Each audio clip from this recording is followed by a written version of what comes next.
It's been 2 months since Maya left the office. 2 months without a single trial. I've had offers, but none I took. That is, until the day that girl showed up.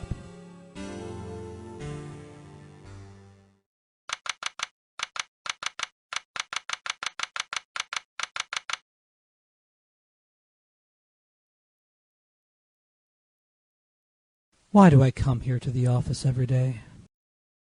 It's not like I want to work. There you are! Finally! Where have you been? My sister's trial is tomorrow!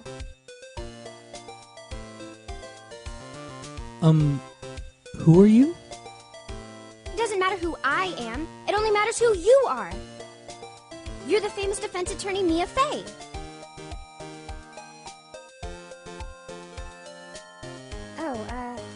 You're not Mia Fey, are you? I'm sorry, but Ms. Mia Fey no longer works here. So you are the coffee boy? I'm Phoenix Wright, a defense attorney. Right. Wait! You're the Phoenix Wright? The Phoenix Wright from the Edgeworth murder case? Yes, that's correct. It wasn't Edgeworth who was murdered, though. That's a relief, then.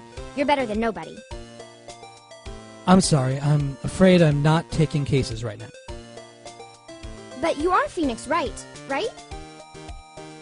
The undefeated defense attorney. Look, I'm not accepting any new cases. I'm sorry, but you'll have to try elsewhere. Please, I'm out of time. But... Please, you have to help. It's my sister.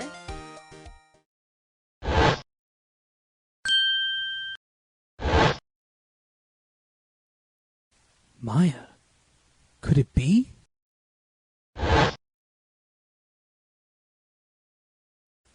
Okay, I'll hear you out. Really? Thank you so much. My name's Emma Sky. I'm a scientific investigator. Scientific investigator? Emma, was it? So you're a scientific investigator? Yes, that's right. Is something wrong? No, it's just you seem kind of jumpy. Or maybe just young? Young? I'll be 16 years old this year. Oh, I see. Wait, only 16? I'm set to be formally assigned to forensics in 3 more years. My work is becoming quite well known, at my age no less. So what exactly is your current position then? Well, legally speaking, I guess you'd call me an 11th grader. But I'm ready to do my job, at my age no less. Great, another future professional in training. So what's this about a case? You said the trial's tomorrow? My sister didn't do it. She wouldn't stab someone with a knife. She wouldn't. So, it's a murder case. I don't care if there's a witness who saw her do it. She didn't do it. I know she didn't do it. It's a scientific fact. And there's a witness. Just talk to her. You have to talk to her. Right. I suppose I will. I promised her I'd bring Mia Fey, but... That's interesting. How would she know Mia? So you want to be a scientific investigator when you grow up, then? Excuse me? I'm not a child, I'll have you know. Still, it's good to have a goal, albeit a very unusual one. I believe investigation should be done scientifically. Don't you? Yeah. Sure can't fault her for a lack of enthusiasm. If this case is handled scientifically, I'm sure my sister's name will be cleared. Your sister? I've been doing research, you know. I'm developing a new scientific method of case investigation. I'll show you when I'm done. I'm looking forward to it. Guess I should get down to the detention center and talk to her sister. My sister asked for her specifically. Mia Fey was a few years below her in school. So she went to the same school as Mia. She always told me to go to Mia if I ever needed a defense attorney. And, well, I need one. Incidentally, Mia is a woman? Mia. Yeah, I thought it was a little strange when I saw you too. Well, it's nice of you to help your sister out like this. You must be close. Well, actually, when she gets like she is now, I kind of hate her. Huh? But she's my only family. Your only family? What about your parents? They died in a car accident when I was little. Oh, I'm sorry.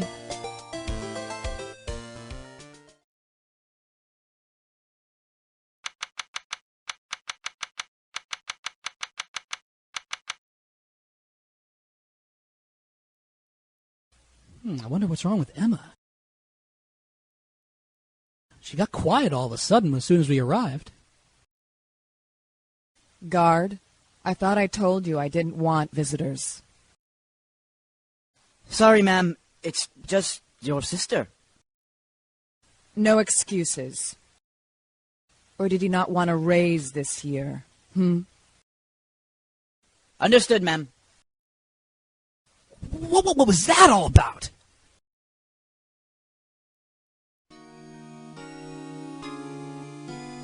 Hi, Lana. Funny. I seem to remember specifically telling you not to come here. Perhaps my memory is failing? Look, I didn't want to come here either, okay? But your trial's tomorrow, and you still don't have a defense attorney.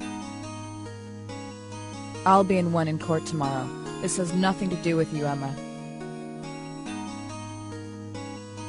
Isn't that right, Mr. Wright? Hey, how do you know me? Mia mentioned you. I've heard quite a bit. I'm sorry, what exactly is it that you do? My name is Lana Sky. I'm chief prosecutor for this district. You're a prosecutor?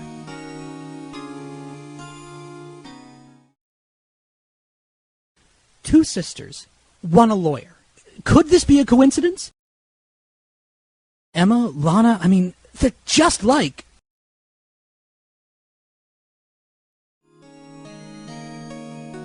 Is something wrong, Mr. Wright? There's something you should know from the start.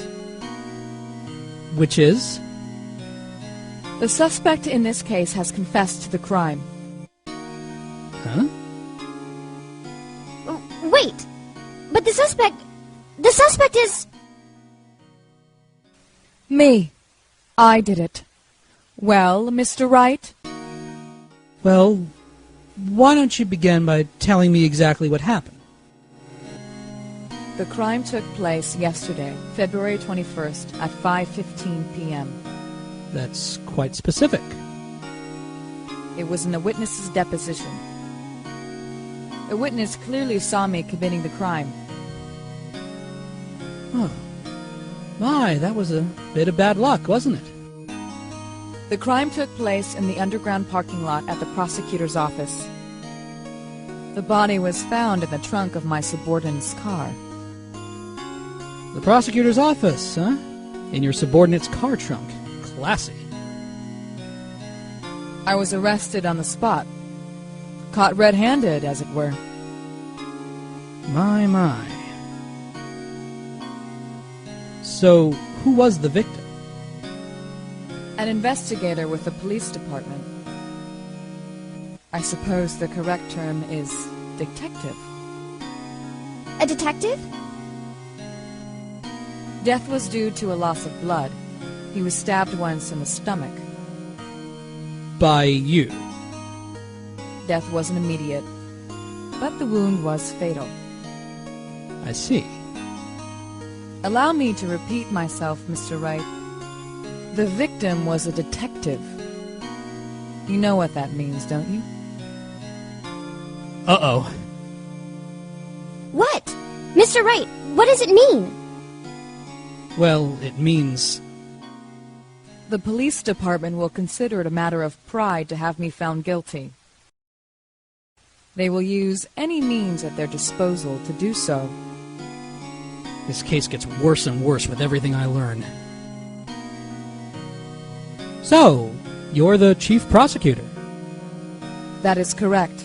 I am responsible for overseeing every trial handled by prosecutors in this district. I make sure the prosecutors have what they need to do the job and manage every aspect. Those are my responsibilities in a nutshell. That's an awfully large nutshell.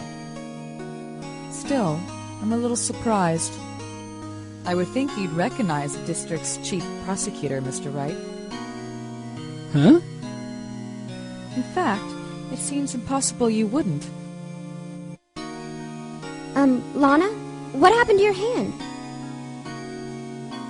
Oh, this? I cut myself by accident. When I stabbed him, that is. Huh? I'm not very good at being a criminal, I suppose. How am I supposed to defend this? Time to change the subject. Wait, she was in the class ahead of Mia, wasn't she? You were in school with Mia, correct? A few years above her? Emma told you that too, did she? Why not? I did drag him all the way here from his office. Although it seems he has very little in common with Mia. Hey. It was in law school. I was in my 3rd year and she was auditing the class. She was different than the other students. Different? She was strong. She'd do anything to become a defense attorney. Anything. That was probably why she was attracted to me. Excuse me? Intellectually attracted. Lana was top of her class in school. I was the best there was. Oh. I'm doing pretty good in school too, by the way. Sounds a bit different when Emma says it. Well, Mr. Wright? Excuse me? As you can plainly see, I am admitting my guilt. I think it's safe to say there's no way you can take this case. None. But Lana! You were always this way, weren't you? You never think of anyone but yourself. I know you didn't do it, Lana, I know. So how can you say you did? If I lose you, I'll be all alone. I hate you, Lana.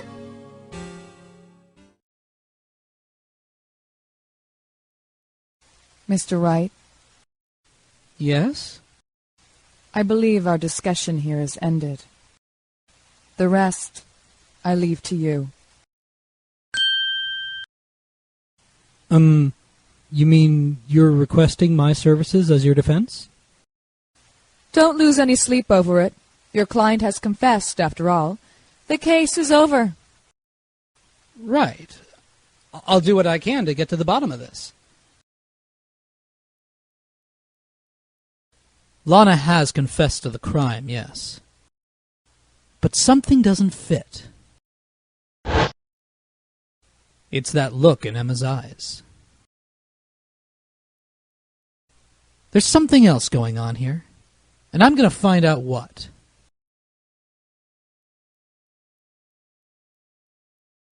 I'm sorry, Mr. Wright. Huh? About what? My sister She's not always like that, you know. I just never expected to be defending another prosecutor again. She's changed a lot. She used to be so gentle, always smiling. Everybody liked her. I see. Sorry, but I'm having trouble imagining that. What happened to her?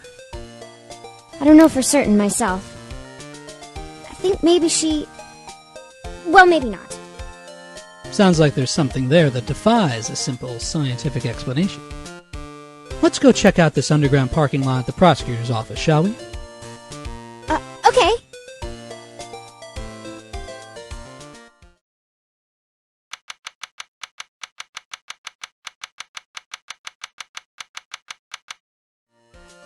So this is the lot where it all happened. Looks like they're still investigating. Funny that my first visit to the prosecutor's office should be like this. Hey everyone, keep up the good work. Hey, what are you thinking? Well, they are going to be my co-workers 3 years from now, after all. No harm in saying hello. Actually, there is. You know attorneys aren't supposed to examine crime scenes. I'm trying not to stand out too much here, see? Hey there. You expecting to go unnoticed here, partner? Partner? What do we have here? Looks like Bambina got loose from the ranch and is up to no good. Folks gotta learn to keep them doggies tied down, partner. Mr. Marshall!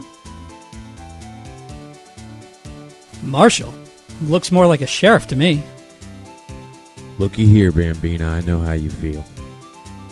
But this is my gang's gold strike, see? Strike? This is our claim, our territory. The gold mine is evidence. If you're fixing to mess with what's ours, you'll regret it, partner. You know what dreams the cacti out in the desert dream? You want to? What's this guy talking about? You head along home now. Happy trails, Bambina.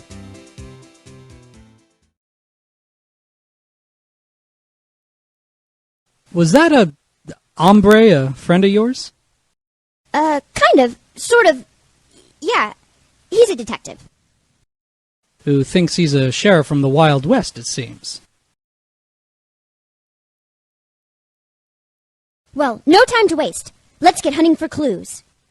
I wonder what this is. Well, partner, looks like you got no intention of going home quietly.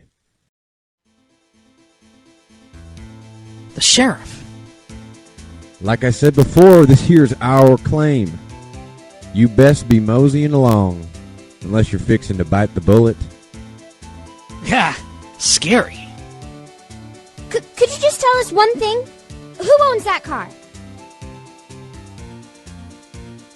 Well, the little filly's got a good nose on her. You want to know who rides that red Mustang with the body in her saddle, eh? Please.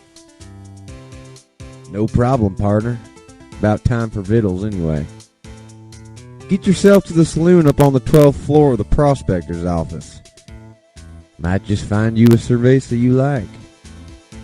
Prospector's office? Where does this guy think he is? And when, for that matter? Note to self. Look up Vittles, Saloon, Cerveza. Maybe we should check out room 1202, the High Prosecutor's office. In any case, stay away from the car. You can look around here all you like, just keep your paws off our claim. Right. Great. Great. Maybe there's some clues around here, Mr. Wright. Let's check it out. Here, a phone. Let's see if it works. Hey, don't touch stuff we don't need to be touching. I can't hear anything. My ears! No, my ears! Maybe it's due to the barometric pressure. What is she babbling about? Hey, what did you just say? See, you can hear just fine. The phone's broken. Look, a door! This must mean something. I'm not sure the doors mean anything. No, it won't open. A mysterious lock. I failed to see what's mysterious about it. Mr. Wright, you need to learn to enjoy life more. Let's finish our investigation first, shall we? Look, a stylish glass-walled room. Very nice. You could see the whole parking lot from in there. It says security. Perhaps it's a cafe. Huh? Cafe security. Yeah, that must be it. Let's check it out later. I hate to break it to you, but I think that's probably just a security guard office. You know, I scored a 97 on my science test the other day. Too bad they don't have a test for common sense. An oil drum. Looks like it's filled with water. It's heavy. Oh, I can't even budge it. The drum over here is on side. Wait, I know. I'll hide in here and do a stakeout. I think you'll probably just get arrested. In fact, you may not even have to hide in the drum to get arrested. What? I'm not suspicious. This wall is in our way. It's got a faucet for water. Wait, I know. This wall is merely a facade hiding the truth. This is no wall, but a water tank. I fail to see how it makes any difference either way. What's this, a wallet? Excuse me, officer? Wait! What are you doing, Mr. Wright? What am I doing? I've just found this wallet, so I'm handing it over to the police. I don't believe it. This is real basic. Anything at a crime scene is evidence. Let's be scientific about this, please. Just put it in your pocket. How is that scientific? Sounds like theft to me. I'm called to duty already, and at my tender age. Here, I'll teach you the trick to examining evidence in detail, okay? By the way her eyes are sparkling, I can tell she's been waiting for this. Okay, now. Look at the court record. You have to be sure to examine evidence carefully on all sides. Now, let's start examining from every angle. Oh, look! I think there might be a clue there. You should check it out. Press the examine button.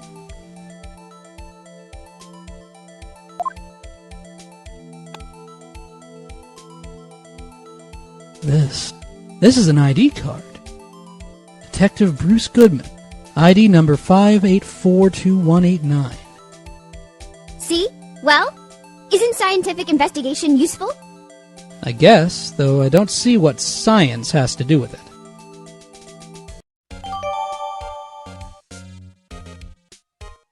Let's be sure to examine every piece of evidence we find. Guess I gotta be on my toes from now on. Excuse me? Were you two all set? Us?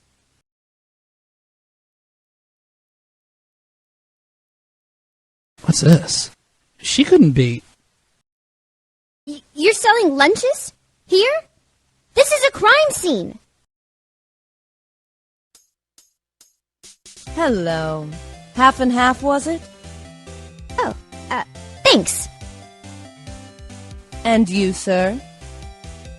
Yes? Some crunchy goodness coming at ya. Thanks. Interesting way of doing business. This area is off limits to anyone without clearance, especially passers-by. Or are you officers? No, but you don't exactly look like the type to have clearance. Well, that's hardly a way to greet someone, even if my days as the cough-up queen are over. Cough up? Huh? You know, I'm feeling kind of full. Maybe I'll pass on lunch. I'm quite connected to this case, you see.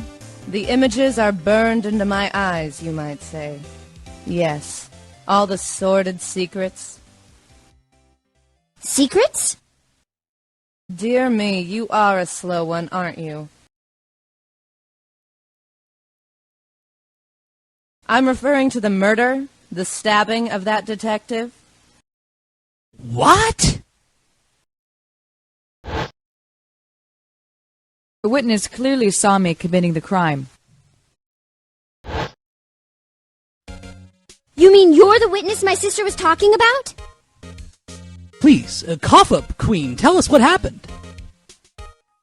The name is Angel Star. Don't you go forgetting it.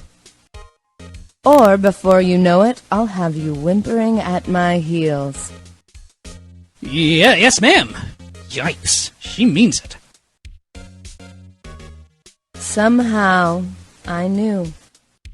Yesterday was a day of destiny. I knew something was going to happen. Just like I know that the daily special on Friday every week is salmon. Destiny? Was yesterday special for some reason? You're a defense attorney, right? Well, you should know then. You should know the foul misdeeds of the evil ones who haunt this den of inequity. Evil ones?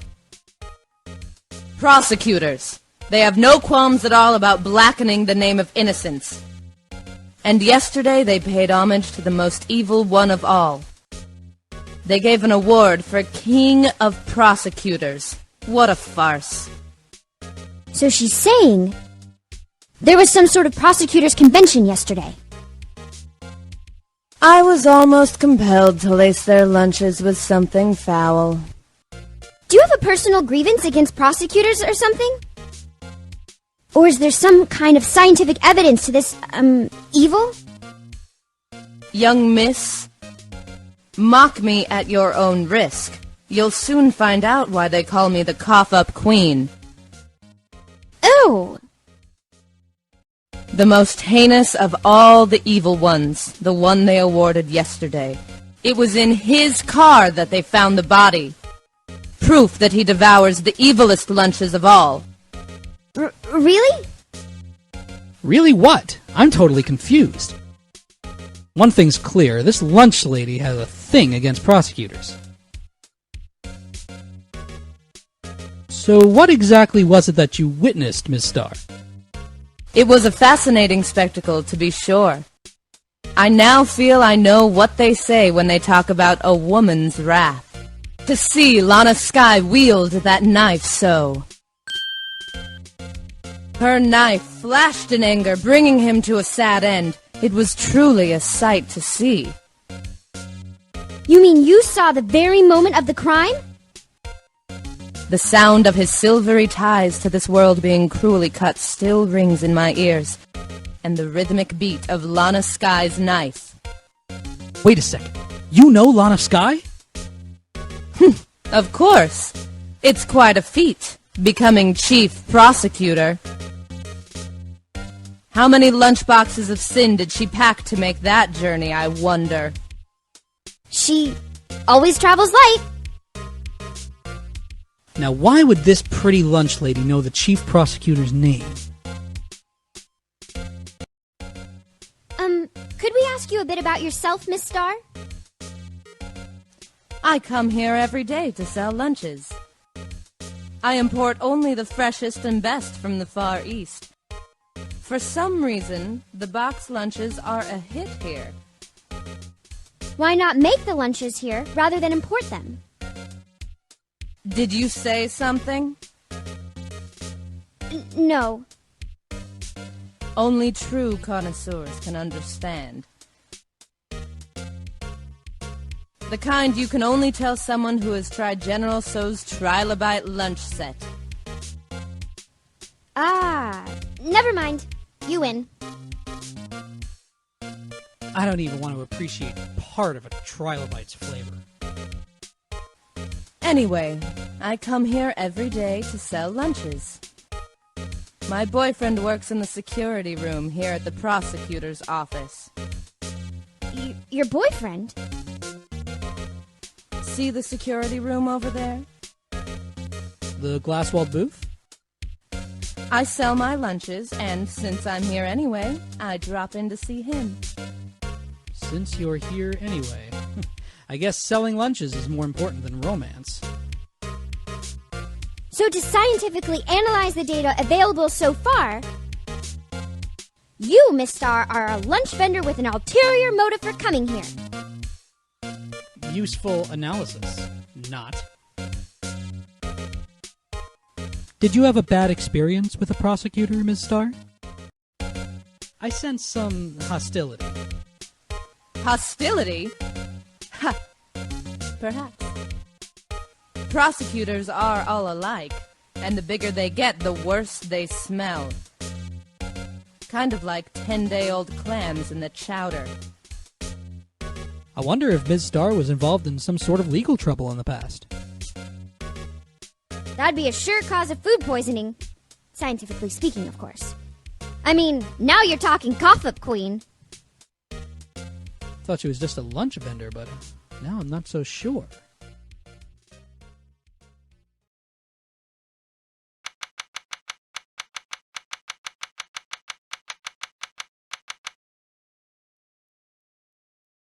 This is the kind of room that just screams, I can do the job. Quite a change from your office, really. Thanks. Look! There's a trophy or something here. A trophy? What, that shield? It takes real nerve to display stuff like this. Whoever's office this is, he must be a real stuck-up jerk. Mr. Phoenix Wright. You never tire of prying into other people's business, do you? That voice. Long time no see, Edgeworth. Huh? Oh! Mr. Edgeworth! You know him from somewhere? Of course, I'm his biggest fan. My sister introduced us once, and... Right. Her sister was the chief prosecutor, after all. Well, what brings you here? I'll warn you. I've been known to be a real stuck-up jerk. No, did I? No! It was just Mr. Wright here, Hey, don't blame me! We're just here to investigate a murder case. Murder? A body was found in this nasty, bright red sports car in the parking lot. That would be my car. What of it? What? Your car? I'll say one thing. She certainly can scream. So, the body was found in your car? Go ahead. Say it right. You think I did it, don't you? After you went through all that trouble to help me last year, no less. No, we don't think you did it. I mean, it was my sister who stabbed him. Wait, no, she didn't do that. I mean... Wait, so you're the chief prosecutor's little sister then? Yes, sir. Emma Skye. It's nice to meet you again. Now that didn't sound forced at all. Ah, now I remember. You've really grown. I'll admit, it was a surprise to me too, to think that my own car would become the scene of a murder. More surprising still, now I'm forced to prove my superior's guilt. I can understand. Wait, what did you say? Lana Skye is the chief prosecutor, the top prosecutor in the district. She can't prosecute herself, so I'll be the prosecutor at the trial tomorrow. You? Mr. Edgeworth? To be honest, it's a bit of a miracle that I'm still here at all. What do you mean? Rumors. You've heard the rumors about me, haven't you? Miles Edgeworth. It's hard to remember a time when there weren't rumors about this guy. Forging evidence, arranging false testimony, illegal searches, you name it. Thanks to you, my innocence was established in the trial at the end of last year. However, There are some who say I'm the one responsible for the current incident. What? That's crazy. Some people need very little excuse to think ill of others. It's a fact of life. Impossible to stop. But Some of them even go so far as to present me with toys like this. They think it's funny. Toys? That bronze shield? There's got to be a story behind that one.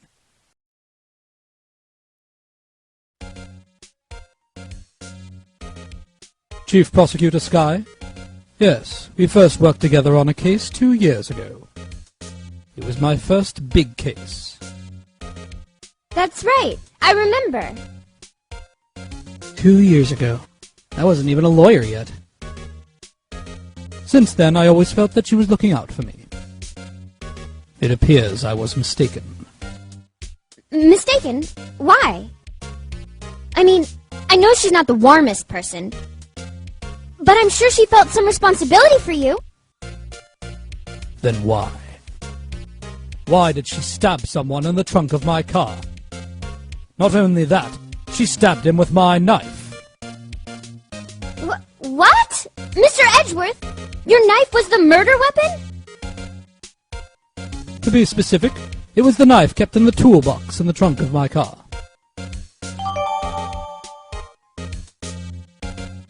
Edgeworth? What? Are you sure you didn't do it?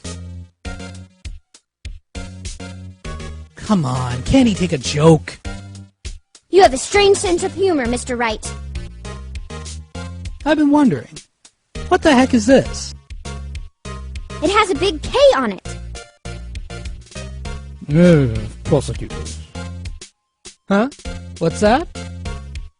It's the King of Prosecutors trophy.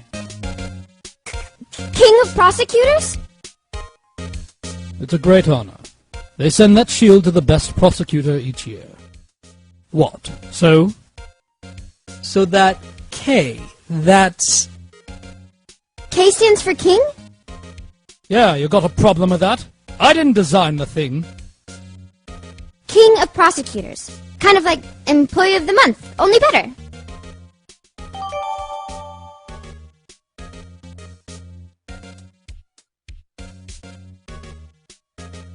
So in other words, you were the best of the best this year, huh? You can take that foolish grin elsewhere, Wright. I lost a day of work to receive that travesty. Huh? Why's that? I had to go to the police department ceremony to receive that broken shield. The police department? Yes, right next to the police station downtown. You've been there, correct? Where Detective Gumshoe works. Yeah. I was wondering something about your shield. Why is it broken? What does it matter? I've got more important things to worry about. Oh, right. He doesn't seem too concerned about his award, for better or for worse. Yesterday was a very busy day for the prosecutor's office. Maybe we should ask him more about yesterday.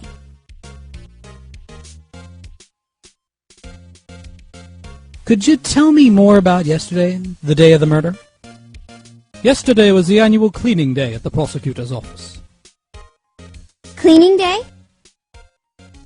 Working with the police department, we sort and file all evidence for solved cases. We call it evidence transferal. Wiping your hands of old cases, in other words. Oh, and another thing. A ceremony was held at the police department. There's an annual review and awards for outstanding police officers and prosecutors.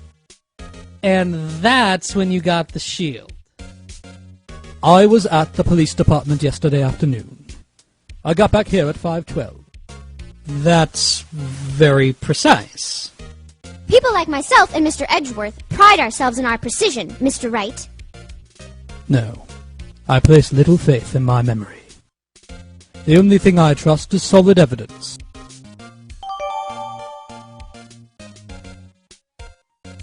This is the parking stub from the underground lot. The murder took place around 5:15. So the murder happened right after you got back. What right? I'd appreciate it if you direct that suspicious glare elsewhere.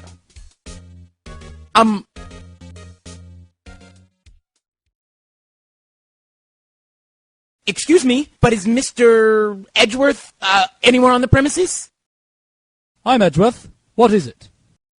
I'm here, sir, at the request of the chief, sir. I've got your report, sir. Report? What? Did you find new evidence in the case against Chief Prosecutor Sky? I don't like the way this conversation is going at all. Sky, sir? No, sir. No name of that kind, sir. Not in this report, sir. I think I just heard Edgeworth's lid blow. Mr. Edgeworth's lid isn't on very tight, is it? I made a clear request to the police department, did I not? I need to focus on the trial tomorrow, so don't bring me anything unrelated. Sir, but sir, I'm just following orders, sir. They told me to bring this to you. I wasn't aware of the peculiars of your arrangement with us, sir. Give me your name. Yes, sir. Meekins, sir. Officer Meekins. Right. Officer Meekins. Take your report and leave. And good luck with that raise next month. But, sir, I didn't know! Poor guy. Looks like he was absent on the day they gave out brains and good luck.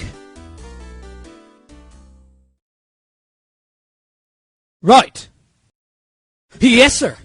Oh, he caught me off guard. As you can see, I'm busy. You may leave now. Let's do as he says, Mr. Wright. The victim was a detective from the same department as that patrolman just now. Go down to the police department. You can ask more there. Thanks. He seems to have finally calmed down at least.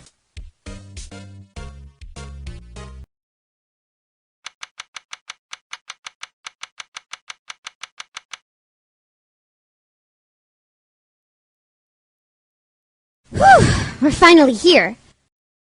Why would they put the detectives so far away from the prosecutor's office? That took almost 30 minutes by taxi, and traffic wasn't even that bad. This is my first time to the police department, actually. Hold on. What's that?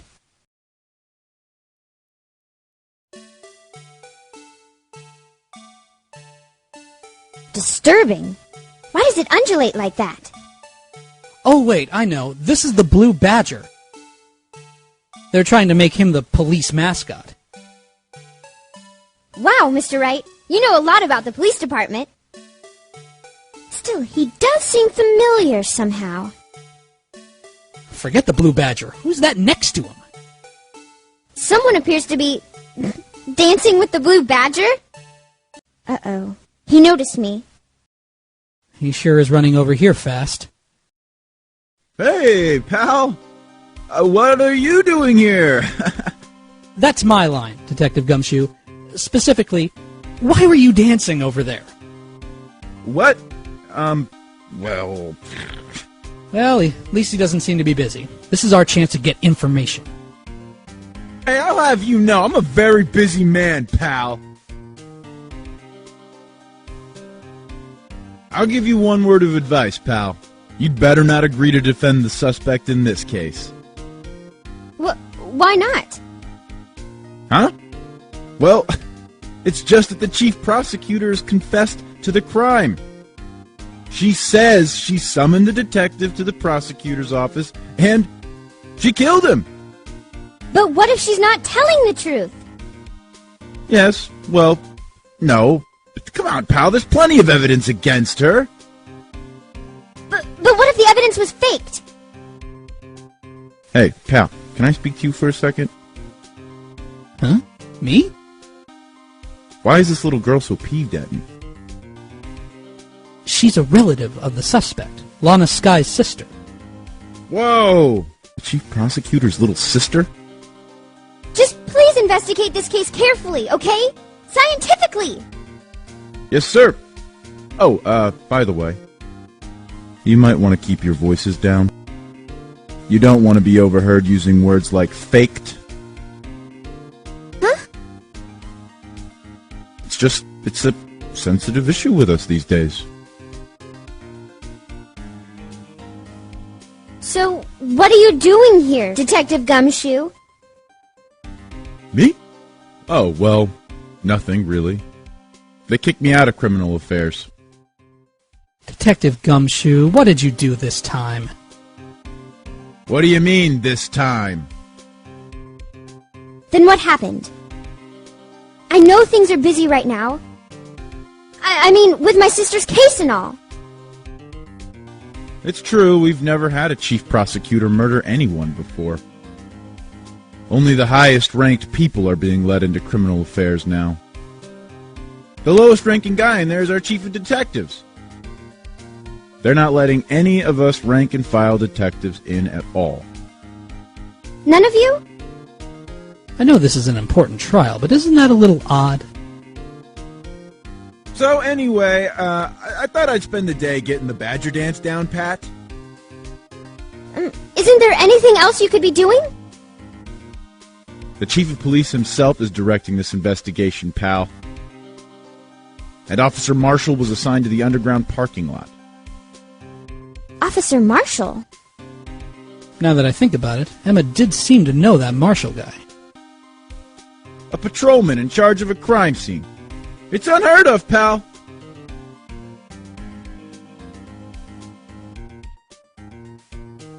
Detective Gumshoe, what can you tell me about this?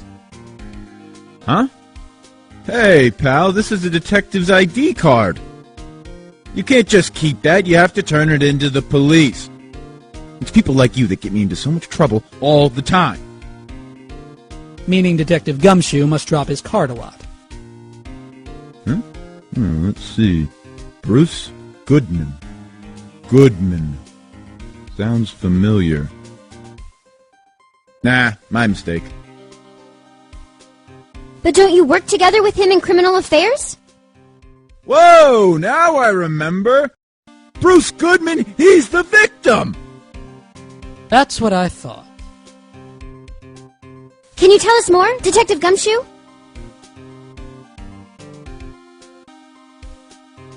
So, this ID card belonged to the victim.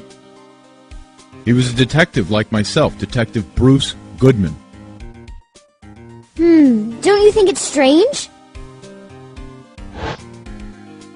I mean, why would the victim's ID card be lying on the ground where we found it? Well, Detective Goodman should have been at the police department yesterday. There was an evidence transfer for a case he handled 2 years ago. Evidence transferal. Mr. Edgeworth mentioned that too. But Detective Goodman was killed at the prosecutor's office. Well, that's the thing. It's hard to say this, but word is that Chief Prosecutor Skye called him out there, to the parking lot. And Lana's confessing as much.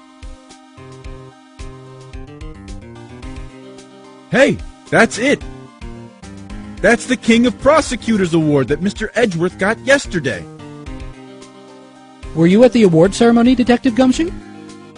Of course, pal. I got an award for diligence myself. Ah, congratulations. I was wondering, why is the award a shield? And why is it broken?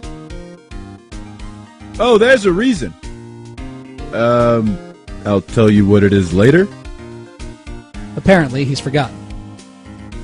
But I was proud of Mr. Edgeworth for winning that award. He's even got naysayers in the prosecutor's office.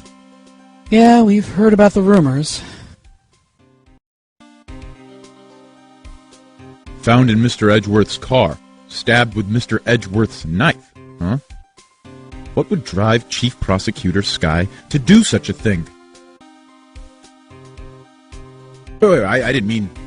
I mean, sure, of course, someone else really did it. Someone who must have Someone who must have a grudge against Mr. Edgeworth. The car and the knife do seem a little too well organized to be a coincidence. Poor Mr. Edgeworth. What could have happened? We have to find out a little more about what's going on with Edgeworth. He's in a tough spot again. Again?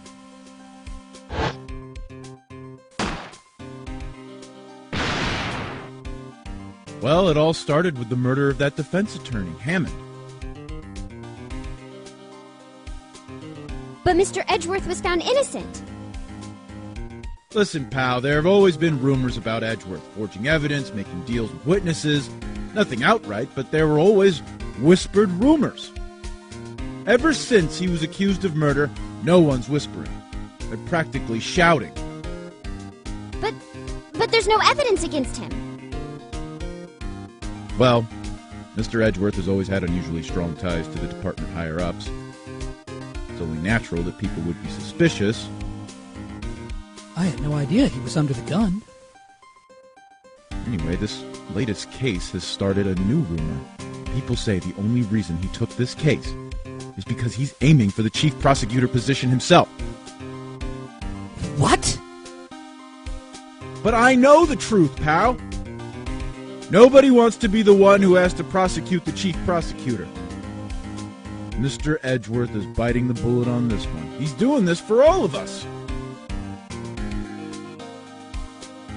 I was wondering about that. What? The Dancing Blue Badger? It's my masterpiece. You made this, Detective Gumshoe? The chief threw together some designs, and I just did my thing, pal. Nice work. It's battery-powered, so it can go anywhere. There's no switch, so it just dances until the batteries die. Poor Blue Badger. Fated to dance until he drops.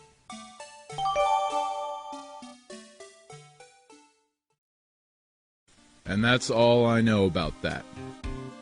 I'm not officially on the case, you know. Thank you. Why aren't you handling the case, Detective Gumshoe? I mean, we met the guy who is. What was his name? The guy in the parking lot. That'd be Officer Marshall. He was appointed directly by the chief of police. Officer Marshall? Is he some kind of Wild West sheriff or something? No. Jake Marshall's just a regular officer. From West L.A. For a moment there, I wasn't sure. Look, pal, let me try to make things a little easier for you. Show them this, and they'll let you examine the crime scene. Maybe.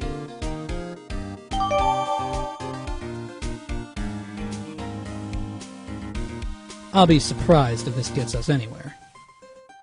Just act like you're supposed to be there, and nobody will look at you twice, pal!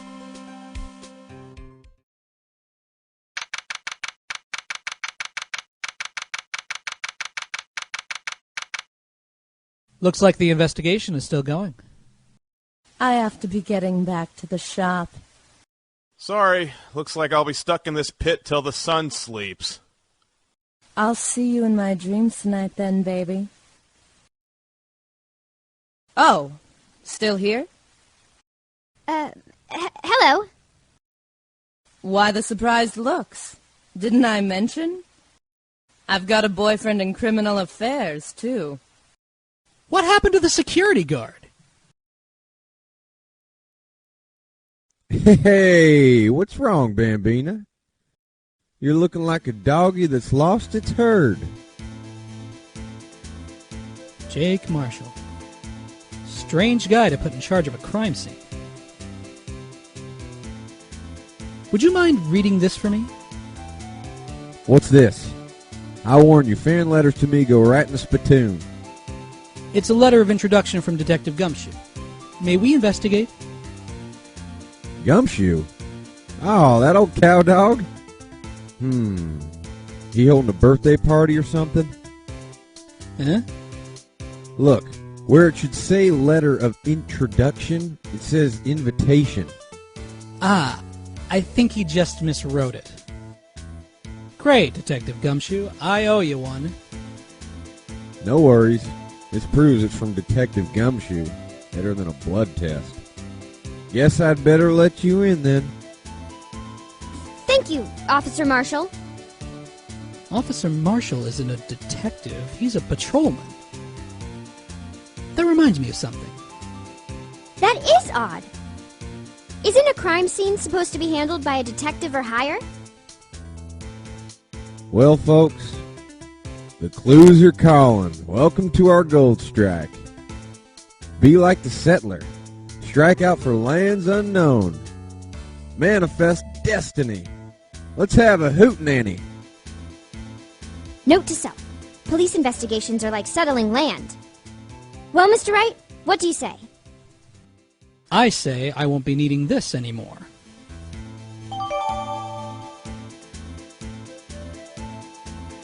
Officer Marshall, could you tell us more about the victim?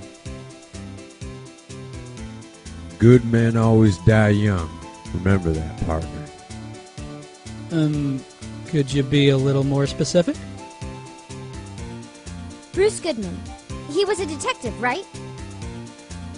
Well, well, aren't you a feisty doggy there now? Detective Goodman was stabbed at 5:15. The smiling Madonna told me the tale. I think he means the witness, Ms. Angel Starr. One stab to the chest. Fine piece of work. This here's the autopsy report.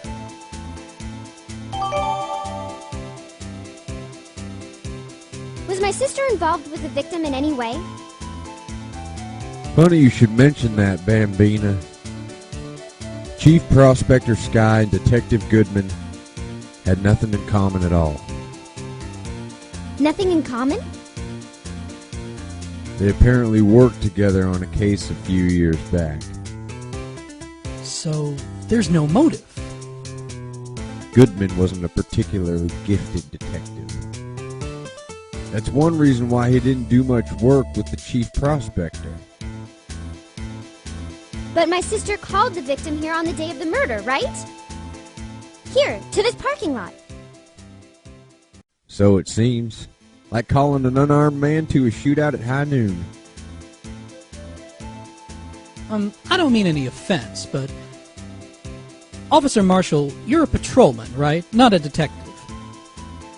You calling me out? They shoot you for that in Texas. Huh? I was one of them fancy-shoed detectives till 2 years ago, to tell you the truth. Oh, really? Now he tells me. But you're a patrolman now, so how can you be in charge of a crime scene? Nothing gets by you, does it, Bambina? So, why are you in charge? No reason. We're just short of hands right now. I'm keeping an eye out in the meantime. That's odd, though. Detective Gumshoe was saying he had nothing to do. Nothing important, at least. He's nothing but a sad old cowdog that can't find his tail. Maybe it's because he runs with that Edgeworth, eh? Edgeworth? That cowdog's been kicked out of this cattle run by order of the chief of police. Just, he don't realize it yet. Detective Gumshoe kicked out of the investigation? B block is through there. That's where the visitors park. I can see the Lunchland car over there, far in the distance. Hey, you're right. I like the cute design on the door. I can see a cartoon cow munching down on a juicy-looking steak. Doesn't that strike you as a little creepy? Just don't think too deeply about it and you'll be fine. What's this? Looks like a note of some sort. Look, something's written on it. You're right. Let's see.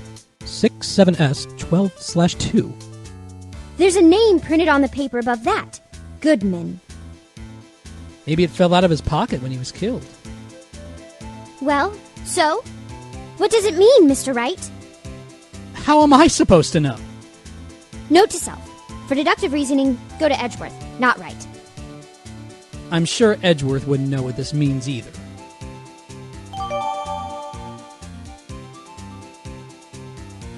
That looks like a cell phone. Scientific analysis would suggest that this belonged to the victim. I can't think of anyone else it could belong to. What's so scientific about that? Shall we check it out? Right, let's check it out.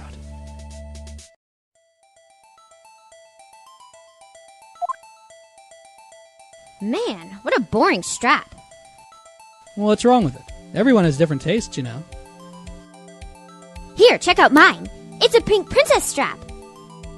These are hard to come by, you know. I see he's as popular as ever with the kids.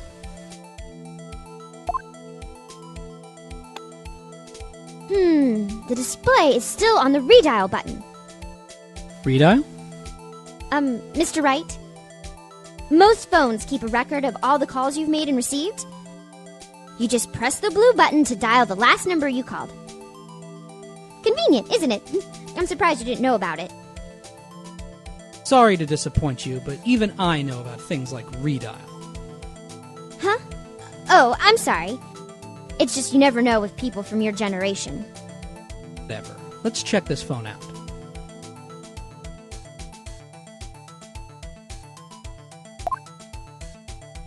Now I wonder who the owner of this phone called last.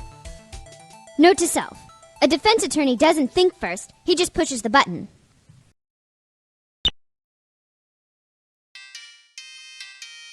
Hey, that song! I know that! Hey, what's going on over there? Sorry. I see you, partner. You pressed redial on that there phone, didn't you?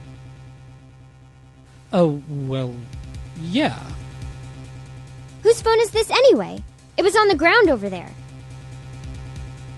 Whose is it? That belongs to Chief Prospector Sky. What? It's my sister's? She apparently dropped it when she was taken into custody right after the crime. Look, the last call was made right when the murder occurred. Looks like she was fixing to call someone. Except she only spoke for a few seconds, according to this. Who did she call? No idea. Sorry, partner. Now I got a question for you, partner. I heard a phone ring just now. One of those newfangled ringtones. Oh, that... Oh, I'm sorry. That was my phone. Whoa, what? Your phone? Yeah, it's kind of strange, but someone called me right as we picked up the other phone. A wrong number. I hope you're not lying. They shoot you for that in Texas, partner. Uh-oh, I've incited the wrath of the Lone Star Patrolman.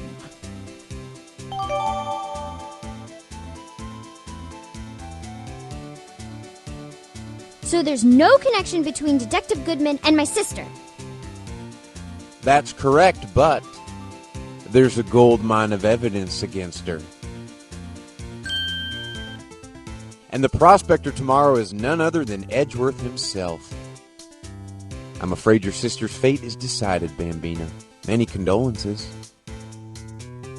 Officer Marshall? Yeah, Bambina? How can you say that? You and my sister, you were... Is there something between this cop and her sister that I don't know about? I apologize, Bambina. Something must have gotten to me. Maybe it's that dry wind that's blowing through the prospector's office. Dry wind or ill will, someone's up to something here. But who? Suspicions about Mr. Edgeworth have been flying around for nearly 2 years now. Forged evidence, arranging testimonies, you name it. He was unbeatable because he did whatever it took to win. Unbeatable, that is, until he met you. But rumors are just rumors, aren't they? These are prosecutors we're talking about. Evidence is everything to them. If you follow the rumors about Edgeworth to their source, you'll find one person. But they're off limits. Untouchable, you might say. One person? Who? Bambina. It's your sister, Chief Prospector Lana Sky. What? My sister? Edgeworth couldn't rustle all those cattle by himself. Some people load their guns with bullets. Some people load them with deals. What, you're saying Edgeworth was making deals to win trials? Where there's gunshots, there's bound to be bullets. That's what the old-timers say. There's a big old secret hidden around here somewhere. Everyone knows it. Is that why Detective Gumshoe was taken off the case? Did they target him because he was closest to Edgeworth? So, well, how are we doing, Mr. Wright? I guess we got some clues. We have an autopsy report, a note from the victim, and a cell phone. So, you think we'll be okay? Well, the only thing still bothering me is that Lana is confessing to the crime. She says she did it. No problem. I can guarantee that she's not the criminal. Oh, by the way, Emma? Yes? I know that song your phone plays when it rings. What? It's the Steel Samurai theme song, isn't it? That popular TV show for kids? The phone that just rang wasn't mine. It was yours. At 5:18, just after the murder took place, your sister called you, didn't she, Emma? I'm sorry. Can you tell me what you talked about? She hung up right away. I see.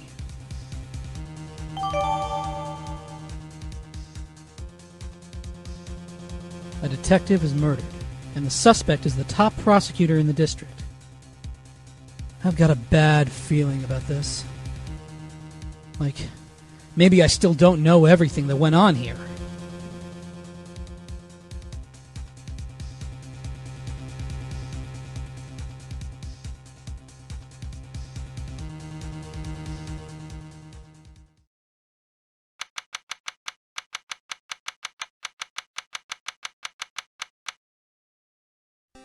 How did the investigation go yesterday, Mr. Wright? Frankly, there's still a lot of gray areas. Or rather, the whole thing is one big gray area. Don't worry about me, no matter what the outcome. I'm ready to accept my fate. I believe in you, sis. Mr. Wright, let me offer you a word of advice. Yes? A defense attorney should never believe their client. The defendant is called to trial because they are suspected of wrongdoing. Never forget that. Miss Sky, you remind me a lot of Mia. But there is one decisive difference between you and her. And that is? You're not a defense attorney. I believe it's almost time for the trial. Good luck, Mr. Wright. My first trial without a Fae helping me. No one's going to bail me out this time. I'll be alone in there. So I have to discover the truth all by myself. Let's do it, Mr. Wright. I'll be with you the whole way.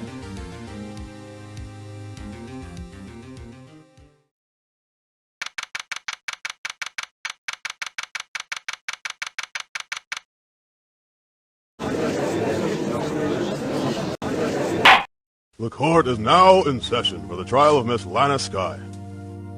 The defense is ready, Your Honor. The prosecution has been ready for a while, Your Honor. Edgeworth. I haven't been in court since Edgeworth's trial. It's been a while now.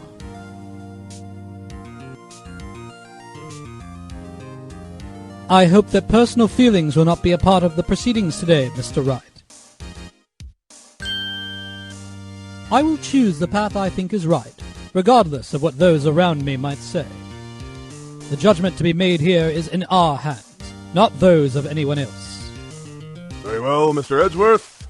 Your opening statement, please. Chief Prosecutor Lana Skye has committed an unpardonable crime. Not only this, but she was rash enough to commit it in the prosecutor's office lot. Wow, he's much more forceful in person.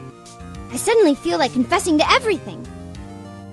However, she will now pay for her rashness with her life. There was a witness to her crime. A professional witness. Well then, call your first witness, Mr. Edgeworth. The prosecution calls its first witness, Ms. Angel Starr, to the stand. The cough-up queen?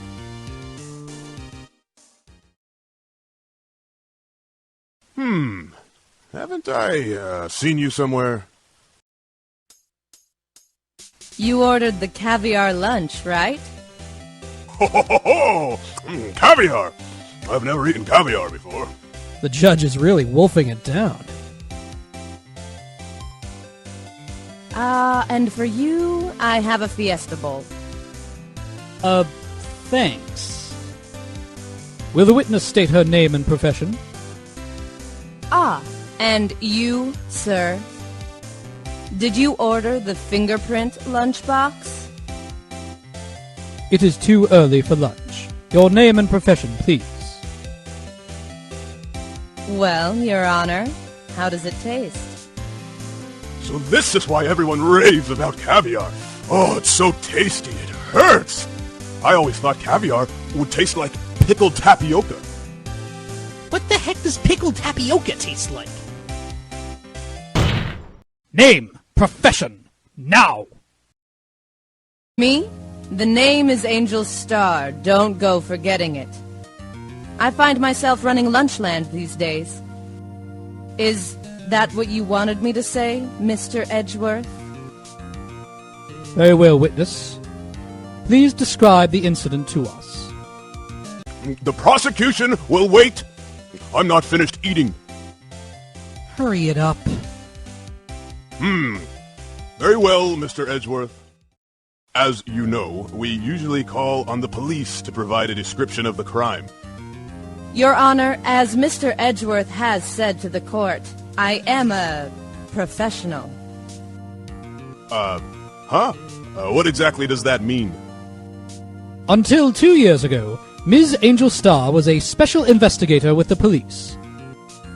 She was a first-rate homicide detective. What? Miss Starr was a detective? Aha! I know who you are. Cough up.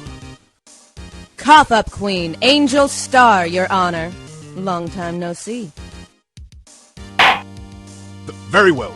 You may continue with the description, Miss Starr. Just who is this lady? If I might have the court's attention over here. The parking lot at the prosecutor's office is divided into 2 blocks. A block is for the prosecutor's office personnel. B block is for visitors and clients. A chain divider separates the 2 blocks. I suppose that's to keep visitors from taking up prosecutors' spaces, yes. The crime took place by a car in the back of A block, in the car's trunk. The killer stabbed the victim with a knife and went to drive the body out.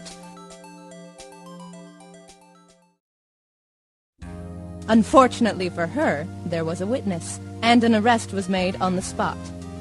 And who was this valiant witness? Why, it was me, Your Honor.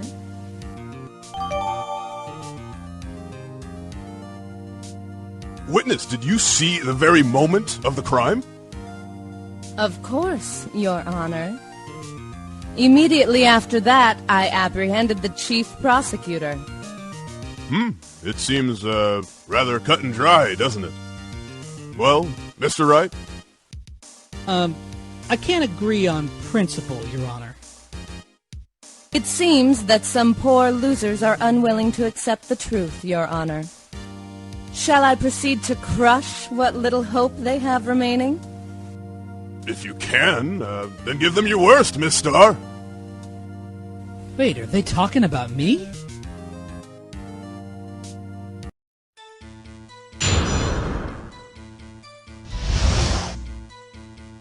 Somehow, I always knew a day like this would come.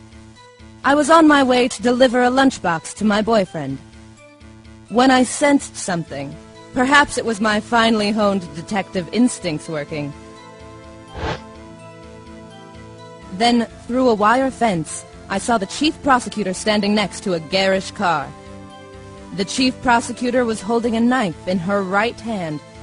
Then, she thrust the pointy tip of the knife into Detective Goodman's chest. Bringing a lunchbox to your boyfriend. How touching. As you can see, there is no room for doubt. The key point of your testimony seems to be nothing other than the point of the knife which you saw being stabbed into Detective Goodman. So, how does it feel to be so utterly crushed? I'm still thinking about that. It's merely a flesh wound, Mr. Wright. Very well, Mr. Wright. You may cross-examine the witness.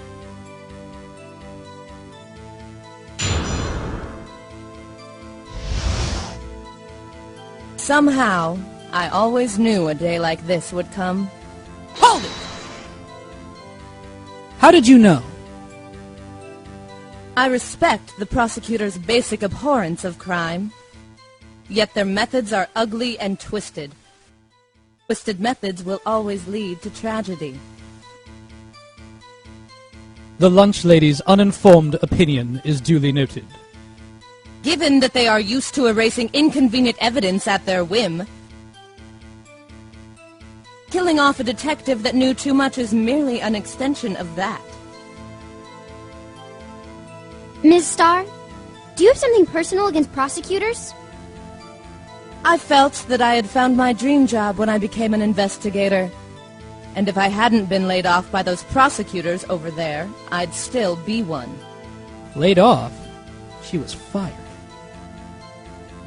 To me, prosecutors are nothing more than worms. That said, I am a pro, as you know.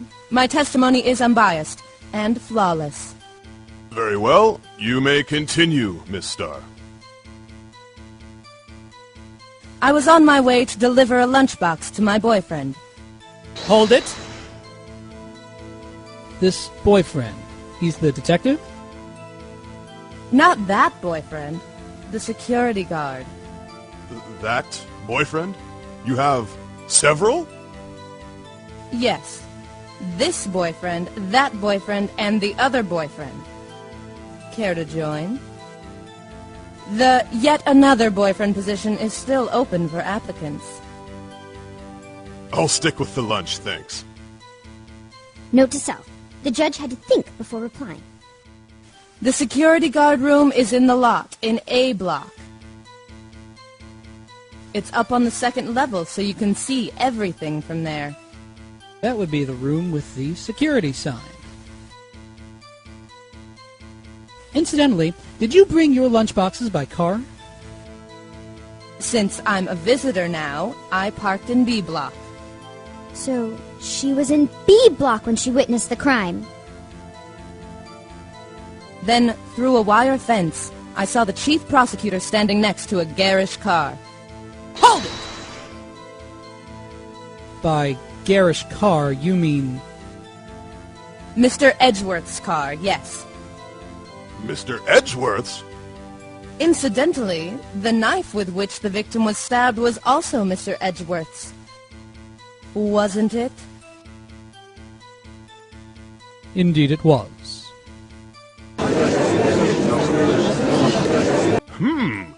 What an odd case this is.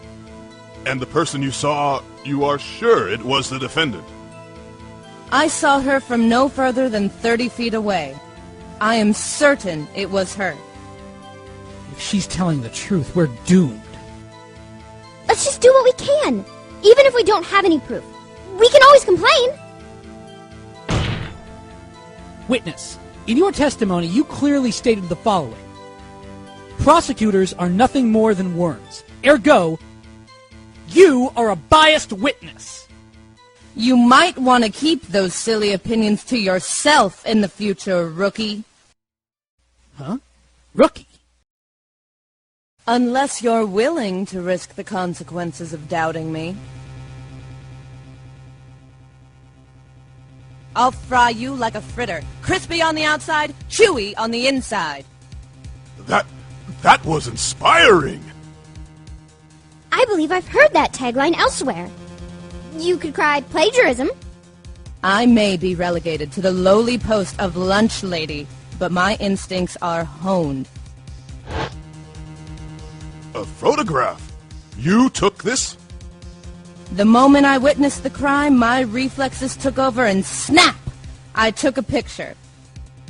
In fact, one of my lunchboxes is rigged with a camera. I suppose that's more exciting than just hanging it around your neck. This is my first time seeing this photograph. You think I'd show it to you? A prosecutor? Think again. My boyfriend works in the photography division of criminal affairs. Well, this is most certainly the defendant.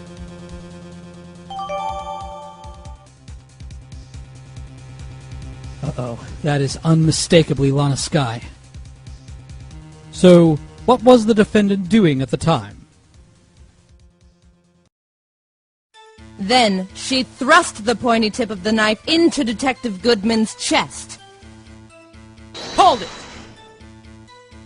Tell the court why you didn't try to stop this crime. You did see her raise the knife to strike, no? The defense has a point. Unfortunately, by the time I realized what was going on, it was already too late. Too late? Yes. The next moment, the chief prosecutor brought down the murder weapon. I see. The chief prosecutor was holding a knife in her right hand. Objection! And you witnessed this? You saw Ms. Skye stab the victim with the knife? As I've already said, yes. I swear it on my finest salmon swirl lunch. I'm sure that is a fine lunch. But isn't that odd? Look at this photograph. This is the photograph you took of the very moment of the crime, is it not? Then why is Ms. Skye not holding a knife?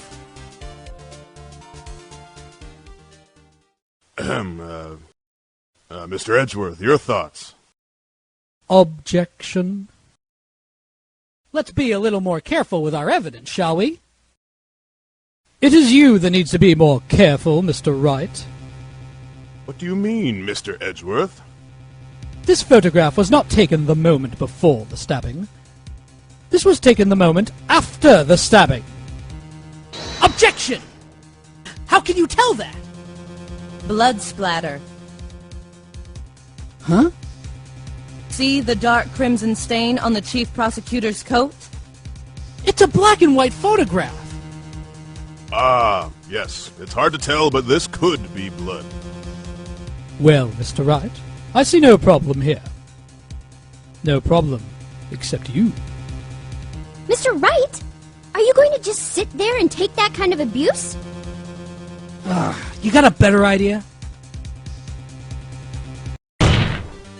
Wait, that contradicts what the witness said in her testimony. Namely, that she took the picture the moment she witnessed the crime. Well, it seems I was slightly unclear. My apologies.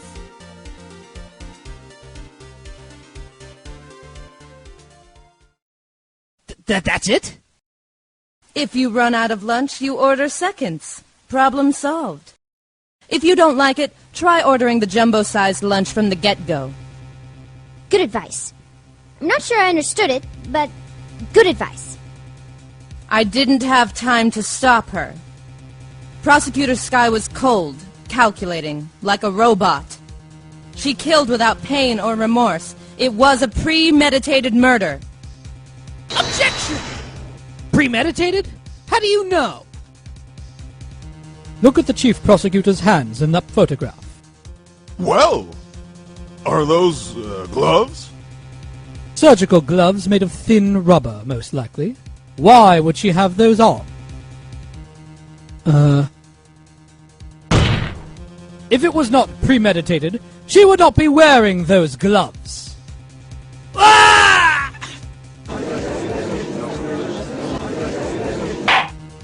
These gloves do seem to tell a tale of premeditation. Premeditated murder. A serious offense. Witness, add this to your testimony. The murder was planned. The rubber gloves prove it. Objection! Witness, do you know what this is? Are you trying to test me? I sell boxed lunches for a living, you know. That's a knife. The knife. The knife that was in Mr. Edgeworth's trunk. Indeed. It is my knife. What's with this case? The bloody murder weapon, a red car, all belonging to the prosecutor there. The defendant is the chief prosecutor for the district, right? Mommy, are prosecutors bad people? The defense has a request. We ask that the witness provide an accurate testimony. What's that, rookie? In your testimony, you stated that Lana Skye planned this murder. And that's why she was wearing those special gloves. Seems like a natural conclusion to me. The gloves do indicate planning. However, why would she not also prepare the most important thing, the murder weapon? Oh. This knife just happened to be in the trunk of that car. Ladies and gentlemen, if you're going to plan a murder, you don't forget the weapon.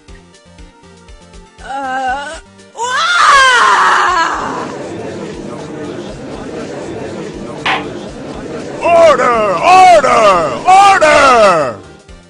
Great. Now the tide is turning in our favor. Great show, Mr. Wright. My sister's as good as free.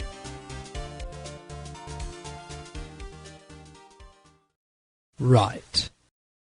I believe the next lunch you'll be eating is humble pie. What? I hope you weren't deluding yourself into thinking that the tide has turned. Not over such a trifling detail. But this shoots a hole in the whole premeditated theory. Bah! The prosecution could care less if it was premeditated or not. The only one who seems to care is that lunch lady over there.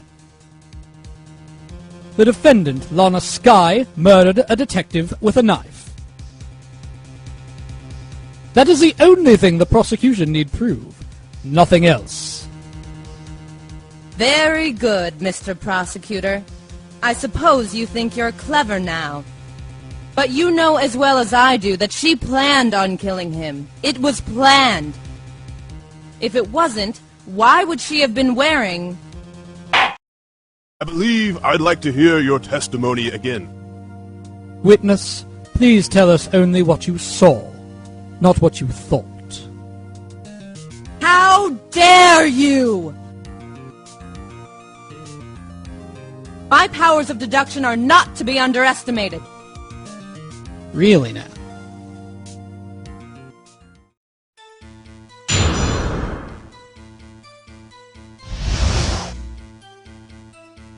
Lana Skye intended to murder Detective Goodman. That's why she called the victim all the way to the prosecutor's office. I'm sure the chief prosecutor had a grudge against the victim. Nothing else could drive that human machine to plunge the knife in again and again. The victim was summoned from the police department to the prosecutor's office? It does sound a lot like premeditation, doesn't it? So, if I order pizza, does that mean I'm planning to kill the delivery boy?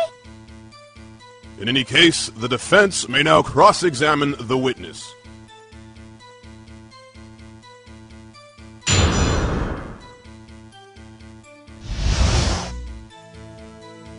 Nothing else could drive that human machine to plunge the knife in again and again. Objection! You say she stabbed him again and again, but you couldn't have witnessed that. Are you testing me? Then I'll test you. With my moss surprise. I'm afraid the moss is going under our feet as we wait, Ms. Starr. What do you mean? I shouldn't have to explain this, but take a look. The autopsy report states that death was due to a loss of blood from one stab wound. Aha! You're right! Good show, Mr. Edgeworth. What a hunk! He's my hero. Really. What about my objection? No one noticed? Well, witness. You got the crime scene set, right? Oh, thanks. I always believed that no one could ever mistake ketchup for blood. But now I realize that such mistakes are possible. So, you're saying you mistook something for blood? When she lifted her knife, I thought I saw blood at her breast. Splattered blood from her victim. That's why I thought she must have stabbed him at least twice. Then tell us what you saw that you thought was blood. Testify!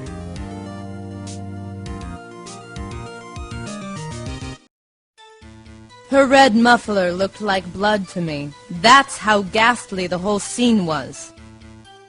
Objection! Ms. Starr, I demand an explanation. Objection! The witness is clearly not suited for detective work. What? The suspect was not wearing a scarf or muffler of any kind when she stabbed the victim. And you've proved it yourself. With this photograph. Huh? But that can't be. Only a true professional could be so clueless. I'm sure you'll make a good lunch lady, have no fear. Harsh words, but good. In the end, Mr. Edgeworth prevails. What was my objection? Chopped liver? It was there. A scarf. No, not that, but something red, really. Well now, where were we? The witness has given us an entertaining interlude. Now, back to business. What? Very well, witness, continue your testimony. You saw the crime and apprehended the suspect. Tell us about that. Very well. I do remember some things accurately, at least. Ultimately, we couldn't shake the most important part of her testimony. The most important part? The part where your sister stabs the victim! This next testimony might just be the moment of truth.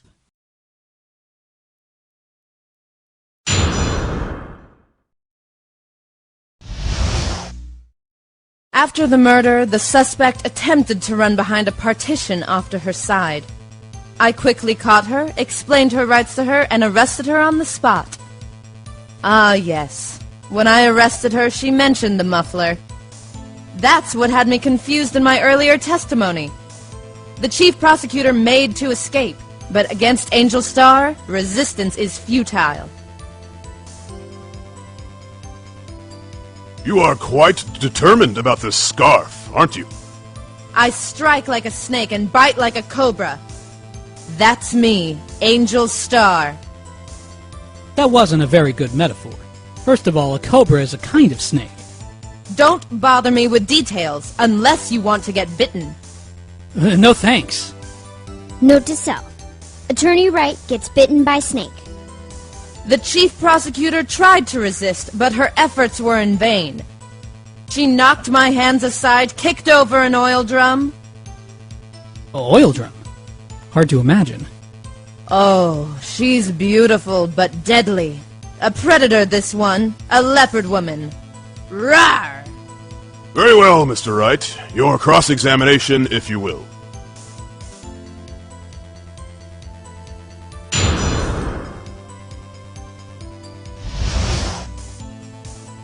I quickly caught her, explained her rights to her, and arrested her on the spot. Hold it! You say quickly. Were you close to the suspect? As I just said, I was only 30 feet away from here the whole time. Maybe I should press her for more details. I'd like to see this on the floor plans, just to be safe.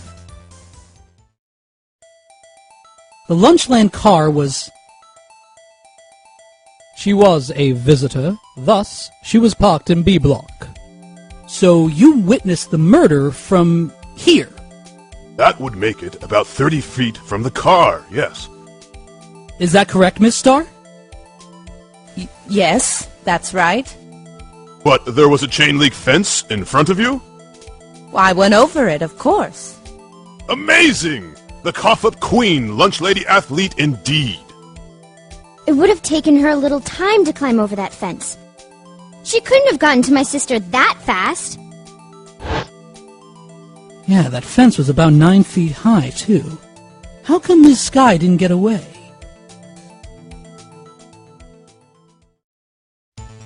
When I arrested her, she mentioned the muffler. Hold it! She mentioned the muffler? What exactly did she say? If I remembered exactly, I would have told you in my testimony. Cheeky. Anyway, all I heard her say was the word muffler. Just that one word? So, what you heard wasn't the suspect talking to you, but to someone else. Yes, the chief prosecutor was talking on her phone. Her phone? You mean this cell phone? By phone, do you mean this cell phone discovered at the crime scene? Yes, ultimately. Ultimately? My memory... It's like a salmon heading upstream, you see. No, the court doesn't see, Miss Starr. The chief prosecutor first attempted to use the phone hanging on the wall. On the wall? That's right! Near the car, there was an emergency phone on the wall. Apparently, it was out of order. And so she used her cell phone. Indeed. The emergency phone was out of order that day. Good witnessing, witness. Good witnessing? Whatever happened to good testifying? You should, of course, add this to your testimony. The things I do to please this rookie defense attorney.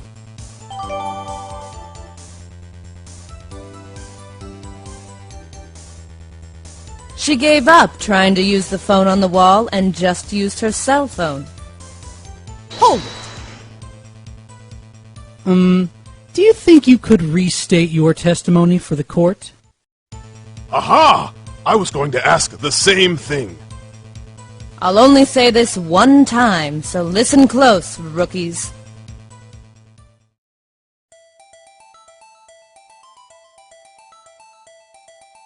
The chief prosecutor stabbed the victim and ran behind the partition. Then she picked up the emergency phone on the wall, but it was out of order. So she pulled her own cell phone out of her pocket.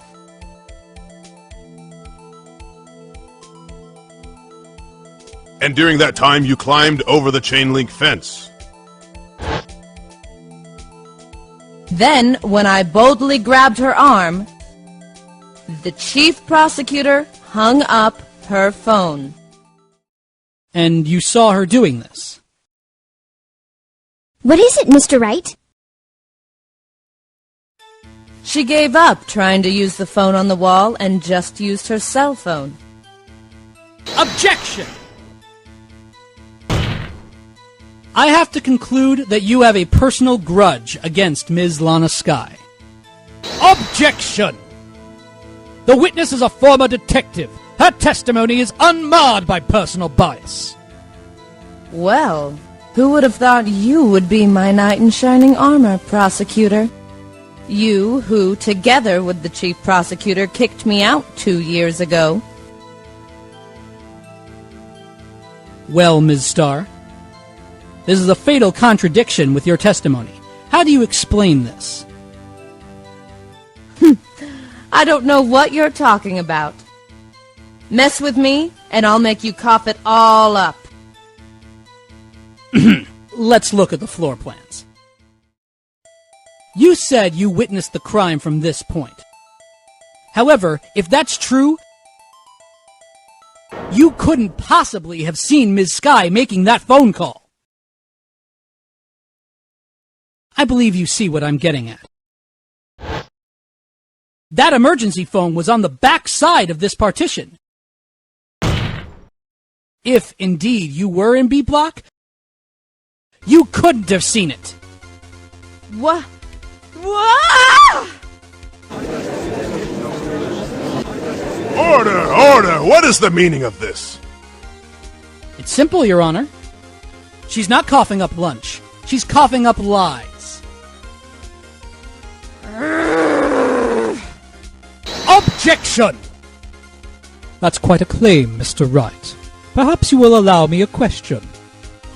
Tell us exactly what lie this witness has told the court.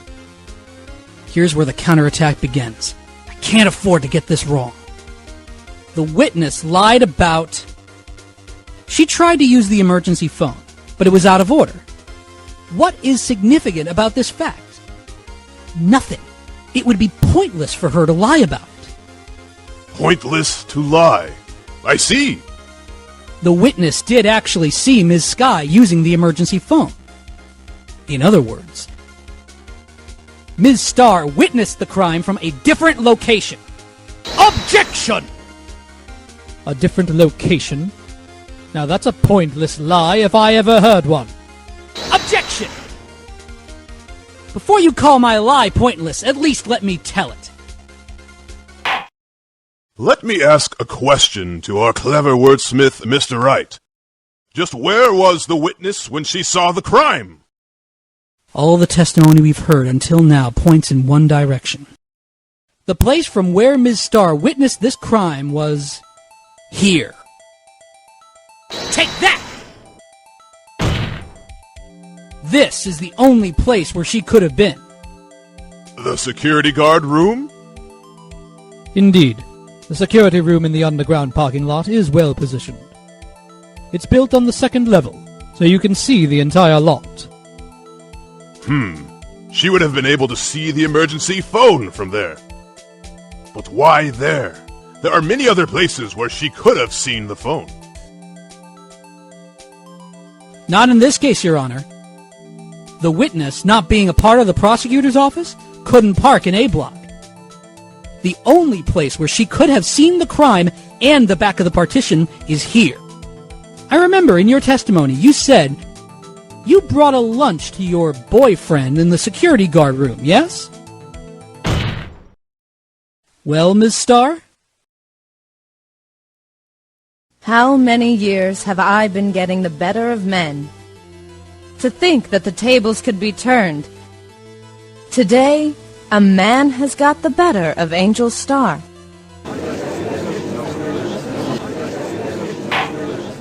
Order! Order, witness! What have you done? You used to be a detective. You should know better. Well, I'm not turning back. The guilty will be punished. And I'll do what I must to make sure justice prevails. The guilty? Is she talking about Ms. Skye? Mr. Wright, doesn't it strike you as odd? Why did Miss Starr lie? It doesn't make sense. Huh? She could have just said she saw the crime from the security guard station. It wouldn't change anything. Exactly. This photograph tells all. It was the defendant who stabbed the victim. That truth still stands. Objection! It still stands. I disagree, Mr. Edgeworth. What? If a witness is found to be lying, they're guilty of perjury. She knows this. She wouldn't risk that without a good reason. So, tell us what her reason was, Mr. Wright. Huh? Me? Who else? Mr. Wright, let's review what we know. Ms. Starr witnessed the crime from the security guard station. But she lied and said she saw it from B Block. It must make a vital difference. But what? What would change?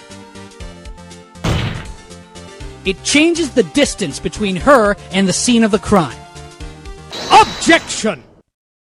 My condolences, Mr. Wright. But one look at the floor plans and it's quite clear. The distance between the scene of the crime and the guard station is 30 feet. I don't see how that would change what she could see. Objection! What she saw is not in question here. What matters is the time it would take her to reach the scene of the crime. Ms. Starr, you witnessed the crime from the security guard station. Now, how long did it take you to go from there to the scene of the crime where you arrested Ms. Sky? Well, witness? You... Yes? You ordered the squid wheels, right? The quality of my lunches has gone from low to inedible. I was bringing a PB&J lunch with fresh boysenberry jam to my boyfriend. Boysenberry for the boyfriend. He wasn't in the station, so I waited. I witnessed the crime from the glass-walled station.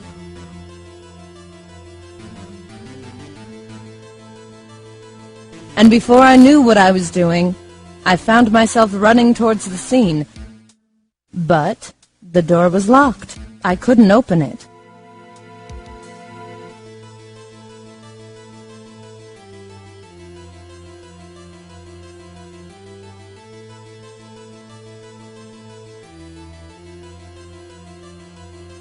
That's why I had to go through the visitors' parking in B Block. That's quite a detour.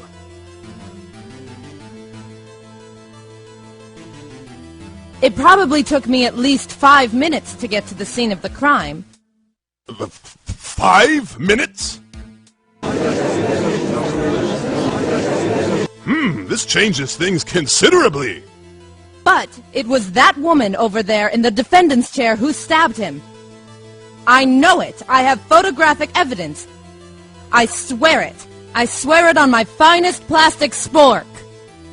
You have a point. And the spork is a wonderful invention. Would you like another caviar lunch? Absolutely. Uh-oh. Mr. Wright, you have to do something. Do I have any evidence to stop this? Objection! 5 minutes between the witnessing of the murder and the arrest. Think about it. You could make pasta in that amount of time, if you like it al dente. I've got lunchboxes that tie pasta into knots, rookie. A 5-minute blank. Isn't that strange? Strange. If you were a criminal, what would you do with 5 minutes, Your Honor? Well, I guess I'd flee the scene. Hey! Don't get the wrong idea. I didn't kill anyone. But you have the instincts of a killer. You would run, but this time was different. Ms. Sky dawdled at the scene of the crime. She even had her picture taken. No true criminal would act this way. It's inconceivable. Yeah!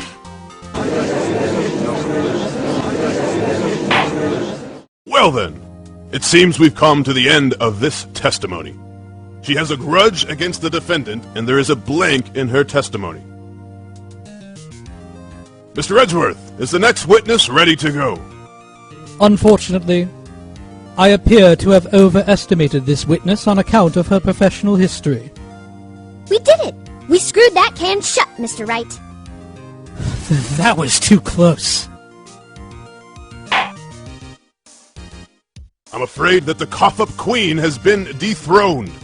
And with that, court is adjourned. Hold it!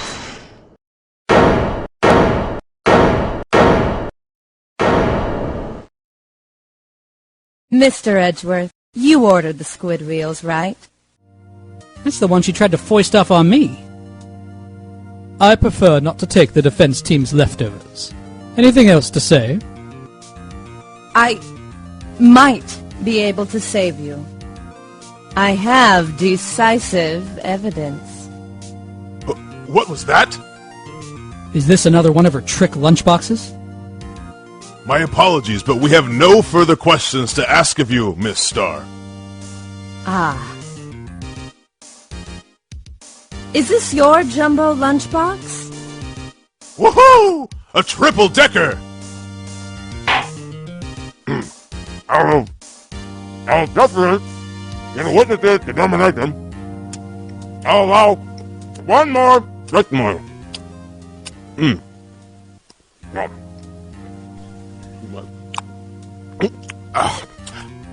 Let's hear about this decisive evidence. Like the Lunchland motto says, you won't be disappointed. What's she gonna pull out of her lunchbox this time?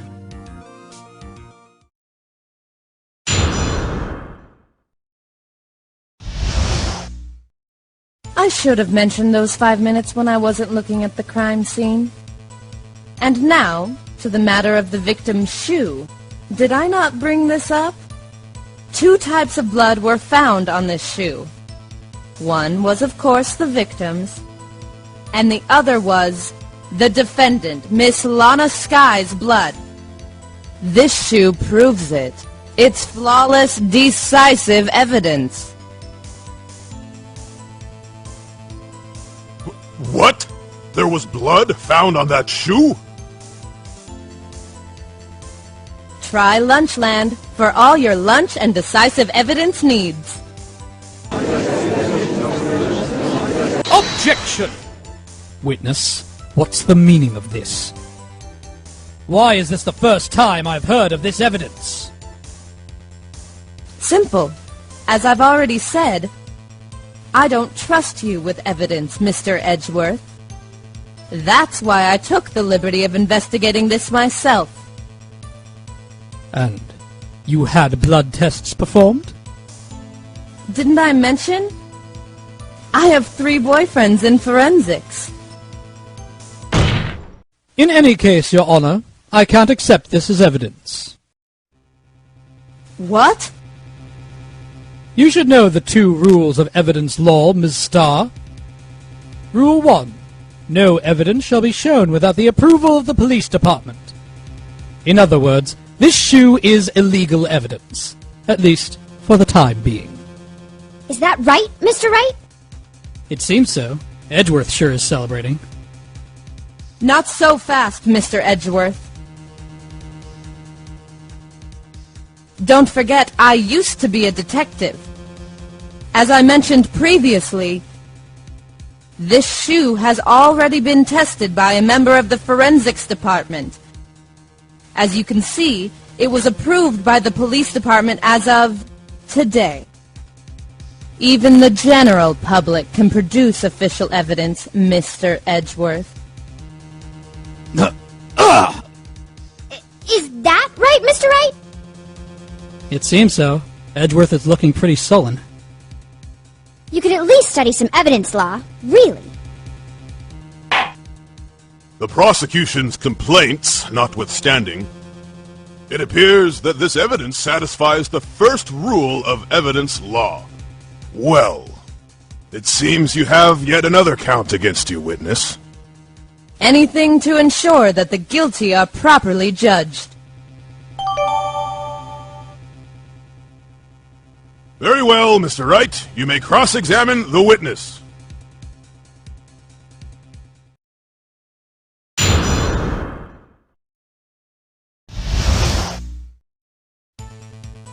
types of blood were found on this shoe. One was, of course, the victim's. Hold it! So you brought it to the forensics department? If you're going to submit something as evidence in court, you need it approved.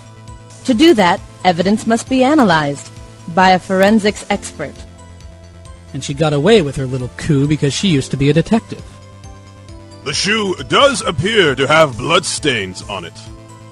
Makes sense. After all, a man was stabbed here. And that blood belonged to the victim, Detective Goodman? As I said, there were 2 types of blood found on the shoe. And the other was the defendant, Miss Lana Sky's blood. Hold it! You can't say for sure the blood belonged to the victim with a blood test.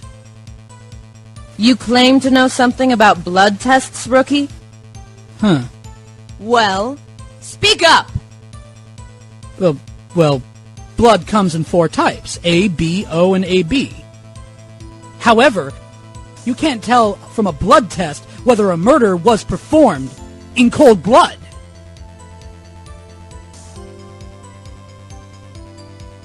That's just a figure of speech, Mr. Wright. Actually, if you combine all the various blood types, there are millions of types. It's practically impossible to narrow a blood sample down to one person. Or so I hear. Millions of types? If I had a little more time, I would have gotten DNA test results. But they said there's very little doubt it could be anyone's but Miss Lana Sky's. So the suspect's blood was found on the victim's shoe. That ties her directly to the death of Detective Goodman. I was afraid he was going to say that. This shoe proves it. It's flawless, decisive evidence. Hold it! I can't let this evidence go without a fight. You ordered the peppered fish guts, right? Some like it hot, Mr. Wright. Some like your client. She's in enough hot water to make a whole batch of soup. Mr. Wright, do you or don't you have a problem with the shoe? A problem? This is critical. What's wrong with the victim's shoe? If I'm not imagining things, I'd say there is one critical problem with this evidence. A clear contradiction. That gleam in your eyes. You're still young, rookie. I'd give you a peppered fish gut now, but you couldn't take the heat, could you? Let's hear what Mr. Wright has to say. What is contradictory about the victim's shoe? Show us the problem with this evidence. Take that! I wonder if you noticed. There's blood on the bottom of this shoe. Don't mess with me, rookie, or it'll be your blood on the bottom of my shoe. Indeed, there is quite a bit of blood on the bottom of the shoe. It makes sense. The victim was stabbed with a knife. What could possibly be contradictory about blood on the bottom of his shoe? Take that! The problem lies in the footprint. The footprint? Note that the bottom of the victim's shoe is covered in blood. Then, isn't it strange? Why weren't there any bloody footprints found by the scene of the crime? Aha! As you can see, there were no traces of any such footprints at the scene of the crime. That contradicts your claim about this shoe. Objection! This picture only shows part of the floor, so there could have been bloody footprints. Objection! If there were bloody prints, they would have been found. We checked the scene and found nothing of the sort.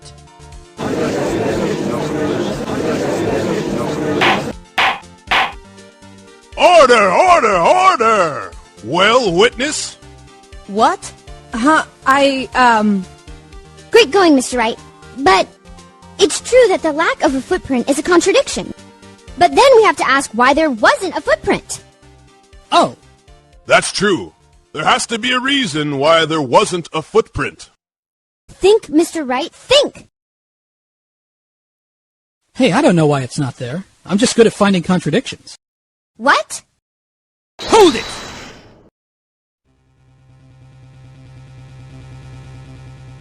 I see. Now I get it. Get what? Our witness is more devious than I gave her credit for. We were hoodwinked to the very end. But she slipped. There is one vital hint to the truth in her testimony. What are you talking about? Think back to when she told us about apprehending the suspect.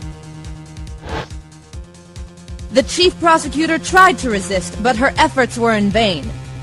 She knocked my hands aside, kicked over an oil drum. Oh, she's beautiful but deadly. A predator, this one. A leopard woman.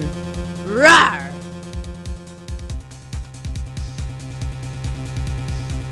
I thought that was a strange thing for the normally cool-headed chief to do. No kidding. Now, witness, allow me to ask a very simple question. This oil drum, was it empty? Oh, that.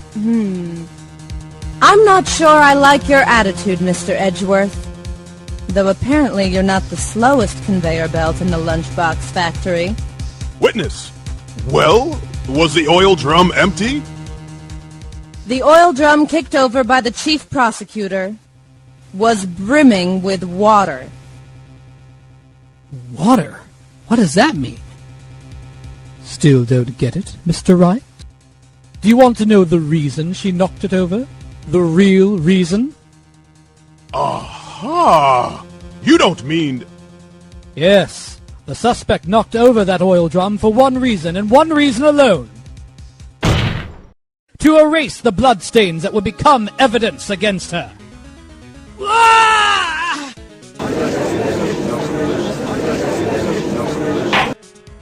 That ties things up quite nicely. The bloodstains left on the victim's shoes tie her quite clearly to this murder. Then, after the deed was done, she knocked over the oil drum to erase the telltale signs. Why, that's a prosecutor's specialty. Erasing evidence. That reminds me. Ms. Sky's right hand was hurt. Didn't she say she'd cut herself when she stabbed him? So my sister's blood on the shoe. That's when it happened? Well, I see no reason to prolong this trial. Mr. Wright, do something, please! What? What can I do? Your sister has confessed to the crime and she tried to conceal it. But... Enough. There's no need for further debate. The verdict, Your Honor. Very well. But Angel Star is on the prosecution's side. She could have been lying about the water. This court finds the defendant, Miss Lana Sky... Hold it!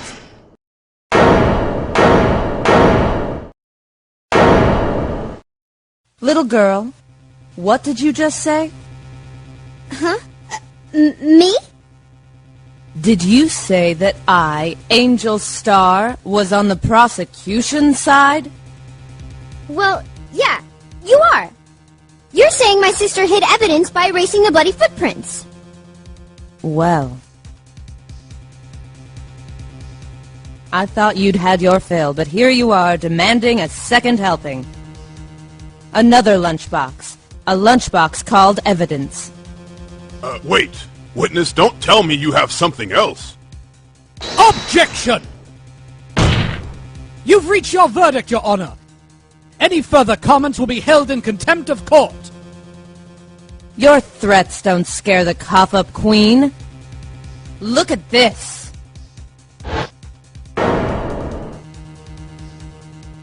A photograph? I had this just in case anyone had the gall to suggest that the white shoe didn't belong to the victim. I see no room for error in this evidence. Mr. Wright, wait! Look at the asphalt in this photo. Hey, it's clearly wet.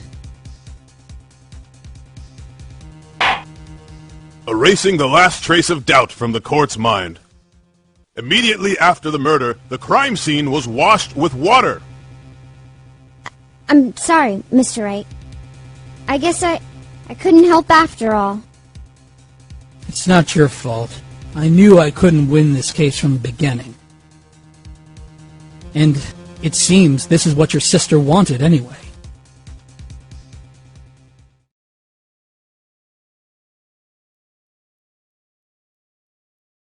I'm sorry, Mia.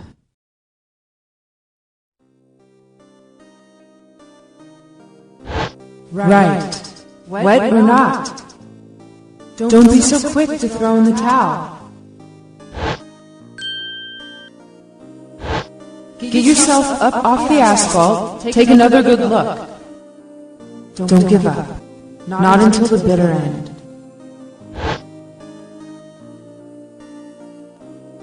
This is the last piece of evidence. Very well. This time, I'd like to declare a verdict for good. Objection!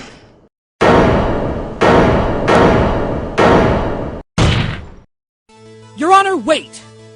What is it with you people? Can't I hand down my verdicts in peace anymore? Whatever it is, can it wait? No, it can't. Then it will be too late.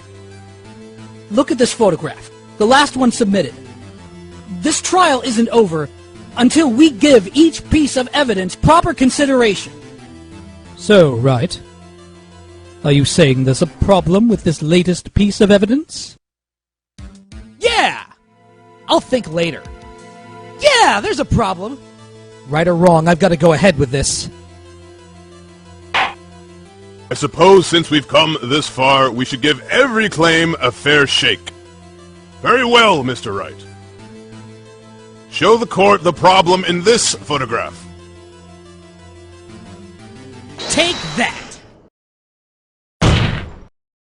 The problem in this photograph is here. What's this? There's something poking out of the car's muffler. Wait just a moment, Mr. Edgeworth. Your Honor? You just said muffler. However, I see no trace of a muffler or scarf of any kind in this photograph. A muffler is also a part on a car or motorcycle, Your Honor. Just think of it as part of the exhaust system. A pipe. I see! And I see! What's that suspicious-looking cloth sticking out of the car's muffler? So what if there is something sticking out of the muffler? What does that have to do with this case? Nothing. Absolutely nothing. Objection! Sorry, Ms. Starr, but it's not going to be that easy. In fact, you've already told us why this is important to the case. You've said as much in your testimony. What? Let's hear what Mr. Wright has on his mind. Tell us why you think this piece of cloth in the muffler is related to this case. Take that! Ms. Starr, recall your testimony for the court. Ah, yes. When I arrested her, she mentioned the muffler. That's what had me confused in my earlier testimony. Muffler? Could it be that the muffler you heard mentioned was actually this exhaust pipe? If so, that means this piece of cloth is vital evidence! Oh!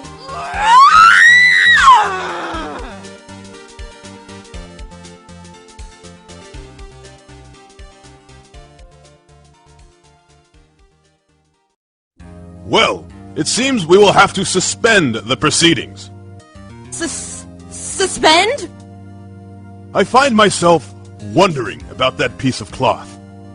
If we leave any question unanswered here, we do a disservice to the law. Have the car at the crime scene inspected at once, and bring me that cloth. The verdict will wait until after we've seen all the evidence. Agreed?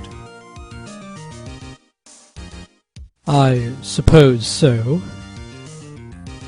Whew. That was close. But we made it. At least for now.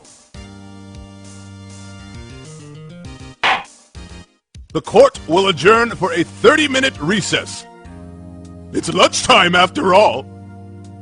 He's still hungry?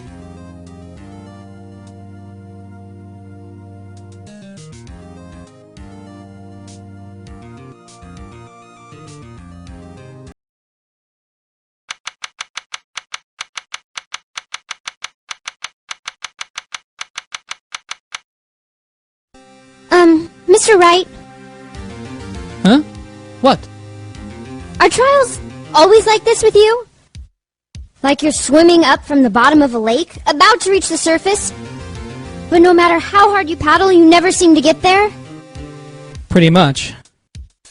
Except today we're swimming in quicksand. So, what happened to your sister anyway? Apparently she got called off to the judges' chambers. Probably had something to do with that piece of cloth. So, this is where we turn this trial around, right? Our only weapon, a tiny, insignificant piece of cloth. I'm the one who's starting to feel tiny and insignificant, to tell the truth. Hola, partner. They say you show a red cloth to a bull, it'll fire up its temper. That's what they told me when I was a youngin', at least. Officer Marshall! Thought I'd come take a look, see how the trial's going. Looks like I'm late. You got the place locked down tighter than a fort in enemy territory. What is going on over there anyway? All the police I've seen these last 2 days have been really on edge. Don't you got enough on your plate without worrying about other people, compadre? You could be worrying about the chief prosecutor's taste in mufflers, for example. Officer Marshall? The whole muffler thing didn't have anything to do with scarves. She wasn't even wearing a scarf. You don't say. Now don't that just beat all? I've seen the red breeze blow at her slender neck many a time. I saw it that day too. She was wearing a red muffler. What? At the awards ceremony that afternoon. Edgeworth's seen it too, I'd reckon. What does that mean? In the photograph taken at the crime scene, she wasn't wearing a scarf. So, Miss Starr wasn't mistaken. Well, it's about time. Remember, partner, sometimes you gotta grab the bull by the horns. And sometimes you just gotta let that bull go where it will. Time will tell. Ugh. I have a bad feeling about this. So, what are we swimming in now, Mr. Wright? If it's steak sauce, I can hook you up with some fine ribs. Ooh-wee!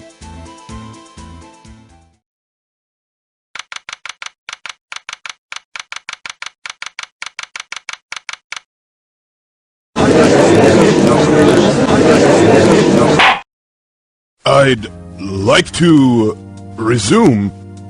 What's up? The judge keeps looking over at the prosecution.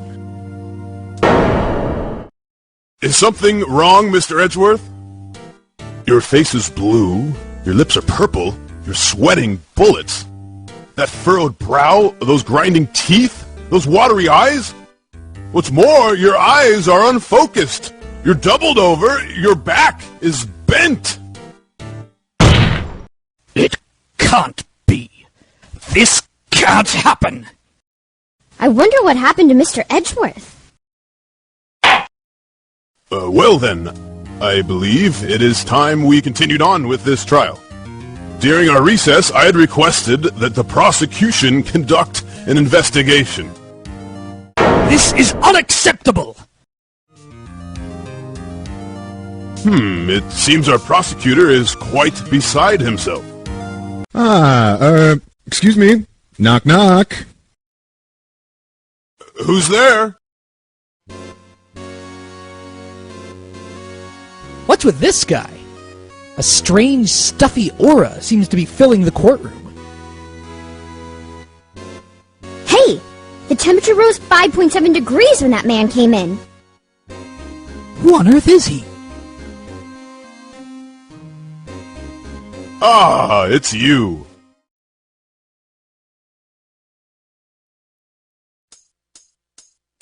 Oh. Sorry I'm late, Udgy. The roads were packed. It's just me. Long time no see, Udgy? How you been? Swim much these days? Ha! Hello. No, I've been so busy. Busy schmizzy, Udgy, my boy. You have to make time to relax. Yes, indeed. Udgy? Seems to be his nickname for the judge? I'm afraid you're right. Very afraid. Sorry, but who are you? Aha, so you're Righto, the attorney. I've heard good things about you, son. Thanks. So sorry about our little worthy giving you all that trouble, eh? You know, we should all go swimming together sometime. Jolly. Little worthy? Mr. Wright, you don't know the district chief of police? Chief of police? He's the top-ranking police officer in the entire district. Name's Gant. Damon Gant. Pleased to meet you, everyone. So, to what do we owe this honor today? It's been over 2 years since you last came to this courtroom, hasn't it? Well, it's Worthy here. Look at the poor fellow. I just thought I'd help out by bringing this. Hey, that's... My sister's muffler! So Ms. Starr wasn't just seeing things. When the crime occurred, Ms. Sky really was wearing that muffler. But to think that it was stuffed into that exhaust pipe. On little Worthy's car, no less.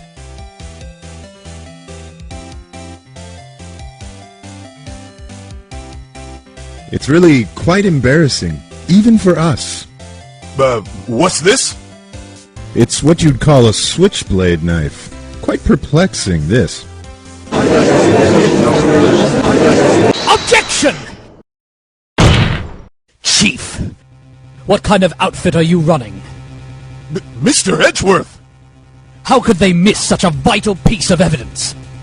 If your investigators are this lax, how do you expect us to do our job? Now wait a minute, Worthy. I've no desire to hear your excuses.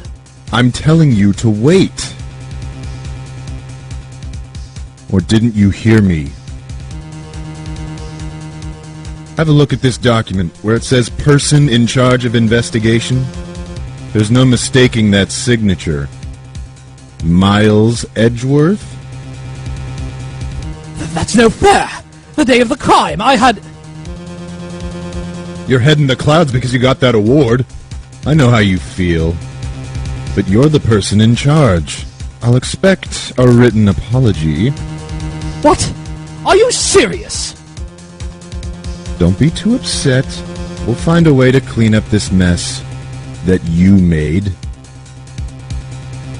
This is the first time I've seen Mr. Edgeworth at a loss for words. This kind of major blunder is unlike you, Mr. Edgeworth. Gah. The court accepts this new evidence. But I'd like to ask the defense a favor first. Yes? Just to be sure, I'd like to take a look at the blade of this knife. The blade, Your Honor? Well, I don't see why not. Could you open it up for me, I wonder? Yes, well, I think all you have to do is push that switch and... If I cut my finger, Mr. Wright, I wouldn't be able to pound my gavel anymore. Yeah, but if I cut my finger, I wouldn't be able to point it at people anymore. Come on, just hurry up and open it!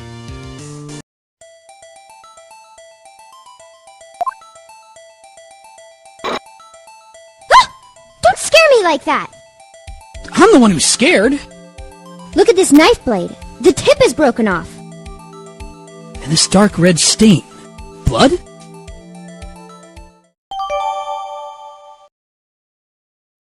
This does not excuse the actions of the police department. I would like to hear an explanation from the chief of police himself.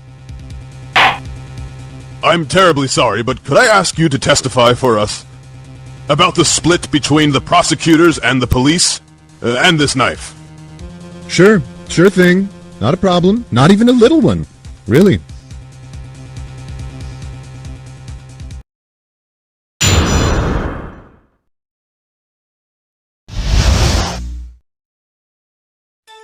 This knife is special, but I can't say how here. Unless there's evidence to prove a connection between this knife and Goodman. That was a bad day for the department. We weren't in any shape to do an investigation. A detective was killed at the police department. See? What a mess. The time of the crime? 5:15. Scary coincidence, eh?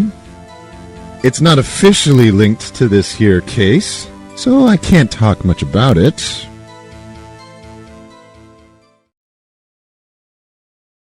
There was a murder at the police department? A detective? That's hush-hush information, Aji. We haven't exactly announced it yet. Objection! Wait a second. You said 5:15? That's the exact time that Detective Goodman was killed at the prosecutor's office.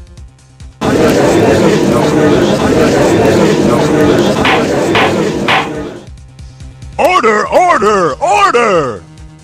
Anyway, we at the department were all flustered, as you might well assume. We're in the middle of a top secret investigation. Don't tell anyone, okay? I think we understand the police department's situation. Well, Mr. Wright? 2 detectives killed at the same time in 2 different places? The chances of that are really slim. Scientifically speaking, of course. I'd like to exercise my right to cross-examine the witness. Very well. However, keep your questions focused on the case at hand.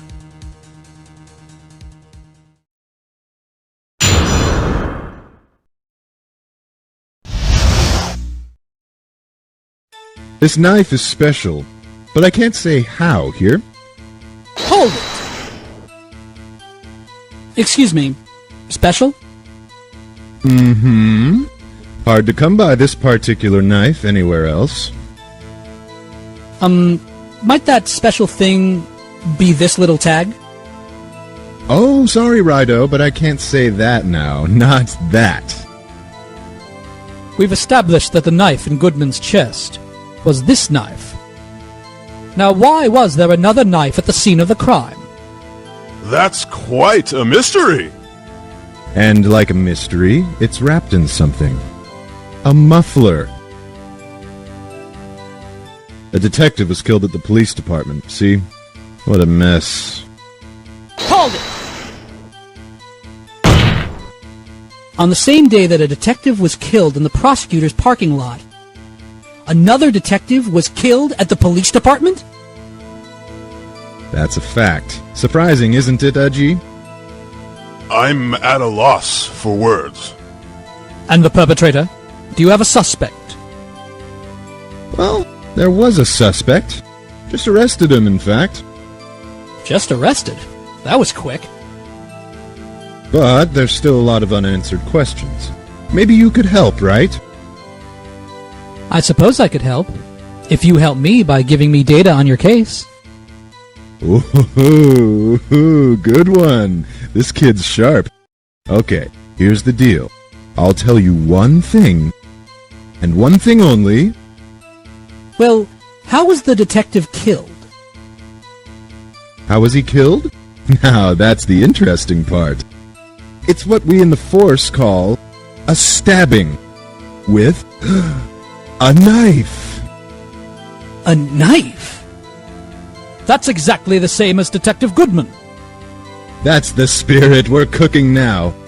But, you know, that's not the only thing that was exactly the same.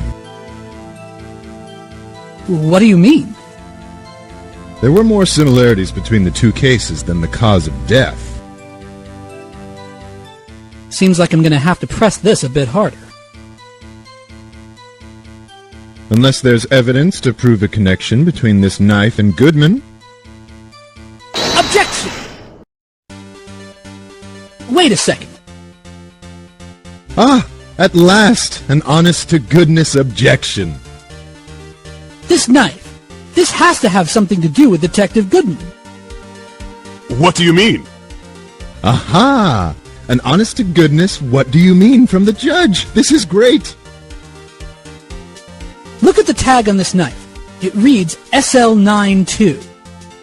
And this is important. Why? Over here we also have a memo that was on the body of the victim. What's this? 6 minus 7s, 12, 2. Your Honor, it's upside down. Upside. The printed name on the memo makes it look like it's right side up. But turn it around and what do you get?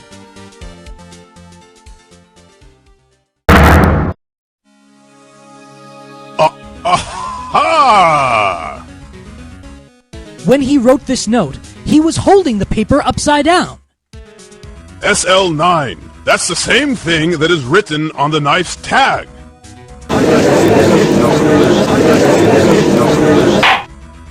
Order! Order! Well, Chief? Ah. Well, I guess the cat's out of the bag.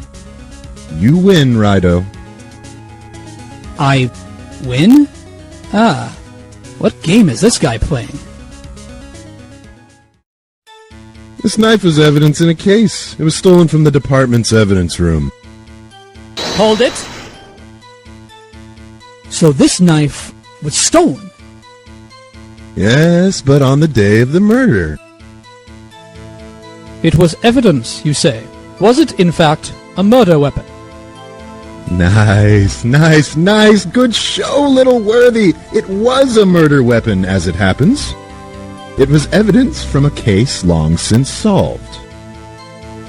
So this knife was stolen on the day of the murder. And it was found in the exhaust pipe of Edgeworth's car. Hard to think there isn't a connection there. A detective was killed at the police department. See? What a mess. Hold it! On the same day that a detective was killed in the prosecutor's parking lot, another detective was killed at the police department? That's a fact. Surprising, isn't it, Udgy? I'm at a loss for words. And the perpetrator? Do you have a suspect? Well, there was a suspect. Just arrested him, in fact. Just arrested? That was quick. But there's still a lot of unanswered questions. Maybe you could help, right? I suppose I could help. If you help me by giving me data on your case. Ooh, good one. This kid's sharp. Okay, here's the deal. I'll tell you one thing, and one thing only. So, tell me, where was the victim found? Well, I can't speak on where the corpse was found, but I can say the crime took place in the evidence room at the police department. The evidence room? Wait a second. I have heard of that. The evidence room. Didn't he mention that in his testimony just now? This knife was evidence in a case. It was stolen from the department's evidence room. There's the connection between the two cases. You seem happy, Mr. Wright. Happy? We just got handed our ticket to go to town on this case. With the link between the two cases established, we finally have some leverage. Now we can get Gant to testify about the details. It's not officially linked to this here case, so I can't talk much about it. Hold it! Chief, the defense's position is simply this. The connection between these two cases has already been proven. Huh, you don't say. Well, out with it, Wright-o. What's your connection? Yes, out with it, Mr. Wright. The connection is a place, mentioned in the testimony we just heard. The knife found in the lot was stolen from the police department's evidence room.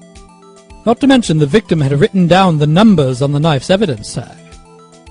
And we also know that the detective murdered at the police department was killed in that very same evidence room. Indeed. There do seem to be too many connections for it to be a coincidence.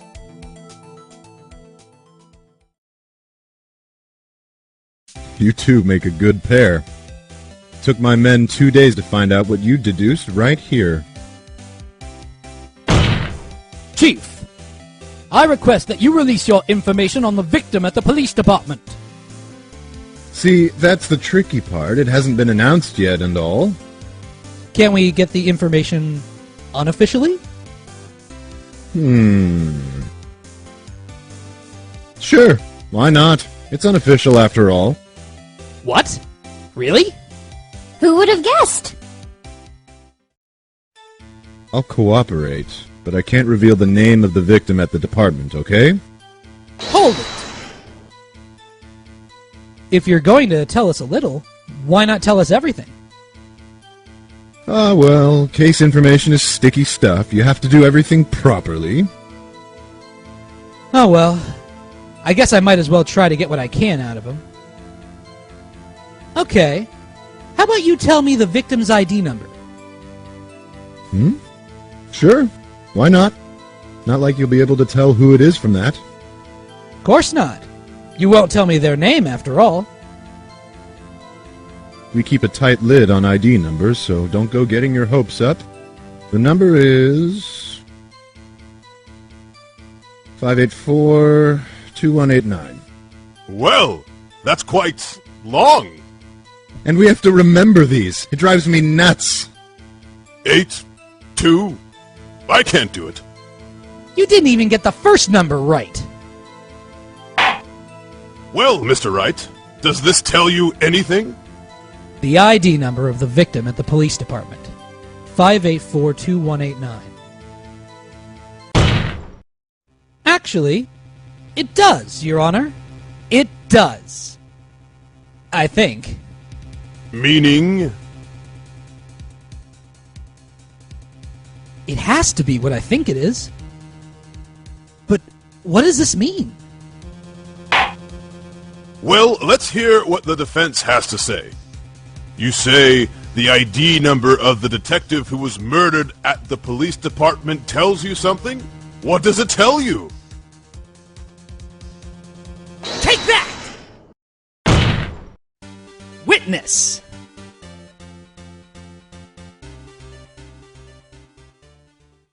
What is it, Mr. Wright? You're grinning like a schoolgirl on prom night. No, it's just, I got confused. And this is news. Huh? Just come out with both guns blazing, like you always do.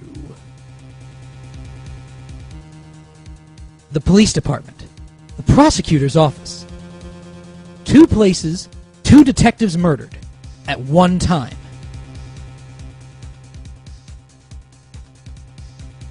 Actually, I happen to have a police ID number here. Oh-ho! Is it yours? No, Your Honor. I'm a defense attorney. Remember? This is the ID number of our victim, Detective Goodman. Shame on you, Wright-o. Personnel IDs are top secret.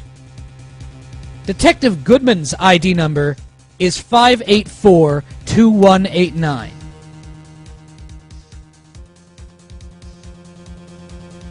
And this means what, exactly? Huh? Wait. That ID number we heard from the chief earlier? That started with 82... I've forgotten. You even got the first number wrong. The number the chief of police gave us was 584-2189. Objection! Oh, wait a second, Wright. What does this mean? That's what I want to know. The two ID numbers are identical. In other words, the detective killed in the police department's evidence room was Bruce Goodman. What does our witness think about that? Oh. Sharp as a tack, Righto. Sharp as a tack. But wait! Detective Goodman is our victim! He was killed at 5:15 in the underground parking lot. Yet, a Bruce Goodman was also killed at the police department. In the evidence room at the exact same time. Objection! That's impossible! So what we're saying is the same person was killed at the same time? And in a completely different location?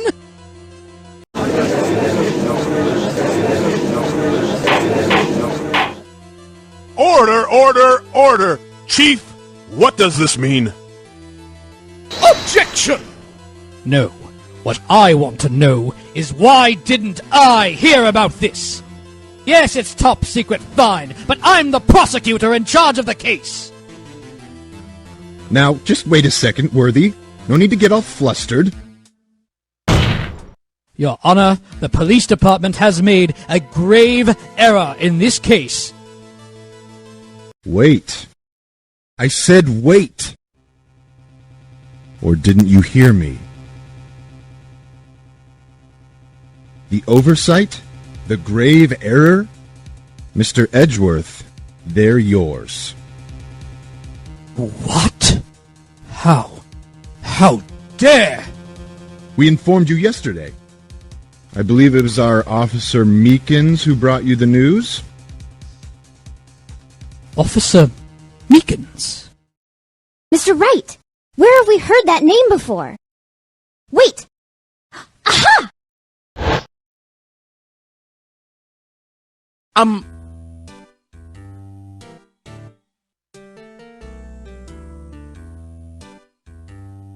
Excuse me, but is Mr. Edgeworth, anywhere on the premises? I'm here, sir, at the request of the chief, sir. I've got your report, sir.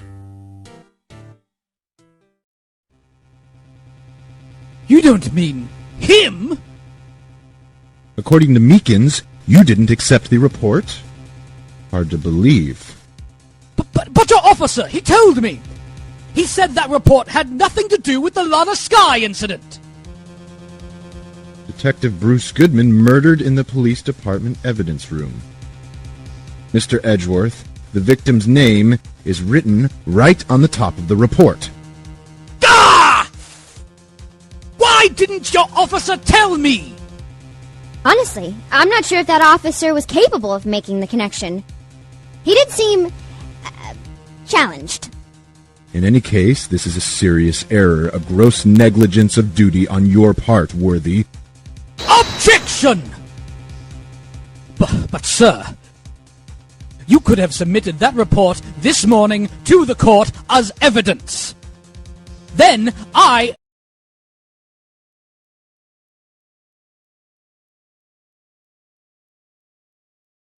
No such luck this time, Worthy, or should I say, unworthy.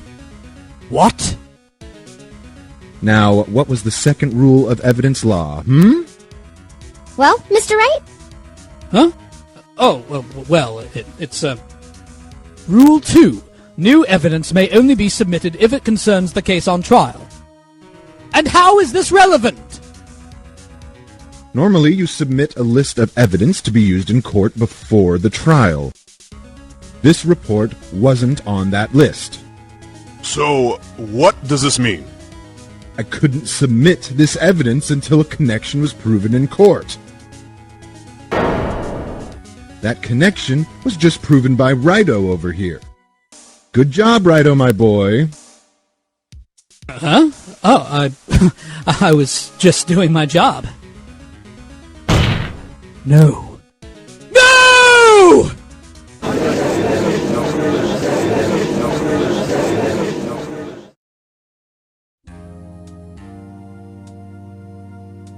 It seems we have come to the end of this trial. You are becoming a thorn in my side, Worthy. There have been rumors. After all, you were in the defendant's chair just last year. I apologize for this terrible lack of due diligence on my part. Mr. Edgeworth! Please, just give me 1 day. I'll get to the bottom of what happened, if it's the last thing I do. You'd better get results this time. Really. I'm sorry. I'm so sorry. Poor Mr. Edgeworth. I don't think there's ever been an error this serious in the history of this court. We will grant 1 further day as the prosecution has requested. Will this be sufficient, Mr. Edgeworth? Yes, Your Honor. Thank you. Whatever your punishment for this is, for your sake, I hope it's not decisive. Very well. Court is adjourned.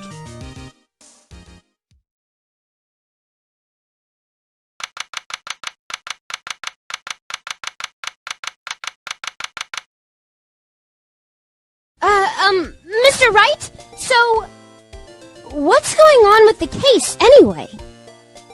I'm a little confused. Huh? Well, let's see. What is going on? The victim, Detective Bruce Goodman, was stabbed to death after 5 p.m. on the 21st. He died in the prosecutor's parking lot and the police department's evidence room. What's this? And the evidence room part. The prosecutor's office and the police department are 30 minutes apart by car. Well, that's what we're going to find out. Or try to, at least. All right, let's do it. Glad she's in good spirits, but I'm not sure she's going to be much help with this. Don't be so sure, Mr. Wright. Huh? Would you mind coming with me? I'll prove that these thick-rimmed glasses of mine aren't just for show.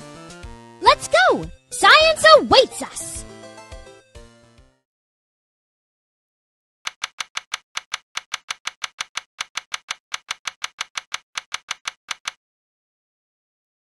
You know, I don't really think we should worry about the police department murder. There wasn't even a body found there. Who cares? Of course, it was our victim who was killed at the department. And my sister would never do such a thing. I know it. This oil drum, was it empty? The oil drum kicked over by the chief prosecutor was brimming with water. My sister? Erasing evidence at the crime scene? Never. Even though she says they don't get along, Emma really likes her sister. That's not it at all. It's just, we're both professionals at what we do, and I trust her. Big words for a high school student. Well, whether there was bloodstains or not, the water in that oil drum washed it all away. Ignore the strength of my science at your own peril, Mr. Wright. Huh? What's that grin for? This situation calls for one thing, and that is luminol testing fluid. Luminol? Blood is sticky stuff, you know. You can't just wash it away with a little water. Even if you can't see it, it's still there. But wouldn't the police have already done those tests? Never trust anyone's eyes but your own, Mr. Wright. Just give it a try. Me? Why do I have to do it? I'm a minor. I can't even drink yet. We're testing bloodstains with the stuff, not drinking it. Here, look. I'll lend you these glasses. Huh? You had an extra pair of those things? To test for a blood reaction, just spray the luminol on it. Like this, see? Touch the screen to spray it on. Okay, let's find out some bloodstains.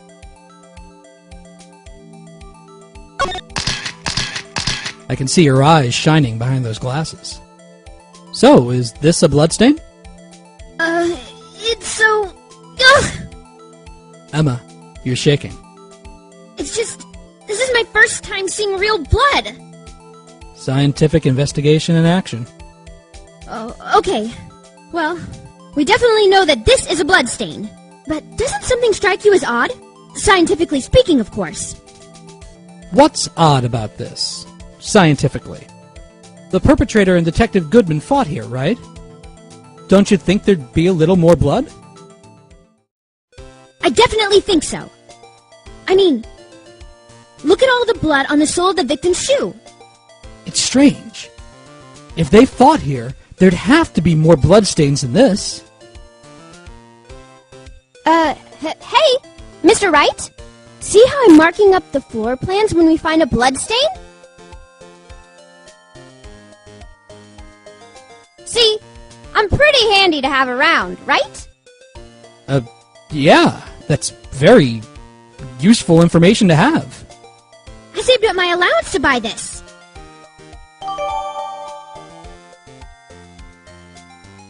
We can't be sure that the police will reveal all of their evidence in court.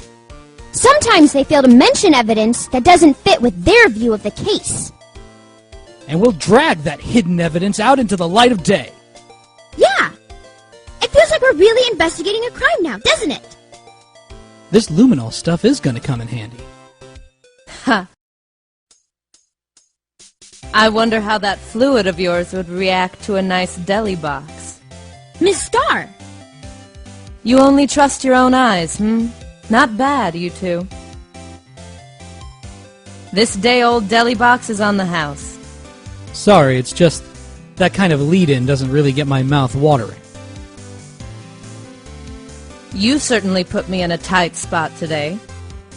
My apologies, Miss Starr, but... No, it's okay. It was my fault. Oh, we know. I witnessed everything from that security room right there. But I was afraid that wouldn't sound convincing enough. You see, I was wrong to think that. I'm sorry. Sorry? You lied on the witness stand. That's unforgivable.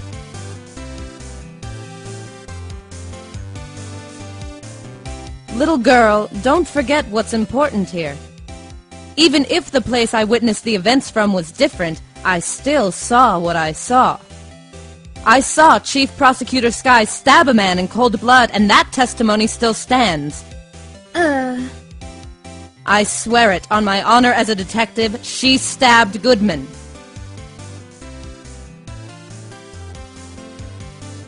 So, you were a detective, weren't you, Miss Starr? Yes. It was a long time ago. Well, 2 years ago. No matter how hardened the criminal, when they faced me, they coughed it up. Coughed it up? They confessed. They babbled like babies. You know, I may seem like a demon sometimes, but I can be an angel too. I wouldn't doubt it. Every day I dragged the dirt out of the mouths of suspect after suspect. And before long, they called me the Cough-Up Queen. Oh, and here I thought someone had gotten food poisoning from your lunches. And you were let go. Or fired. I felt that I had found my dream job when I became an investigator. And if these prim and proper prosecutors hadn't let me go, I'd still be one today. It's all because of that case. The SL9 incident. S.L. Wait. She doesn't mean... I had one of those up until 2 years ago. Back when you were the cough-up queen, right? We found this ID card here in this parking lot. Well, there's no mistaking that. It's definitely Goodman's. But it's the same ID as the man who was killed at the police department. That's impossible. I wish I could be so sure.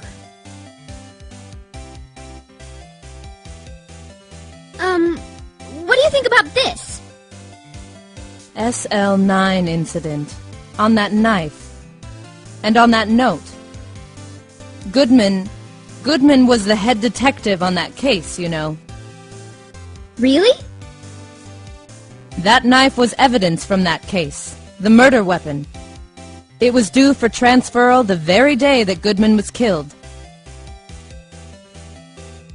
As I suspected, SL9 isn't over. Not yet. Do you think you could tell us more about the SL9 incident? That's when I learned the truth. We're nothing to them. Disposable. Disposable? 2 years ago, it was the biggest case I'd ever handled. The police and the prosecutors were desperate for decisive evidence. So, they didn't solve it? On the contrary. It was solved quite cleanly. The criminal was caught and executed. Executed? Yes, the criminal got what was coming to him. It doesn't get any cleaner than that. The only problem was, they never did find decisive evidence. Not even a little. What? But the criminal was executed, right? Evidence of a sort. Made-up evidence. What? You mean they executed someone with fabricated evidence? The best part came several months after the trial. Every detective involved with the case was dealt with. Some were demoted to patrolmen, others found themselves out of a job. And you were one of those? Myself, and one other person you know well. Wait, could it be? Exactly. Officer Jake Marshall. He's on security detail in the police department, isn't he? As professional detectives, we investigated that case from every angle. Jake was particularly determined. And then, it was over, and he was demoted. However, he hasn't forgotten, and neither have I. You haven't forgotten SL9? There was another side to that case, a hidden side. That's what we're after now. And no one up in their fancy offices can stop us. Wait! Those lunches you sell. There is only one reason I come to sell lunches in this accursed office. I come here to meet old friends, boyfriends that can help me investigate. Ms. Starr's old boyfriends. How many does she have, anyway? Just when the detectives on this case have disappeared, we find new evidence. There has to be a connection. So, rookie. What? It seems like you're serious about investigating this case. Yes. Then you should take this.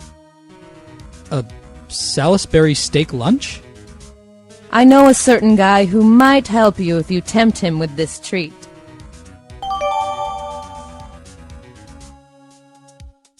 Miss Starr? Officer Marshall, is he your, are you going out? Why do you want to know? I was just wondering what happened to him. A long time ago, when he was helping my sister do cases, he was so nice. He got along so well with my sister, it made me jealous. And he was nice to me too back then. This would be when Officer Marshall was a detective. But now he's so cold. Jake and I are merely cooperating on this investigation. We're putting the past to rest, as it were. Nothing more than that. I see. Thank you. Officer Jake Marshall.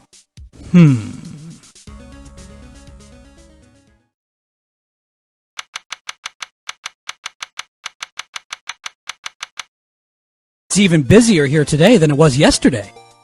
The detectives are running around so fast they're blurring. I suppose it makes sense. The detective did get killed in their own department. So, the evidence room. The scene of the crime. According to the pamphlet we got at the front desk, here it is! She's like a kid at an amusement park. Ooh, a real crime scene. Let's go take a look!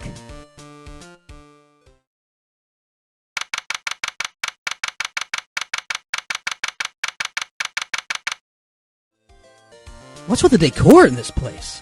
It's very eccentric. According to the pamphlet, this is the guard station for the evidence room. So beyond that door is the evidence room? The scene of the crime? It sure seems that way. Oh. What's wrong? It's those cacti. They're so prickly, so imposing. It's hard to think straight. If you can't handle the cacti, stay out of the desert. What I want to know is if this is a guard station, where's the guard? I have a feeling I know who this guard is already. The evidence room is beyond that door. Let's just walk in. It won't open. You thought it'd be open? I think we'd need someone's permission to go in there first. It looks like there's a video feed from the evidence room here. There's a light blinking below the monitor.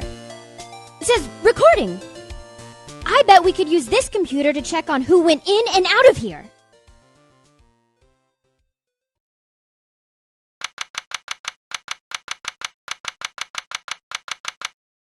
This place is charged with frantic energy, as always. Please! Huh? Wasn't that... One steak lunch, please? Oh, it's you. Detective Gumshoe. Now's no time for chit-chat, pal. I'm a busy man. What I really need is a steak lunch from Lunchland! Oh, you mean one of these? Actually, it's not for sale. I think I just heard the sound of his heart breaking. Now's no time for despair. We've caught our criminal. Now we just need evidence. The criminal? You mean... You heard about the stabbing in the police department evidence room, pal? On the same day that a detective was killed in the prosecutor's parking lot, another detective was killed at the police department? And the perpetrator? Do you have a suspect? Well, there was a suspect. Just arrested him, in fact. It's the biggest scandal to hit the station in ages. Everything's topsy-turvy. But Detective Gumshoe, who was it? Listen, pal, all I know is I need me a steak lunch. Pronto! Standing around here talking isn't gonna fill my belly. Wait, don't leave! If you want to know more, head on down to the detention center, pal. Questioning should be over, so I figure he's down there having a good cry. Later! He ran off to the evidence room. Well, this investigation is off to a running start.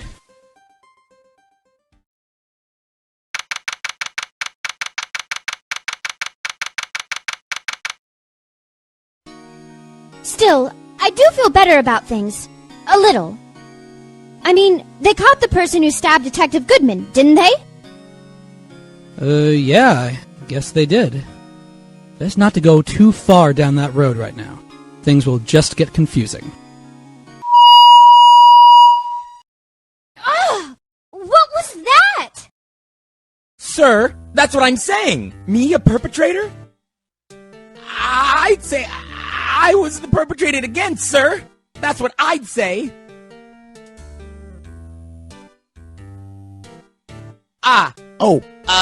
Hi. Greetings, sir.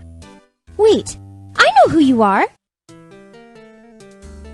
Excuse me, but is Mr. Edgeworth, anywhere on the premises? I'm here, sir, at the request of the chief, sir. I've got your report, sir. Officer Meekins. So you're a guard here at the detention center? No, sir, I'm not, sir. I'm a little lost patrolman, like a little lost lamb, sir. Oh, I get it. You're here to deliver a report. No, sir. How should I say this? Wait, he's an... Is he? You, Officer Meekins, you didn't... Did you? Perpetrator Officer Meekins reporting, sir! Oh, what? What? Now this is an unexpected turn of events. Sir, I'm a patrolman with General Affairs, sir! Sir!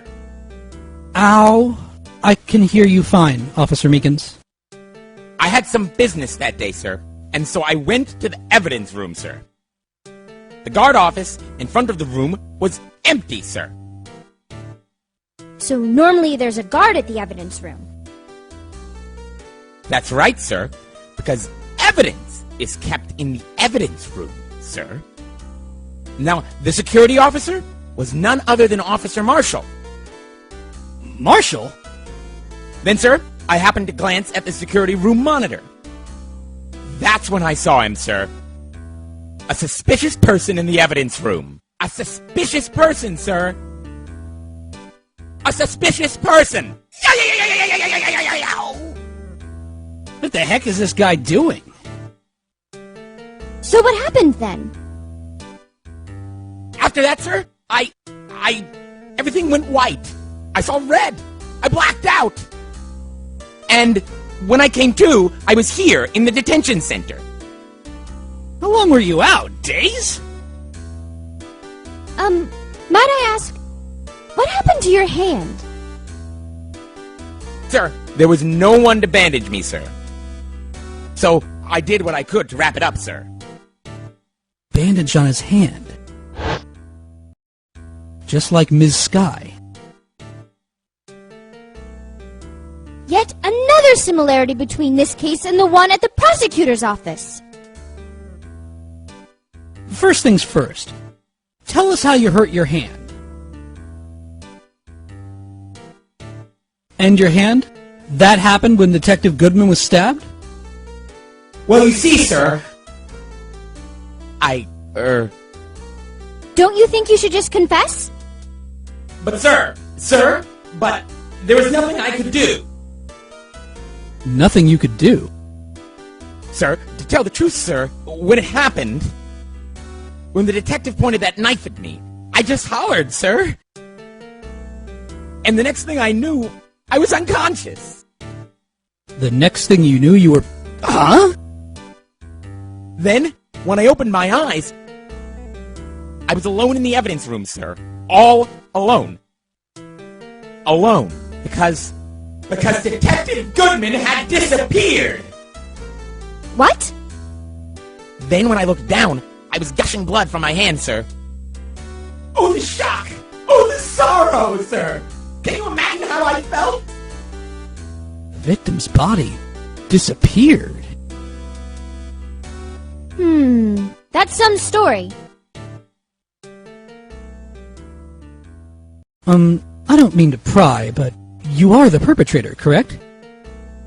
You killed Detective Bruce Goodman in the evidence room, right?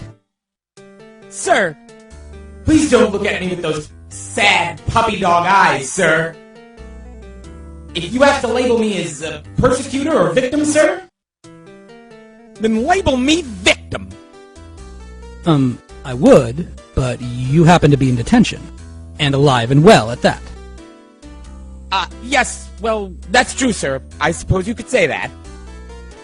Did you know the victim, Detective Goodman? Well, sir, if I had to label him as a stranger or a total stranger, then I'd say he leans heavily on the total stranger side. So, you didn't know him? Sir, I work in a tiny department devoid of light or other creature comforts. I don't know any detectives! So, if he was a total stranger, why did you stab him? Sir, I had no intention of killing him, sir. None. Nor do I have any recollection of killing him, sir. At least someone around here is more confused than I am. Do you think you could take a look at this? Hey! That's it, sir! That's it! That's it! That's what? My head was a blank until this very moment. But, sir, now I remember. I remember, sir! You mean you remember what happened? Correct! That card! That card was the cause of it all! This ID card? Exactly, sir. That's exactly it! Nothing could be more exact, sir! Nothing! I'd better pry into this one a little deeper.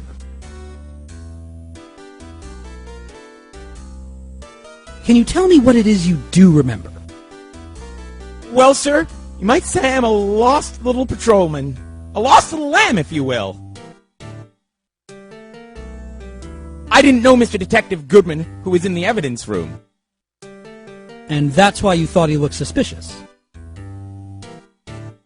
Sir, I entered the evidence room and asked the man to display his ID card. Well, that sounds pretty much by the book so far.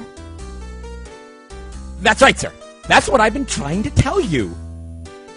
So you asked Detective Goodman to show you his ID card. What did he do? That's the thing. Suddenly, he pointed a knife at me. What? Sir, I assure you, I was as flustered as you are right now. So I whooped and leapt at him. Detective Goodman pointed a knife at him. Do unto others before they do unto you. My father's own words, sir. What happened then? Well, my eyes, sir. Everything went white. When I awoke, I was here.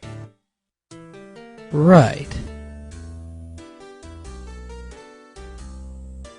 So, Officer Meekins, why was it that they arrested you? What do you mean, Emma? Let's look at what we know. Now, Officer Meekins didn't know Detective Goodman.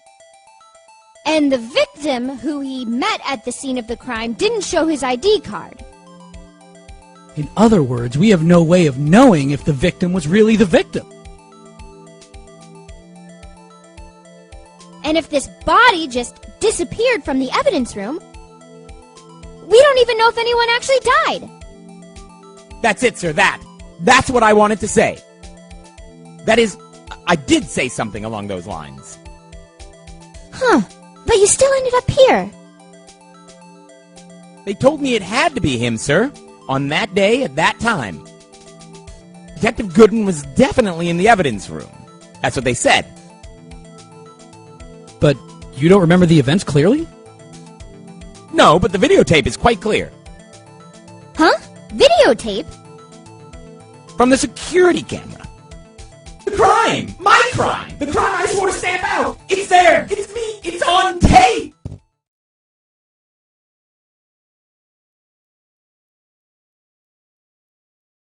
And you wait until now to tell us this?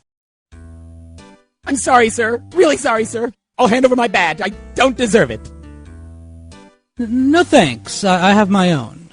Well, guess we'd better go check out the crime scene.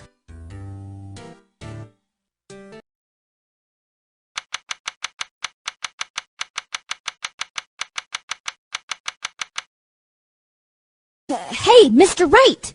Look who's standing at the head detective's desk! It's Chief Gant! Are you sure this is all? You know what it means if there's anything missing. Sir, I'm sure it's most likely totally perfect. We checked the drawers, the lockers, the garbage cans, the coat pockets, the pillowcases, behind the computer monitors, the coffee machine. I see. Well, if anything does turn up, you call me right away, deal? Yes, sir. We'll scour the place again, sir. The head detective looks a little flustered. Ah, righto, my boy. How you been? Swim much? Oh, Chief Gant! Reporting for duty, sir. Why are you saluting him, Mr. Wright? Is Edgeworth gonna be okay? Oh, Worthy? Oh, you know, they're doing a little inquiry committee with him. Sounds like an inquisition. Yep. Well, we've had no end of trouble with the boys since last year. You mean the incident on Gourd Lake? It doesn't look good having one of our top people sitting in the defendant's seat. Now, you got someone else found guilty in that case, right, Righto? Von Karma. A legend he was, undefeated in his 40-year career. But in court, you fixed it so he was caught for forging evidence. Wait! I didn't do anything wrong! He did forge evidence! In any case, the prosecutor's office is in a bit of turmoil, you might say. Why, they'd do just about anything to restore their reputation. Now, depending on what that inquiry committee decides, it could be bad for Worthy. What?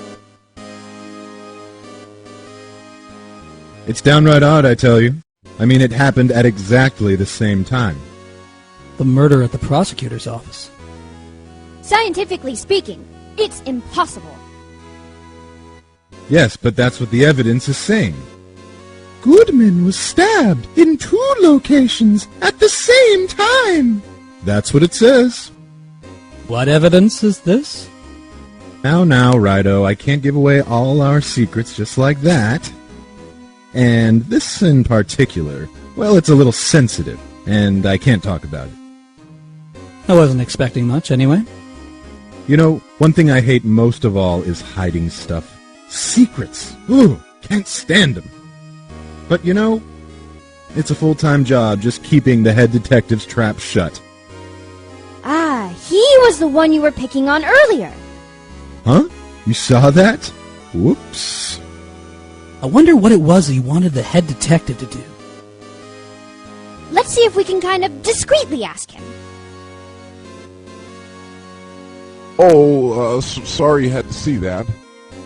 What exactly did the chief of police want you to do? Well, see over there? That's Goodman's desk. He wanted me to check it for anything that might be a clue. They took away every last piece of garbage in the trash can. So, nothing belonging to Detective Goodman is still here? Of course not. Well, except for this. What? You kept something? Sure, why not? It's not important. He didn't even finish writing it. It's a lost item report, but it's only half complete. A lost item? Did Detective Goodman lose something? The date on it is February 21st. I'll make a note of that just in case.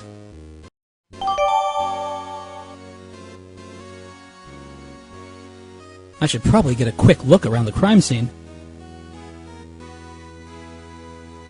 Actually, I was wondering if I could ask you a favor? Well, I never thought the day would come when Righto asked me for help. I was wondering if we could investigate the evidence room?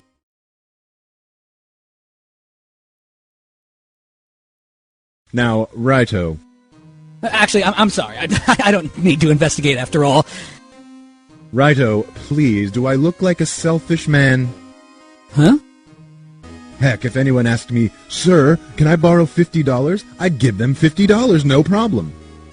So go ahead, investigate that room to your heart's content. Knock yourself out. Just goes to show, you never know until you ask. And for you, here, you can borrow this. Hey! This is a detective's ID card, isn't it? That's a special card for guests, so don't lose it. Yes, sir. It's an honor. You just run along and do your best now. Later, folks.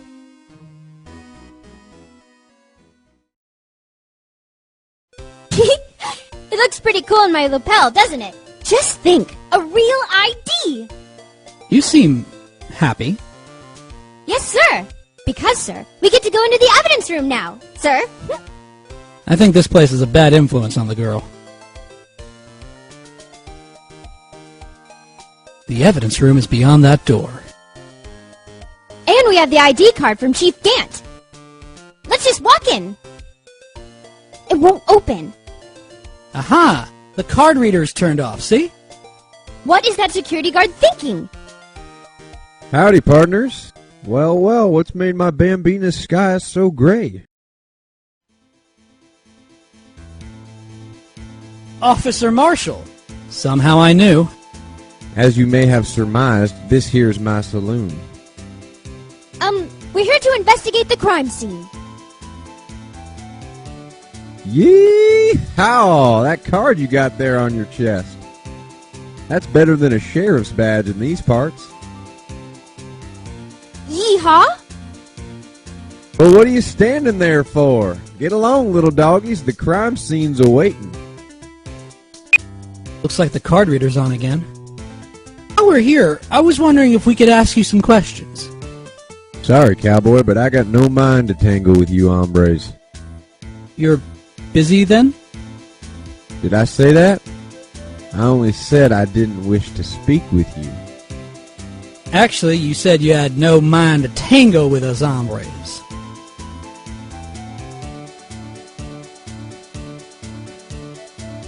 That smell. Reminds me of Texas. So, Officer Marshall, you're from Texas? No, I just saw a special on television the other day. Is this from my baby? Yeah, Miss Starr. What's this? What? What's wrong? A filet steak lunch. I see. I don't see. I wonder what it means.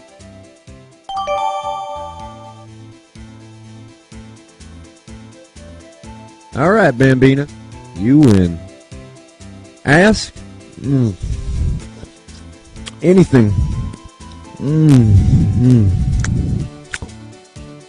Finally, it seems like He's willing to talk.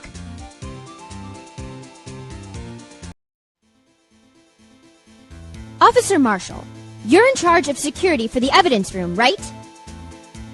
You got good eyes, partner. It's an easy job, and I'm grateful for it. Actually, Officer Meekins at the detention center told us. Ah, that poor little doggy. Poor guy. I keep getting his name wrong and calling him Meekly. He told us something. He said that when the stabbing occurred, you weren't at your station. Well, maybe I shouldn't be telling you this, but since I got demoted from detective 2 years ago, well, it might not look it, but I lost my fire for the job, you know? So, what were you doing around 5:15 when the murder took place? Well, I reckon I was galloping down the highway on the back of my steed, Zippy. Note, he was riding down the highway on his horse named Zippy. There's no need for people here anyhow. These newfangled machines do a bang-up job of keeping an eye on the place. You mean the security camera system? I don't take to machines much. Kind of like that stewed broccoli they sneak in next to your steak, you know? Miss Starr told us something. She said that you were a detective until 2 years ago. It was always my dream to be a rawhide wrangler on the scene of the crime. That's all gone now. Like a drinking hole in a prairie fire. You're still investigating the SL9 incident with Miss Starr, aren't you? That was my case. It's all solved on the record books, but it smells like a bad game of poker. I can't let it go. But that's all there is to it. What kind of case was it anyway? We've heard the name so many times, but no one tells us what exactly happened. There are some things you're better off not knowing, Bambina.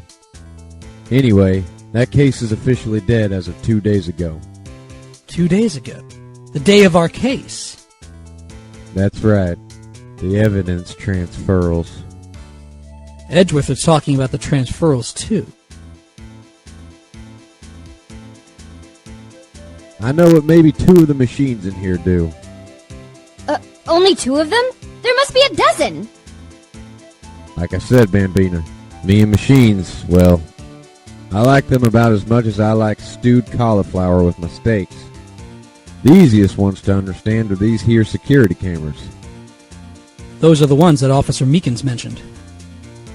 If nothing happens, the tapes are automatically erased every few hours.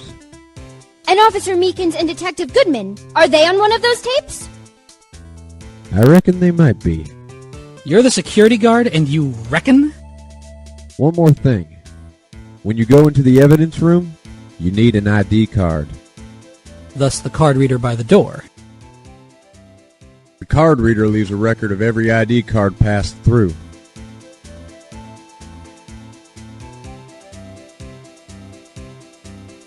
So this is the ID card record.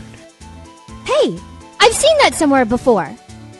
Sorry, Bambina. Can't show you more than that. Huh? I haven't heard whether this is related to the case yet. Mr. Wright! I saw a number on that record just now. I've seen that number before. Maybe there's some way I can prove that record is tied to the stabbing. See this? This is the victim's ID card. Ah, the one that was on the ground in the parking lot? The number on this is 584-2189. Officer Marshall, show us the ID number on that ID card record.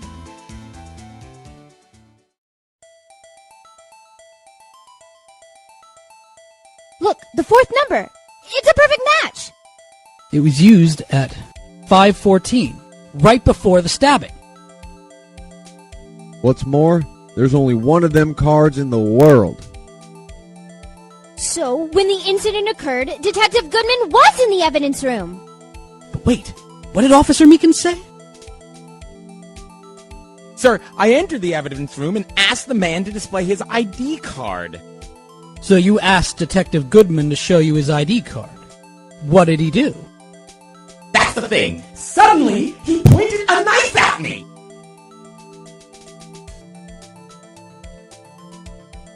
If he had his ID card then, why would he have pointed a knife at Officer Meekin's? All right, compadre, you win. I guess I can give you this ID card record.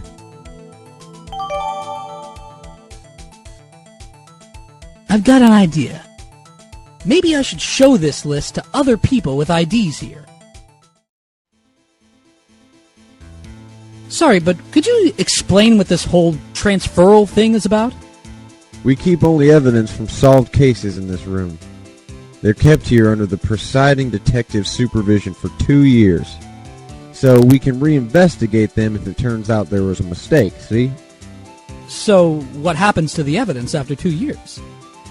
It goes to sleep forever in the underground vault at the police station. That's what we call transferal. We do it every February. I see now. Transferal is like a funeral for old cases. 2 years after a case is solved, it's closed forever. Dead. Never to be reopened again. Never to be reinvestigated. And that happened to SL9 2 days ago.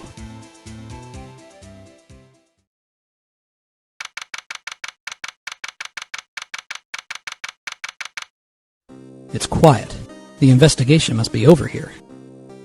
So this is the evidence room? It really is kind of like a graveyard. Graveyards are supposed to have grass and trees. This feels more like a morgue. Nice try, Mr. Wright. You can't scare me.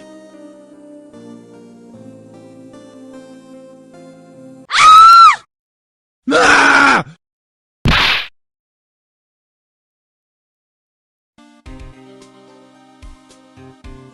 Sorry, I thought you were a ghost. I wouldn't recommend going around smacking ghosts on the head, pal. So is it true, what I heard? Righto, please, do I look like a selfish man? Heck, if anyone asked me, "Sir, can I borrow $50?" I'd give them $50, no problem. So go ahead, investigate that room to your heart's content. Knock yourself out. Yeah, it's true. So Chief of Police Gant will loan anyone $50? Even me? Oh, so that's what you were talking about. Actually, I was put in charge of the investigation for today. Just for today? Boss for a day. But guess what? You got permission from the chief, so now you're boss for a day. Gee, thanks. First of all, you'll want to have this.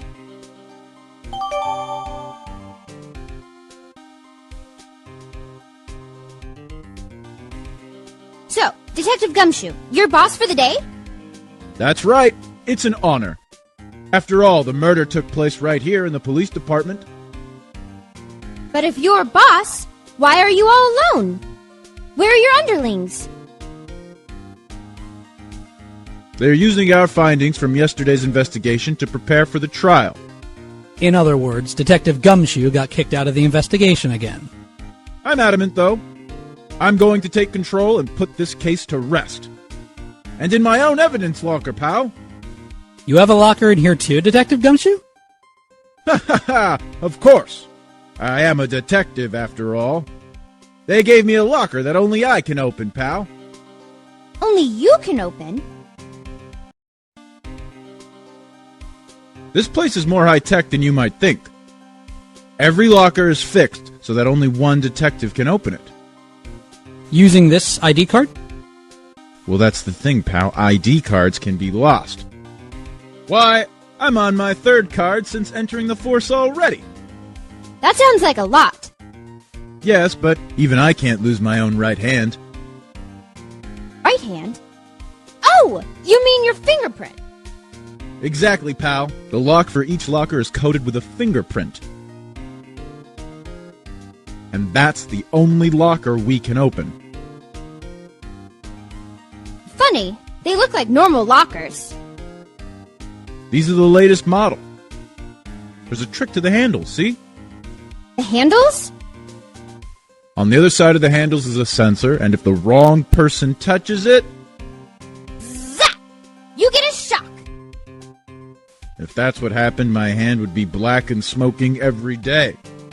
In any case, the locks aren't that obvious. There's even some people in the force that don't know about the fingerprint locks.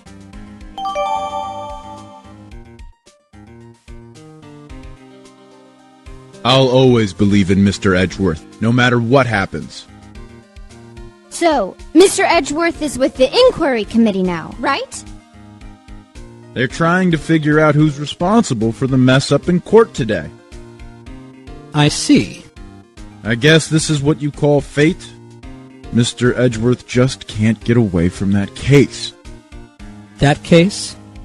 Yeah, that case. The SL9 incident, of course. That was the beginning of the end for Mr. Edgeworth. Maybe we can get him to tell us more about the case. Detective Goodman's note, and that switchblade knife. I bet Edgeworth was the most surprised of anyone. Because of the SL9 connection. That was Mr. Edgeworth's first big case, you know? 2 years ago? That was the first time the world knew Edgeworth was a man to be feared. But why would evidence from that case turn up now? I guess it's not over, pal. Maybe there are some loose ends left on that case. Now that was a bloody, violent case. Violent? So it was a murder? A serial killing. A serial killing? Maybe I don't want to be involved in this after all. But the killer made a mistake, and Mr. Edgeworth built his case around that to nab him. And this was 2 years ago? That put Mr. Edgeworth right in the spotlight. And started the rumor mill. Rumors? About forged evidence? It was supposed to be all cleaned up with the transferal the other day. It was the last job he ever did. Detective Goodman, that is. Huh? What do you mean? Detective Goodman was the detective in charge of the SL9 incident, see? So, that switchblade knife. The victim took the knife out of the evidence locker himself? Could you take a look at this? This is the ID card record of the people who came in here on the day of the stabbing. Ah, I heard the rumors. So it was Goodman who came in here at the time of the murder. Whoa. What is it? That second number. It's not your ID number, is it, Detective Gumshoe? Mr. Edgeworth. What? The second number on this list belongs to Mr. Edgeworth. What? What?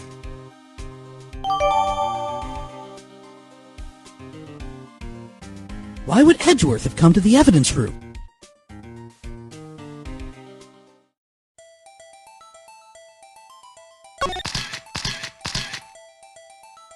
am I getting a reaction here? There's no reason for the murderer to touch this spot if he fled out the door. This just might be something significant. Hey, that's some pretty amazing stuff you got there, pal. What, this? It's called luminol testing fluid. Where'd you get your hands on that? Huh? I'd like to get some too. I'll just borrow $50 from the chief. Where do you get this, Emma? I always buy it by mail order. Well, I better jot this down on the floor plans. There's something sticking out of here. Looks like a shirt. I guess it must be evidence for some case. I wonder if Detective Gumshoe put this here. There you go, pal, making me out to be some kind of slob. I'm not responsible for the evidence here. That said, I bet that evidence locker was opened recently. How do you know? If you leave things hanging out like that, the evidence gets dirty or ripped. The guard checks on that kind of stuff and notifies the detective responsible. How many times have I had him breathing down my neck about some silly evidence? Sounds like Detective Gumshoe leaves evidence hanging out a lot, too. I bet he doesn't tuck in his shirt under that trench coat either. If you're gonna talk behind someone's back, don't do it right in front of them, pal. What is a saw and paint doing here? Since the dawn of time, true art has always been a war against oppression. True art?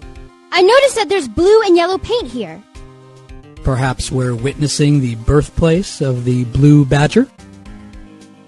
Well, you might say this is my studio. Here? In the evidence room? Someone left a glove here, but only one. Detective Gumshoe, maybe? There you go, pal, making me out to be some kind of absent-minded detective. That's evidence from the case, you know? You mean SL9? It does have a tag on it.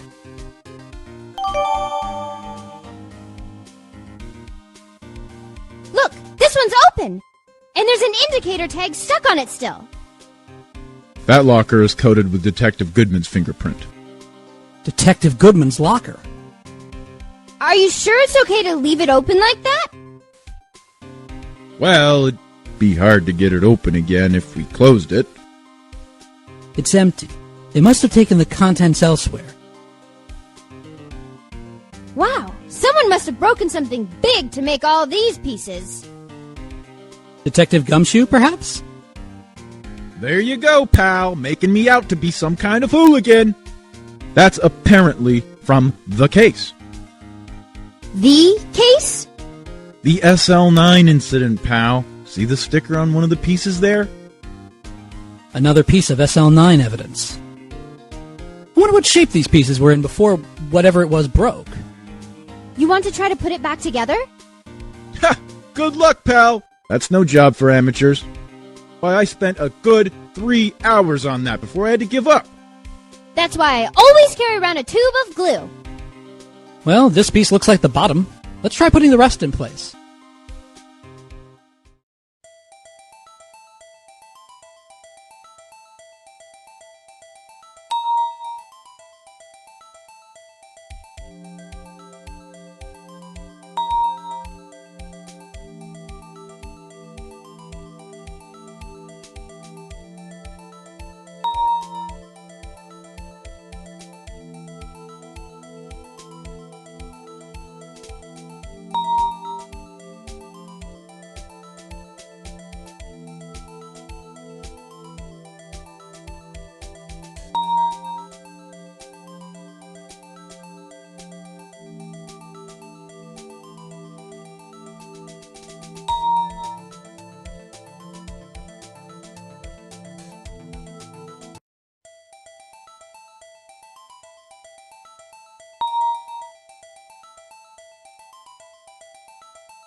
Huh?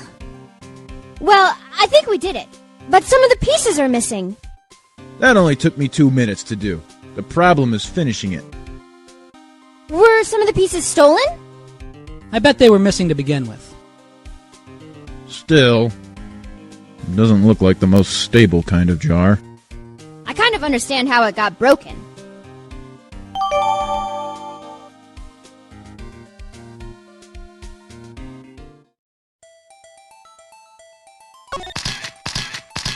There must have been a massive amount of blood here. I've never seen so much before. I'm not a professional. What's your opinion, Detective? Pale blue blood. Maybe Detective Goodman was actually an alien. This proves that something really happened in front of this locker. I'll make a note of it on the floor plans. Hey, if you didn't want my opinion, you shouldn't have asked. What's this? Blood? It's a little worn, but there's definitely a handprint here. It looks like someone tried to wipe it off. Mr. Wright! What if there are other bloodstains left in the room? We should use our testing fluid to check it out.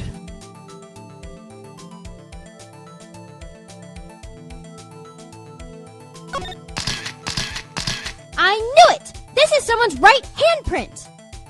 What? What's the matter, Detective? This locker, it's mine! It's yours? Please, you have to help me. When they come to take me away, promise you'll testify that I wouldn't harm a fly. You'll do that for me, won't you, pals? This is an important clue. I'll jot it down on the floor plans. I'm counting on you guys. Believe me, you can't trust the police. What? But you're a detective! Hey, pal, look at the time. Was there something you needed to be going to? It's just that Mr. Edgeworth's inquiry committee should be letting out soon. I'm gonna go give them my report for the day. It might help, you know. Report? You mean the note written on the back of that flyer? The one that says nothing but no problems?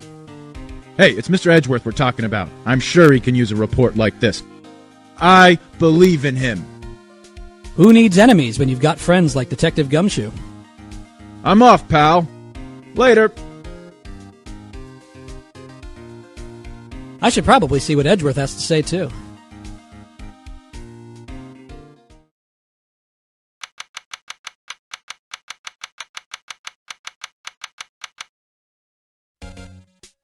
Ah, guests. My apologies.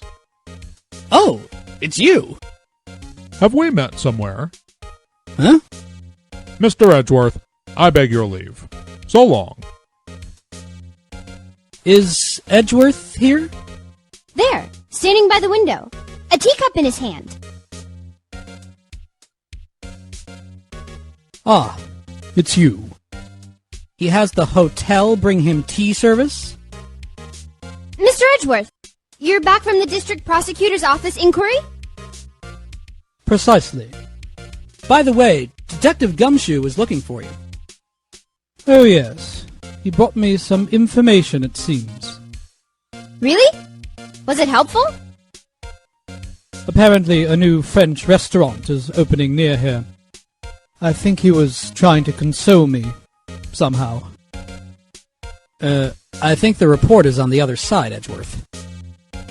Poor Mr. Edgeworth. I think this whole thing is really taking a toll on him. So, how did the inquiry committee go? Actually, they decided to treat this not as a case of concealing evidence, but as a communications error during the investigation. Concealing evidence? Yes. Apparently, there are some who believe that I concealed evidence. They gave me a warning. You were lucky this time. Again. Again? I've heard them say that so many times. Ever since that case 2 years ago. Are you okay for the trial tomorrow? Well, I'm still the presiding prosecuting attorney.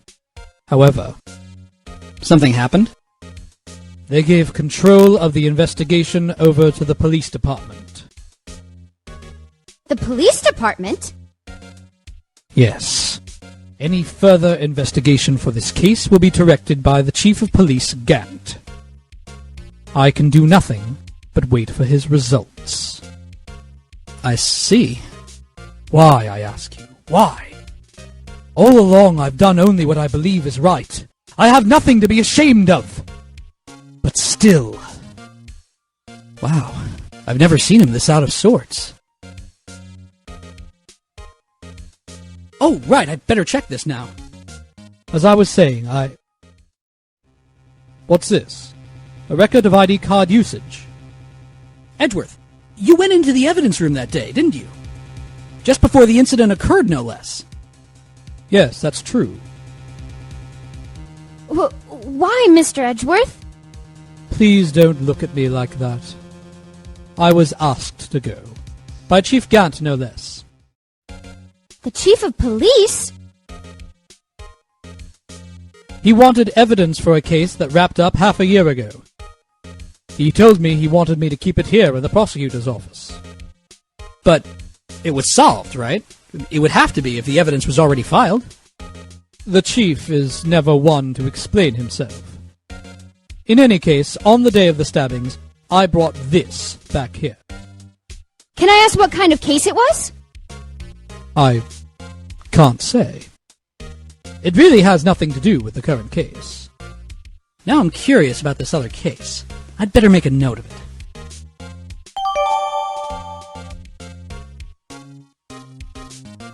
Stubborn as always. I told you this has nothing to do with the current case. I know you. You've probably got a hold of some information already, right? It all has to do with that case you were on, the SL9 incident, and some dark suspicion you were wrapped up in. You are the man who revived the worst memory of my life, as I recall. I figured I'd be telling you about this sooner or later. A bad memory. He's talking about the murder in the elevator. Okay, Edgeworth. Why don't you tell me about it? Tell me the truth. The SL9 incident was a heinous serial killing case. The head of investigation was the deputy chief of police at the time, Damon Gant. That wacky old coot was involved in the case 2 years ago then? He was the best we had, and it was my first time working with him. I was nervous. Wow. You get nervous too, Mr. Edgeworth? What I want to know is why was a deputy chief of police on the investigation? In truth, I used slightly more extreme methods than normal. We were dealing with a vicious murderer. If I let him go, the blood would be on my hands.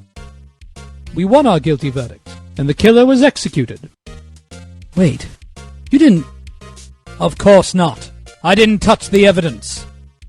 Yes, I will do anything in my power to win a trial. However, I do have a code, and I follow it faithfully. By the way, Emma, the chief prosecutor wanted to know something. My sister? What? You still working on that scientific investigation? Huh? Yes, of course! Why, just today Mr. Wright and I were using this. Luminol testing fluid. Well then, you might have use for this. Aluminum powder for taking fingerprints?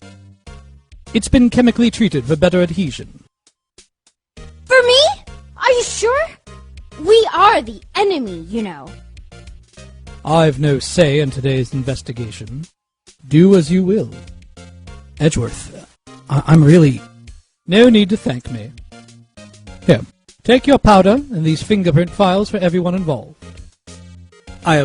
Thanks. How about giving these to Detective Gumshoe as well?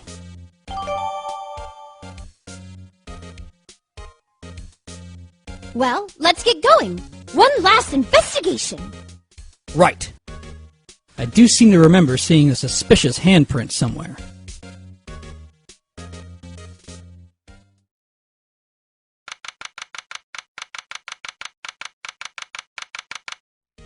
Our investigation turned up a suspicious handprint. found the detective's evidence locker. Let's use the secret weapon we just borrowed.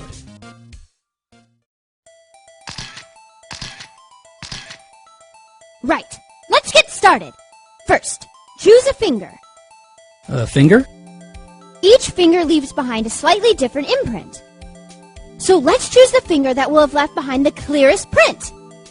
I really can't tell the difference at a glance. Quit procrastinating and choose a finger. Okay, now it's time to check for prints. Let me show you how it's done. Emma's starting to get that sparkle in her eyes. First, we sprinkle the aluminum powder around. Huh? How do you do that? Just touch the screen. See? Ah, looks like that did the trick. The aluminum powder adheres completely to the print. Once the powder is well spread, just blow away the excess. Huh? How do I do that? You just blow, with your breath. Imagine you're blowing out the candles on a birthday cake. See? Wow, that looks like fun. Might take some getting used to, though. It's fine. It won't go up your nose or anything. You just pour the powder on thick and blow away the extra. Those are the basics of fingerprinting, Mr. Wright. I guess I'd better give it a try. Aha! You did it! You found one! But this looks nothing like a fingerprint. Now that you mention it, I guess it doesn't. What does it mean? I think it means we're out of luck. Out of luck? The person who left this handprint must have worn gloves. Don't tell me we've been wasting our time here. Hey, calm down. That's just the way it goes sometimes with scientific investigations. But it does seem a shame. While we're at it, why don't we look for other prints? Other prints? Looking at the locker door again closely, it seems like there are fingerprints outside the bloody handprint as well. Let's see if we can find a clear print. Fingerprints outside the blood. Yay! A print so clear it's dazzling! Dazzling? Anyway, this print took a lot of effort to find. Let's match it up right away. So, we're not done yet? This is quite a process. Well, there's no point in finding a fingerprint and not knowing who the owner is, right? I guess she's right. Look at the fingerprint data we got from Mr. Edgeworth and point out the person you think left these prints. Huh? How am I supposed to know who it was? I could make a pretty good guess. The bloody handprint and the fingerprints are in different places, right? That means that the prints probably don't have anything to do with our case. So, whose fingerprints would we most likely find on this evidence locker?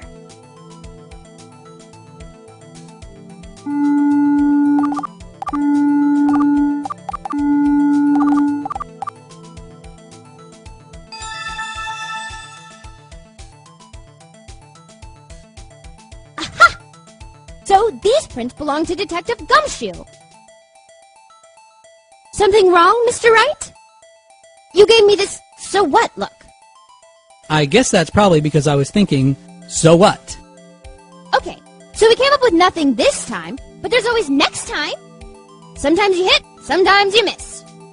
You gotta roll with the punches, Mr. Wright. Thanks for the sympathy. Wait, if I remember correctly, there was one other handprint in this room. Let's check it out.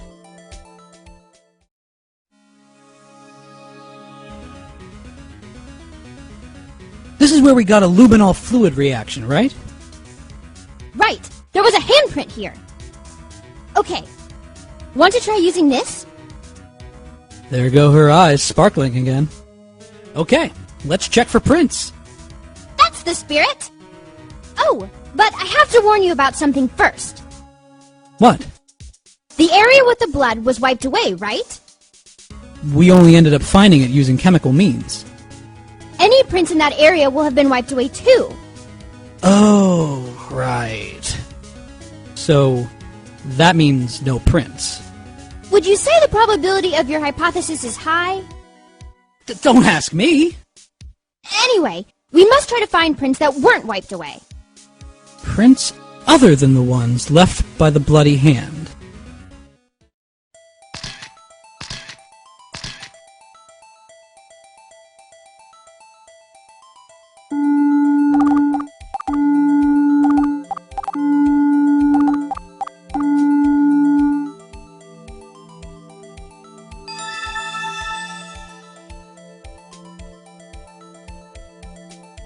Hey, these fingerprints, Whose are they? Whose? Is it someone I know? It's Officer Marshall! Huh? Officer Jake Marshall?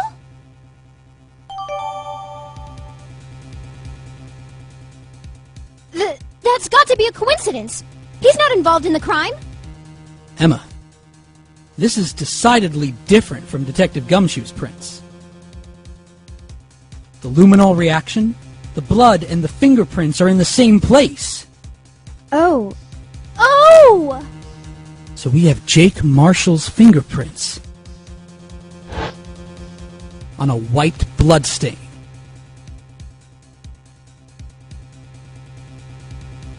But why would Officer Marshall... It looks like our investigation is finally turning up some results. I guess this is what you'd call decisive evidence. I don't believe it!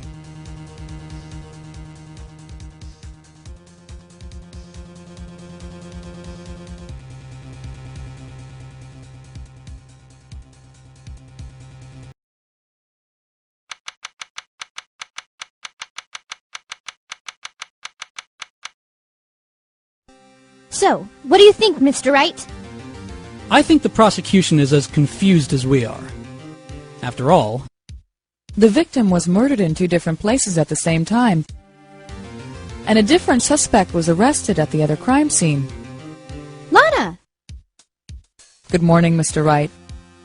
I apologize for yesterday. I was indisposed. I hope they didn't hold you too long for questioning. We just finished, actually. I'm used to all-nighters, though. So, how'd it go? It's as Mr. Wright suspects. The police are clueless. I figured as much, so I struck a plea bargain. A plea bargain? What do you mean by that? We agreed that if I told them the truth behind this simultaneous murder, they wouldn't seek capital punishment. That's what I mean, Emma. But Lana! Don't tell me you... Much to my regret, I'm as much in the dark about this as they are. Ms. Skye? We discovered traces left by a certain person in the police department's evidence room. They belong to Officer Jake Marshall. You found Officer Marshall's traces? Blood-stained fingerprints, to be exact. That's the trump card I have up my sleeve today. You do understand what this means, don't you? In order to defend my sister, you're going to accuse Mr. Marshall? We have to play the cards we're dealt. Isn't that right, Ms. Skye? Do what you have to do, Mr. Wright.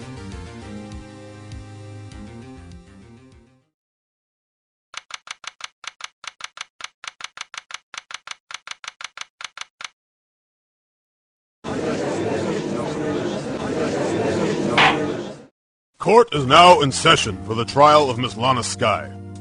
The defense is ready, Your Honor. The prosecution is...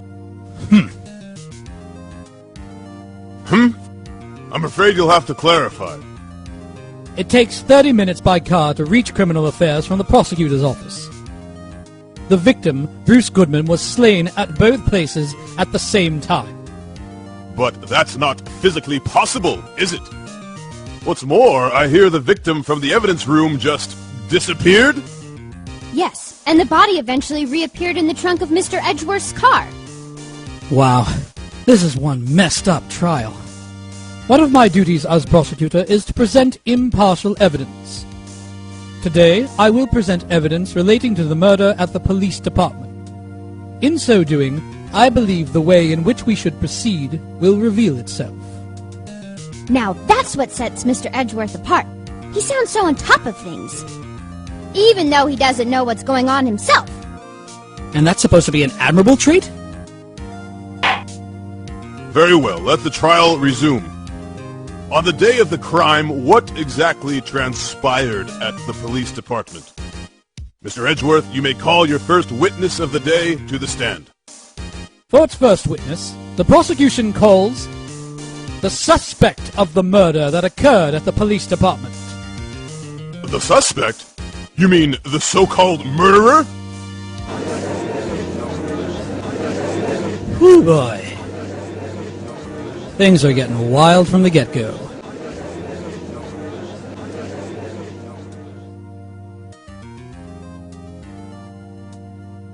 Will the witness please state his name and occupation? Yes, sir. I am Officer Mike Meekins, sir. My occupation is, well, that would be murderer, sir.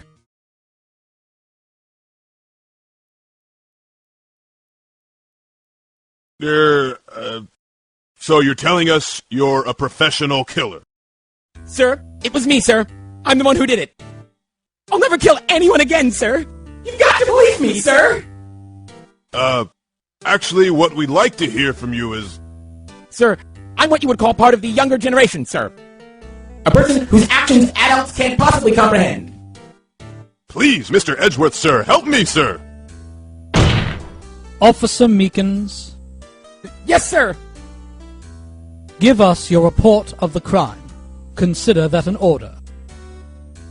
Yes, sir, as you wish. After all, I am part of a generation that must be told what to do, sir. You can't fault him for lack of enthusiasm.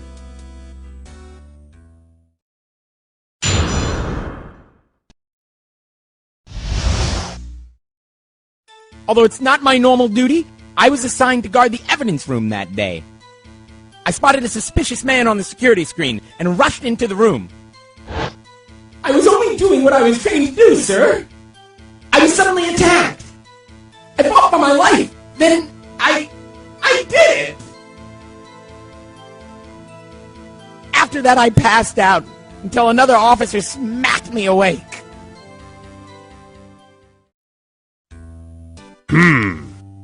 So the victim, Detective Goodman, attacked you? Do unto others before they do unto you. That's the Meekins family motto, sir. I see. Then you fainted, and a colleague helped you regain consciousness. Yes, sir. He knocked me upside the head, sir. Very well. The defense may begin its cross-examination. What I need here is more info to work with.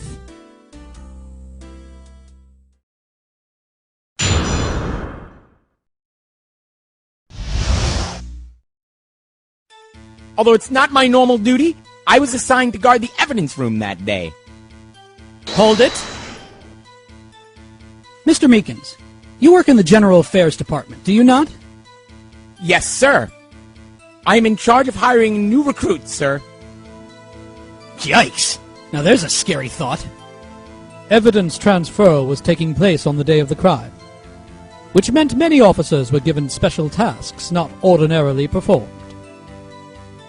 I was in charge of guarding the Blue Badger, sir. The Blue Badger? Yes, sir. The lovely police mascot created by the head detective, sir. I was to ensure it wasn't broken during the transferal process. That was my sole mission for the day, sir.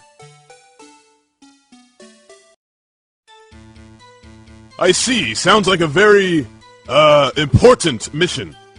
After the award ceremony finished that day, there were so many people running around that I relocated the Blue Badger to the evidence room.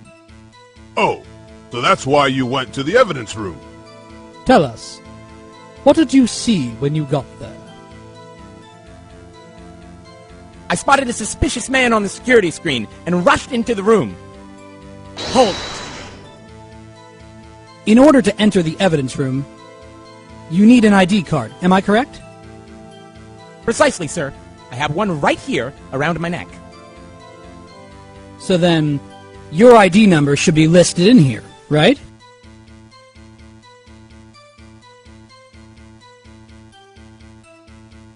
There it is! I found it! This is the one right here. Could you please read us the number?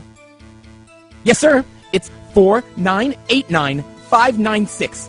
That's my number, sir. I see. Huh? But the number 4989596 is shown as being used twice. Please explain, witness. It's no real mystery, sir. The first time is when I relocated Blue Badger to the evidence room. And the second time was when I went to go get him after everything settled down. I see. So it was during that second time when... Yes, sir. That was when I spotted the man on the security screen.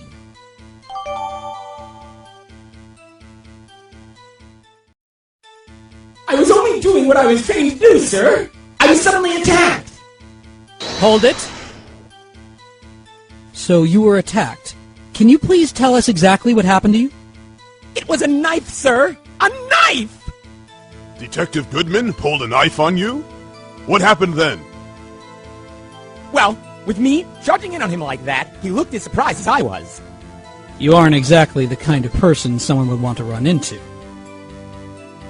That's when I reacted, sir. I swung my arms like an octopus, struggling to detain him. That's how I got this gash on my hand. Maybe if you just kept your cool, your hand wouldn't be. When I saw the blood trickling down my arm, I panicked. I grabbed the man by his collar. I fought for my life. Then I did it. Hold it. What exactly do you mean when you say you did it? I know I don't look the type, but I'm really into kung fu films, sir. The man let his guard down for just an instant, so I snatched his knife from him. You took his knife? I spun him around and performed a disarming maneuver. I made sure to close my eyes like a man. I see. He must have been desperate. The next thing I knew, his white coat was drenched in a sea of my blood, and then the next thing I knew... Yes? He punched me right in my face, sir! After that, I passed out until another officer smacked me awake. Hold it! About what time did you regain consciousness? No offense, sir, but how am I supposed to know that? I was unconscious. Oh, right. According to the report from the officer that woke up the witness, it was about 5:30. He hit me right in the head, too! I woke up crying tears of pain! That's nice. It's nice that you recovered, that is. When I came around, though, I made sure to finish my mission, sir. Your mission? Yes, sir. The Blue Badger, sir. I returned him to the entrance before things got out of hand. Well, we can all rest easy now. I believe we now have a fairly accurate picture of what happened. Yes, Your Honor. Only one thing remains unclear. Was the man this officer murdered really the victim? He's got a point. Yes, Officer Meekins? With regard to that, sir. Take a look at this. It was sent to my cell. Chief Gant delivered it to me just this morning, sir. The chief delivered it? What is that? A videotape? Yes, sir, that's absolutely right, sir. A videotape, sir. It contains footage from the security camera in the evidence room. Objection! What? But I specifically asked if there was such a tape, and was told it had been mistakenly erased. That's quite a mistake. I just do what I'm told, sir. It's the only thing I'm really good at. Looks like communication with the police department is as good as ever. Well then, let's have a look. Show us the video of you murdering the victim. Oh, please stop using that word murder, sir. It scares me. A video of a real murder. Just what are we getting ourselves into?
Well, I believe we're all thinking the same thing. How can we deal with these unsettling feelings stirred within us? What the hell was that wriggling piece of plywood? Sir, that is the pride and joy of the entire Criminal Affairs Department, sir. It's the Blue Badger, sir! Why am I not surprised this isn't going smoothly? Yes. Well, anyway, this tape seems to prove that the witness did indeed encounter, someone in the evidence room, and some sort of, activity did take place. Your Honor, instead of relying on clearly incomplete footage, the witness's testimony will suffice. Is that all right with you, Officer Meekins? Yes, sir. As you wish, sir.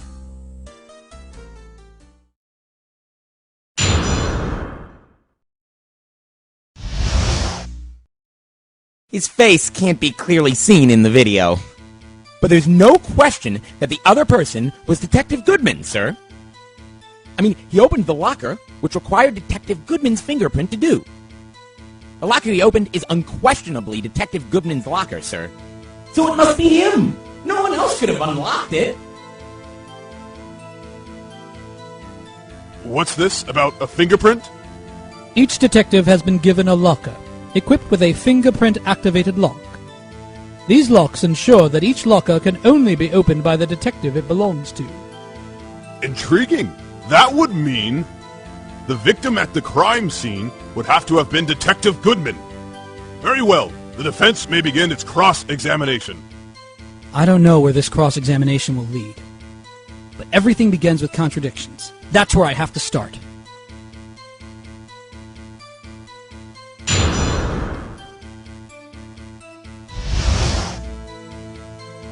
So it must be him! No one else could have unlocked it! Hold it! However, the most important detail is not shown in this video. The man's face. Sir? If I may say something, sir? Please do. After all, you are the one being examined. I don't understand why the man's face is so important in this case, sir. I mean, it was his hand that opened the fingerprint lock. And it was his hand that tried to thrust his knife into my body, sir. My unsettled state can testify enough to this, sir. Yes, you have a point. The footage doesn't lie. That is, unless the defense can find a problem with it. Mr. Wright, let's check the court record again. Is there a problem with the security video? Regarding the video contained on this tape, there is one thing in particular that seems rather strange. Strange? This contradiction leads to the possibility that the man may not be Detective Goodman. What? This video contains such a contradiction? Objection! Interesting. Your Honor, I have a proposal. Yes, Mr. Edgeworth? I propose we have the defense point out to us this alleged contradiction in the video. He would want me to point it out. Very well, proposal accepted. Let us further inspect this piece of evidence. I will now play the security tape. Mr. Wright, please show us this contradiction you speak of. I have to point out a problem in the video? This is the first time I've ever had to do that. You can do it, Mr. Wright! It's set up so you can fast forward, rewind, or pause the video. Just take a good look and be sure to point out the right thing. Please don't play it too many times. I can't stand watching this video. How did this guy ever become a police officer? Now then, Mr. Wright, please enlighten us. Where is the contradiction that indicates the man may not be Detective Goodman? Take that! The thing that's strange about this video has got to be this. Officer Meekins. Sir, do you mean me, sir?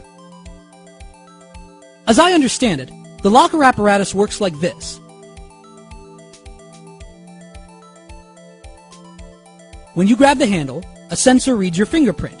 If the print matches the registered data, the light turns on and the lock is released. According to my very limited experience, that's the way I understand it, sir. If so, then something is seriously wrong with this picture.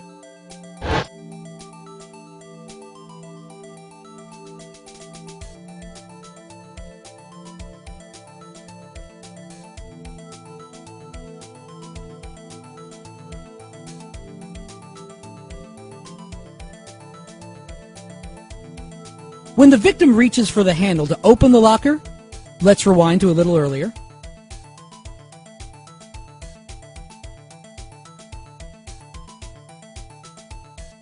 Here, notice the light? What's this? It's already lit. Precisely my point, Your Honor. The locker was already open before the victim grabbed the handle.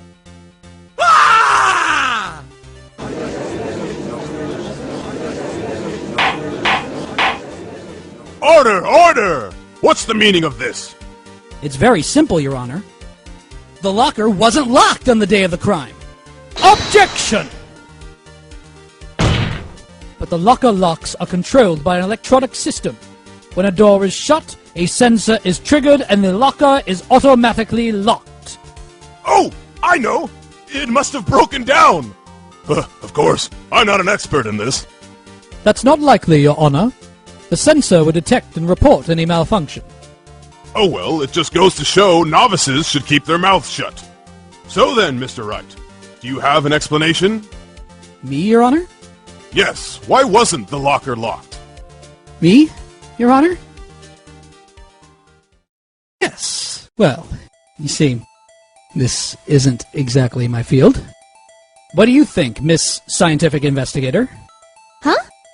Oh, maybe something like jam the electronic system? Something jammed the sensor. Say, there's something else that seems out of place in this video. Yeah, I thought so too. There's got to be another clue somewhere in this footage. Very well. Let's inspect the video once more. The locker wasn't locked. Mr. Wright, please point out the cause for this. Take that! Please watch closely. This is the continuation of the part I showed you earlier.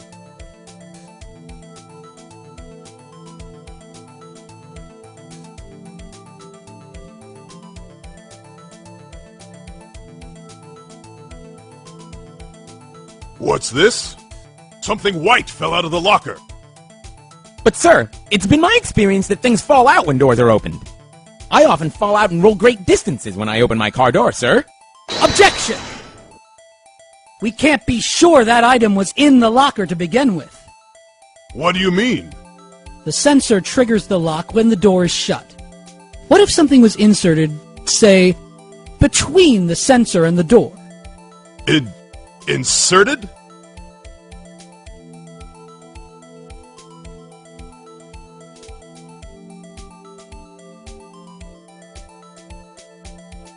This white thing wasn't inside the locker. It was stuck between the door and the sensor. Oh! I understand now, sir. It's just like my tie. 2 out of 3 times it gets stuck in the door when I get out of my patrol vehicle, sir. Instead of the door closing, my tie chokes me. But the object would have to be extremely thin to fit in the door. Not only that, it would also have to block electrical currents. It would need to be an insulator. Yes, an insulator. But at the crime scene... There just might have been something that fits the description. But, sir, by insulator, you don't mean... I think I finally got this figured out. Very well. Will the defense please present the relevant evidence? What was this insulator that was stuck in the door? Take that! I found this near the locker. A thin rubber glove. But we can't be sure that was in the victim's locker. It has a tag that says SL9 incident. The video seems to depict the victim opening the locker, but that isn't the case. The lit lamp attests to this. On the day of the crime, even I could have opened that locker. Is this not so, Officer Meekins? Sir, it would appear so, sir.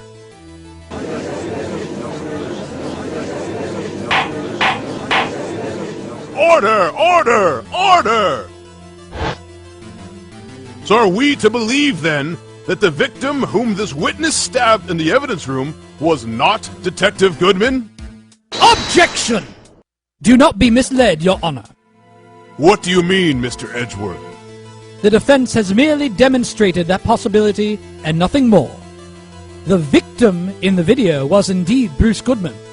The prosecution will offer one more testimony to prove this. What? Officer Meekins, please testify about this. Sir? Me, sir?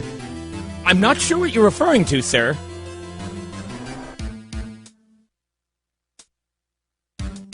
Oh, you mean that, sir? Of course, sir! Is this a joke? Very well. Begin your testimony.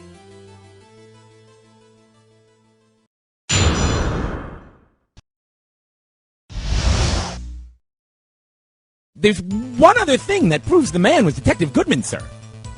To enter the evidence room, one must use their ID card. When an ID card is used, there's a record of it. At the time of the crime, the detective had used his card. An ID card record. I see. I have the ID card record right here, Your Honor. The ID used at 5:14 is that of the victim. Just before the crime, Yes, without a doubt, this is the victim's ID. However, one thing does strike me as unusual. Several hundred cases should have been due for transferal. Why were there so few people using this room? This particular evidence room is only used for storing certain special cases. Special cases? Extremely violent cases involving police staff. Just hearing that makes my hair stand on end. Me too, although it doesn't make much of a difference. There were only a few cases up for transferal there, and most were cleared up by noon. Right, I see. Now let us move on to the cross-examination.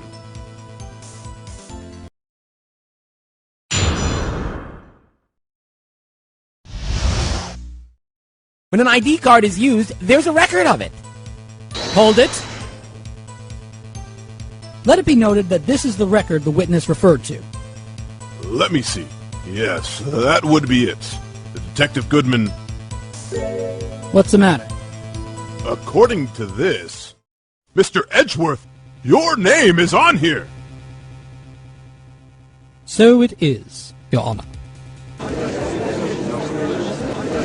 Not that prosecutor again.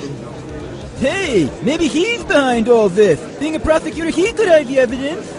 Mommy, is that man in blue a murderer? Shh! Don't stare at him! You've got the wrong color, kid. It would seem the Inquiry Committee will want to speak with you again today. I have nothing to be ashamed of regarding my actions, or their consequences. For now, let us continue with the cross-examination. Poor Mr. Edgeworth. It must be so difficult for him. At the time of the crime, the detective had used his card. Hold it! Earlier, I believe you testified that when you asked the man to show his ID card, he pulled a knife on you. Yes, sir. He didn't show me any ID card, sir. Don't you think that's odd? I mean, if he had his ID card, all he had to do was show it to you. There wouldn't be any reason to draw a knife. Maybe he just panicked? Objection! Wait one moment, Officer Meekins. I'm not good at waiting, sir. I have the victim's ID card right here. I found it at the crime scene. That makes sense.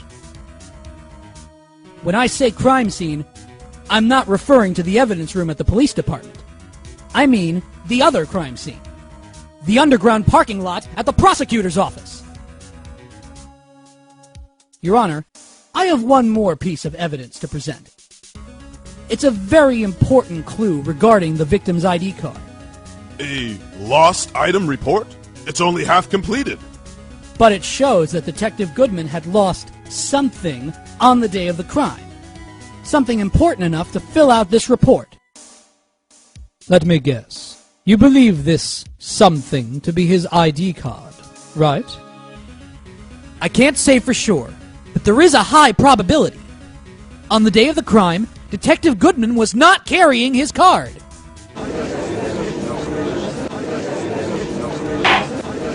Order! Order! So now, what does this all mean? It can only mean one thing. Doesn't require much thought. The man Officer Meekins encountered in the evidence room was not Detective Goodman, but rather the man who stole his ID card.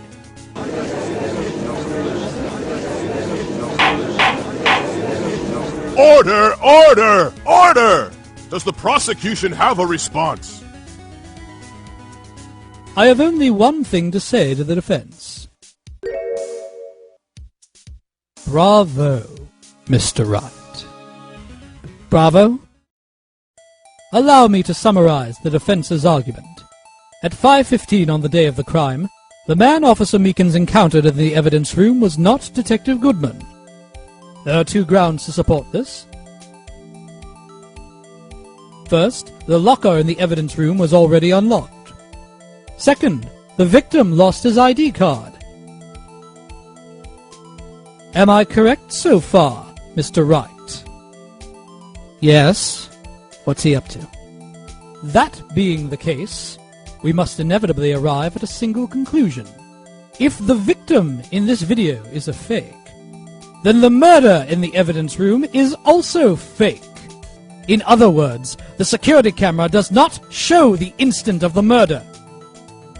That is... well, I guess that's right. Is something wrong, Mr. Wright? Only moments ago you seemed content to be pointing your finger around. This isn't good. Well, well. It seems you finally realized exactly what you've gone to such lengths to prove. Explain yourself, Mr. Edgeworth. The defense has already done the explaining for me. The victim in this video is a fake, which means a murder did not take place at the police department at 5:15 on the day of the crime. So the real crime could only take place at one location, the underground parking lot at the prosecutor's office, the murderer being Ms. Lana Skye, the defendant. The evidence is compelling. A trustworthy witness observed the moment the defendant used the murder weapon. Ah!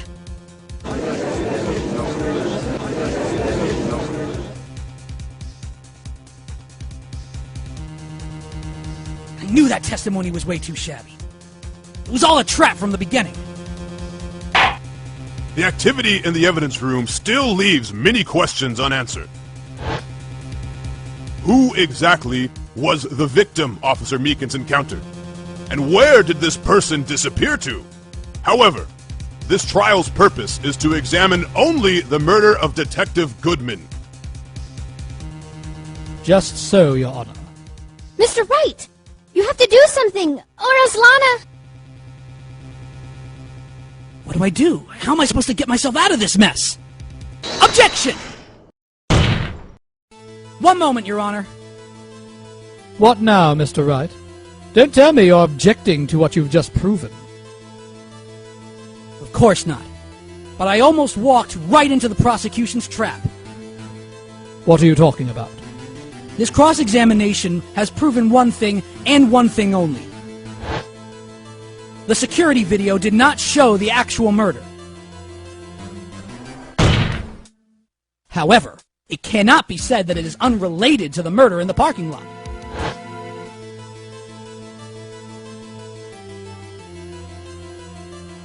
Specifically, large amounts of blood traces were found in the evidence room. The defense demands further examination into the truth of the matter. Mr. Edgeworth. Yes, Your Honor? If this court were to examine this further, other witnesses will be necessary. Is the prosecution prepared? I'm sorry, Your Honor. The prosecution considered the incident at the police department to be unrelated. We have not prepared any other witnesses for this incident. This just might be my chance. Time to call a certain Texas Ranger to the stand. Mr. Wright, do you mean... Your Honor, the defense would like to request a specific witness. Oh, whom do you have in mind? Someone we have reason to believe knows the truth. The truth behind the activities that took place in the evidence room. The prosecution requests to hear this person's name before deciding whether or not to comply. Very well then, Mr. Wright. This person whom you would have testify, what is his or her name? Take that! Officer Jake Marshall. Why him? I can't let him know everything just yet.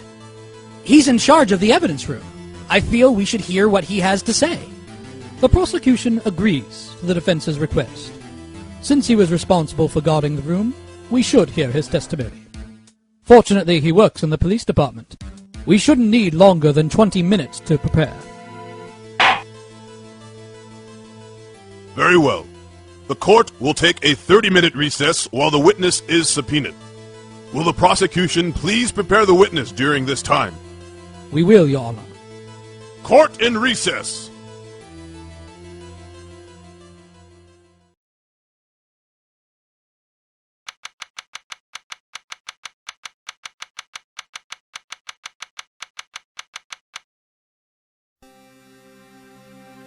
There's no stopping you, is there, Mr. Wright? Huh? What do you mean? You called for Jake Marshall. It seems you figured everything out. I haven't figured anything out. Lana, you're the one who knows everything! Emma. You always know everything! Why don't you just tell us? Mr. Wright is trying his hardest to protect you! I don't recall ever asking for his protection. How can you be so cold? Don't you trust us? Don't you trust me? Hope I'm not interrupting anything, pals.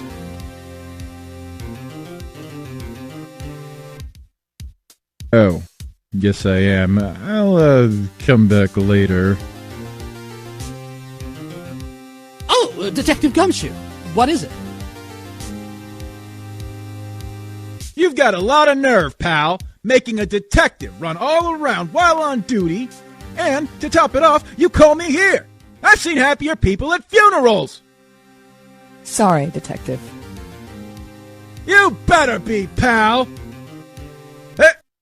Hey, hey, hey, hey, hey! I didn't see you there, Miss Sky. That's okay. So, have you brought what I asked? Oh, oh ho, oh ho ho, oh ho ho ho ho! You mean this, right? My apologies, Detective. Due to my present circumstances, I was forced to use Mr. Wright's name when making my request. My name? Never in a million years would I have thought it was you who asked me, could I bother you to bring me the SL9 incident files? I'll need them by noon. Talk about crazy. The SL9 incident? But Lana, that's... I thought Mr. Wright might need them, so I had them brought here. Here, you might do well to read them. I can't believe you, the chief prosecutor, were a witness in that case.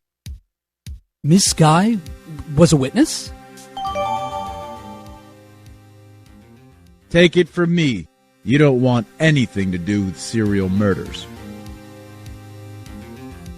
Oh, what? Now that I've brought you your stuff, you're just gonna ignore me? Emma, but why? Why is your name in here? What? My name's in there? I don't know, unless... No, it couldn't be. Lana, this SL9 incident, is that... That's the classification number the police filed it under. 2 years ago, the rest of the world knew it as... the Joe Dark killings. The Joe Dark? No, no, Lana! That's over with! No! Emma, wait! She ran away. You know what? I just remembered. I gotta be somewhere. Sorry, pal, but I'm out of here. Jake Marshall, Angel Starr, Damon Gant, Miles Edgeworth, not to mention Lana and Emma. Everyone involved in this case is connected to those killings 2 years ago. This can't be just a coincidence. Knowing you, you just might be able to figure it out. Time to get back to the trial, Mr. Wright. Best of luck. I'd better take a good look at this file.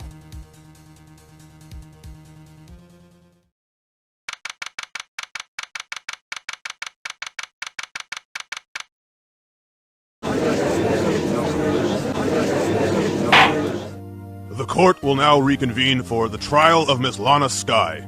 Emma didn't come back. Allow me to call the next witness to the stand. The officer in charge of guarding the evidence room on the day of the crime.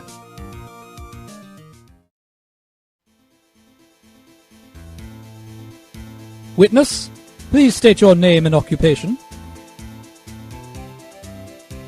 Me, partner? Oh, I'm just a man, same as you, wandering the trails of civilization. Occasionally helping the elderly cross intersections when needed. Oh, I know. You're a patrolman.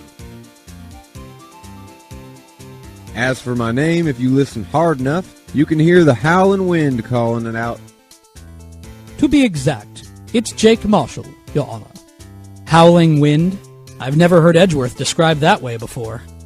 Now, Mr. Marshall, let me ask you something.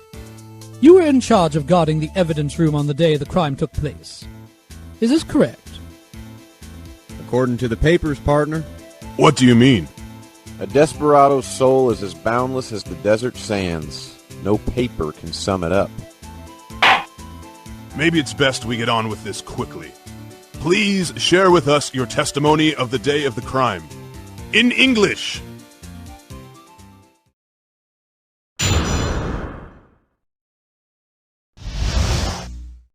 My job was to keep a wary eye on that bone orchard. They said I was supposed to make rounds 3 times a day, but that ain't my style. Besides, the room's protected by 2 security systems anyway. If I remember right, I was at a street-side saloon at the time it went down. I'm just an innocent traveling man, so if you're out of ammo, it's time I hit the trail.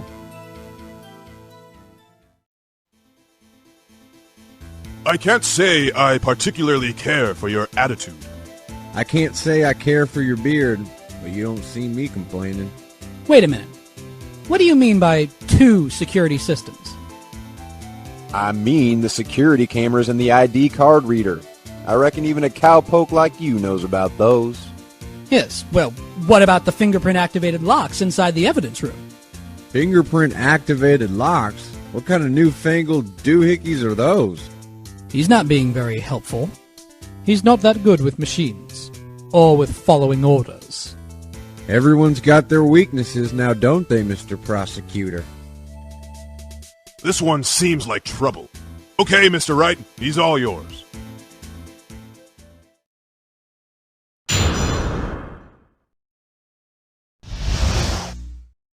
My job was to keep a wary eye on that bone orchard.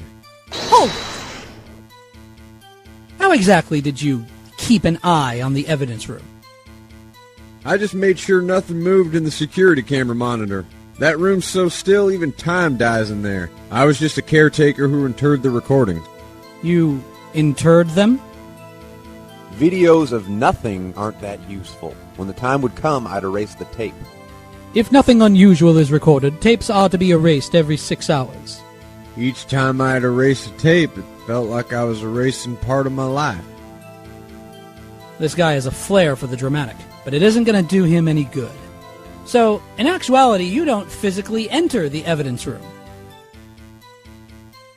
They said I was supposed to make rounds 3 times a day, but that ain't my style. Hold it! But you made your rounds on the day of the crime, right? Ain't you heard a word I said, partner? I told you that ain't my style. I'm afraid I don't understand. No desperado I know lets rules get in his way. No desperados I know join the police force. So, Officer Marshall, on the day of the crime... Just between you and me, I didn't set foot in the evidence room that day. There was a rubber glove stuck in the victim's locker. Do you know anything about that? Sorry, partner, can't say I do. I haven't been in that crypt in weeks. How does this guy avoid being fired? If I remember right, I was at a street-side saloon at the time it went down. Hold it! What were you doing in a place like that? I was eating spaghetti. Not even Angel's steak lunches can beat that parlor's Vangola Sepia pasta. Do you mean to tell us you abandoned your police duties to eat some noodles? Not all desperados eat tacos, partner. That's not what I meant. I hope this has at least taught you a lesson. That's strange. This is usually where Edgeworth says, "Did you not want a raise this year?" I'm just an innocent traveling man, so if you're out of ammo, it's time I hit the trail. Objection! Officer Marshall, doesn't it strike you as odd? That is, you being called in to testify like this? After all, you weren't in the security room at the time of the crime. And yet you dragged me down here. Explain yourself, partner. It's quite simple. You left a very large trail behind at the scene. Or, to be exact, a handprint. Listen real good, partner. Like I said, I'm the caretaker of that crypt. I pay my respects, that is, make my rounds about once a month. It's only natural my fingerprints would be in there. Objection! I only wish it were, officer. But you see, your fingerprints were covered in blood. Witness, what's the meaning of this? Your blood-stained fingerprints were at the crime scene? The blood was wiped away. However, a luminol test clearly revealed this. Well, Officer Marshall? It seems to me there ain't a person in this room with a head on his shoulders. I take it you have an explanation then, Officer Marshall, about the blood-stained fingerprints? Very well. You may begin your testimony about your fingerprints found at the scene of the crime.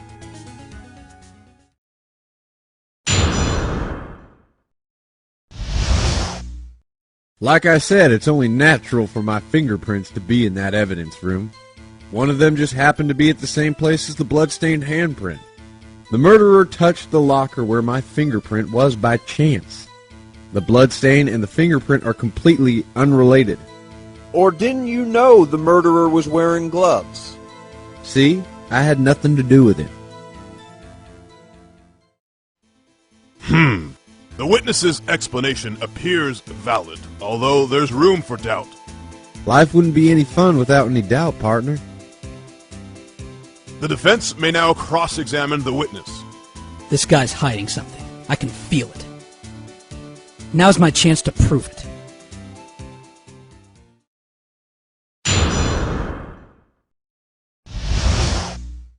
Like I said, it's only natural for my fingerprints to be in that evidence room. Hold it! That's because you, how did you put it, pay your respects once a month? Yeah, that's right. That and one more thing. That locker happens to be mine. What? What do you mean? I mean what I said. That's the locker I used when I was a detective. The locker I still use. All that's in there now, though, is a heap of broken dreams. I see. It'd be strange if my prints weren't all over that locker. Apparently, his fingerprint data was never changed. He must have been using the fingerprint lock without even knowing it.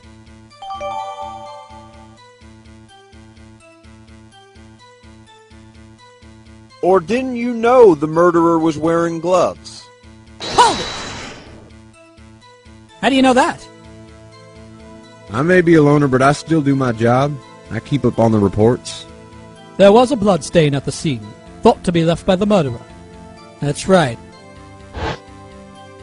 It was found at Detective Gumshoe's locker. However, no fingerprints were detected on that handprint. Oh yeah, I think we tried that too. So that would mean the murderer wearing gloves happened to place his hand on top of Officer Marshall's fingerprint. That's the only logical conclusion. Are you starting to get the picture, partner? The picture? This seal of blood in the desert, it's just food for the buzzards.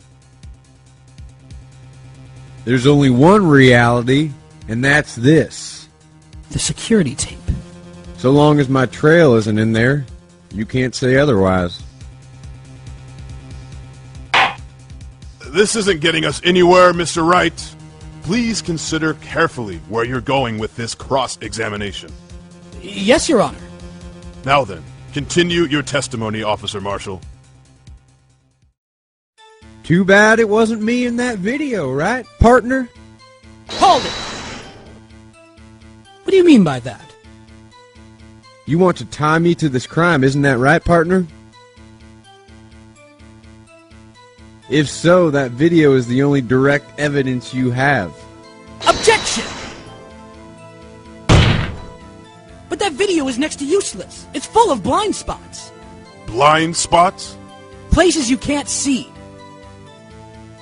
The camera's panning back and forth, the floor isn't shown. If someone was familiar with the camera's position, he could leave the room without being caught on tape. Objection! We don't have time for your speculations, Mr. Wright.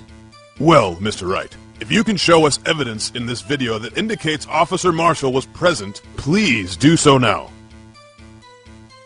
Very well. Allow me to point out your mistake, Officer Marshall. Tread carefully, Mr. Wright, or you might wind up being the one making the mistake. Now then, let's have another look at the video. Show us this incriminating evidence of the witness, Officer Jake Marshall. Take that! Bringing our attention back to the security camera is a mistake I'm afraid you'll soon not forget, Officer Marshall. The days are short in Texas, and so are our tempers. Could you sum up what you have to say in 8 words or less? Very well. You can clearly be seen in this video. Exactly 8 words. Not bad, partner. The key lies in a certain locker shown in the video. See this locker that has a white cloth sticking out? This is the witness's locker. Now then, let's rewind the video a bit.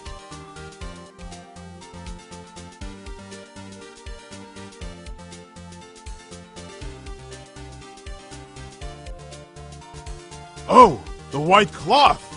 It's gone! What's the meaning of this, Officer Marshall? When the crime took place, the white cloth wasn't there. Then, it suddenly appeared.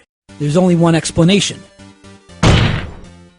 Officer Marshall, you were in the evidence room at the time of the crime. What's more, you opened your locker when the camera was turned away. Order! Order! It would seem that's the only... Whoa, hold your horses. Sorry, partner, but you got the wrong man. So what if my locker was open? That doesn't mean I'm the one who opened it. The murderer needed to hide something, so he opened a locker and stuck it in. It's not my fault he happened to choose mine. Why is everyone staring at me like I'm a wanted man? This guy isn't just playing dumb. He really doesn't know. I hate to rain on your parade, but you're the only person who can open that particular locker. Oh yeah? I call your bluff. You say I opened that locker? Now prove it.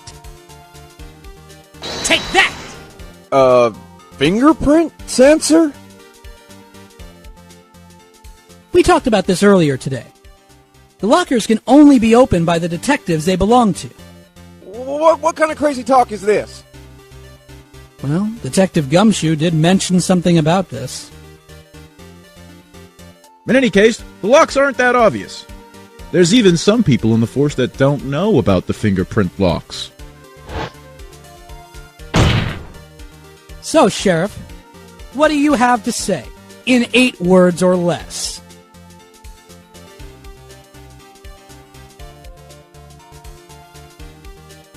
I only got one word for you, partner. No!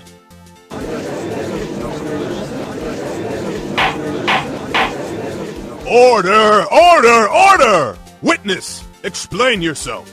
If this is a joke, it's the worst I've ever heard. I assure you, this is no joke, Officer Marshall.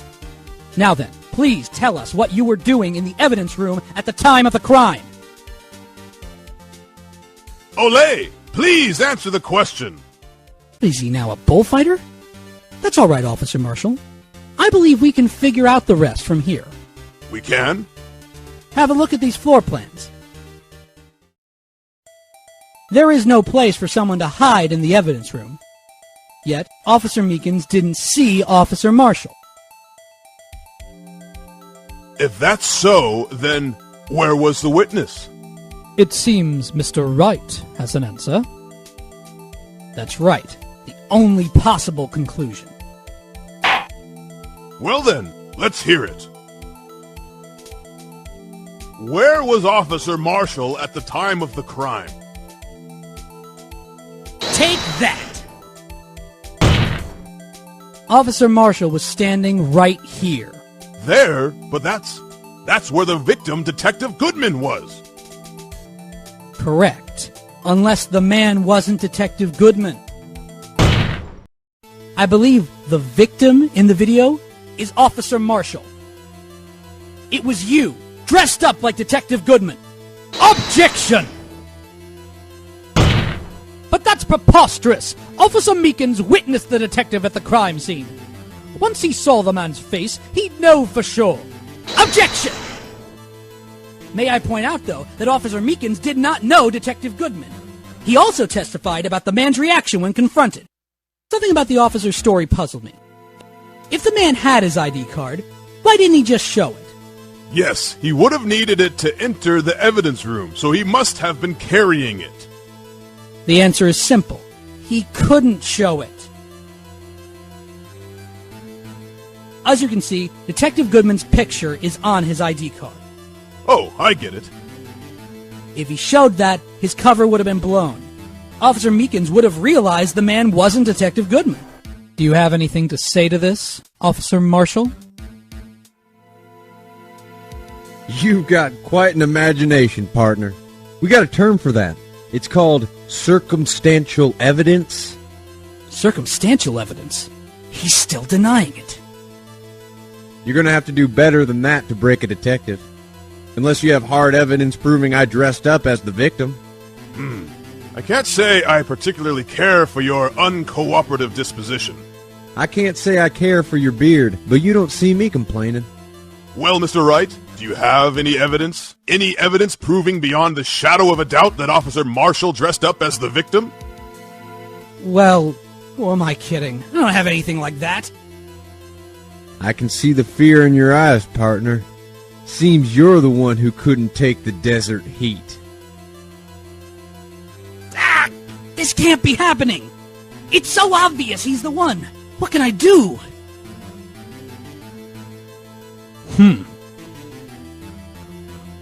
It looks like your lack of experience has finally been exposed. I'll pass on to you what someone told me when I was just starting out. When you run into a wall with no place to go, return to the basics. The basics. For me, that would be what Mia used to tell me. Nick, try thinking outside of the box. I shouldn't look for proof that Officer Marshall was in disguise. But rather, I should look for evidence that came about because he was in disguise. Why do you think this locker was opened in the first place? What do you mean? There's no reason for Officer Marshall to open his locker at the time of the crime. Yet he did, despite the chance that it might be discovered later, as it has been. Which means he didn't originally plan to open his locker. According to the defense's argument, Officer Jake Marshall dressed up as Detective Goodman at the time of the crime. Then, after the crime was committed, he opened his own locker for some unknown reason. The fact that a white cloth is sticking out of the locker seems to indicate that he opened it in order to put the cloth inside. So, just what exactly is this piece of cloth? Perhaps the video is the key to all our unanswered questions. I don't have any evidence, so this video's my only shot. Very well. Let's take yet another look at the security tape. After committing the crime, the witness opened the locker to put away the white cloth. Please show us why the witness had to open his locker. Take that! For some reason, you disguised yourself as Detective Goodman and entered the evidence room. I don't know what that reason was, yet. Yet? However, something unexpected happened. Officer Meekins barged in on you. When asked to show your ID card, you pulled a knife on him. However,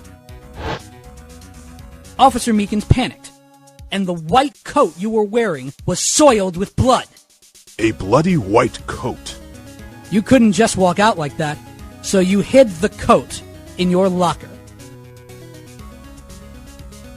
Not bad, huh, partner?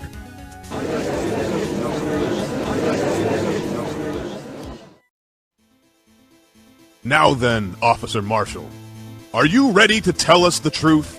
Looks like I underestimated y'all. I hope you're happy now, Mr. Edgeworth.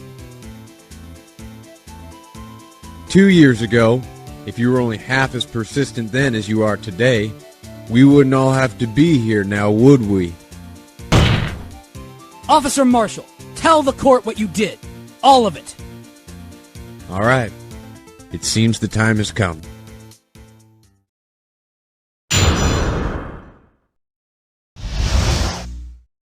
I had to do it that day.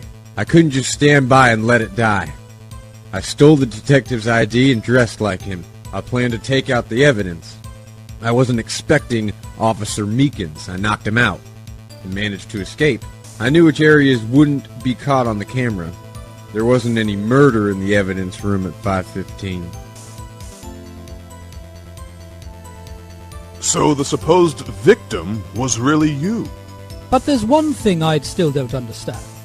Large quantities of blood traces were found on the floor of the evidence room. If no one was murdered, then how could that be? Officer Meekins managed to cut his own hand. My guess is he's the donor. It looked like too much blood for that.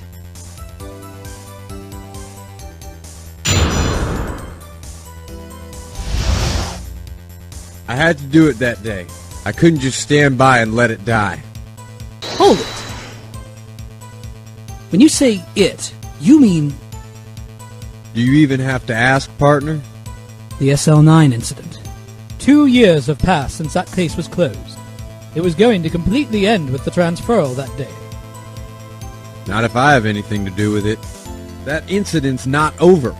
But what did you hope to accomplish by sneaking into the evidence room? When a case is closed, only the detective who is in charge of it can look through the evidence. I wanted to have a look at it myself one more time, no matter what the cost. I don't care what anyone says, partner.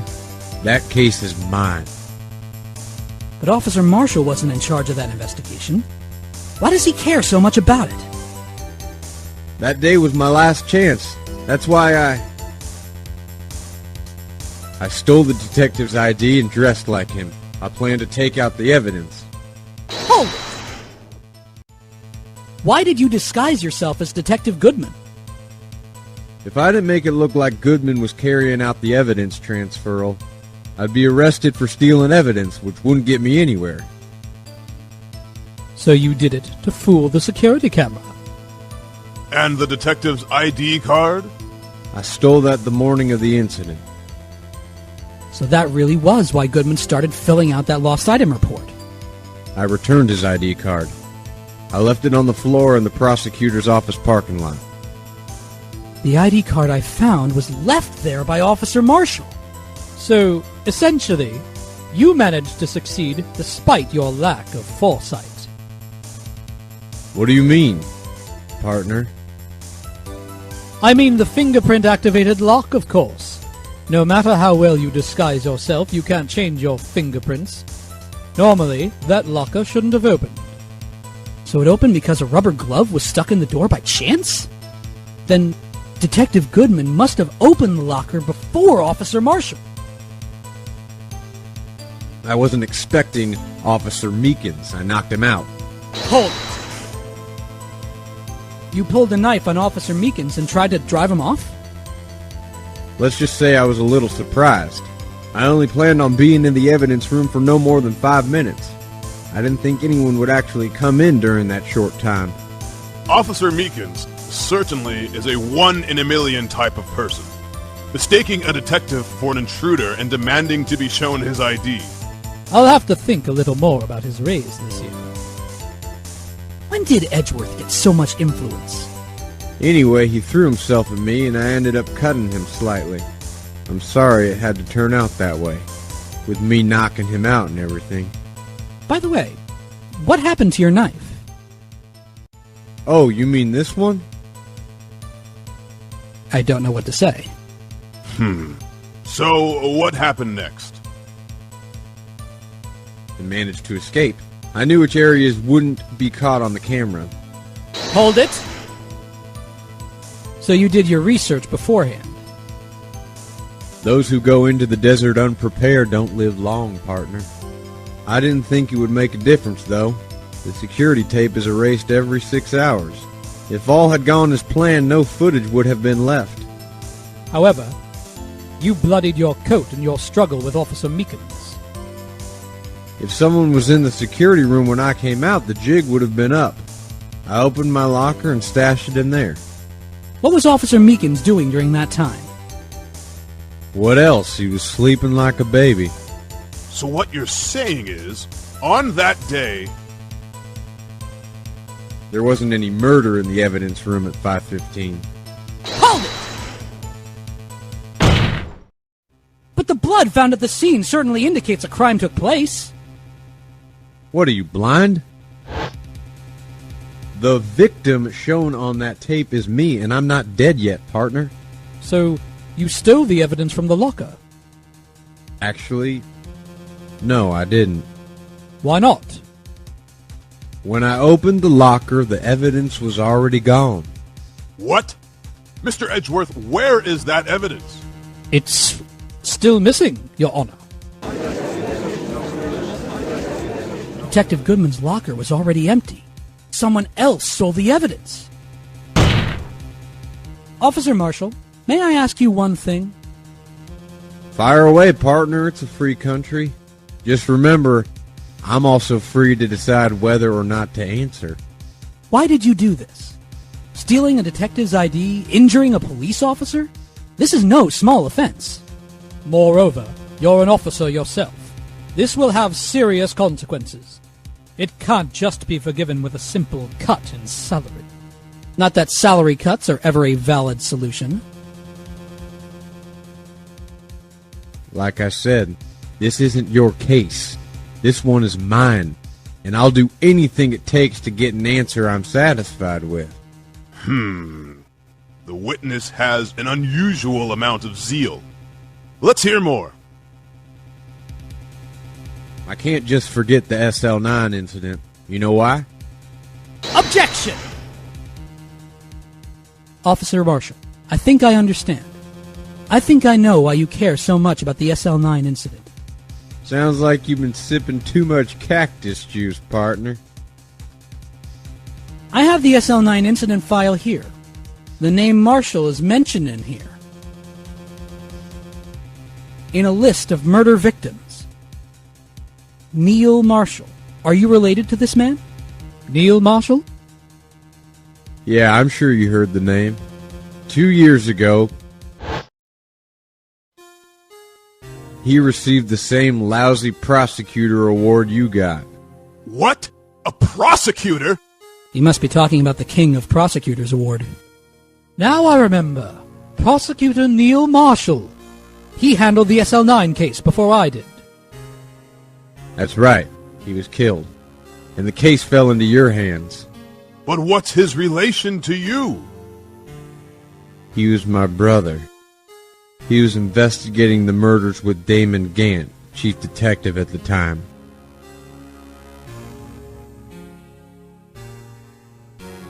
The group of detectives I was a part of worked under them. We were desperate to prosecute the killer.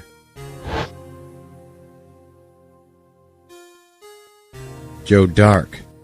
My brother fought Dark and was killed. That was the first time Dark left behind any evidence. That was all we needed.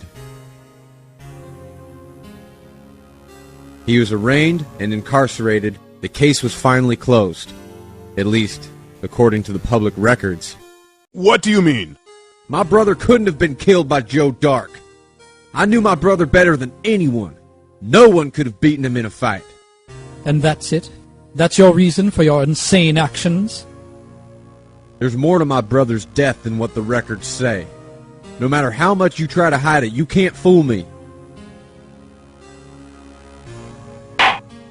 Well, at least one thing's for certain. Now we know what happened at the police department on the day of the crime. That was the last day the SL9 case could be reopened. Not satisfied with its resolution, Officer Marshall planned to steal the evidence.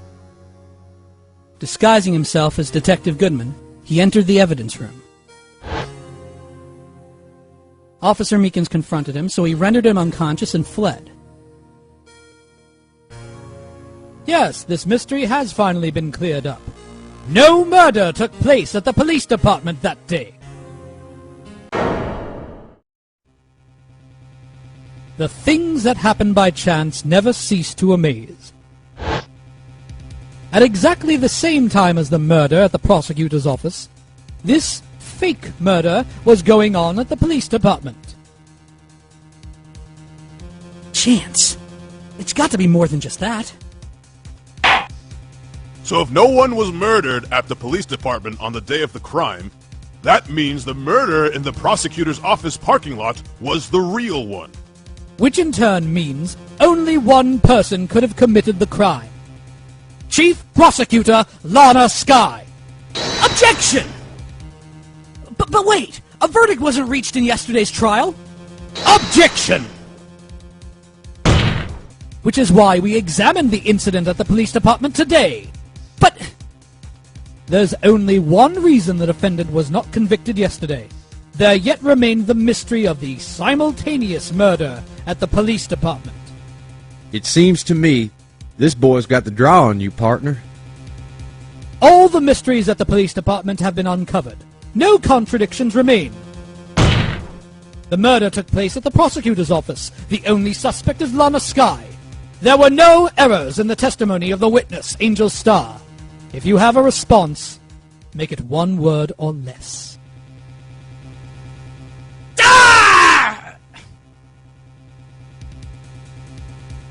I rest my case. It seems this trial has reached its conclusion. There's no room for doubt. Well done, Mr. Wright. Thanks to you, I didn't need to waste my time disproving the alleged murder at the police department. There's no doubt what I proved today is true. The apparent murder on the security camera's tape really was fake. But I didn't realize that would end up proving Lana guilty. Now then, the time for the verdict has arrived. This court finds the defendant... Hold it!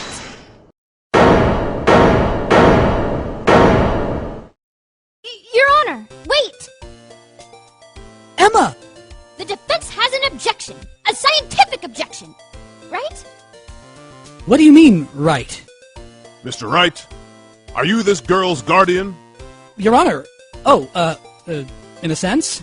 Please, Your Honor. All I'm asking is for a minute of your time. Please, hear me out. Mr. Edgeworth, please! I don't want to leave any loose ends. You want a minute? I'll give you 3.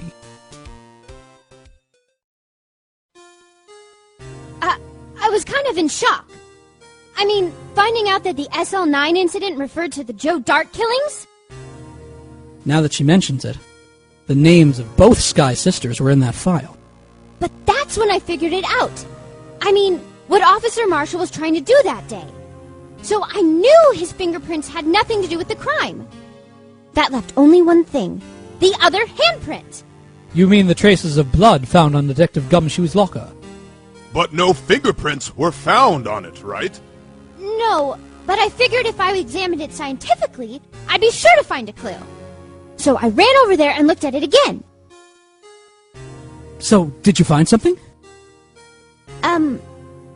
No. Huh? Sorry. I guess I'm not much of a scientific investigator after all.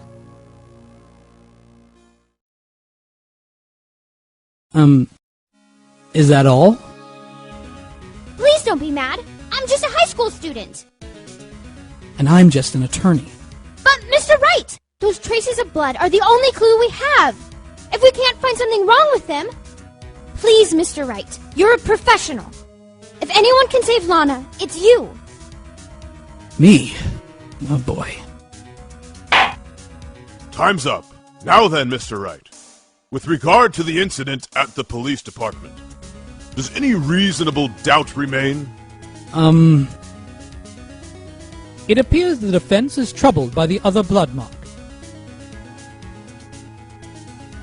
Looking at the floor plans, a handprint was discovered around here. Is there a problem with this? Mr. Wright, I'm sorry I can't be of more use. But still, if you can't find anything wrong with that blood mark, Lana will be... Please answer my question, Mr. Wright. We don't have all day. Yes, Your Honor. If ever I've needed to concentrate, it's now. What could be wrong with that handprint on Detective Gumshoe's locker? Could there be something I'm missing? Objection! This handprint left in the crime scene clearly shows a contradiction. The only thing that seems clear is your grasping, Mr. Wright. You've been staring pretty intently at those floor plans. Tell me, is there a problem with them? Yes, this is strange. Take a good look at these floor plans. Something is missing. Missing? You mean something hasn't been drawn on there? Yes, something that, when drawn, will completely change the meaning of the blood mark. Let us pray the defense isn't simply trying to buy time. Very well, Mr. Wright. With all this evidence here, there's got to be something I can use. The question is, which item can prove something is missing in the floor plans? Take that! What about that piece of plywood? The Blue Badger, mascot of the police force, defender of truth, guardian of proof. Explain yourself, Mr. Wright. Please, look at the floor plans of the crime scene. The Blue Badger is not here. So? So, watch what happens when we put him in. This is where he was dancing at the time of the crime. Well? Well, what? That's right. So long as the Blue Badger is dancing here, it would be impossible to place a handprint at this spot on the locker. What?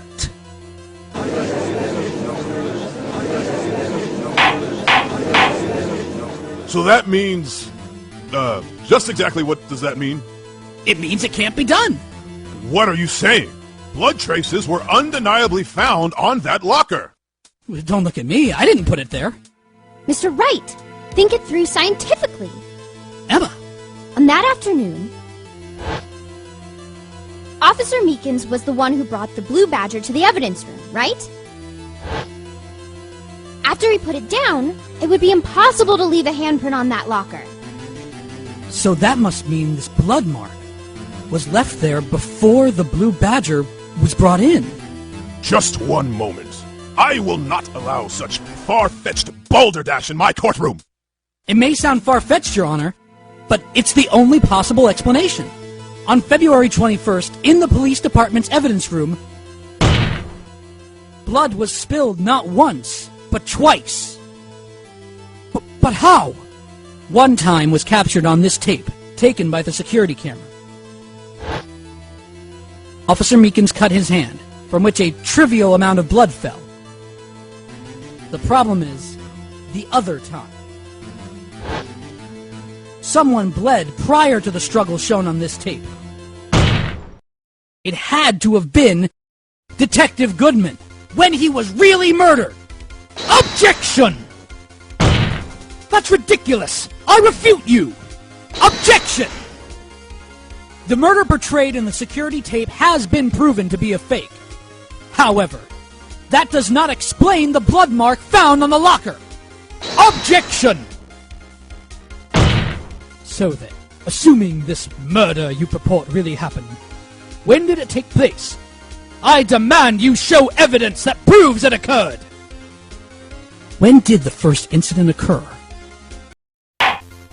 To surmise, the defense claims that prior to Officer Meekins being cut by Jake Marshall, who was disguised as Detective Goodman, another incident took place in that evidence room.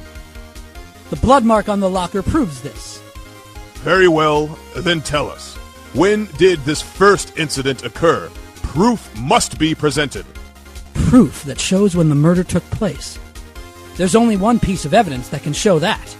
Now then, will the defense please present its evidence?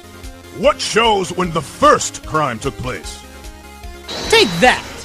If the crime took place inside the evidence room, then the perpetrator would have had to have entered the room. In order to do so, an ID card is required. An ID card? Oh! The ID card record! Officer Meekins brought the Blue Badger panel into the evidence room at... Let's see here. 4:50 p.m.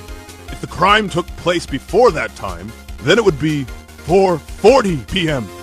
Ah! Ah! Miles Edgeworth! Just what have you done? I never figured you had the nerve, boy.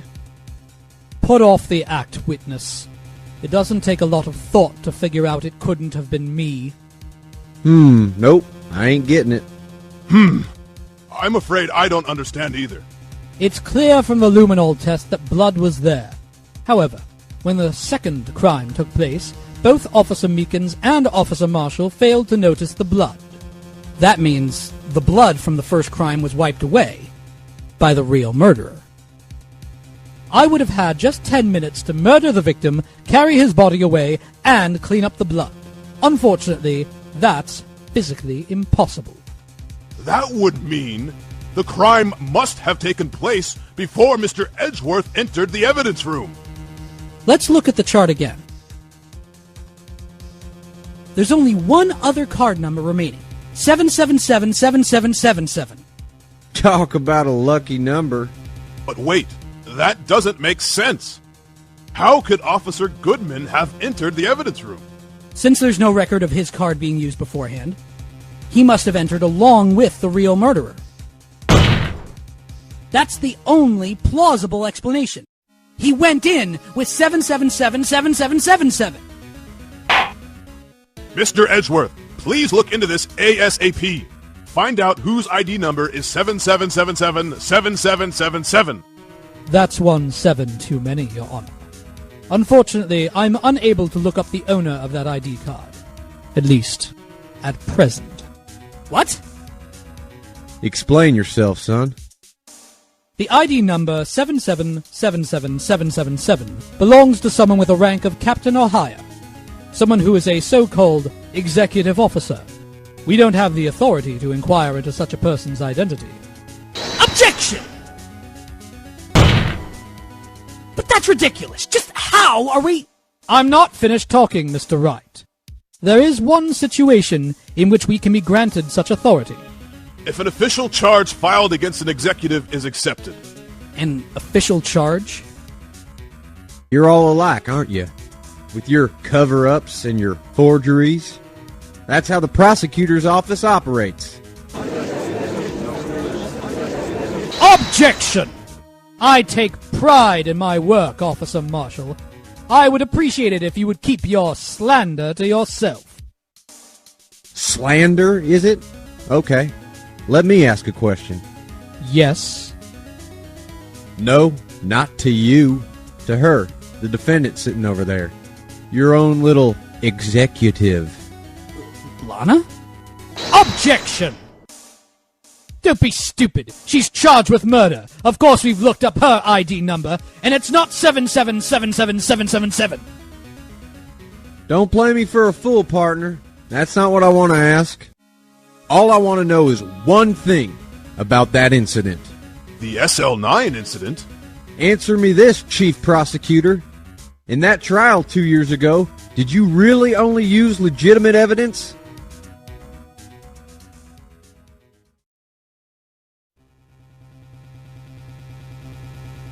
Do you need the witness to repeat his question, Chief Prosecutor? I heard him fine, Mr. Edgeworth. 2 years ago, I was in charge of the prosecution for that trial. At the time, Occasionally, we felt the powerlessness of the law. At least, I did. Lana? I became a prosecutor in order to suppress crime with the law. But before I realized it, we were the ones being suppressed by the law. Defendant, just what are you saying? I'll ask you again, Chief Prosecutor. During that trial 2 years ago, did you really present all the evidence in court? Can you look me, an investigator in that crime, in the eye and say that you did? Chief Prosecutor, you didn't... I don't have to, Officer Marshall. Why don't you answer him? Drastic crimes require drastic measures. That's just the way it is. We did what we had to, in order for him to get the verdict he deserved. But Lana! Even if it involved forging evidence.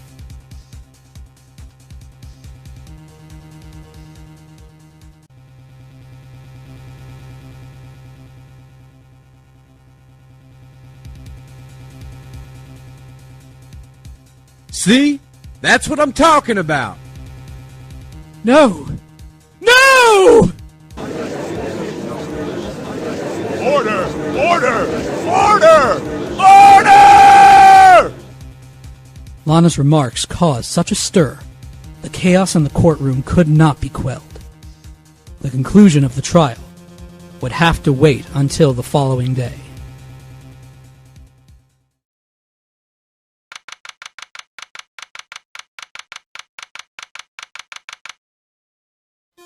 I'm so sorry, Mr. Wright. I'm sorry for what my sister said. Drastic crimes require drastic measures. That's just the way it is. We did what we had to, in order for him to get the verdict he deserved.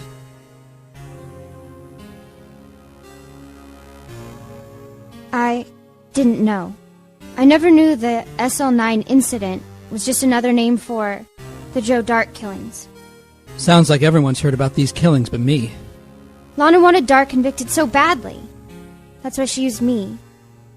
That's why she used what happened to me. What do you mean, what happened to you? It's all there in the file. Joe Dark's last victim was Prosecutor Neil Marshall. When he murdered Officer Marshall's brother, he left behind an incriminating piece of evidence. But what did you have to do with those killings, Emma? On the night Prosecutor Neil Marshall was murdered, Joe Dark tried to kill me. What? He tried to kill you? Officer Marshall's brother, Neil, was only trying to save me. So that means you... Yes, I was a witness in the Joe Dark trial. I didn't see that one coming. It happened 2 years ago. It was right about this time of year, too. There was a terrible thunderstorm that day, unusual for the season. I was alone in my sister's office. We were planning to eat dinner together when she finished her work. Then suddenly, this terrifying man came bursting into the office. Joe Dark. It seemed like he was running from someone. He pulled out a knife and screamed at me. I didn't know what was going on. Just then, Prosecutor Marshall showed up. Jake Marshall's brother. Joe Dark tried to take me hostage. But before he could, Mr. Marshall tackled him. Then... What happened? I'll never forget it. Lightning struck, and the lights went out. Suddenly, a bolt of lightning struck outside the window, lighting up the office for an instant. What I saw then burned a permanent picture in my mind. I can still see it now. A permanent picture? What did you see in the instant that crime occurred?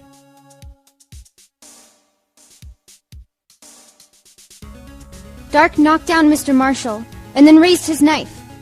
Neil Marshall was stabbed right in front of this poor girl.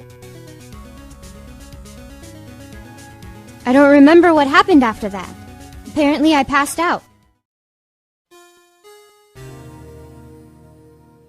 When I came to, Lana was cradling me in her arms. Poor Emma. You've been through so much.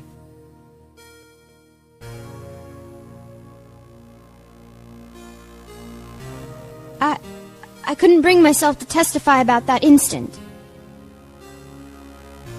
I tried, but the words just wouldn't come out. I drew a picture, but it wasn't any good. 2 years ago. You must have been 14. That's understandable.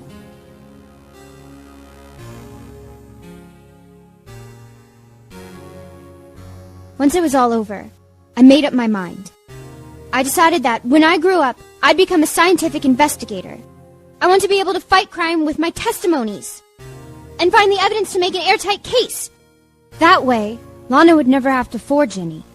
I see. I think I'm finally starting to understand what makes Emma tick. But there's still something that bothers me about that crime. I don't remember the moment when Mr. Dark stabbed Mr. Marshall. So you weren't able to testify about that? No, I was only asked about when I was attacked. That must be why she made up the crime. Made it up? You mean provided bogus evidence? The prosecutor's office wanted that verdict so badly. Lana forged the evidence, and Mr. Edgeworth used it. Edgeworth? Yes, but I'm sure he didn't know anything about it. He couldn't have known he was being given false evidence. Even so, that's when it all started. The rumors about Mr. Edgeworth, I mean. It's all my fault. If I could have just testified properly, none of this would have happened. So it's true, even though he may not have known it. Edgeworth really was involved in falsifying evidence. After that case ended, Lana was never the same. She became cold, like she is today. She must not have been able to face up to what she did.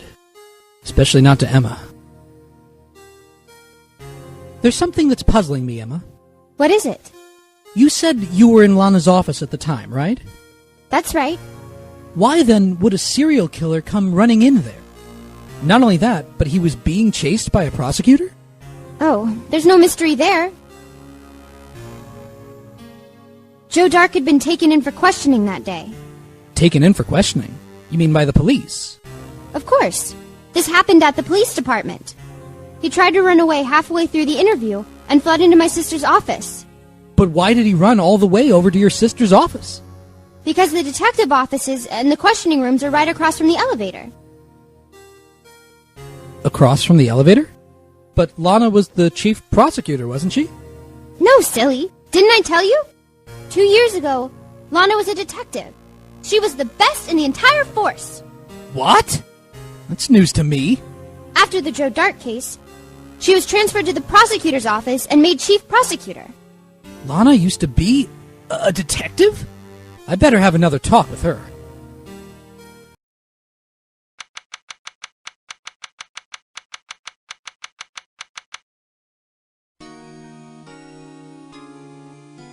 Lana? Mr. Wright, it seems I keep causing you trouble. Falsifying evidence. I didn't think you were the type. Criminals don't mind playing foul, why should we? But Lana, if you're wrong, an innocent person might be found guilty. Believe me, I understand the risks. Lana, Emma told me about you. Oh? About how you were a detective 2 years ago? And how the SL9 incident was the reason for your transfer to the prosecutor's office? That's right. Could you fill me in on the details, especially about that unusual change of jobs? I suppose you have a right to know, Mr. Wright. A lot of revelations were uncovered at the trial today, not the least of which was the fact that this case is largely connected to another one 2 years ago. Evidence from that case was stolen. I expected as much. I know how obsessive Officer Marshall can be. That trial. It really wasn't fair, was it? I believed in you, Lana. I believed that no matter what happened, you'd always stick to the truth. It couldn't be helped, Emma. At that trial 2 years ago, I sold my soul. Well, all drama aside, the fact of the matter is, at 5:15 there was no murder in the police department. Tell me it's not true, Lana. What the witness, Miss Starr, said. About you stabbing Mr. Goodman with a knife. Lana, I don't understand. Why won't you tell us? Emma, this doesn't involve just me. I don't think I've ever seen Lana look so fazed before. It's true. I was a member of the police force 2 years ago. She was amazing. They still talk about all the cases she and Chief Gant cracked together. Chief Gant? Then, he was the vice head of criminal affairs, but he still worked the crime scenes. Damon Gant, he was everything I aspired to be. They were the best team ever. They solved crimes before the reports could even be filed. Emma really idolizes her big sister. But now you're chief prosecutor. What happened? I always planned on becoming a prosecutor. The reason I became a detective was to gain experience investigating crime scenes, so you could later use that experience in court. Gant's help in the SL9 case was critical in its resolution. After that, he became chief of police and arranged my transfer to the prosecutor's office. Maybe I should ask more about this investigation of theirs 2 years ago. 2 years ago, I was second in command of the detectives investigating Dark. Second in command? That means the chief detective was, no doubt, Damon Gant. Yes. Detective Gant and I shared the same office and the same investigations. They even had the same office. We led a team of the best detectives on the force. Detective Goodman, whose case it was, Jake Marshall, and Angel Starr. It was the first time Marshall worked with his brother. He was quite gung-ho. Without a doubt, Joe Dark was the serial killer. We asked him to come in for questioning. We were desperate for evidence. That was when the last murder took place. When he tried to murder Emma. Prosecutor Marshall was trying to save me from Dark. You see, the first person who happened upon the scene of the crime was me. Now you tell us. Detective Gant and Prosecutor Marshall were the ones questioning Dark that day.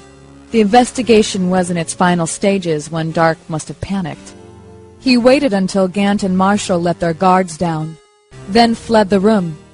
From there he ran straight to the office shared by Detective Gant and myself. That's where he found me. So you were the first person to run to the scene, Lana? It appears so. I was filing some papers while Gant and Marshall were questioning Dark.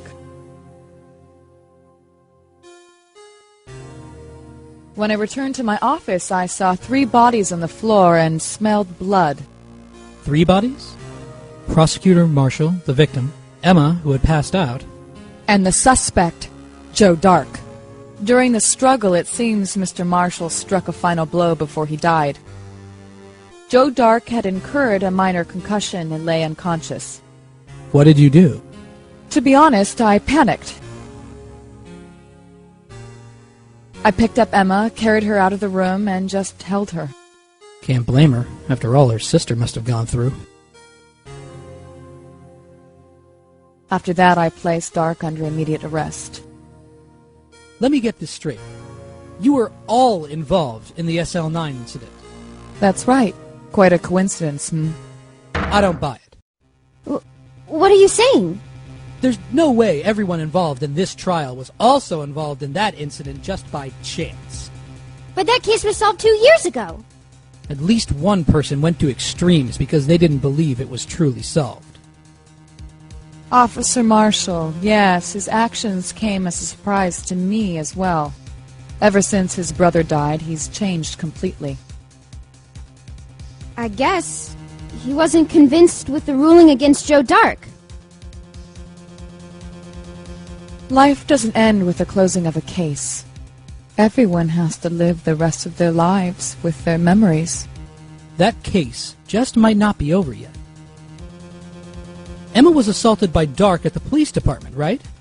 Yes, in the office that Damon Gant and I shared. The office that Mr. Gant now occupies by himself. The Chief's office. Maybe we should have a look at the Chief's office, the site of the final SL9 murder.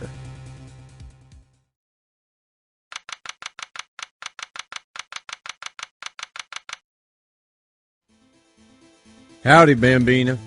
Oh, Mr. Marshall. I never thought things turned out this way when I woke up this morning. Que sera, sera. You never know where life will lead you, huh, Bambina? I should have known my luck had run out when old Billy dried up this morning. Billy? Must be his pet cactus. Say, where are you headed? Just over to the prosecutor's office for a little interrogation. It's a voluntary appearance, but we all know I won't be coming back. Sorry, but you can't go in the evidence room today, partner. But, Mr. Marshall, why did you do it? Why do prospectors head west? If ever there was a case I needed to know the truth about, it was that one. Before you turn yourself in, Mr. Marshall, would you mind telling us exactly what happened? Looks like I won't be getting steak lunch today. Something was fishy about the trial from the beginning. It wasn't just me either. All the detectives thought so. What do you mean fishy? Some of the facts reported were inconsistent with the evidence we found. For example, the murder weapon. The murder weapon? You mean that switchblade knife with the broken tip? That was Joe Dark's, all right. But in the initial autopsy report, a question was raised. A question? The blade of the knife was not a perfect match with the wound the victim sustained. What does that mean? It means there is a good chance that the knife was not the murder weapon. However, in the report that was finally submitted, that possibility had been erased. Could the facts have been concealed with forged evidence? That case left behind scars on all of us. The scars that the SL9 incident left behind. I got the looks, but he got the brains. He was one of the best prosecutors around. I had just made detective when it went down. It was our first case together. How old was he? Your brother? He was 27 at the time. He was awarded the highest honor that very day. The highest honor? You don't mean... King of Prosecutors. Not that again. What are you looking at me like that for? That's an honor for a prosecutor. Mr. Marshall must have been really close with his brother. The day the SL9 incident took place, that wasn't the same day as... That's right, it was the day of the evidence transferal. Interesting. It was drizzling that morning, and by nightfall there was thunder. I can't believe 2 years have gone by already. I tried to steal the evidence so the case wouldn't die. Apparently someone tried to stop you. Detective Goodman was murdered, and the evidence locker was empty. There was something going on behind the scenes in that case. We all knew that later. Every detective involved in that investigation, save one, was taken care of.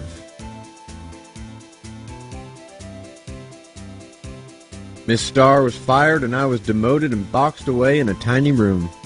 What about Detective Goodman? If they did something to him too, the commissioners would get suspicious. Nope, they were careful enough not to be too obvious. They? Who are you talking about? Don't get upset, Bambina. I mean Damon Gant and Lana Skye. Chief Detective Damon Gant and his second-in-command, Lana Skye. There wasn't a person on the force who hadn't heard of that duo. That case was the biggest step in both of their careers. After the case ended, Lana was transferred to the prosecutor's office, right? Yeah, Damon Gant, the new chief of police, arranged for that to happen. She's never been the same since she left. Everyone knew her said so. Chief Prosecutor Sky was totally different when she was a detective. Now that he mentions it, Emma said something like that too. Tell me, what happened to my sister? Sorry, Bambina, but her secret is too well guarded. I never found out. Lana's secret. It all started 2 years ago. So there you have it. That's my story. Did you enjoy it, partner? It was certainly enlightening. There's one thing for sure I found out in court today. That boy Edgeworth isn't my enemy. He was the one who used falsified evidence to get a guilty verdict, but someone else was the one who gave him that evidence and planned everything. That someone is Damon Gant. Don't believe me? Well, I don't blame you. I won't even be a patrolman after today.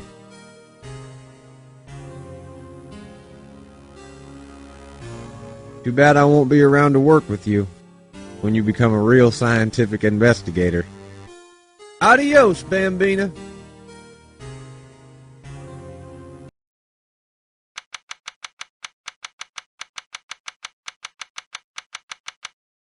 This place is always pretty empty, but today it's deserted.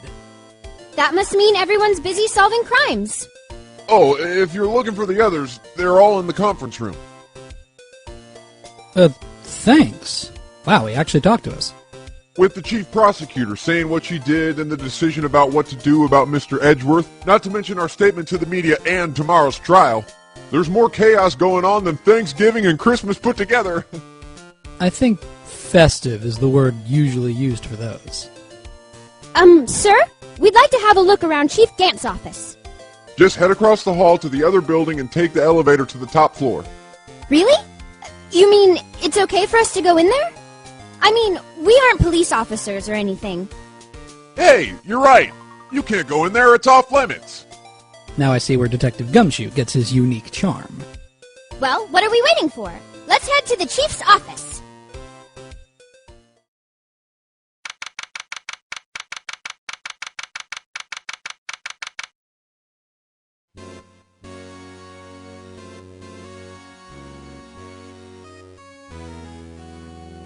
Whoa, where am I? In the chief's office, silly. At least that's what it said on the door. Check out that pipe organ. That's real, isn't it? Hey, I used to take organ lessons in kindergarten. They used to call me Little Miss Bach. I thought I was a genius until they tried teaching me notes.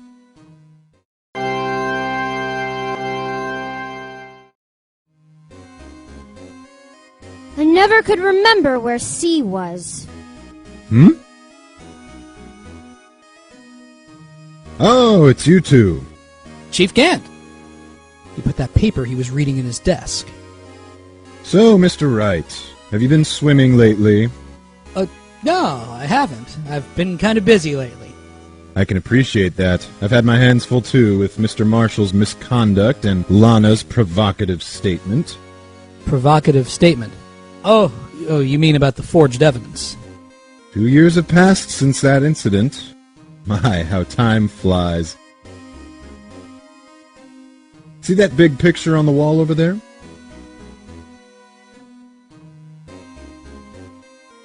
That's a picture of Lana, Neil, and me. So this is Mr. Marshall's brother, Prosecutor Neil Marshall. We took it to commemorate our work together. Something's not right with this picture.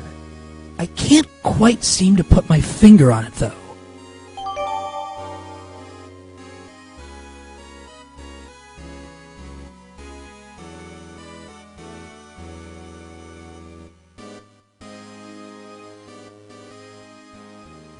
Anyway, I'd like to reminisce all day, but there are matters that need my attention. I'm going to lock up here, so let's go out together. Oh, but this office, it was a crime scene 2 years ago, wasn't it? That case has long since been over. There's no need to investigate it anymore. All the same, we'd still like to have a look around. Perhaps you didn't hear me. I said there's no need to investigate it anymore. Now hurry up and get out. I have a meeting to attend.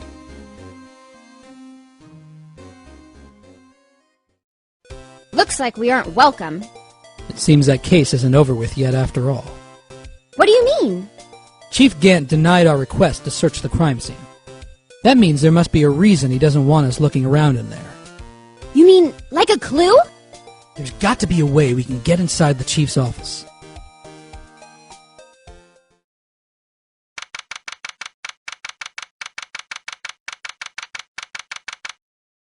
Hey, pal! Detective Gumshoe, were you in a meeting? I was, just taking a breather. My feet hurt.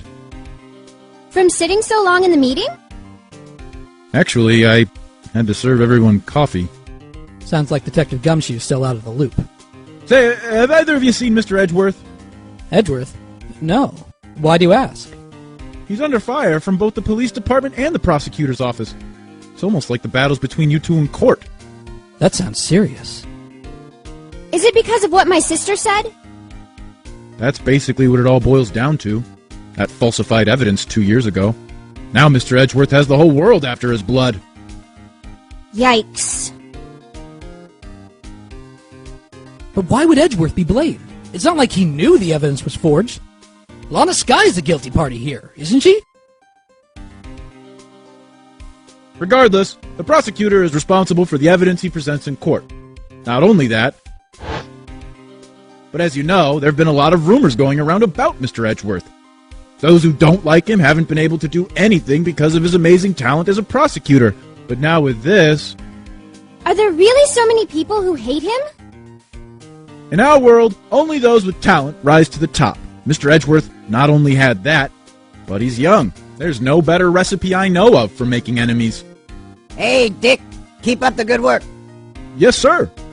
Let's go out for lunch again sometime. My treat. Yes, sir. You gotta take me back to that joint sometime, okay, Dick? Yes, sir. It seems you don't have any problem with enemies. Yeah, well, I'm careful not to stick out. Anyway, I'm a bit worried about him. Under all this pressure, I'm afraid Mr. Edgeworth just might crack. Actually, I took a look at the file earlier while the coffee was brewing. He seems genuinely concerned for Edgeworth. Well, did you find out anything? The only evidence Dark left behind was during his final attack. His final attack? You mean... When he killed Prosecutor Marshall, who was trying to protect some girl. Me? It seems Detective Gumshoe never realized Emma was the girl. That's when he left the most incriminating evidence of all.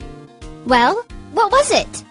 Oh, well, let's see. I think it had something to do with the murder weapon. Oh, I forget. Look, it's all written somewhere in here, okay? His powers of recollection never fail to impress. Maybe we should show him the murder weapon. It might jog his memory. About this? Hey, don't tell me that's... It has a tag attached to it with the label SL9 Incident on it. I believe this would be the broken murder weapon you were speaking of? What are you doing with that? Ever since that case was closed, that knife's been locked away in a locker. On the day Detective Goodman was murdered, this suddenly disappeared from the locker and was found in Mr. Edgeworth's car muffler. That's it! Now I remember what that incriminating piece of evidence was. When you showed me that knife, it all came back to me. Well, what is it, Detective? Quick, before you forget again! This knife. It was Joe Dark's, wasn't it? That's right. We traced it back to the store he bought it at, and it had his fingerprints on it, too. But no one actually witnessed him using it to murder anyone, right? That's where his luck ran out. When you take a good look at that knife, you'll see it's broken. You don't have to take a good look to notice that. Yeah, well, anyway. Take a guess where the broken off tip of the knife was found. That's what did him in. Where was it? The victim, Neil Marshall, was carrying it inside his own body. It was found deep inside the stab wound. Did it match Dark's knife? You bet, down to the last fiber. That's pretty conclusive.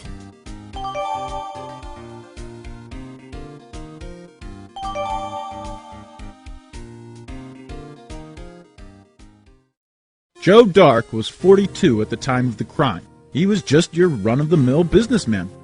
A businessman? What made him take to serial killing? One day, on his way home from work, he hit someone with his car. With his car? So, it was an accident. An accident, yes, but it transformed him into an animal. An animal? He killed a man that witnessed the accident. Then, he killed a lady who saw the second crime. A kid walked by just then, so he killed him too. Then, when he was burying the bodies, a jogger came upon the scene and was killed as well. Finally, he turned himself in. Seems he was a pretty careless animal. Of course, this is all conjecture. There wasn't a single shred of evidence. So he turned himself in? Yes, but in the middle of his questioning, he fled and murdered his final victim, Prosecutor Marshall. That crime was witnessed by someone too, but fortunately, he was arrested on the spot. It's a good thing that last witness wasn't killed. That last witness? He must mean Emma. About that jar. I think I've seen it before somewhere. Somewhere? Or maybe it's one of those memories people have from previous lives. This must be the most uninformative detective I've ever met. Something about it makes me feel uneasy. It's like I'm in the chief's office and he's yelling at me. Chief Gant? Where could I have seen that before? Well, there you have it in a nutshell. That's all I know. Can I ask you one more thing? What is it? If it's money you need, you should ask Chief Gant. It's not money, but it does concern the chief. His office is a crime scene, right? It's where Prosecutor Neil Marshall was murdered? The chief's out now, and his office is locked. But we'd like to have a look around, if that's okay. Well, any detective's ID card can unlock the door. What? Really? But if I let a civilian in there, I'd be charged with breach of trust. Breach of trust? Simply put, I'd be canned. Oh. Sorry, pal, I don't plan on getting fired because of you. How about this ID card? It was Detective Goodman's. That won't work either. The data was deleted the day he died. Oh. So, in other words, Gumshoe is our only chance of getting into that office. I wonder if there's something we could show him that would make him change his mind.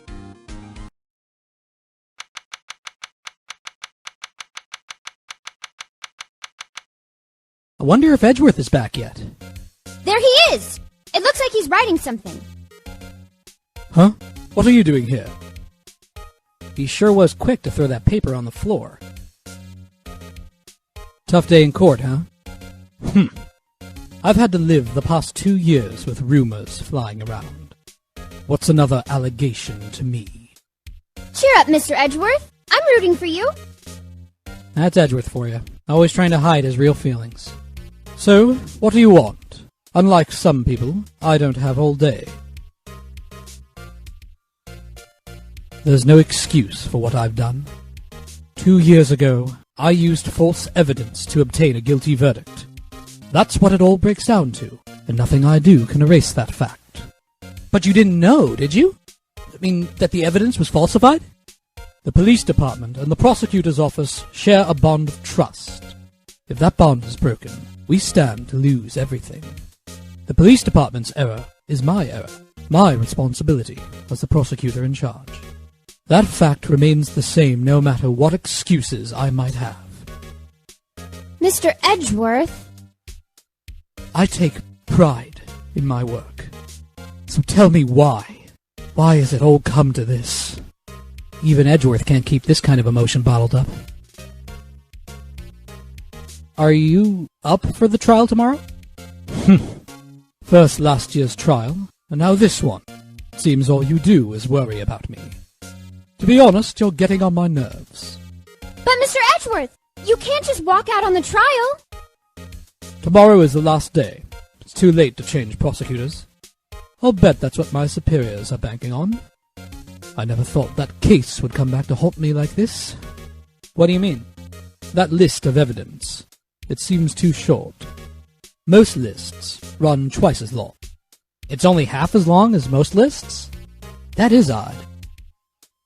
After Neil Marshall was murdered, I became prosecutor for that case.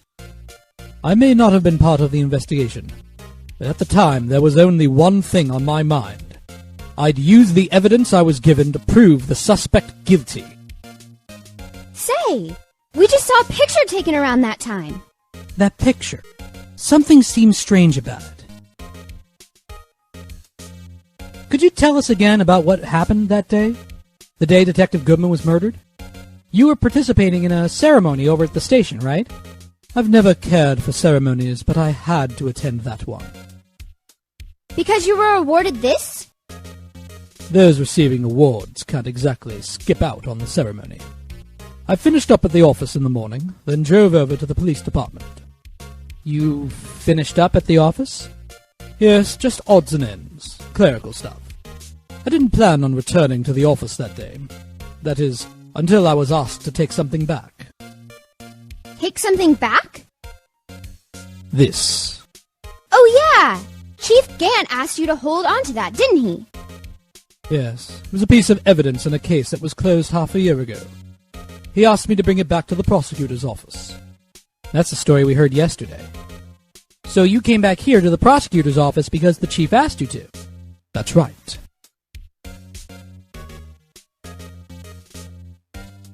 This picture was hanging on the wall in Chief Gant's office.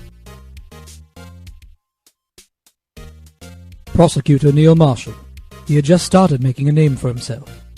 Looks like this was taken when he received the King of Prosecutors trophy. Speaking of that, there's something that bothers me. Yes? The trophy Mr. Marshall is holding? It's a little different than yours. Yes, you're right. I remember now. Remember what? That was the official prosecutor trophy used until that time. There's a story behind it. A story? Sounds interesting. Would you mind telling it to us? It's simple, really. Contradiction. That's what the award's based on. This award originates from an ancient Chinese tale. In Chinese, the word contradiction is written with two characters. The first means halberd, and the second means shield. Have you heard this story? Me? Sure. Everyone knows that. Why don't you tell it, though, for Emma's sake? Very well.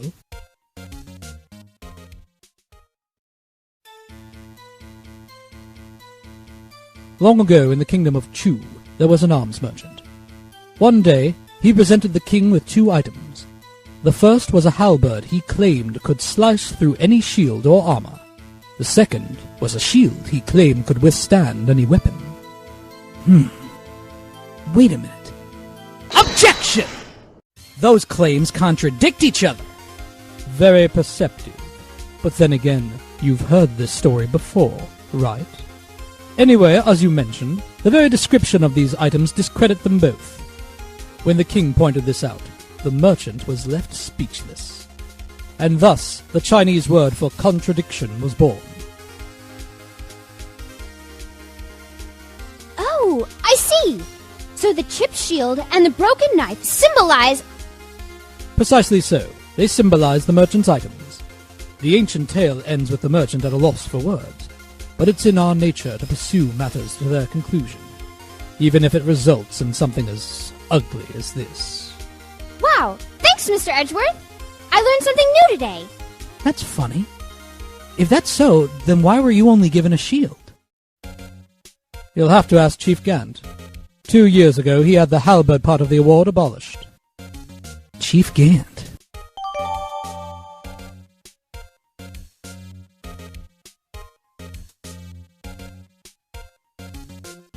Come now, Mr. Wright. You can't seriously expect me to just sit down and chat with you about the case over a cup of tea. But this isn't related to the case, remember? You said so yourself. So I did. Chief Gant gave this to you that day, didn't he? He asked you to bring it here from the police department. The chief is a very competent man, but sometimes he does things that don't make any sense. At least it's better than being incompetent and doing things that don't make sense. A certain detective comes to mind. I wonder what he was writing before. Come on, Mr. Wright. Let's take a look. Are you crazy? Edgeworth is sitting right there. Just distract him. I'll check it out. Hey, Edgeworth! Is that Detective Gumshoe out the window there? Oh no, he's falling to the ground! Hold on. Let me first see what this girl's doing crawling around my feet. He didn't even look. What? Letter of If you can't read, I'll read it for you. It says, Letter of Resignation. Resignation? Edgeworth, you don't mean... I'm tired, Mr. Wright. I feel as if something inside me has died. But Mr. Edgeworth, none of it's your fault. I know the path I've walked. You don't need to tell me. And the path I've walked hasn't been a just one. I can't forgive myself for what I've done. And no one else should forgive me either. Uh-oh. I think he's serious. Mr. Wright, please, you have to do something. This letter of resignation. Wonder if I can use it for anything.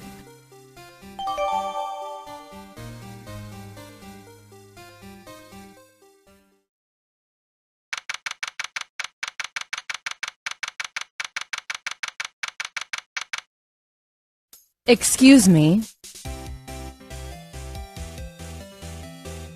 Would either of you care for a quarter pound of roast beef?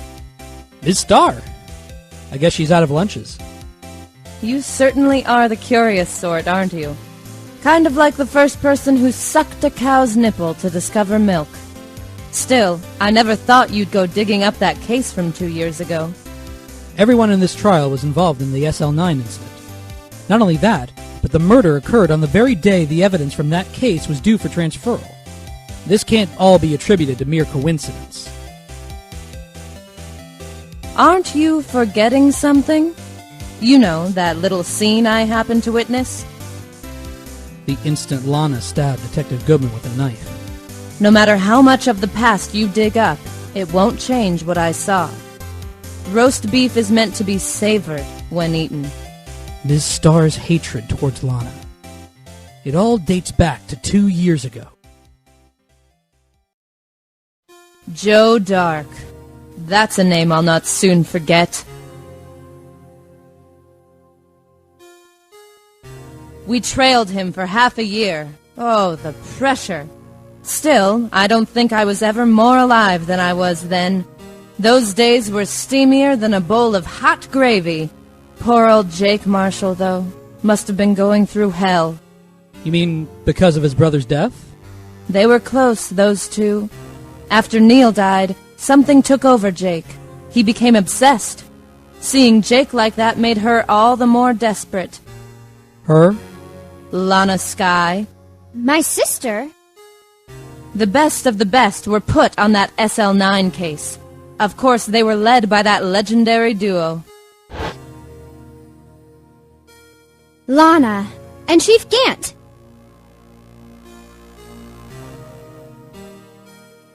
That legendary pair was the reason we were able to keep up our investigation. That's why we were so shocked over how it turned out. You mean with the forging of the evidence? Don't get me wrong. Joe Dark got what he deserved.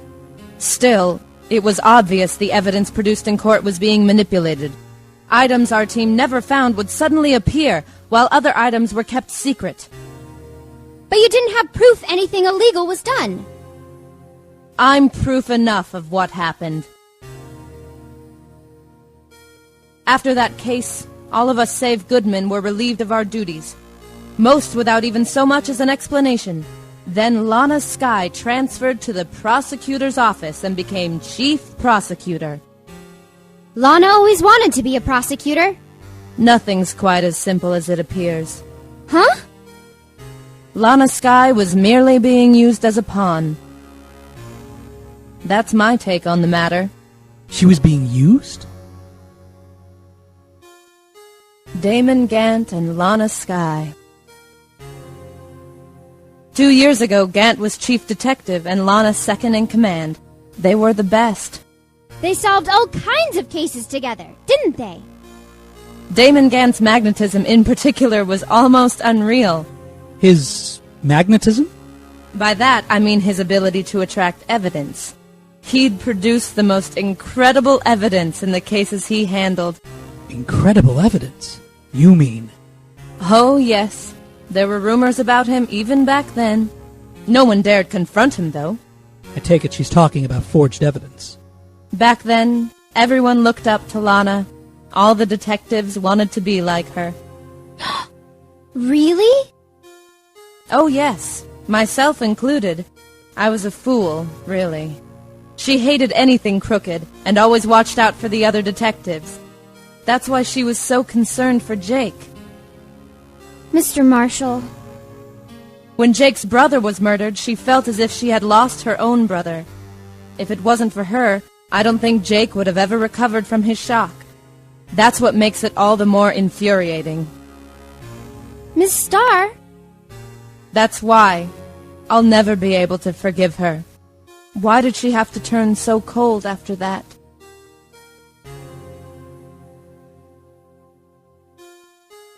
Lana transferred to the prosecutor's office 2 years ago, didn't she? Yes, thanks to Chief Gant's powerful influence. Chief? That's right. Having solved the SL9 case, his position as chief was secured. There was only one thing left for him to control, and then no one could stand in his way. The prosecutor's office. What? You mean that's why Lana was transferred? If he could control the chief prosecutor, he could control the prosecutor's office. That must have been his goal all along. But how could he control Lana? I don't know, but one thing's for sure. Ever since that case ended, she's never been the same. It's only logical to conclude there must have been a reason for her change. At last. I'm finally getting close to the bottom of this ugly mess. Thank you, Ms. Starr. You listen to me, rookie. It takes more than just ingredients to create fine cuisine. I hope you turn out to be a better chef than I've been.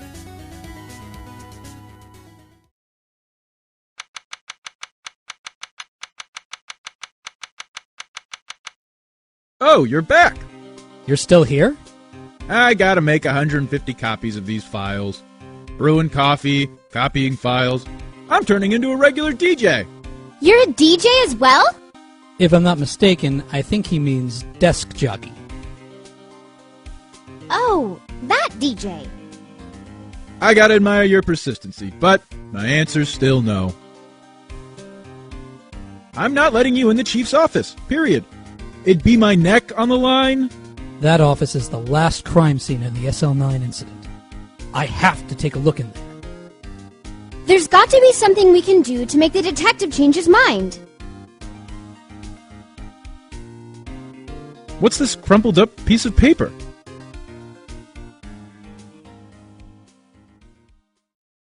No way! Mr. Edgeworth can't be serious! Is he ever not serious? I can't believe they pushed him this far! Mr. Edgeworth really feels responsible. At first I thought he was as cold as ice, but now I know different. He trusted us detectives to provide him with sound evidence, but we betrayed him! Detective! That's it! I've made up my mind! But... Here, take my ID card. We can't do that. If someone found out... They wouldn't let you off the hook with another lost item report. Look at me, it's no secret I'm already out of the loop. After all, I'm friends with Mr. Edgeworth. Depending on how this case turns out, I may already be as good as terminated. What? So at least let me do this, for Mr. Edgeworth's sake. All right, Detective. Thank you.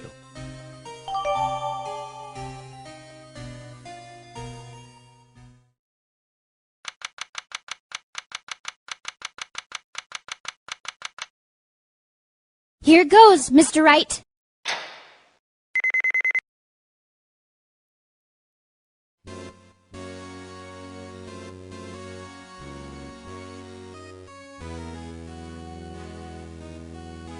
Open sesame. If anyone finds us now... Detective Gumshoe's a goner. If that happens, I'm counting on you to bail me out. Eek! Ah!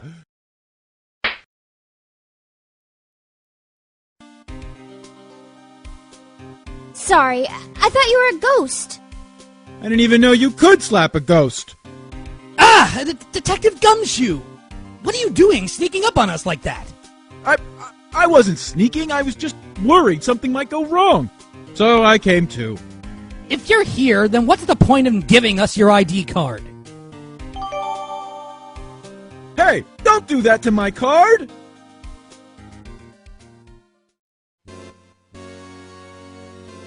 I hardly ever get a chance to come in here, so I figured I'd have a look around myself. Besides, we're all in this together now. You really do want to get fired, don't you? Not if we're lucky. Now come on, let's see what we can find out. I've got a bad feeling about this. That desk on the other side of the room, was that your sister's? Yes, that's where I was waiting for Lana. On that day, 2 years ago. Is anyone using it now? No, sir. This is entirely Chief Gant's office now. He practices a strict policy of preserving the crime scene. That's a strange reason to leave it there. He leaves it as a warning to everyone else. He wants us to always be alert. He told us so himself at our New Year's party. Of course, he was pretty intoxicated at the time. I see. So ever since Lana left, no one ever touches that desk? No one except Chief Gant. And the cleaning lady who's in here each morning. Still, 2 years have passed since that incident. There can't possibly be any clues remaining. Can I ask you something? Sure. You only came here to look around, right? Because it's one of the SL9 crime scenes? I mean, that's your only reason for coming here, isn't it? Why do you ask? You don't think... Nah, you wouldn't be. No. No, there's no way. Never mind, don't worry about it. Okay, now then, let's look around a bit more. Hey, hold on, not so fast, buddy. Huh? What is it? When someone tells you don't worry about it, it's supposed to start bothering you, pal. You don't just let it go at that. Sorry. This guy's starting to get on my nerves. Okay, so what's bothering you? You two don't think Chief Gant might be a suspect, do you? What? Yeah, Mr. Wright. What do we think of him? Chief Gant. So it's finally come to this. What do I think of him? Perhaps it's best I don't divulge my feelings. Yet. There he goes, ignoring me again. Wow! Look at the size of Chief Gant's desk! Speaking of that, when we were here earlier... Oh, it's you two. Chief Gant! Put that paper he was reading in his desk. I wonder what he was reading. This looks like a list of evidence, used in a case. A list of evidence? In most cases, the list runs twice as long as this. Hey, look at the case name! Huh? SL9 incident? I wonder what this is doing here. Hold on, Detective. What did you just say? I said I wonder what... No, about evidence lists. Normally, they're twice as long? That's right. I guess there wasn't a lot of evidence. A half-sized list of evidence. That list of evidence. It seems too short. Most lists run twice as long. What would the other half of the list be doing here? I knew it! The chief must be hiding something about that case! It would appear so.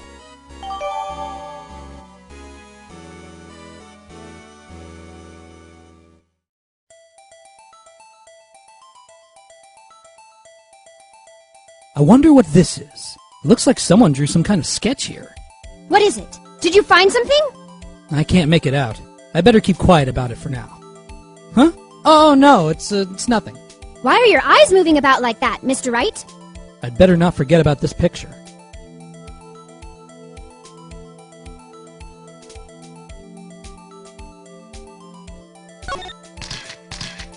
Whoa! This area must have been covered in blood. Is this from that incident? It must be, when Prosecutor Nero Marshall was murdered. 2 years have passed, so the reaction's kind of dull. So a murder really did take place here.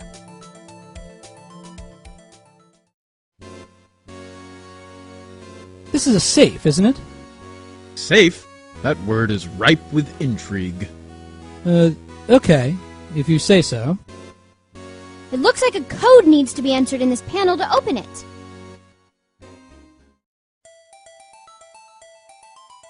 A 7-digit number. I think I just might know what it is. Do you know what it is? I have a hunch. Oh, I know. You want to try my birth date? It's...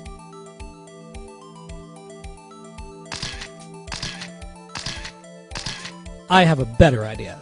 Here goes nothing.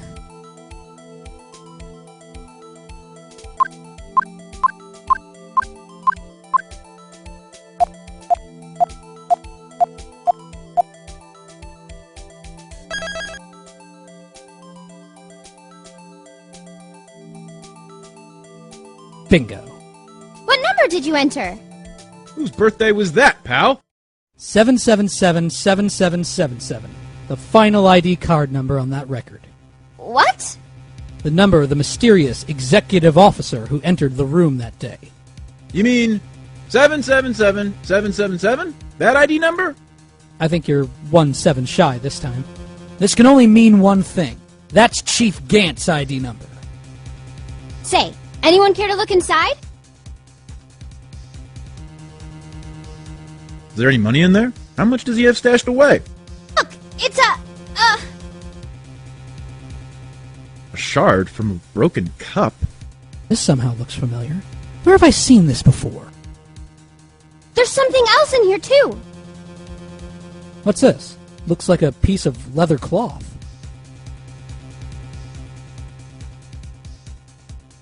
This is a handprint, isn't it?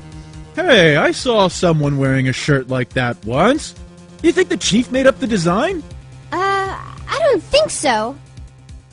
Oh, well, it was just a thought. Is that it? This is all that was in the safe? Apparently so. It's empty now. A piece of cloth with a handprint on it and a broken shard from a cup. They look like pieces of evidence. But unless you can prove they have something to do with this case, I'm afraid I can't just let you take them. After all, it's my neck on the line here. Great. Now I have to prove their relevancy to get them. How are these two items related to the SL9 incident? Come on! There's got to be something we can show the detective! Detective Gumshoe, could you have another look at this jar? All of us put that back together. Oh, those were the days. It's kind of early to be nostalgic. Wasn't this jar a piece of evidence from that case? That's right. One of the shards had an SL9 incident sticker on it. Doesn't this ring any bells? You know, that fragment we just found? You mean this one? That was in the safe? Yes, that one. That was in the safe.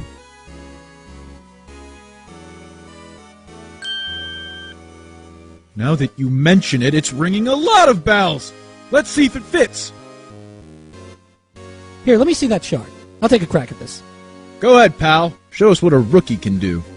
Mr. Wright, here's some glue! If I can piece this together again, it'll prove Chief Gant was knowingly hiding evidence. Here goes.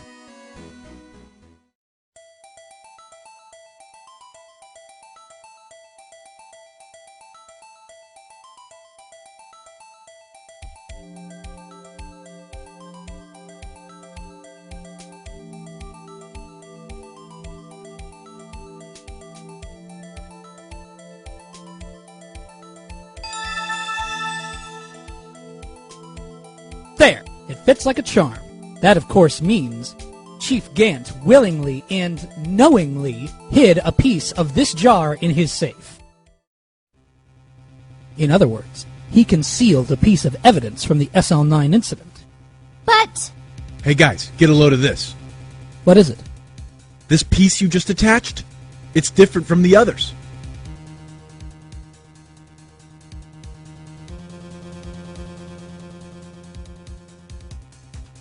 There's a reddish line on it. A reddish line? That's blood! I don't get it. Why would Chief Gant hide this in his safe?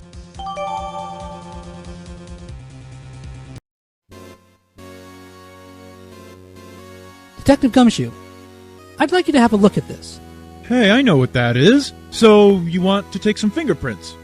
That's a great idea, Detective. All right, go to town. Sheesh. Well, what are you doing? Why are you sticking out your hand like that? Go ahead, take my fingerprints. It's not your fingerprints we want to take. Huh? Come on, this isn't the time for jokes. We're talking about that cloth we found in the safe. Oh, I knew that. The one with the handprint on it, right? Sheesh, where's your sense of humor? Okay, Mr. Wright, let's check for prints. Sprinkle the powder on the cloth, then once they've been absorbed into the prints, blow the rest away. What are you, my mom? I don't have to be told a million times. All right, let's get this over with.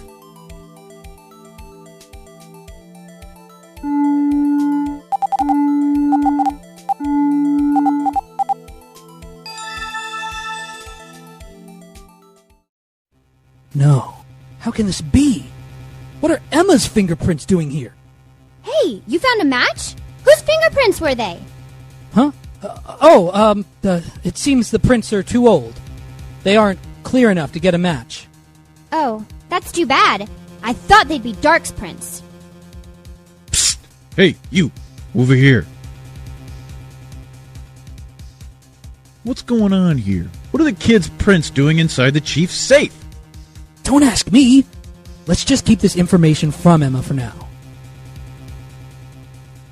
Here, maybe you should hold on to this.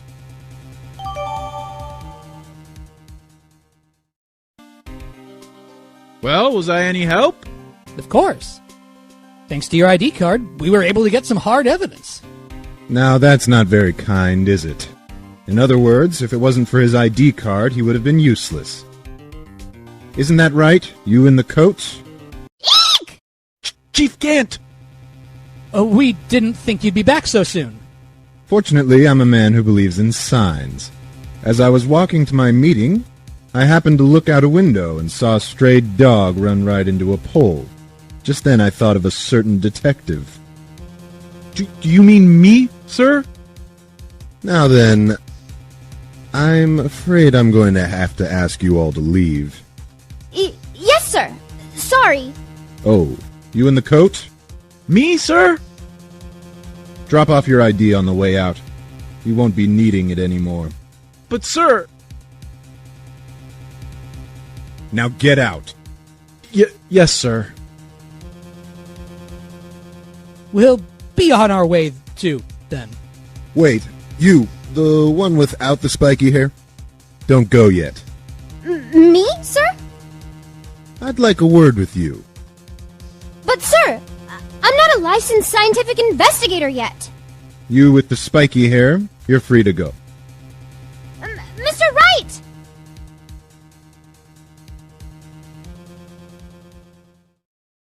Look, pal, if I've told you once, I've told you 1,000 times. The chief's office is off limits. But no, you just had to go sneaking in there like that, didn't you? I thought you said you didn't care anymore if you were fired. Yeah, but if I knew it'd be like this, I never would have said it. Now that I've seen the evidence Chief Gant was hiding in his office, I think I'm finally starting to get the picture. It's hard to believe anyone could keep quiet about it all this time. Anyway, you listening to me? I'm gonna try to smooth things over with the chief again. Later, pal. After that, I heard from Emma. She said the police want to ask her some questions, so she'll be busy for the rest of the day.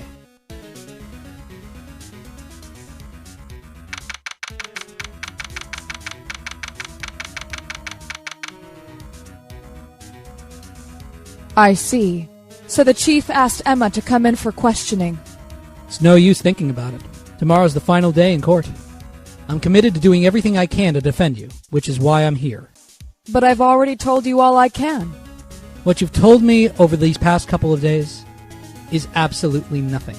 Not a single useful thing. Really? I believe I did mention something quite important. Something I told you right at the beginning. I said that I was the one who stabbed Detective Goodman. You know, I think I've finally figured it out. Who it is you're hiding behind those words. Mia did a good job mentoring you. I'm rather jealous. It seems Edgeworth was right. Edgeworth? Once you're convinced you know something, no one can persuade you otherwise. Thick-headed is the term he used, I believe. Now's my chance to get her to tell me the rest of the story. I have to admit I was more than a little perplexed at first. You insisted you did it, yet there was no incriminating evidence. That's when it hit me. It's not that you're unwilling to tell the truth. It's that you're incapable of doing so, because of a certain individual. What an intriguing notion. A certain individual, you say? So you think I'm protecting this person? Protecting? No. I think afraid of is more like it. If I'm not mistaken, the person in question may have persuaded you to silence. For argument's sake, Mr. Wright, whom, may I ask, is this person you're speaking of? The one I am supposedly so frightened of? What is this person's name? Take that! Well, Ms. Skye? Mr. Wright, you are addressing the chief prosecutor. Do not forget your place. I take it she's still not ready to spill the beans. My apologies. Could you please tell me a bit more about the circumstances? We were partners until 2 years ago. I respected him as a detective. Assuming he is respectable, then tell me something. Why would he try to hide his crimes?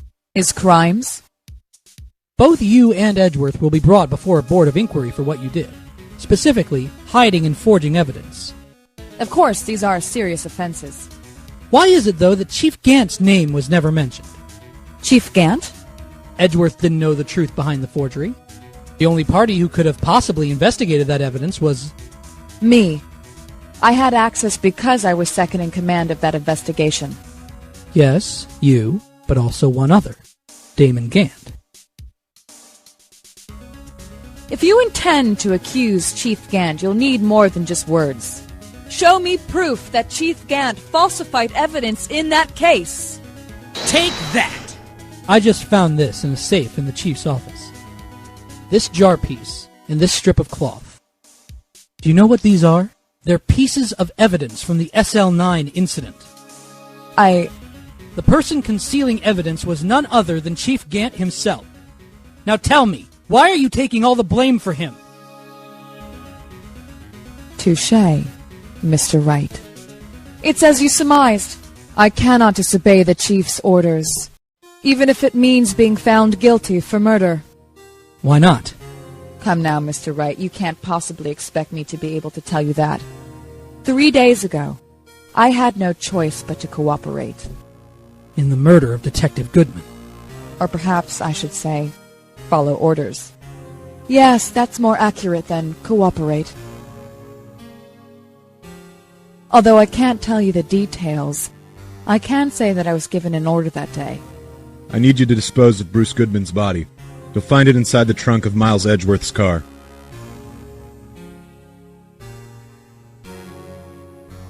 Just as I suspected. Despite what everyone believes, you were not the one who murdered Detective Goodman. Correct. I was trying to take the body out of Edgeworth's car. Trunk was broken. I discovered that murder weapon while inspecting the body. The murder weapon? You mean Edgeworth's knife? No. When I found the body, this was the knife stuck in it. The knife from the SL9 incident. Serial killer Joe Dark's knife. I couldn't just leave that knife in him, so I took it out and stabbed him with another knife. That would be Edgeworth's knife. That's right. Even though he was already dead, my hands were shaking at the thought of stabbing him. That's why I ended up cutting my hand. And that is the reason for the bandage on your right hand? Yes, it seems that I got blood on the victim's shoes as well. And then she saw me just as I plunged the knife in. Ms. Starr.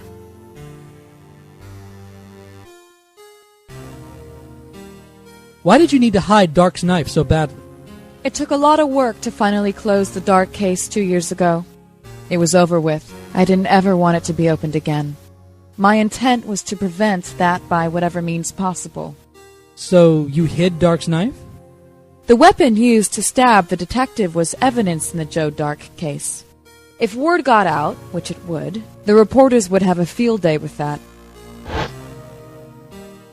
So you wrapped the knife in your scarf and hid it in Edgeworth's exhaust pipe. Right. Then I called my sister to tell her what happened and to ask her to hide the knife that was inside my muffler. You asked Emma? I didn't want anyone on the force to know about this. That would explain why Emma is so confident about Lana's innocence. Speaking of phone calls, I had a bad feeling about one of them that day. A bad feeling? The truth is, after I received those orders from Chief Gant, the first thing I did was make a phone call. A phone call to Patrolman Jake Marshall. To Marshall? Why on earth would you call him? The lead investigator for the SL9 incident had been murdered. I wanted that fact to be kept hidden, and I needed help. He was the only other person I could trust. Or at least I thought I could trust him at the time. However, it seems that after I spoke to him, he went off on an escapade of his own. Oh, you mean... Not wanting the case to die, he decided to take things into his own hands. He disguised himself as Officer Goodman and tried to steal the evidence. He had already stolen the ID card, but it seems he still hadn't made up his mind to break into the evidence room. After my phone call, any remaining doubts he had must have disappeared. So your phone call caused the incident in the evidence room?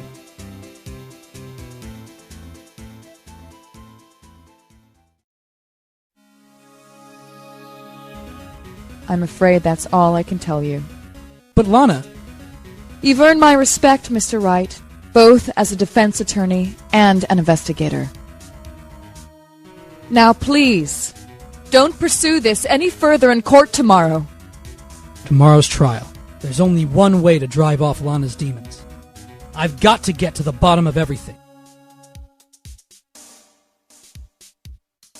Detective Goodman's real murderer.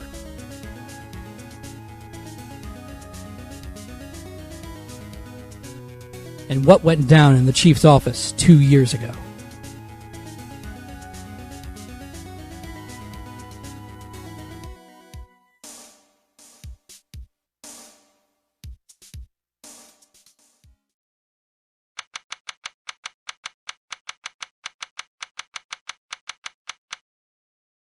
This is the defendant lobby, all right, but there's no defendant.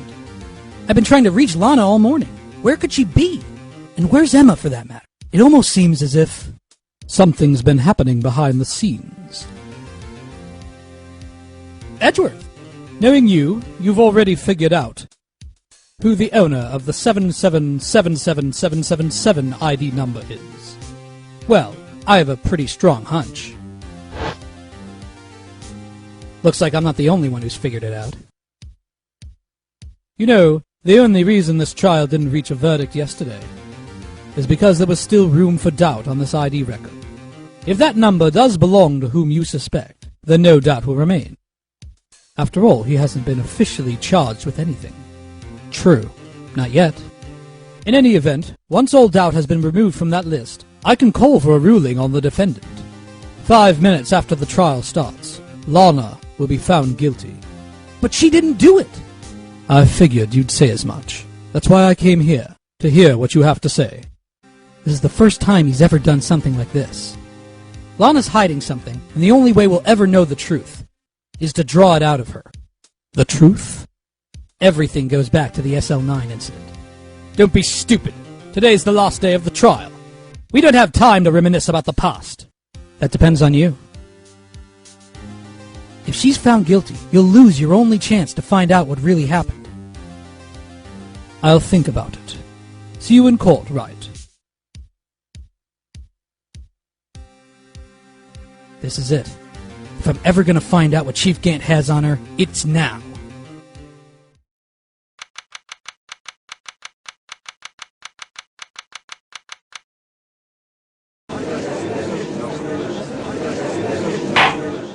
Court is now in session for the trial of Miss Lana Skye. The defense is ready, Your Honor. The prosecution is ready, Your Honor. Normally, this is when the prosecution puts forth its opening statement. But before that, the police chief has a proposal to make. Chief Gant.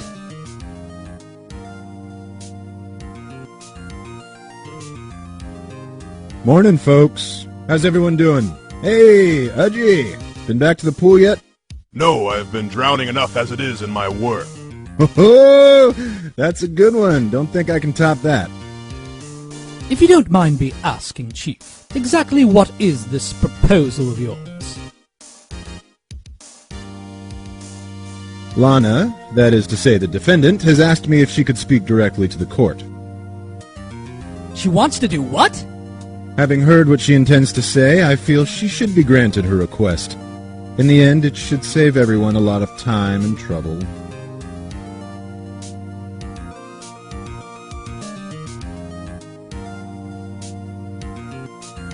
What's this all about, defendant? I'd just like to make one simple request and I'll be finished. Well then, what's your request? Your Honor, I'd like you to put an immediate end to this trial. Huh? I confess to all charges against me. On February 21st of this year, I murdered Detective Bruce Goodman in the underground parking lot of the prosecutor's office. No, Lana!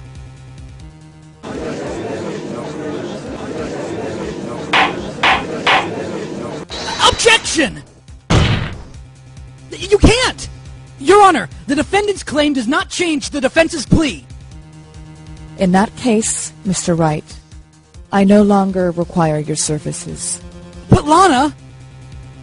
Your Honor, I hereby forfeit my right to an attorney. The prosecution may lack direct evidence against me, but it has sufficiently proven its case through testimony and circumstantial evidence. I would like you to render your verdict now, if you please. Well, the defendant certainly has the right to self-representation. Her request is legally valid, although this is an unprecedented situation. Indeed, it appears there's no need to continue this trial, even if Mr. Wright may feel otherwise. This can't be happening. It appears the time for the verdict has arrived. This court finds the defendant... Objection! One moment, Your Honor. Mr. Edgeworth! The prosecution has not yet proven the defendant guilty beyond reasonable doubt. Any ruling at this stage would certainly be premature. Come now, Worthy. I understand this is a difficult time for you, but why don't you just be a good little boy and keep your mouth shut,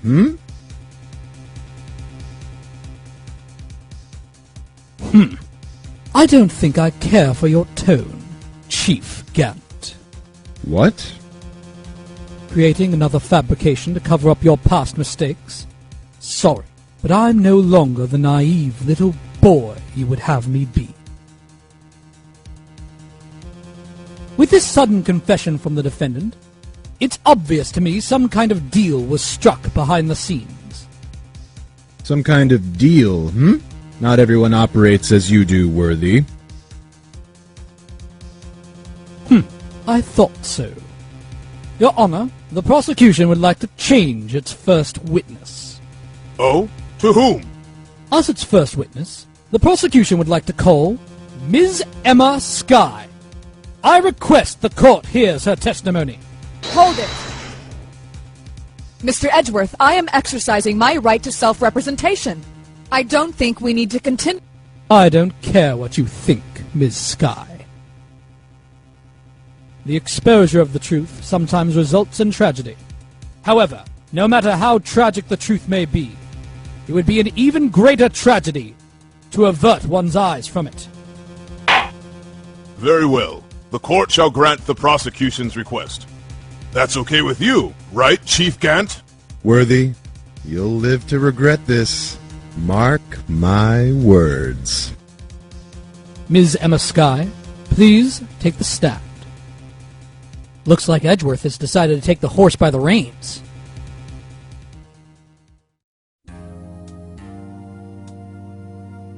Now then, witness, please state your name and occupation. My name is Emma Skye. My occupation, I'm Lana's little sister, and I want to be a scientific investigator.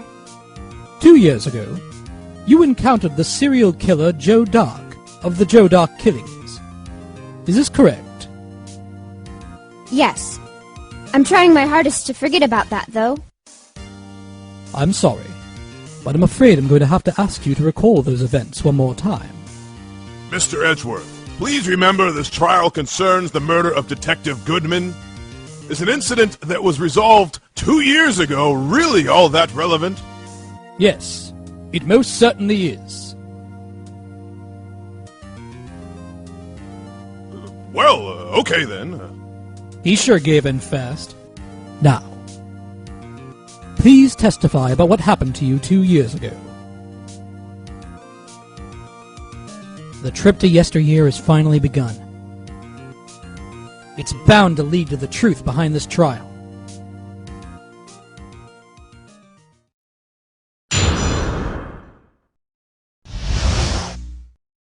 I was waiting in my sister's office that day. A man came running in and took me hostage. Neil Marshall rescued me, but I'll never forget what I saw in that instant. The man raised up his knife and stabbed Mr. Marshall in the chest. It's a good thing you weren't harmed. I passed out. I don't remember much. That's understandable. However, please tell me, Mr. Edgeworth, what does this testimony have to do with Detective Goodman's murder? That will soon become apparent, Your Honor. You've got to admire him for his courage, considering he has no evidence. Very well. The defense may begin its cross-examination.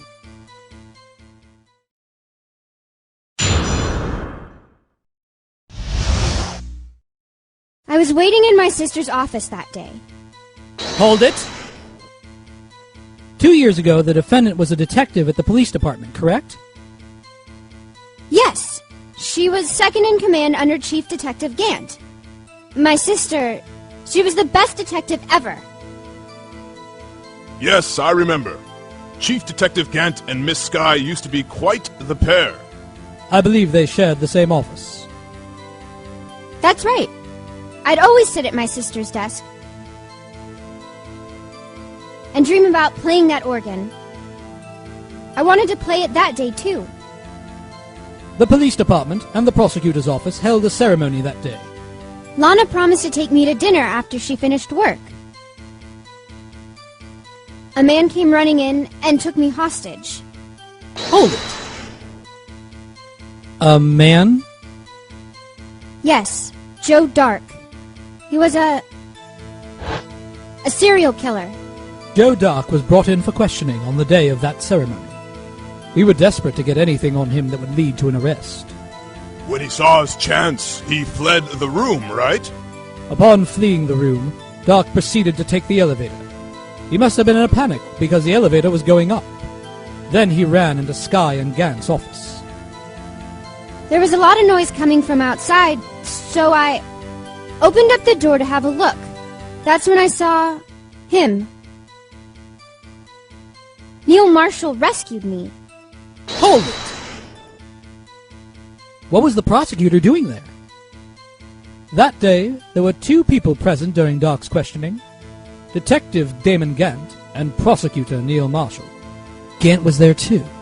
Neil Marshall had just received the King of Prosecutors Award.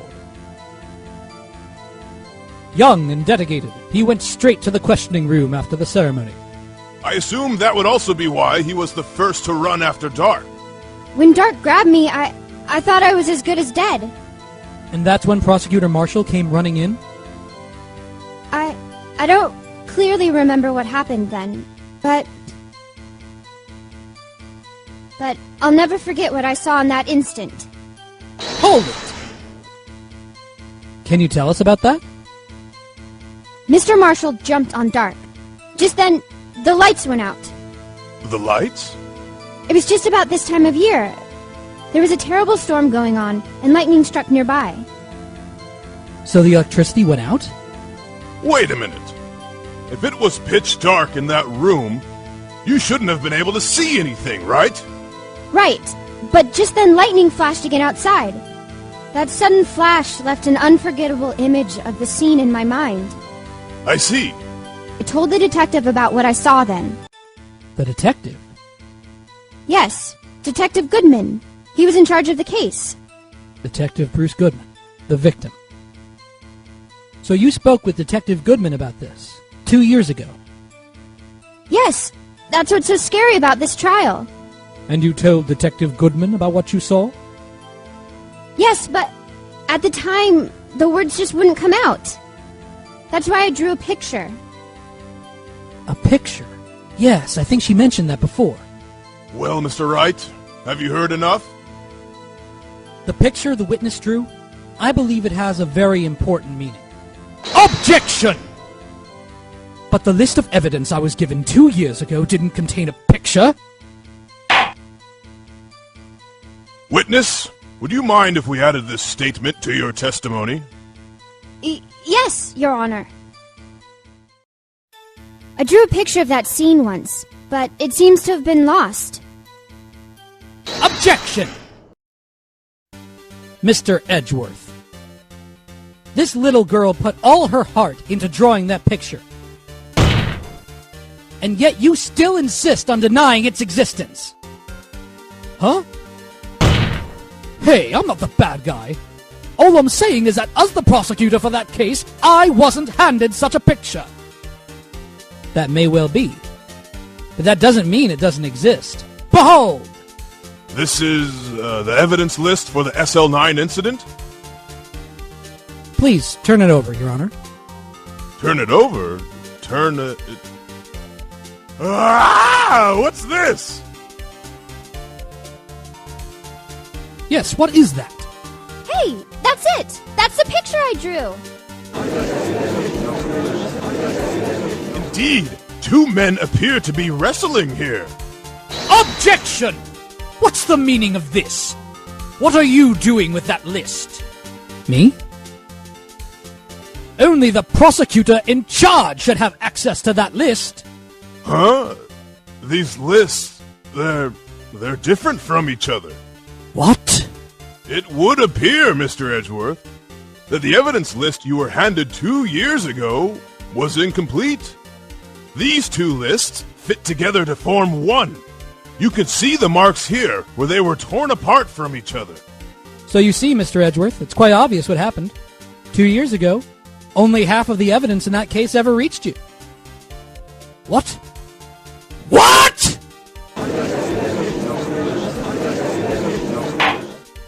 Order! Order! Who'd have thought the picture would have been drawn on the back of the list? That was handed to Detective Goodman in the questioning room? Wait a minute. If this list was torn in half, then that means... Your Honor! Are you all right, Mr. Wright? Your eyes are bulging from your head. If the evidence list was torn in half, then there might be more of the drawing on the back of Mr. Edgeworth's list. Yes, that's quite conceivable. Mr. Edgeworth? It's possible. Let's see. Is something wrong? Do you even have to ask? Sorry, Your Honor. There is something drawn on the back of my list. This is that thing.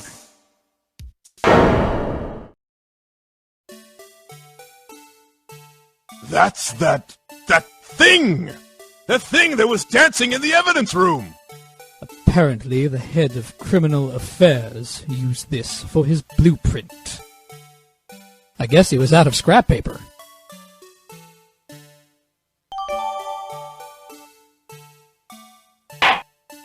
Very well, witness. Will you please testify about this picture you drew 2 years ago? Huh? Oh, yes, sir, Your Honor. What's wrong with Emma? She seemed to be thinking about something when she saw the picture.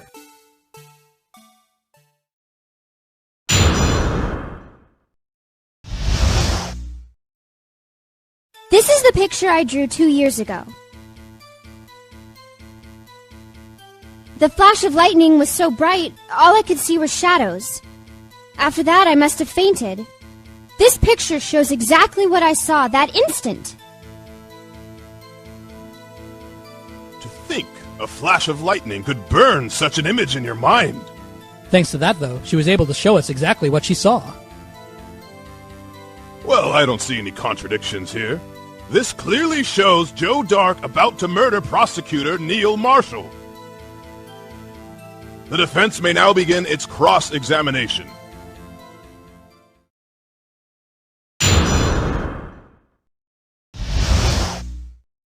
This is the picture I drew 2 years ago.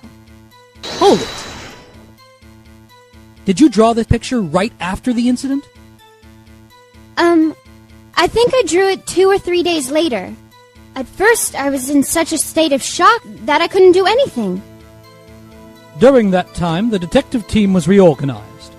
Detective Goodman was placed in charge, under the direction of Damon Gant and Lana Skye. 2 or 3 days later, the memory should still have been fresh in her mind. Excuse me, witness. But can you please tell us why this picture is painted all black? The flash of lightning was so bright, all I could see were shadows. Hold it! So, at the time, you didn't even know it was Mr. Marshall who had come to your rescue. No, I couldn't see him clearly.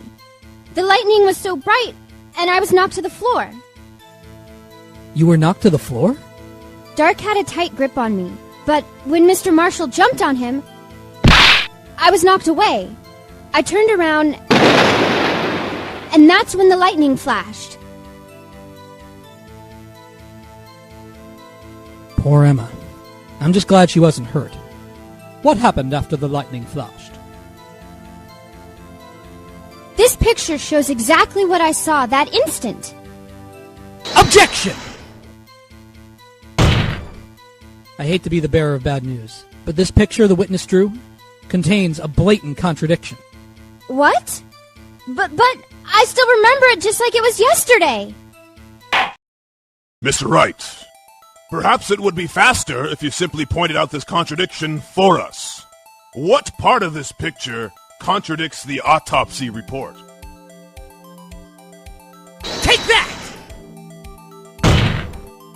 The contradiction, of course, lies here. Take a look at the knife the man is holding. If you look closely, you can see its tip is broken. In fact, you don't even have to look closely to see that. But Mr. Wright, look at the evidence.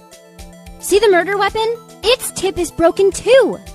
If I recall, the tip of the knife was found broken off in the victim's body.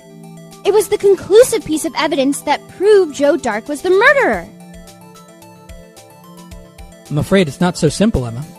Objection! Huh? Where could you possibly see a problem? It's obvious, really. The victim suffered a single stab wound in the back.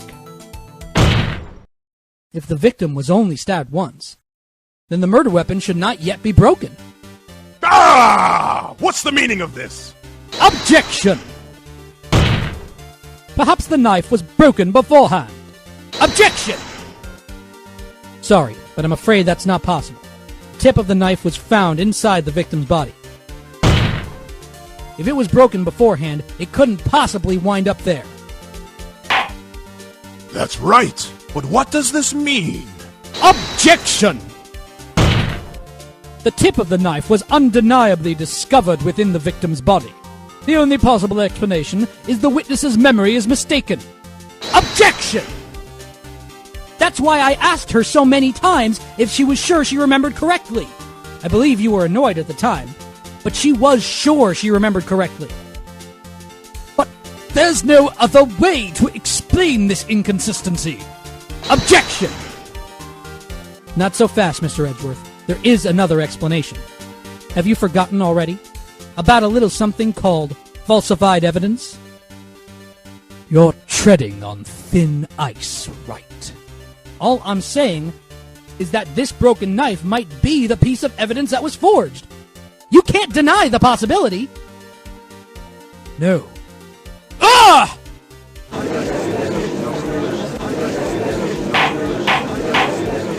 Order! Order! Order! Are you saying the investigation really was corrupted? Your Honor, please allow me to once again go over the events that took place the day of the murder.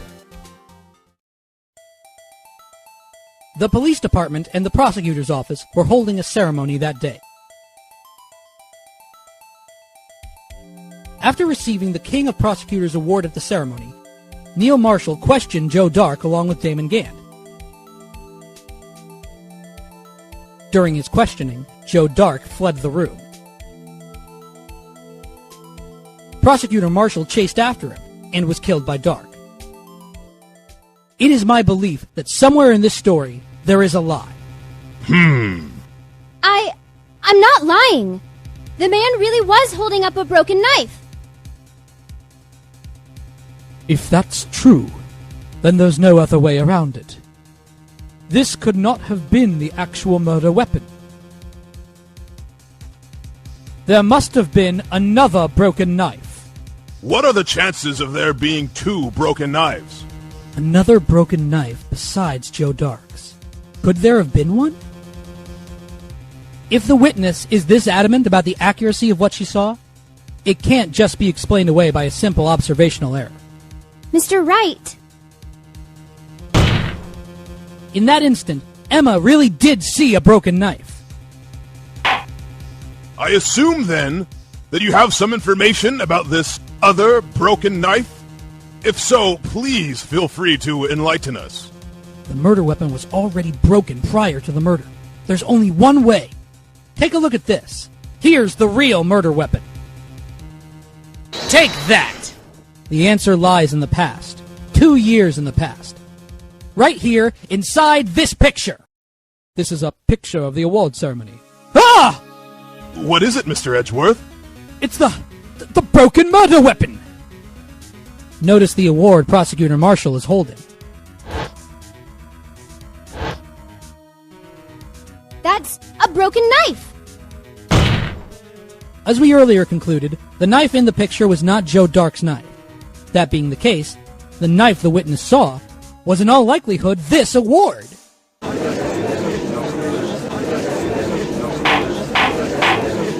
Order! Order! Order! Neil Marshall was awarded King of Prosecutors that day. As an award, he was given this broken shield and a broken knife. When he chased after Joe Dark, he pulled out this knife. Being a prosecutor, he did not carry a pistol. This broken knife was the only weapon he had in this dangerous situation. Objection! But that can't be! Oh, and why not, Mr. Edgeworth? Because if the King of Prosecutors Award knife was the murder weapon, then the murderer and the victim would be reversed. What do you mean? I mean, this man raising a knife would have been Prosecutor Neil Marshall. Oh. Oh!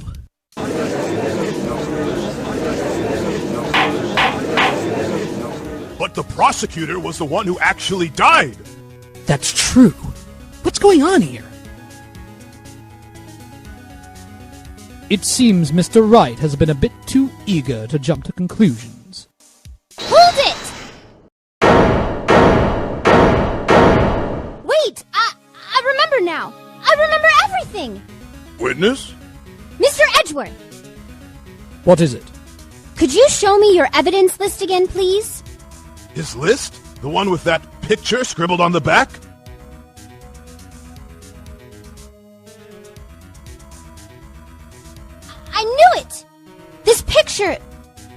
I'm the one who drew it. What? You drew that? That's right. The list wasn't torn in half at the time I drew this picture.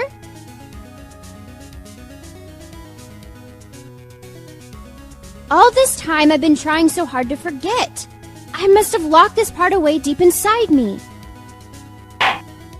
Perhaps it would be best if we added this to the witness's testimony. Would you please tell us what you've recalled, Miss Sky? Yes, Your Honor. First the knife mix-up, and now the blue badger. This should be interesting.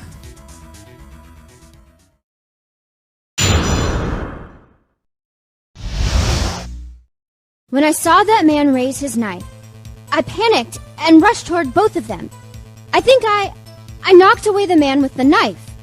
Just then there was another flash of lightning, and that's when I saw the blue badger. He wasn't in the room, but I'm sure I saw his shadow.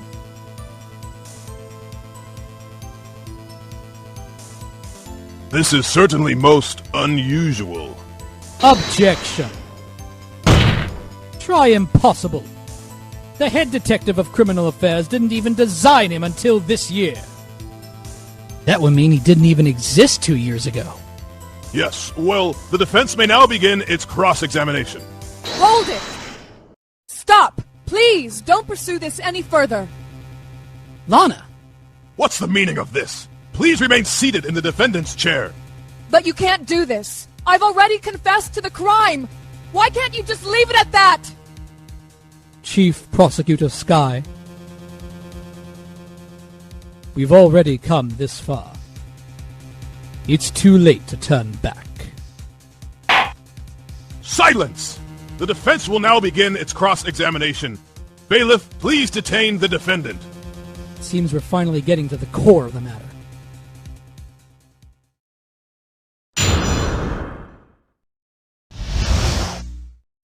He wasn't in the room, but I'm sure I saw his shadow.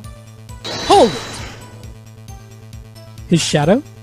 So you mean you didn't actually see his face, with its winning smile and all?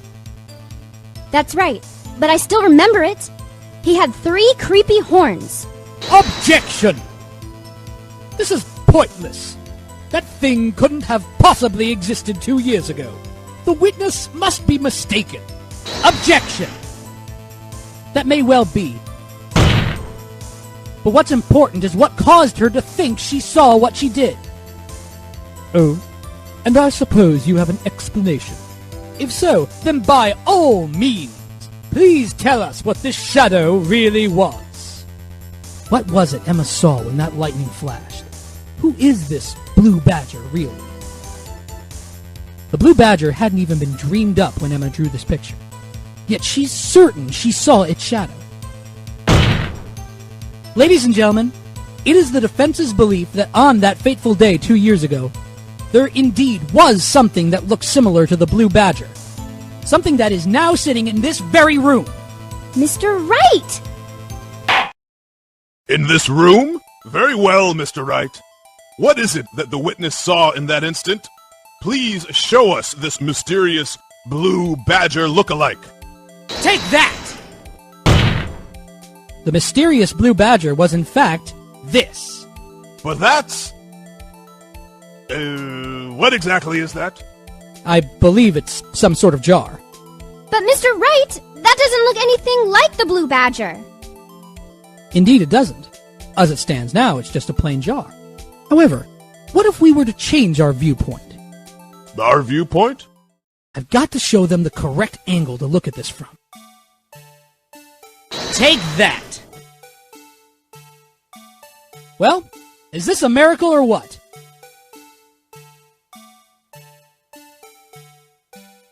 No one can possibly deny this jar's resemblance to the blue badger. No. It can't be.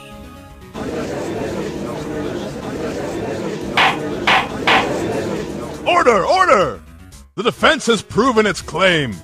The mysterious blue badger witnessed on the day of the crime was actually this. Objection! Although we all enjoyed Mr. Wright's dramatic performance, one question remains.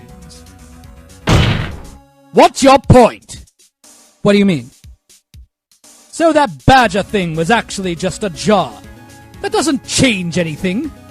Objection! I'm afraid that's where you're wrong, Mr. Edgeworth. You see, this changes everything. Indeed. Very well then. Please tell us. What's different now that we know the witness saw this jar? Allow me to take these in turn. At the moment of the murder, the witness saw this jar. Not only that, but she saw it at a very specific angle. Knowing this, where could she have seen this jar? Where? The location of the jar is shown in a picture taken on the day of the crime.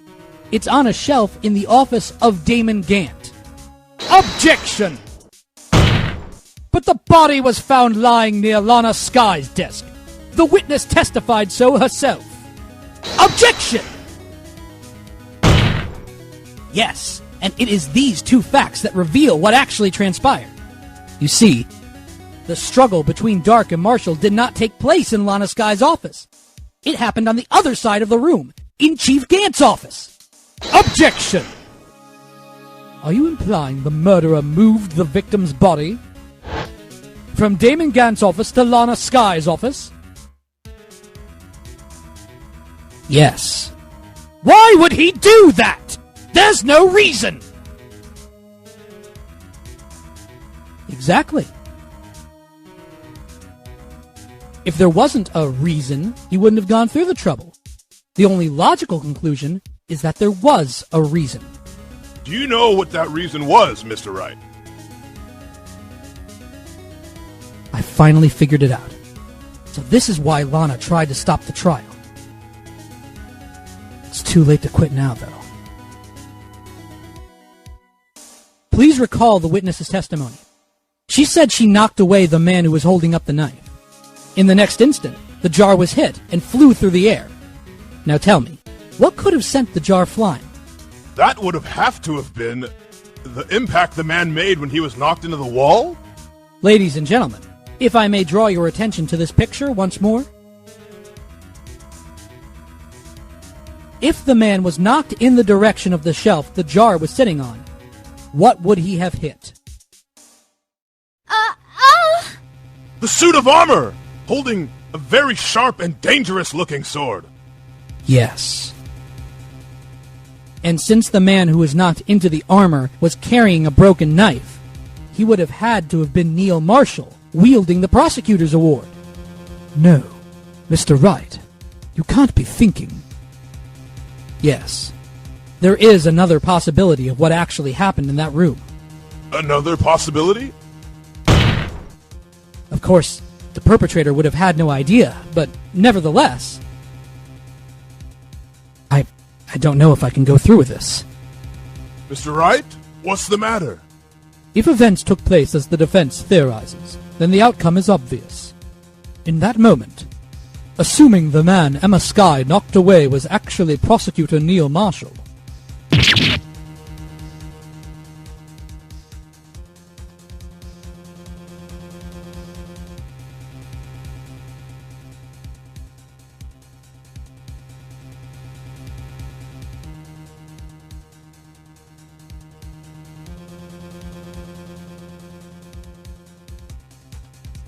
You mean Mr. Marshall died because of me?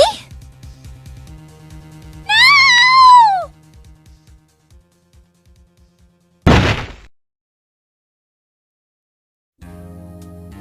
I never imagined her testimony would lead to this.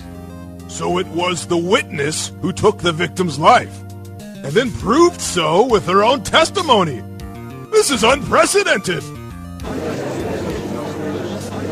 Objection! What are you saying? I'm sorry, Miss Sky, but given the circumstances... Joe Dark murdered Prosecutor Marshall. How can you think it was Emma? How dare you try to pin the crime on her? Imagine that coming from you. If you recall, it was you who admitted to forging evidence 2 years ago. The reason you moved Prosecutor Marshall's body was to keep anyone else from finding out about what Emma did, wasn't it? I assure you, Mr. Edgeworth, I have no idea what you're talking about. If you hope to have anyone believe your insane allegations, I'm afraid you're going to have proof. Tell me, do you have any conclusive evidence that proves my sister killed Neil Marshall? Evidence? I'm willing to bet you don't. Yes, it certainly would be difficult to prove this with evidence. If we don't have evidence, then we'll have to rely on testimony. I'm afraid that won't work in this case. Both parties involved in the incident are dead. We certainly can't get dead people to testify. This has all been a wild goose chase from the beginning.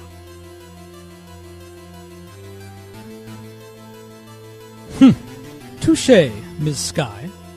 Of course, that only leaves us with one possibility. You mean there's still another possibility? What do you mean, Mr. Edgeworth? I mean the possibility that the victim left us a message.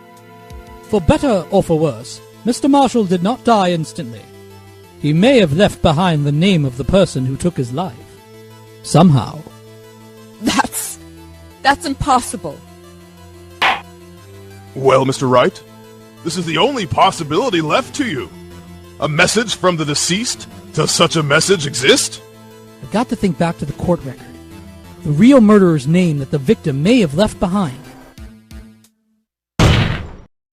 This message from the deceased is already in our possession. Mr. Wright, will you stop at nothing to prove my sister a murderer? Do not be mistaken, Ms. Skye. Our purpose is not to accuse Emma of any crime. There is only one thing we seek: the truth. No matter how painful it may be. Now then, Mr. Wright, please show us the piece of evidence that conveys a message from the deceased. Take that! This is the message left by the deceased. This is that blue badger from before, right? Oh, is he going to just speak the killer's name? If that thing could, I'm sure it would. Looks like everyone's forgotten this is just a jar. A message was left here, on the surface of this jar. What do you mean? If you look closely, you can see a faint trail of blood on this jar. It looks like someone wiped the blood away.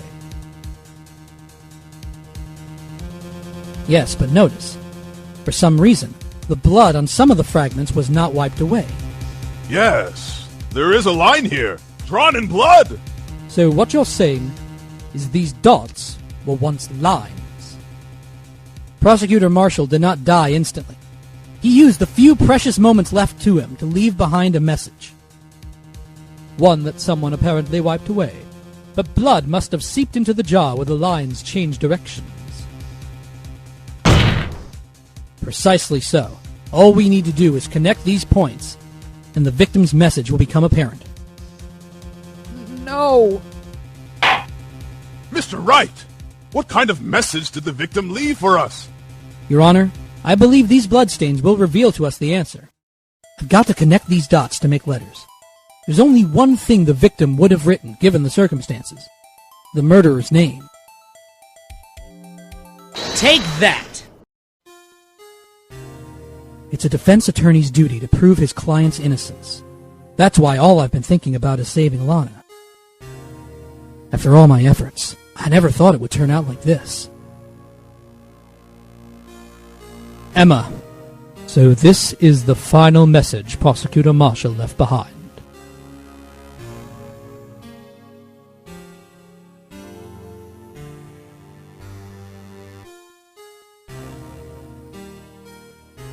Of all people, she may not have meant it, but in the end, the one who took the victim's life was Emma Skye.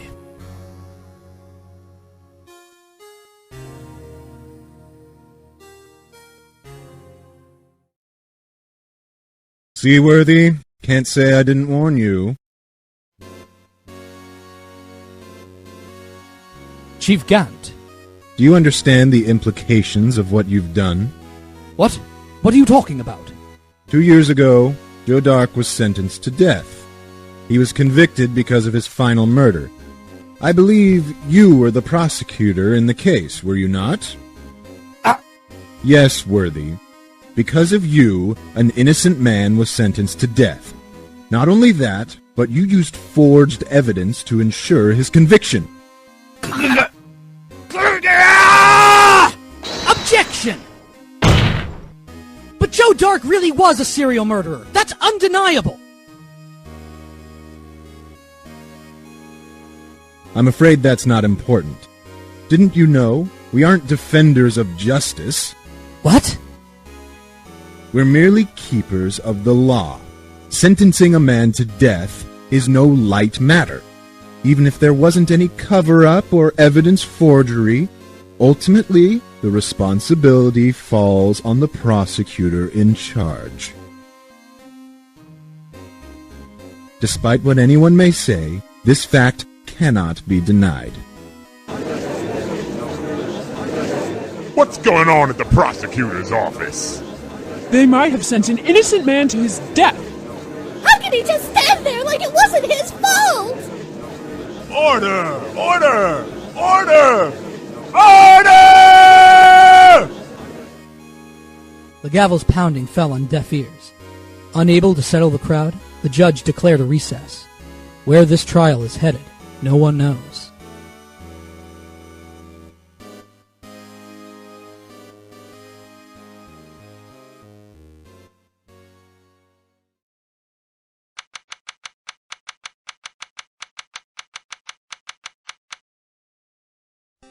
Sorry, Edgeworth.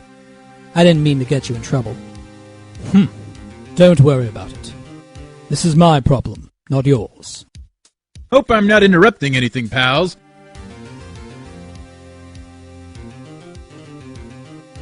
Oh, guess I am. I'll come back later. Oh, Detective Gumshoe, what is it? You've got a lot of nerve, pal, making a detective run all around while on duty. And to top it off, you call me here. I've seen happier people at funerals. I take it Lana's having you run errands again? Let me tell you, this is the last time, pal. Here, she asked me to give this to you if there was a break in today's trial. Evidence law. Edgeworth was talking about this just the other day. I'm sure you know the 2 rules of evidence law, don't you, Wright? Rule 1. No evidence shall be shown without the approval of the police department. Is that right, Mr. Wright? It seems so. You could at least study some evidence law. Really. The chief prosecutor also wanted me to give you a message. A message? She said, if you're planning to take him on, you're gonna need this book. Him. I guess I'll need to give this book a thorough read. Doesn't look like that book will do you any good now, though. All that's left now is the chief prosecutor's sentence. That's where you're wrong, Detective. Huh? Haven't you figured it out yet? Why I'm still sitting in that prosecutor's seat? Despite all these allegations being thrown at me? Mr. Edgeworth? The real trial today hasn't begun yet. What? What else is there left to do? Your credibility's been all but ruined with this forged evidence you were unaware of. Emma Skye found out she unwittingly caused a man's death. And now you're telling me you want to do more? You've got to be kidding me, pal. You're missing the point, Detective. Lana didn't murder Detective Goodman. She merely stuck a knife into his dead body. That means the real killer is still out there. What? And we're going to expose him, no matter what it takes. This case has hurt too many people. It's time to bring it to an end.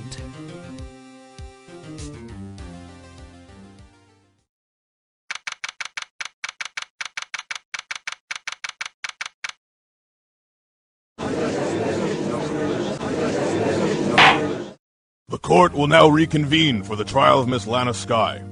Mr. Edgeworth? Yes, Your Honor? The inquiry committee is planning to impose harsh penalties for your actions. Thank you for the news, Your Honor. Yes, well, normally this is where the prosecution calls for the witness. But, This isn't easy to say. You see, there is some concern that Mr. Edgeworth may have, Struck a bargain. You think I may have manipulated the witnesses. I didn't say that. It's just, you see, everyone has been talking, and... Very well, Your Honor. I have a solution. A solution? That being the case, the prosecution will allow the defense to call forth all further witnesses. What? But there's never been a case example. Undeniably, this is an unusual arrangement, but a very effective one. It would prove that I haven't struck any deals with the witnesses. Well, Mr. Wright, what do you say? Unbelievable. Edgeworth has found a way to continue the trial. Very well. The defense accepts the prosecution's proposal. Then it's settled. The, defense may now call forth the next witness. Mr. Wright, you do realize this is your last chance. If you call the wrong witness, this trial is as good as over. The defense calls. The time's finally come to bring out the real murderer. Take that! Damon Gant. The defense calls Damon Gant to the stand. Damon Gant? What does he have to do with anything? As the defendant's partner 2 years ago, Mr. Gant has first-hand knowledge of the crime. I feel we should hear what he has to say about it. As luck would have it, he should still be in the courthouse. He would also be the least likely to have been manipulated by me in any way. Wouldn't you agree, Your Honor? True. All right, bailiff. Please escort Mr. Gant to the stand.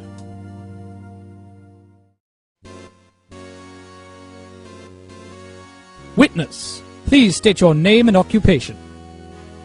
What is this, some kind of practical joke? I was just on my way to lunch. Your name and occupation, sir. Worthy, are you sure you want to do this? Your name and occupation! So, you want to play hardball, eh? Please, Mr. Gant. Fine. My name is Damon Gant. I'm the acting chief of police. Now then, Chief Gant, the court requests to hear your testimony. Oh, righto. What's with the grim face? First, let's clear up this SL9 incident. Oh, you mean that time when Lana's sister murdered that prosecutor? Personally, I think it's been made pretty clear already. There are still some things unaccounted for. Oh? Like what? Like the role you played in all this. Son, either you're very brave or very foolish. You are aware, of course, that a police chief has all kinds of weapons at his disposal. Weapons? Sure. Take my testimony, for example. I don't have to give it if I don't want to. What? Is that true?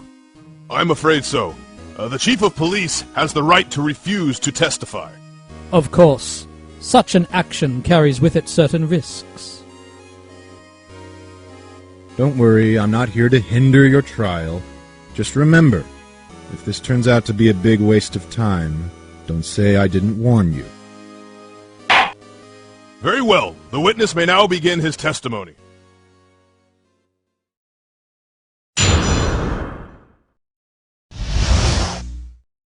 As I recall, Neil and I were questioning him that day. To make a long story short, we slipped up. That power outage didn't help either. When I went to my office, I found Lana there. Apparently, she had already arranged the crime scene. As you can see, I had nothing to do with the forgery. Is that when Dark was arrested? Him? He was lying on the floor unconscious.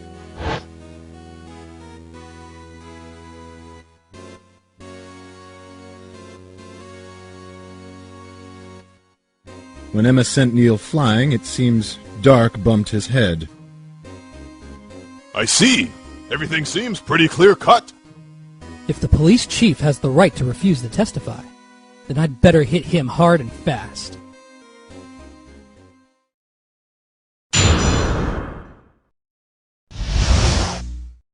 As you can see, I had nothing to do with the forgery. Objection! You claim you had nothing to do with the forgery. But I'm afraid that is a claim you cannot back up. Explain yourself. Several pieces of evidence were found in your office. Take this jar, for example. That's the blue badger you showed us earlier. A piece of this jar was discovered in your safe. Not only that, but the evidence list I presented earlier was actually found inside your desk. It was found where? You see, Chief Gant, these articles of evidence uncovered in your office are both concrete proof that you also played a part in the illegal investigation. Chief Gant, what's the meaning of this? Oh, here's a defense attorney who may even rival Worthy. So you admit to it, then, that you were involved in the forgery? Who, me? Or do you mean you? Me? Why would I have anything to do with that? Well, you were the one who snuck into my office when you found this evidence. Prosecutors aren't the only ones capable of forging evidence, you know. Defense attorneys can do so too. Isn't that right, Righto? Objection! However, Detective Gumshoe was present during the investigation.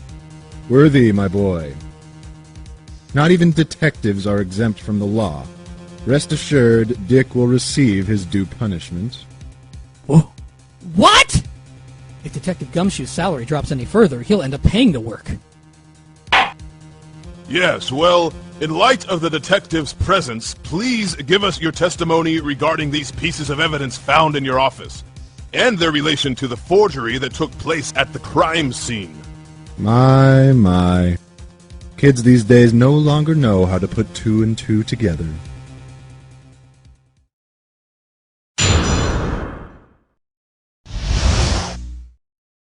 Let's see, what was it now? A jar fragment and a list. For all I know, you could have planted them in my office. Anyway, you can't prove when those pieces of evidence were discovered. If they were found after Dark was convicted, then they're worthless. There's no reason I'd participate in a forgery. Rearranging the crime scene wouldn't help me out in any way. Mr. Wright. Yes, Your Honor. When investigating the crime scene, you should have been more careful to observe protocol. You do understand that I am the chief of police, right? There will be consequences. Ooh. Indeed, I believe I will press charges, so you won't make the same mistake again. My apologies, Chief, but would you mind waiting until tomorrow for that? Today is, well, you know, All right, Aji. In return, though... I know. That place, right? Huh? What are these guys, telepathic?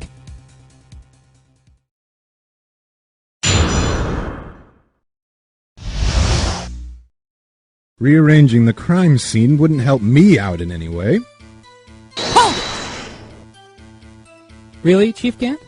At the very least, there is one very large benefit you've reaped from all this. Oh? I wasn't aware. What is this benefit? That would, of course, be the position you have, the Chief of Police. Oh. The resolution of the SL9 incident secured your promotion to Chief. That in itself is sufficient motive. Oh, that's a good one. Huh?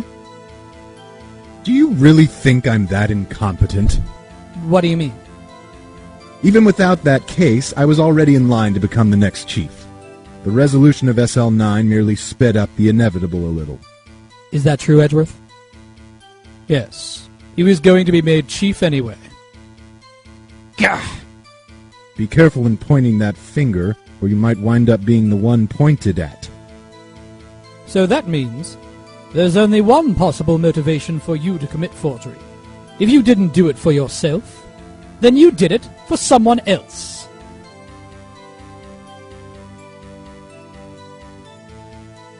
Don't be silly, Worthy. You know me better than that. There are only 3 people I look out for. Me, myself, and I. There, it's out in the open now. Udgy, would you mind if I changed my testimony a little? By all means, please do. I wouldn't be anyone's accomplice if there was nothing in it for me. Hold it!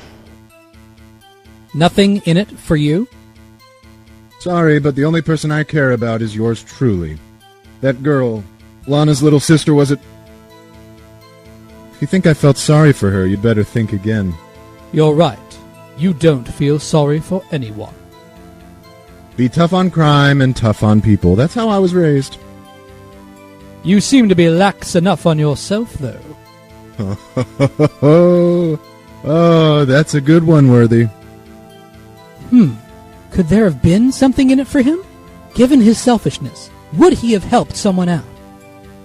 True, you might not help out anyone for their sake, but if it would benefit you, you might decide to assist someone. Mr. Wright, it appears you're positively determined to portray the chief as a nice man who likes to lend people a hand. That's not what I mean. Very well, I'll ask. Who is this person you believe Chief Gant may have helped forge evidence? Take that! Chief Prosecutor Lana Skye, the defendant? I believe it's quite obvious in light of the circumstances. Emma Skye fell victim to an unfortunate series of events. Who would want to help her more than her own sister, Lana? And as for Chief Gant, he would also have a reason to help Lana if she asked him to. That reason, of course, is self-profit. Self-profit? What do you mean? After the SL9 incident was resolved, Lana Skye was appointed chief prosecutor at the prosecutor's office. The person who arranged this job change was you, Chief Gant. But how would he profit from all of this? He would be able to use the chief prosecutor as his puppet. Essentially, he would acquire unchecked authority over all investigations. Do you mean to tell me that despite the chief's formidable appearance, he plays with puppets? Oh wait, you must mean puppet as in someone forced to do his bidding. Never mind! Admit it, Chief. You assisted Lana Skye in forging evidence. Your motive? To appoint her as chief prosecutor so you could control her. Righto, my boy, you have quite an imagination. Let me ask you something. What? Do you have any proof of this? That I controlled Lana? For example, is Lana testifying that I've done such a thing? Lana. She's keeping quiet to protect Emma. There's no way she'd testify against Gant. I'm afraid without any proof, this all amounts to nothing more than mere conjecture. Unless that is also what happened in this incident. This incident? Which one would that be? Of course, I'm talking about the murder of Detective Bruce Goodman. The chief prosecutor has been acting strange throughout this entire trial. Almost as if someone has been controlling her.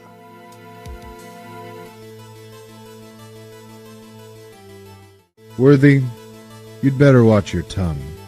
I wouldn't want you to get hurt. Just what do you mean? What he means, Your Honor, is that Chief Gant is involved in the murder of Detective Goodman. Not only that, but the chief is now making Lana take the rap to cover up his involvement. What? Order!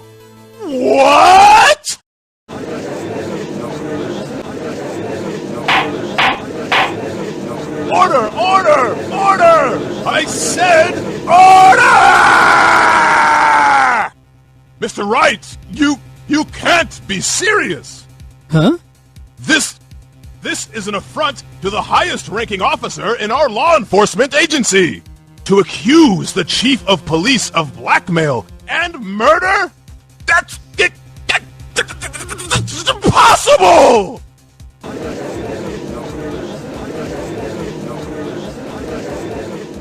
Your Honor, I was merely reiterating what Mr. Edgeworth said in easier-to-understand language.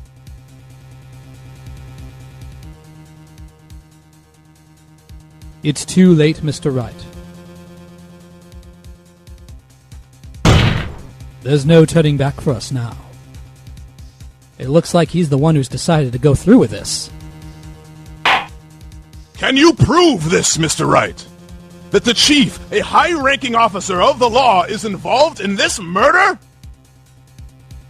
Good question. Regardless of his rank or title, Chief Gant is just a man. The question is he a criminal? I believe the evidence will tell. I see. All right, then. Show us the evidence that ties Chief Gant to the murder of Detective Goodman. Just remember, it better be good. Take that! This is the ID card list. Yes, the one that shows who entered the evidence room on the day of the crime. There was one ID on the list we couldn't determine the owner of yesterday. 777-7777. Sorry, but there's no way you can prove that's my card number. It's your number. What? How do you know that? The safe in Chief Gant's office requires a code to open. A 7-digit code. 7 digits? You don't mean... I'm afraid so, Your Honor. The code was 777-7777. The same as the remaining ID card number on that list. Chief Gant, you entered the evidence room on the day of the crime.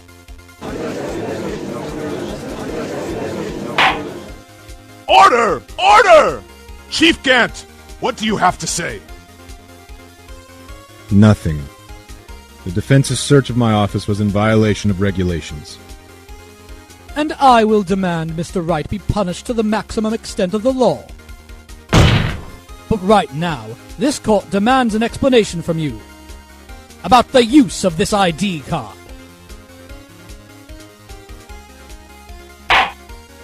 Chief Gant, so you admit it? You entered the evidence room on the day of the crime? What about it?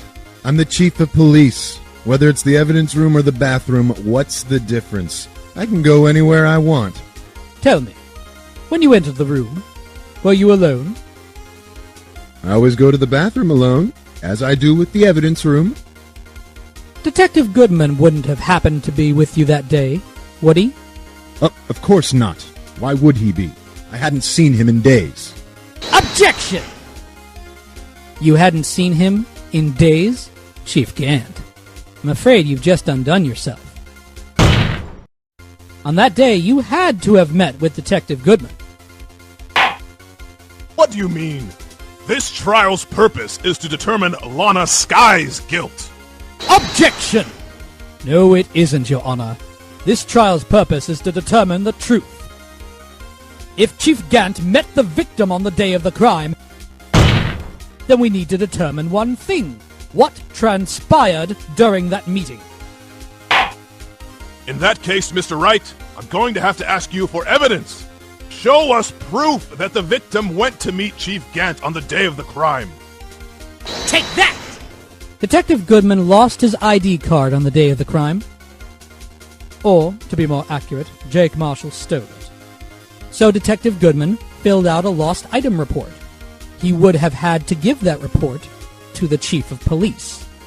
Yet you are in possession of the report, which means you can't be sure if he filed it. He filed it. How do I know, you ask? Because he needed to enter the evidence room that day. He needed to? Yes, to transfer the evidence out. Oh. Detective Goodman took the form to you, Chief Gant. Then, you accompanied the detective to the evidence room. I accompanied him? There's no other way the murderer and Detective Goodman could have entered the room. Hold on. Let me guess what you're going to say next.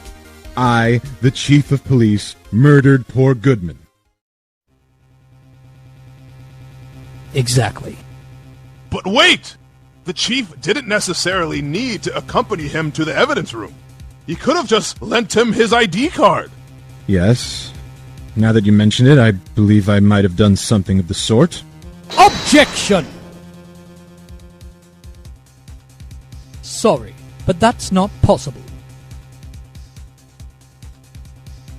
According to the record, your ID card was only used once. But you showed us your ID card earlier. If you had really lent it to Detective Goodman, it would have been found on his body. No!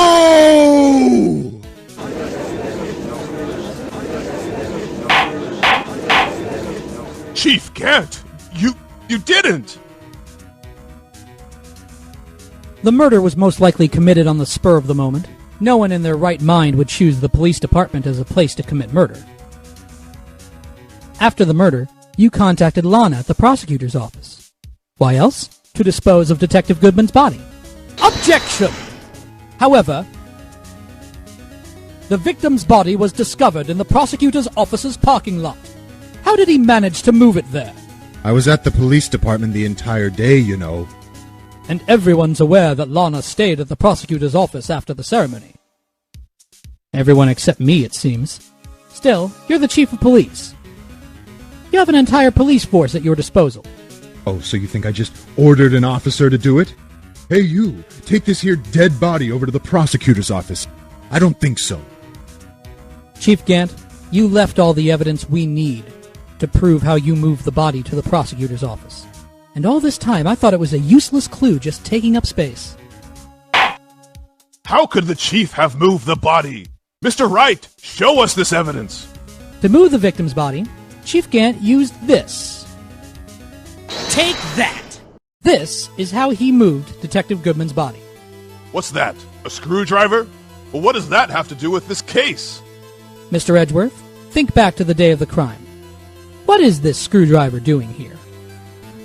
It's here because... Ah!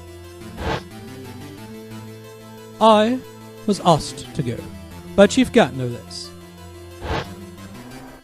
He told me he wanted me to keep a screwdriver at the prosecutor's office. In any case, on the day of the incident, I brought this to the prosecutor's office.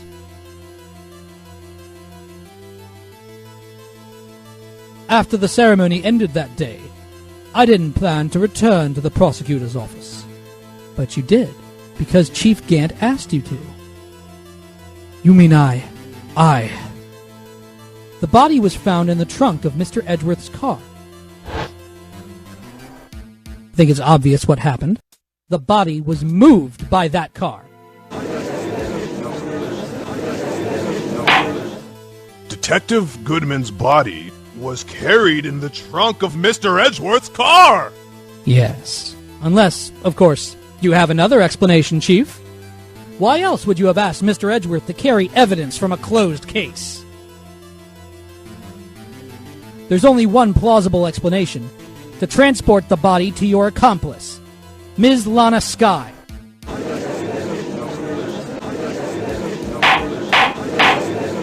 Order! Order! Order! What's going on here? Is there no room for rebuttal to the defense's outrageous accusations? Think back to the photograph Ms. Starr took at the prosecutor's office. This was not a photo of the body being stuffed in the trunk to be taken away. It was exactly the opposite. It is a photo of the body being taken from the trunk. Chief Gant, please say something. I believe... your time is up. My time's up? Sorry, Rido, but I'm having lunch with the District Attorney General after this. We have to get going if we're going to make it in time for the early bird special. Objection! But the cross-examination isn't finished yet! Remember what I told you earlier? A police chief has all kinds of weapons at his disposal. Weapons? Like the right to refuse to testify. I'm invoking that right now. What? That is not a right to be casually invoked. There are certain risks to be considered. Objection! You're just going to run away after all this? Run away? Don't make me laugh, Worthy. I stabbed old Goodman. That's what you're saying, right? But if you had any conclusive evidence, you would have presented it by now. Well, You think I had Lana dispose of the body? If so, then show your proof and get it over with. I'll say it again, Mr. Wright. Damon Gant is the current chief of police. This court will not tolerate any accusations against him without concrete proof.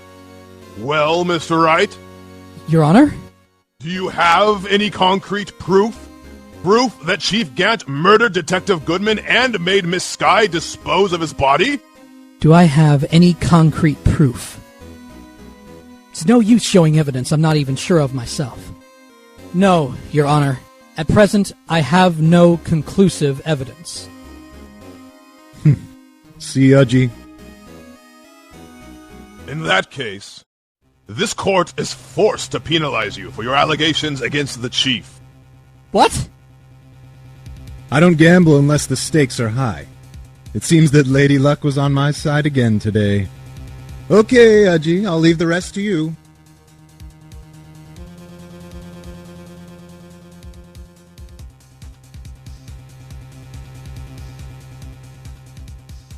I warned you earlier, Mr. Wright.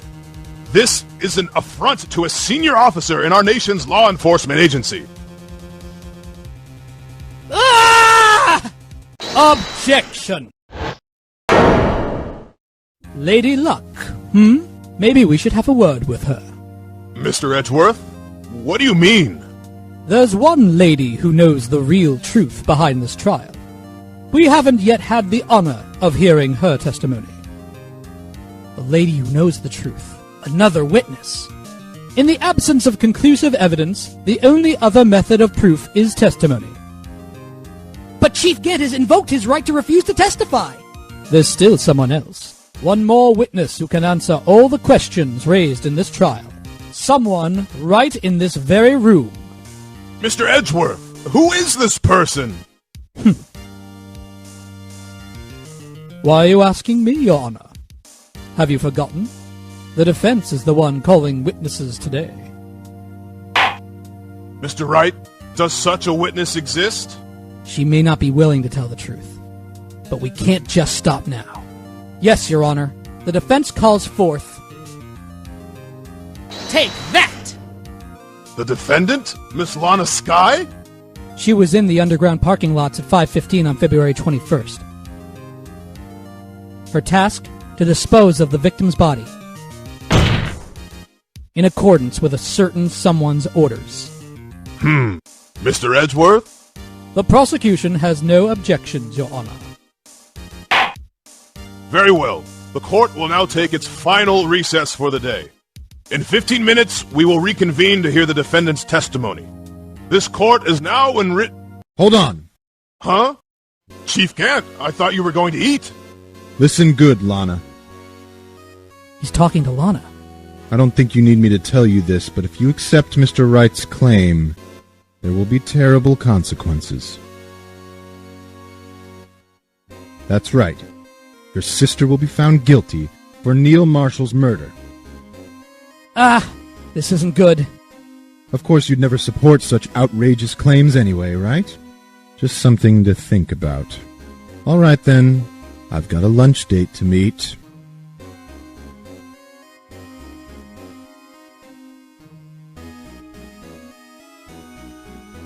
Okay, if there aren't any further objections, this court is now in recess.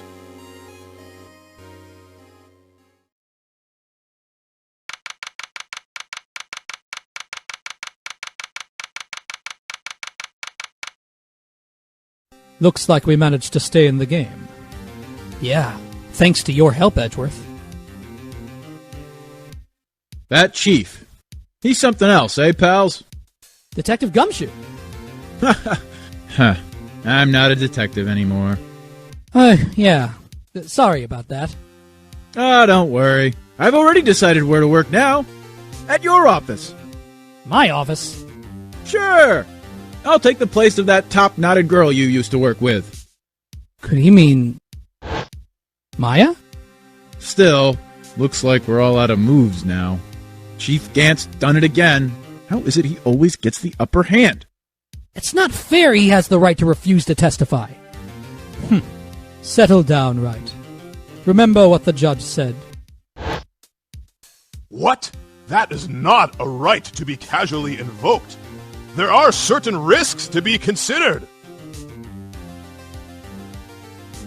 Risks? What did he mean by that? It's simple. If the chief refuses to testify, the opposite also holds true. You mean he forfeits his right to say anything, too?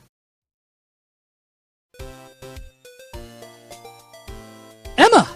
Are you okay? Yeah. When I came to, I was in the medical office. I've been listening to the trial from the gallery. So she heard everything that's been going on. Emma, I'm sorry for what I said before. No, don't be. It was the truth. You know, it's funny. I almost feel somehow relieved. Relieved? Yeah. Now I finally know what really happened. To think that all this time, my sister was being blackmailed by that terrible man. And she did it all just to protect me. Ever since her appointment as chief prosecutor, everyone who knew her said she changed. Perhaps it was easier that way for her.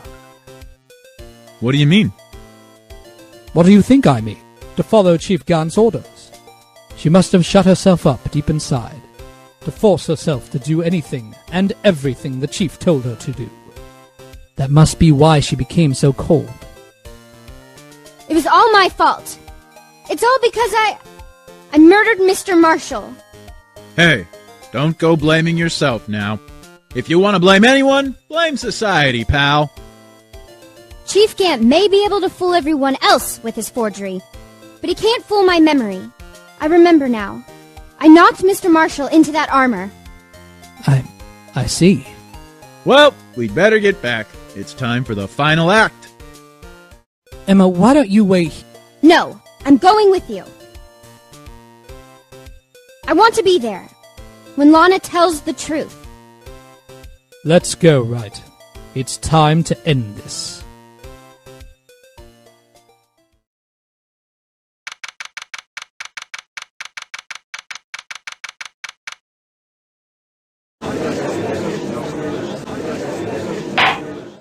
Now then, will the defendant, Miss Lana Skye, please take the stand?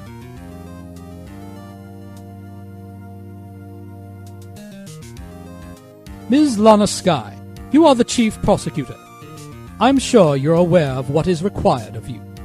But, Mr. Edgeworth, you already know everything.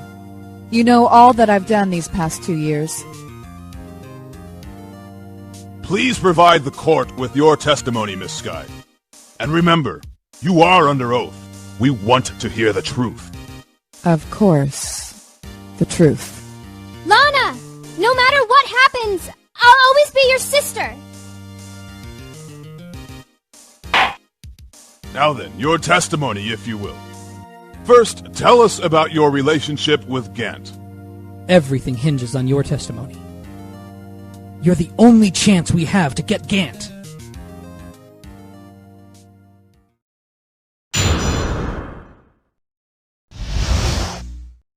I worked alongside Gant for years. There's no truth to this blackmail theory. I fabricated the evidence 2 years ago all by myself. When I found Prosecutor Marshall's body, I rearranged the crime scene. My only motivation was to get Dark convicted. It had nothing to do with Emma. Are you sure about this testimony? Your Honor, I'm confessing to a capital offense. Of course I'm sure. But Lana! If this is true, then that means Chief Gant has nothing to do with this. That's what I've been telling you from the beginning. Please, Mr. Wright, you've got to help her. She's sacrificing herself because of me. But what if she's telling the truth? She's not. I know my own sister. Whenever she speaks stiffly like that, she's hiding something inside. Deep down, she's really screaming in agony. Yeah. This is no time to start second-guessing myself. The defense may now begin its cross-examination.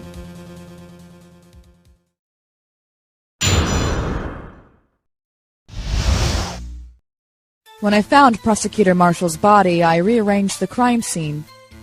Hold it! You say you did this all by yourself? Yes. Would you mind telling us what you found when you arrived at the crime scene?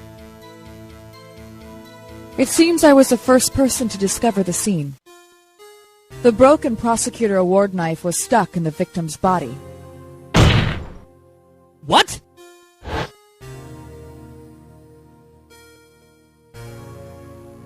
But Prosecutor Marshall died from an unfortunate accident. That's only a situation you dreamed was possible. The reality is, it wasn't my sister who took the prosecutor's life. Fantasize all you want, Mr. Wright, but I'll never change the statement. You mean Prosecutor Marshall wound up being killed by Dark? Something like that. If that is so, what happened to the other murder weapon? Dark was carrying a switchblade knife. Oh, that was lying on the floor a little distance away. It was probably knocked away in the struggle. That's not how it went down. She's trying to cover up her lies with more lies. All just to protect me. So when you found the scene like this, what did you do? After all, this is what everything boils down to. Yes.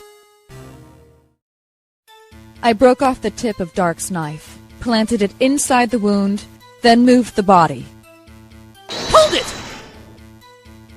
You planted the tip of Dark's knife in the victim's wound? And then you moved the body? But why? Why would you do that? You of all people should know, Edgeworth. You've always had a good head on your shoulders. My head isn't that bad, but maybe I ought to ask for the sake of the others. When you showed up on the scene, where exactly was the victim's body? It was where you deduced it was, by Chief Gant's desk. But the body was found by your desk. Why did you move it there? The reason for that is simple. Let's have the witness explain this in more detail. The reason Miss Sky moved the body. The pieces of the jar that shattered during the events threatened my plan. Hold it! Pieces of the jar? You mean... Yes, that wretched jar Mr. Wright showed us earlier. In order to show that Dark committed the crime, I felt it would be more expedient to move the body. So, when you first found the body, the jar was already... Of course. It had been shattered to pieces. If you looked at the crime scene, it would be clear right away what had happened.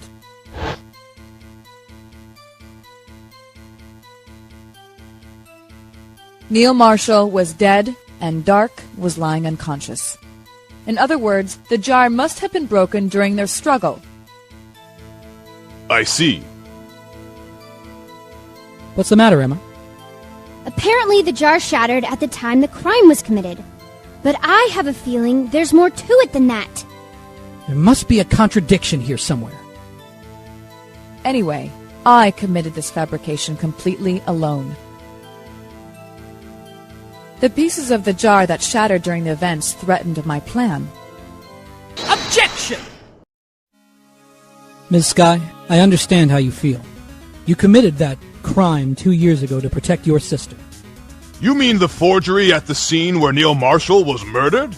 If that truth were to be exposed now, the past 2 years of your life will have been useless. Even so, I am compelled to bring to everyone's attention a significant contradiction within your testimony. A contradiction? In my testimony? You testified, and I quote, "The pieces of the jar that shattered during the events threatened my plan." That's right. Do you have a problem with that? It's a simple oversight, really. You see, a message was written on this jar with the victim's blood. Yes, the prosecutor must have written it in his final moments. Exactly so. And this is where the contradiction lies. In order for the victim to be able to write his message on the jar, it must not yet have been broken before he died. Ah. He couldn't have written Emma's name on a shattered jar. Order! Order! Your Honor, it would appear more information is needed in regard to this jar and its bloody message. We may be missing something critical here. Something critical? Chief Prosecutor, it seems you're as in the dark as we are about the truth towards which we're headed. What? Just tell us exactly what you saw. We'll piece together the information to arrive at the truth. Very well. The witness may now continue her testimony.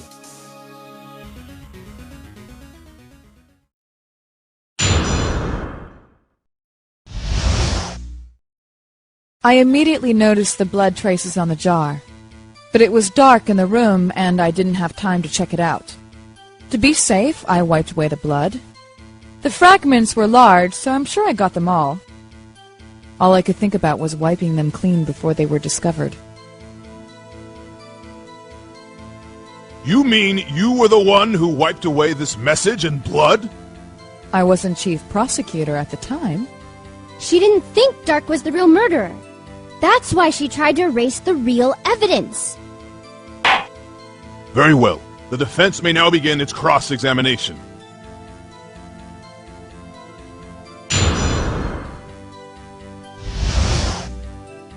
The fragments were large, so I'm sure I got them all. Objection! Miss Skye, I believe this jar conceals a truth even you were unaware of. What? We found the final piece of this jar in Chief Gant's safe.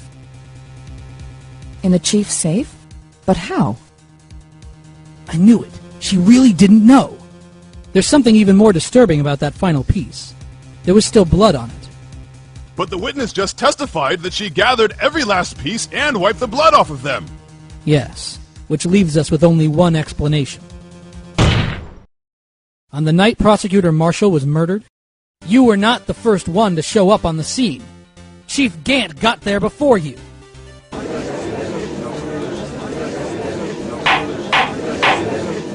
But couldn't the defendant have simply missed a piece? Objection! I'm afraid that's unlikely. The pieces are too big for anyone to miss, let alone an ace detective.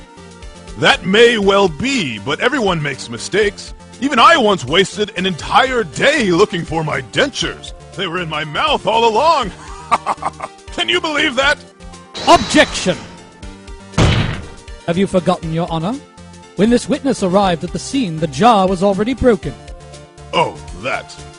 There's no way a name could have been written on a shattered jar. Another person discovered the scene prior to the witness. I hope you're not implying this person was Chief Gant. At the time, he was looking for Dark downstairs. Besides, even if he was there first, why would he break the jar? Objection! The question is, if he did arrive there first, why did he hide that fact for 2 years? Well, Your Honor, can you answer us that?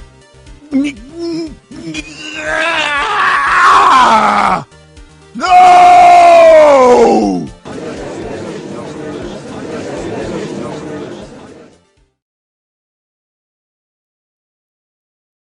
Wait! I'm not the one on trial here! Damon Gant arrived at the crime scene prior to the witness. He proceeded to break the jar and purposefully hid one of the broken pieces. Question: what is this action called? Fabrication. But why would Chief Gant do that? In light of what happened afterwards, isn't it clear? What happened afterwards? Discovering the scene, Lana Skye believed her sister Emma killed the victim. Determined to help her sister, she sought Gant's aid.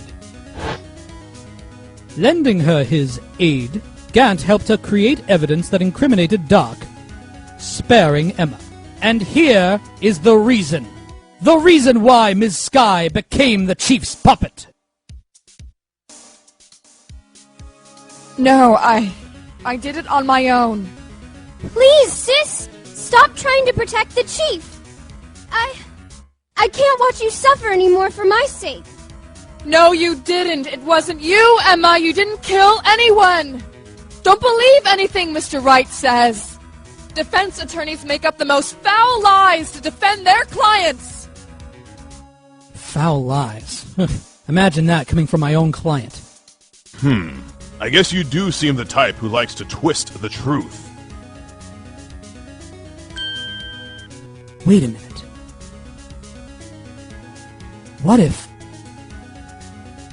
we're still smack dab in the middle of Gant's trap? Is something wrong, Mr. Wright? Lana may be right after all. What do you mean, Wright? So you do tell foul lies then, Mr. Wright? Miss Skye, please testify once more. But if evidence was fabricated behind your back, then Emma's accidental killing of Prosecutor Marshall might also be a lie. But I do remember knocking over Mr. Marshall. Miss Skye, if you will. I can't. There's nothing to be afraid of anymore. This cross-examination may not change a thing. However, there is a possibility that it will, if you tell the truth. Very well. I'll testify about what I really saw. All right. The witness may testify once more, for the final time.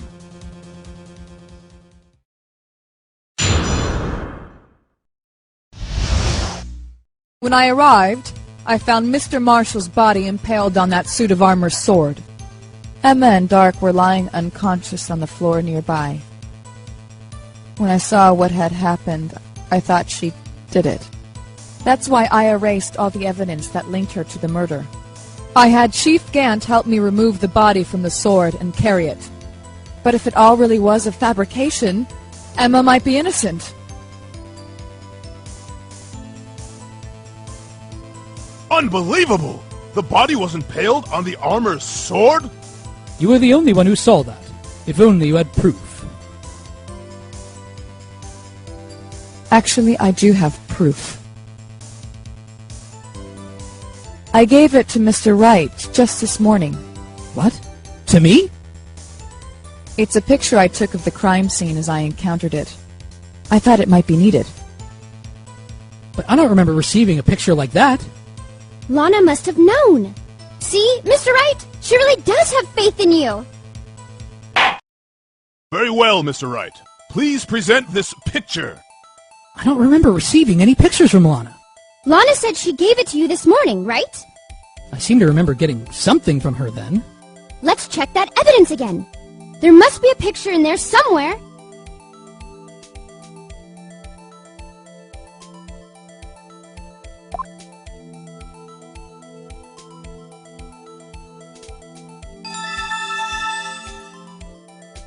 Hey, there's the picture here.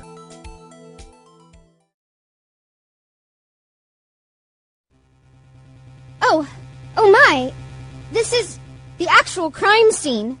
No other detective saw the crime scene like this. That's because I contacted Criminal Affairs only after I rearranged the scene.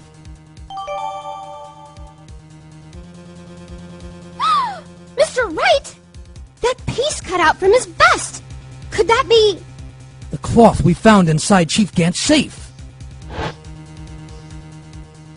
What's this? It's a handprint!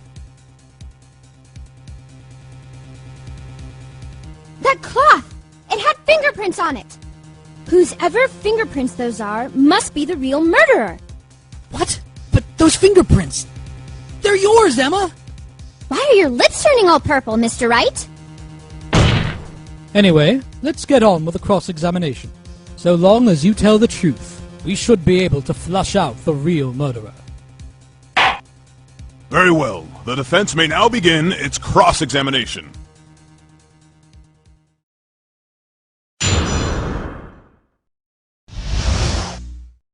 When I arrived, I found Mr. Marshall's body impaled on that suit of armor sword. Hold it!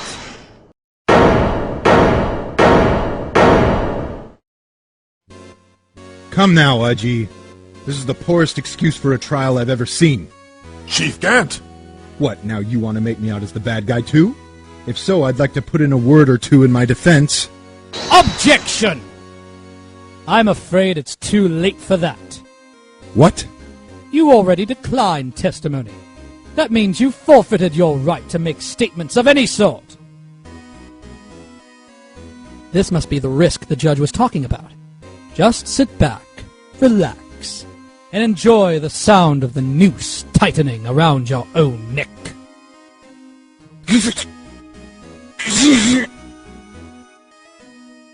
Ah, so what? You think I'm worried? Sorry to disappoint you, but I don't need to make any statements. What do you mean? The evidence will do all the talking for me. Even if I can't testify, I can still present evidence. Yes, that's true. Wait, you mean you still have some conclusive evidence? No, I don't, but someone else does. Someone? So then, what's your excuse, Wright-o? Why have you been keeping quiet about it? You do have something to show us, right? Something that proves who knocked over Neil Marshall, causing his death? Conclusive evidence that leaves no room for doubt. Is this true, Mr. Wright? If I show that piece of evidence now, Emma's sure to be made out as the murderer. Mr. Wright, if you have any more evidence, present it now. And if you try to conceal anything, you will be the one appearing before the Board of Inquiries.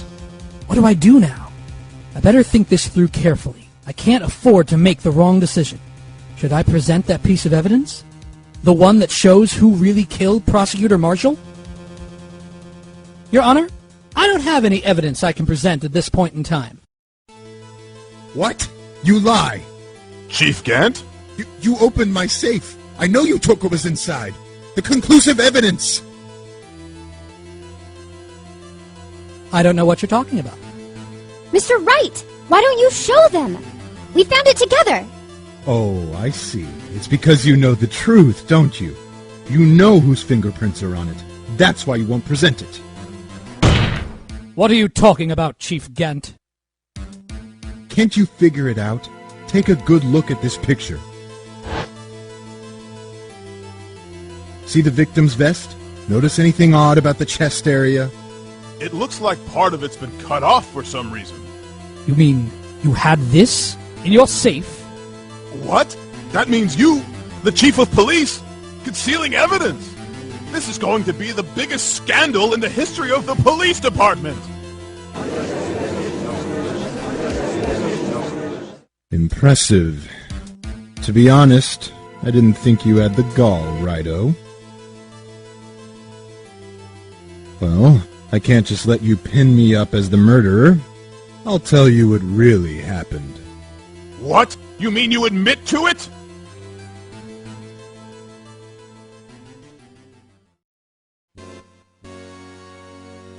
I was the first person to arrive at the crime scene that day.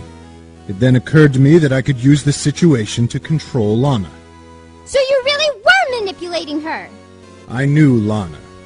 If I made it look like the blame lay with her sister, that when she saw the scene, she would ask me for my aid.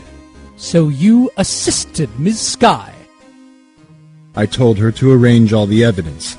I had her plant the knife tip in the victim's body and move the body across the room. And I ended up using that evidence to get Joe Dark convicted. When we arranged the crime scene, I hid 2 pieces of evidence. I did this before Lana arrived at the scene. 2 pieces of evidence? You mean those items in your safe? But why? For insurance, of course. Insurance? I was sure my plan would work, but it's always better to be prepared for the worst. I wasn't about to let anyone blame me for a murder that girl committed. You mean you were calculating that far ahead while forging the evidence? Who do you take me for? A fool? I didn't make police chief by dumb luck. See this jar fragment? I hid the most legible part of Emma's name. I didn't expect Lana to go and wipe the blood off all the pieces. Objection! But if you fabricated all the evidence, what's to say you didn't fabricate the message on this jar, too? Some people just don't know when to quit, do they? That's why I kept one more item for insurance. You mean that piece of cloth? Come on, Righto, cough it up already. I know you have it. What are you waiting for, Mr. Wright? So you admit to it then, Chief Gant, that you were hiding the cloth you cut off the victim's vest in your safe. Yes, I admit it. I didn't want to have to do that, being chief and all, but it's a lot better than being portrayed as a murderer. Well, Mr. Wright, what do you have to say for yourself? Just a moment ago, you said you didn't have any evidence you could present. Foolish move, Righto. You should have shown it then before it was too late. It's been a long battle, but the moment of truth has finally arrived. As long as I don't mess up here, victory is mine. Your Honor, I do have evidence to present now. All right, then, let's see this conclusive evidence. The evidence that shows who actually murdered Prosecutor Marshall. Take that! Let me verify this once more. On the day of the crime, you personally cut out this piece of the victim's vest. Oh, yes. At last you finally brought it out into the open. There's a handprint on this piece of cloth. Your Honor, the prosecution requests that be immediately sent to the lab for analysis. This handprint on the leather. There must have been a strong impact for it to be left so clearly. You mean... It could not have been forged. It must be authentic, conclusive evidence.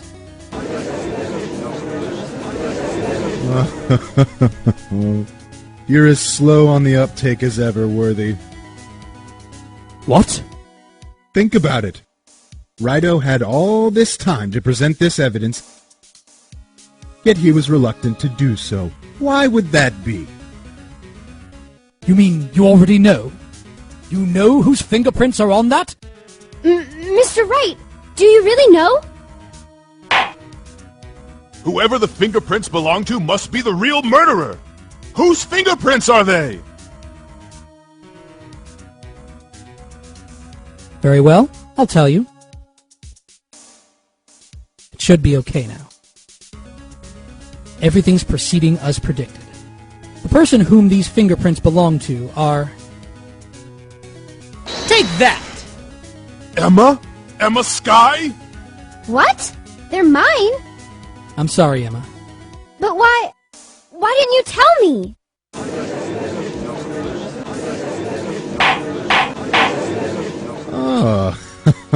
Oh, you're really something, Righto. You knew this girl did it all along, and you still tried to pin the murder on me. So it's true. Tragic, but true. This girl really did shove Prosecutor Marshall to his death. Hold it! How could you? You monster! Miss Skye! You knew whose fingerprints those were all along, yet you acted like she really didn't... Ms. Skye, it's not over yet. What? I said this trial isn't over yet. Ha, but I'm afraid it is over, boy. Not only this trial, but your career, too. You purposely concealed this conclusive evidence. That, my friend, is a serious offense. I'm looking forward to pressing charges after the defendant is convicted. I'll have your badge, boy. What's the matter? Cat got your tongue? Aren't you going to tell us how it feels? How it feels to be the one who single-handedly turned a poor little girl into a murderer? Before I do that, there's just one little thing I have to clear up. Oh? And what's that? Who really killed Prosecutor Neil Marshall? What? Chief Gant, you are absolutely right. This piece of cloth proves who the real murderer is. Who killed Neil Marshall, you ask? It was Emma Skye, wasn't it? I'm afraid that's not possible. You see, this piece of cloth contains a critical contradiction. What? A contradiction? What is this fool babbling about? I'm talking about a contradiction. One that proves who the real killer is.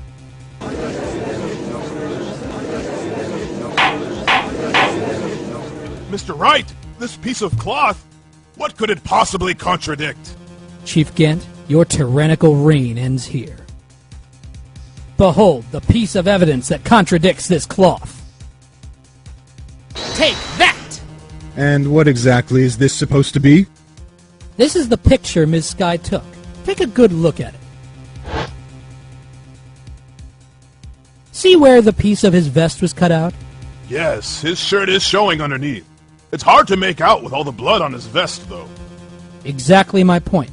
His chest is soaked with blood. That's only natural. His lungs, no doubt, were punctured. Blood poured out of his mouth.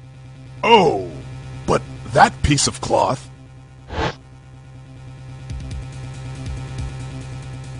Wait, there's no blood on it! Ah! Since Emma Skye's fingerprints are on this cloth, there's no doubt that she shoved the prosecutor aside. However, Mr. Marshall was not impaled on the sword. No! This is nonsense! Now then, Chief Gant, let me ask you something. Prosecutor Marshall was not impaled when he was shoved aside. He most likely hit his head on the ground and was knocked out. If so, then tell me, who could it have been? Who could have arrived at the scene before Ms. Skye, picked up the unconscious prosecutor, and impaled him on the armor's sword?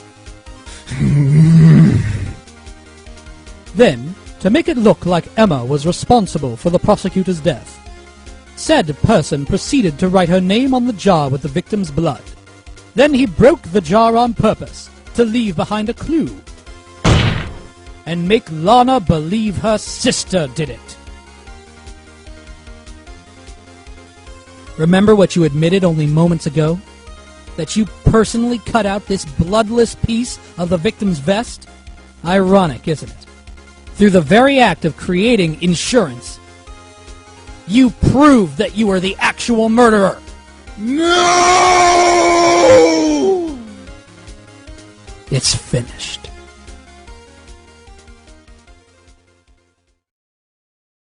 Objection!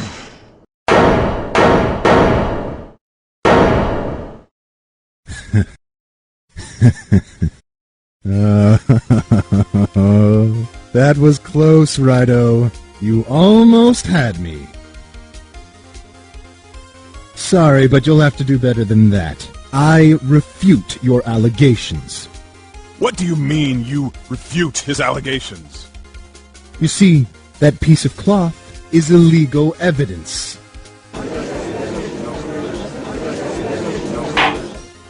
Order! Order! What nonsense is this? Illegal evidence cannot be used to convict a suspect. Remember, Aji? Earlier, old Wright-O here concealed that piece of cloth. So then, what's your excuse, Wright-O? Your Honor, I don't have any evidence I can present at this point in time. Well, that's true. The defense did refuse to present evidence. At that moment, that piece of cloth ceased to be legal evidence. But that's not fair! Did you actually think you could best me in court? It looks like the last laugh's on you, son.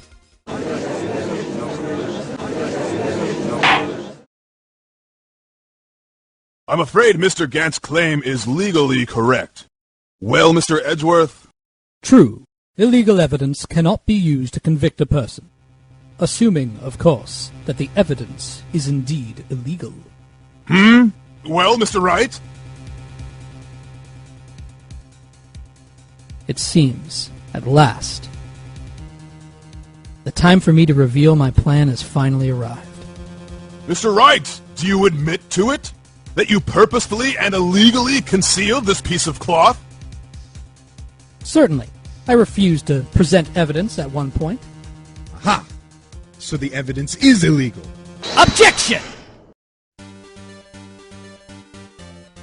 No, it isn't, Mr. Gant. Huh? It's not that I didn't present evidence then. It's that I couldn't. What do you mean you couldn't? There are certain procedures involved when presenting evidence. No, Udgy, don't listen to his lies. He's nothing but a coward. You can't let him. Objection! There is only one issue left to be resolved in this trial. Is this evidence legal or not? Very well. Let us settle this once and for all. Earlier, you refused to present evidence. If you can prove your conduct was not in violation of the law, then do so now. Take that! This is my proof, Your Honor. Evidence law. What's this? I've done my homework too, Chief. Indeed, Emma Sky's fingerprints were on this piece of cloth. However, at that point in time, this was merely a piece of cloth, nothing more. What? You see, it's written right here in this book. The second rule of evidence law. Rule 1. No evidence shall be shown without the approval of the police department. I found this piece of evidence myself, inside your safe. It goes without saying I did not have approval from the police department. Rule 2. Unregistered evidence presented must be relevant to the case in trial. And here is the crux of the matter. You see, at the time it was impossible for me to prove the relevance between the cloth and the SL9 incident. What? What kind of nonsense is this? You want relevancy? Just take one look at this picture and... Objection! Sorry, but can you recall when that picture was presented? That was shown only a few moments ago. No. He's right. At the beginning of today's trial, that piece of cloth was still meaningless. The person who gave it value as evidence was you, Damon Gant. You yourself confessed to a certain truth. Let me verify this once more. On the day of the crime, you personally cut out this piece of the victim's vest. Oh, yes. No! It was then that you approved this cloth as conclusive evidence. Yes, you, the chief of police, personally approved this cloth. The only person who could have cut this from the victim's vest is the one who stood before Prosecutor Marshall in his final moments. In other words, the real murderer. And there's only one person who that could be. Damon Gant, the killer was you!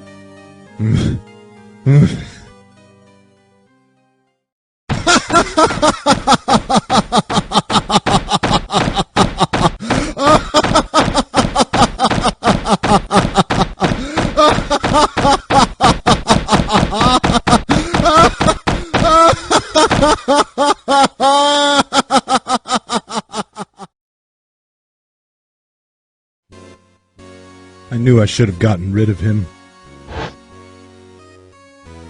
That good-for-nothing scum. For 2 years he'd been snooping around the department trying to get something on me. Crimes are being committed every day, yet he insisted on hounding me. Well, your crime wasn't exactly petty. He wanted to reinvestigate the case. He recruited Angel Starr, then convinced Bruce Goodman. Detective Goodman? Yeah, that's right. If the evidence is transferred, I'll lose my only chance to find out the truth. Please, you've got to help me. Goodman turned him down, as he ought to. Still, Jake Marshall didn't know when to quit. He stole Goodman's ID card and tried to take the evidence. Goodman came to me that day. He wanted to file a lost item report. I went with him to the evidence room, then all of a sudden he had to speak out. What are you talking about, Goodman? Can you please reopen the investigation, Chief? We can't transfer the evidence out. There are too many questions left unanswered. He told me to open up the evidence room and take it out. It's not too late. I'll hand this to Marshall. Well, to be honest, I was a little panicked, too. I had a bad feeling about it, but never knew it would come to this. That's when I saw it. That accursed knife.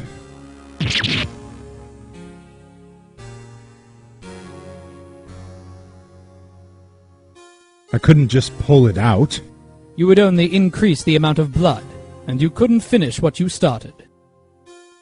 Even so, the blood was just pouring out. I didn't know who might stumble in, so I was wiping it up. I was worrying so much about the floor, I didn't realize my mistake. Detective Gumshoe's bloody handprint. I used to be known as the crime computer, but everyone has to start somewhere, I guess. I was too nervous. I had no business doing any of it. Then you put the body in my car? I'm sorry, we couldn't think of any other way to move the body. We broke the trunk, but what's the big deal? You pull down a lot more than us detectives. Ugh. Well, what does this have to do with anything? You're horrible! How could you get Ms. Skye involved in all of this? Well, she had as much to lose as I did if the truth came out. So you took the evidence from Detective Goodman's locker? I feel bad for having to do it. I couldn't sit around and pick and choose what to take. Well, you left the jar fragment and gloves. Yeah. It looks like I was better off being an investigator of crimes than a committer.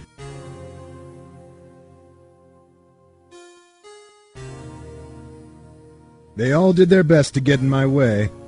I've got to hand it to them. They do their jobs well, much to my dismay. Fake evidence doesn't hold up very well upon close examination. You must have known that. Tell me, Worthy, what are you doing in court? Me? You despise criminals. I can feel it. You and me, we're the same. One day you'll understand. If you want to take them on alone, you'll figure out what's needed.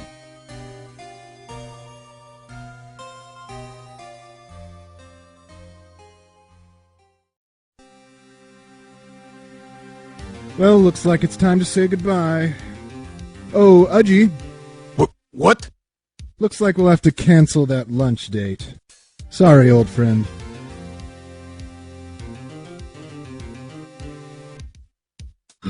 I'm sorry too, Damon Gant.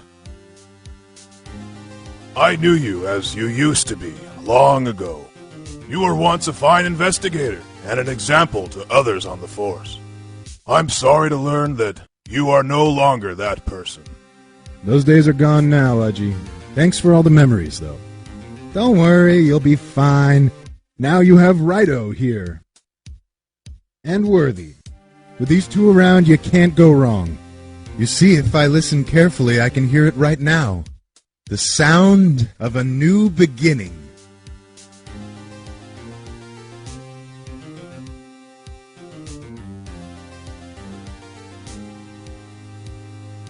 There are two things I want you to understand. Yes? First, your sister never hurt anyone. Second, Damon Gant betrayed you from the beginning.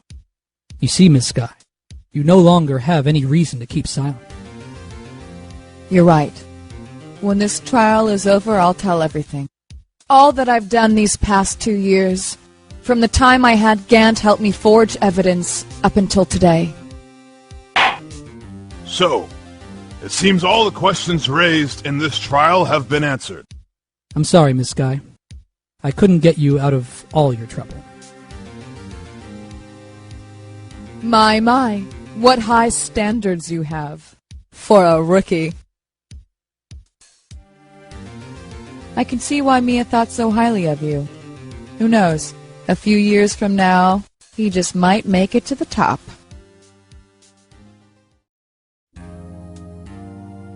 I owe you my thanks, Mr. Wright. Miss Sky. And you too, Mr. Edgeworth. You've suffered every bit as much as I have over these past few days. Believe me, I know how much of an ordeal it's been for you. It was nothing. Liar. I was worried the pressure might break you, and yet you rose above it all and guided Mr. Wright to victory. You've done well, Mr. Edgeworth. Stop it! I only did my job. In light of this case, it seems a good self-examining is in order for all of us. Miss Sky? Yes, Your Honor? You are innocent of murder. However, although the chief blackmailed you, the fact is you still acted as his accomplice. A trial will be scheduled for these crimes at a later date. Yes, I understand, Your Honor. Is there something amusing about all of this? Why are you smiling? It's been a long time, Your Honor. A long time since I felt free of these heavy chains.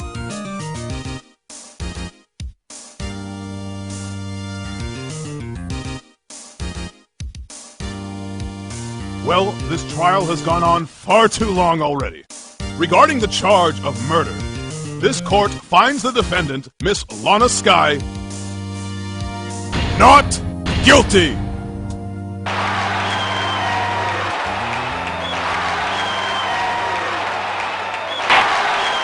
That is all. The court is adjourned!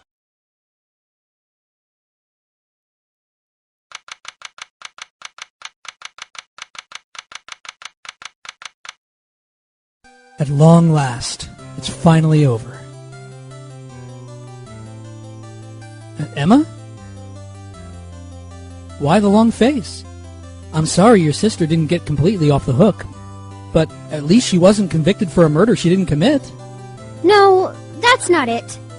Just now, after the trial ended. I can see why Mia thought so highly of you. I owe you my thanks, Mr. Wright. And you too, Mr. Edgeworth. You've suffered every bit as much as I have over these past few days. You've done well.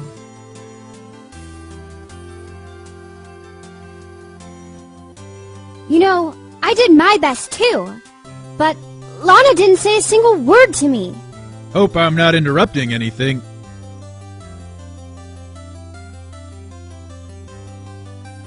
Oh, guess I am. I'll come back later. Ah, Detective Gumshoe, what is it?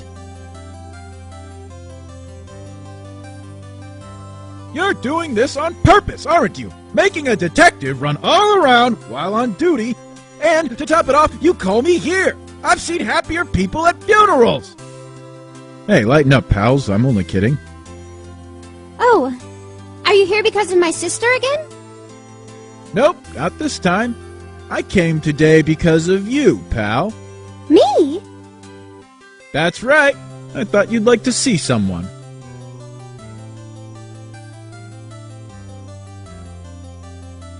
Lana! Should you be doing this? She's still under arrest, you know. Well, I won't tell if you won't. Emma, I owe you an apology. It's okay, sis. Don't worry about it. That day, 2 years ago,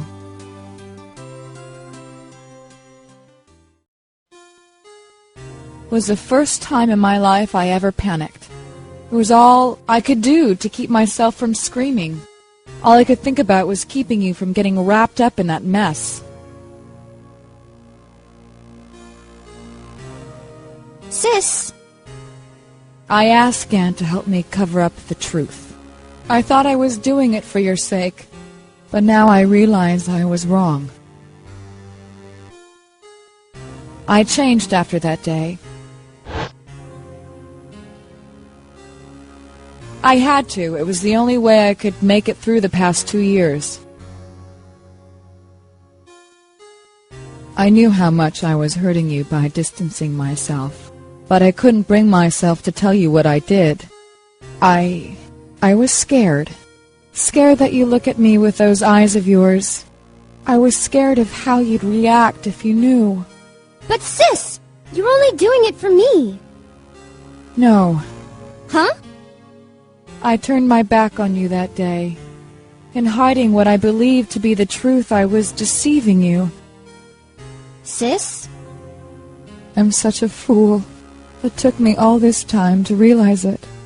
Emma, I'm so sorry. But sis, you don't have to apologize. I'm happy now. You're happy? Of course. You know, sis, I always knew that one day you'd come back.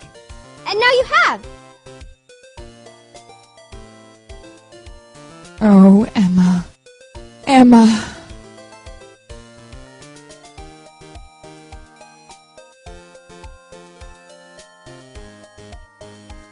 No one can change the past. The only thing we can do is strive to make up for our mistakes. Why must we make up for our mistakes, you ask? Because in so doing, we can find the way back to our path. And once we've found our path, we can move on from our past mistakes towards a brighter future. At least, that's what I felt, looking at those two sisters make up.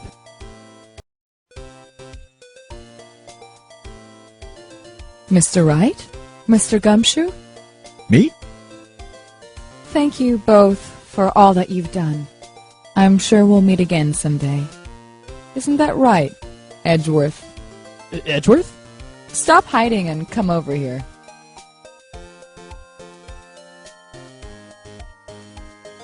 Where was he hiding?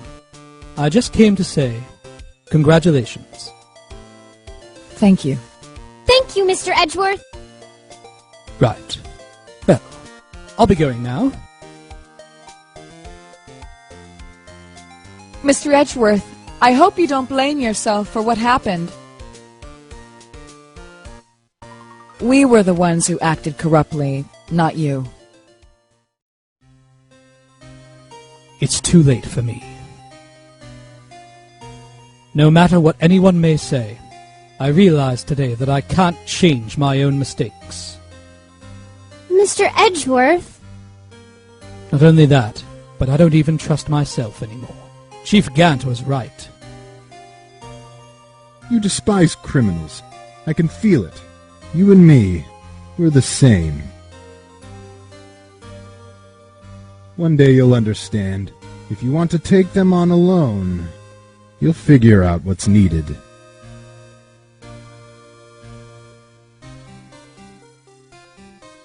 I do despise criminals.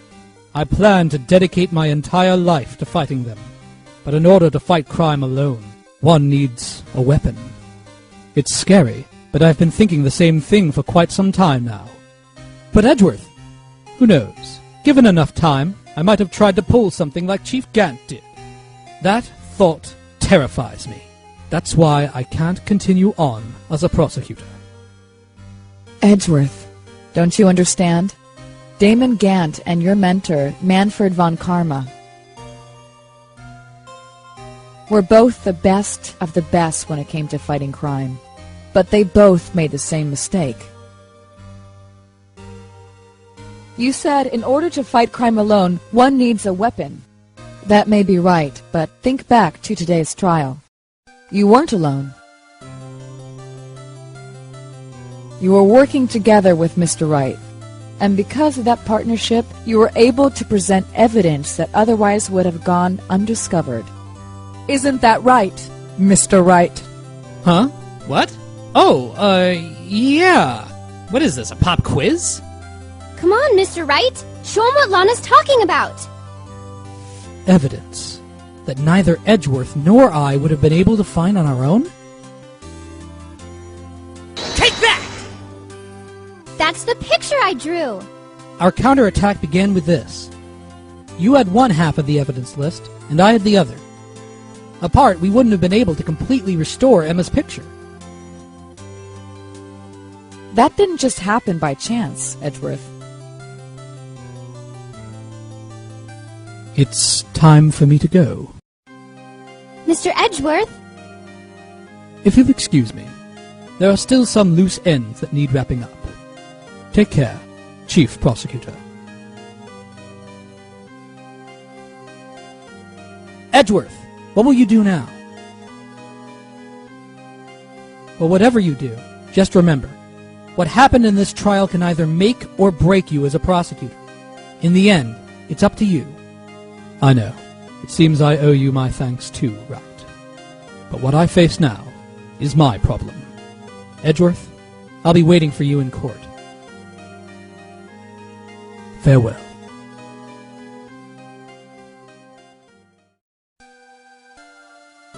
I'd better be getting back too. Okay, I'll come visit you. It seems we both still have a lot to learn.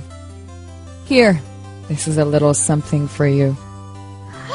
Scientific investigation! It's the first book I ever bought. Study it well.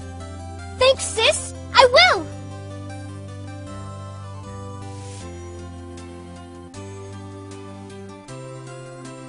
And so another case came to a close.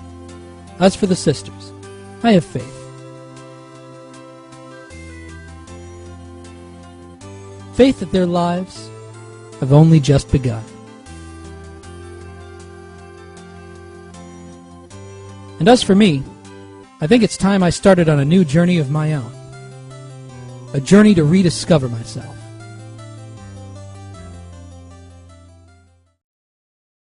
Well, don't go trekking off just yet, pal. Huh? What is it, Detective? There's just a little matter to be resolved about the chief prosecutor. You see, she isn't supposed to be out of jail like this. But... I thought you said it was okay.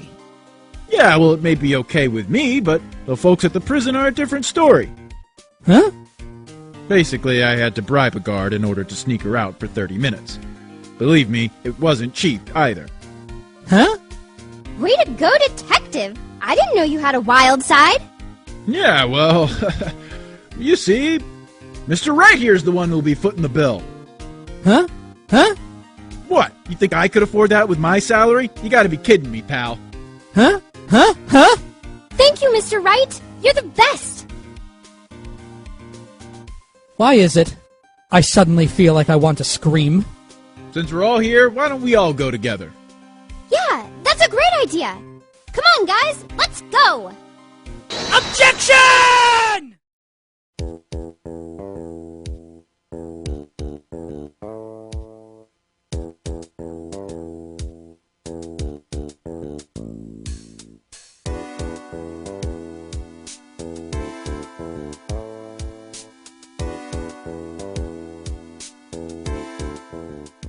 I arranged for a friend of mine in Europe to take care of Emma.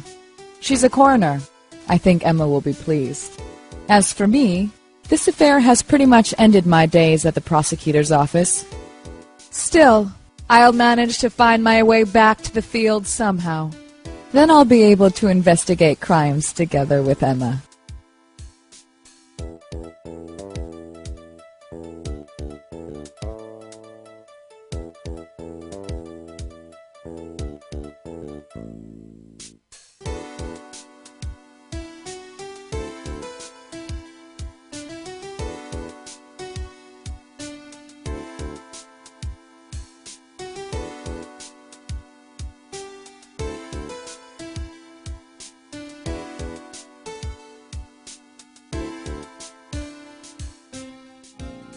Yikes! I thought I was a goner for a moment there. In the end, though, they overlooked my unauthorized investigation of the chief's office. If we penalized you anymore, it'd be worse than firing you. Yep, that's what they said. It just goes to show you can't shake me off that easily.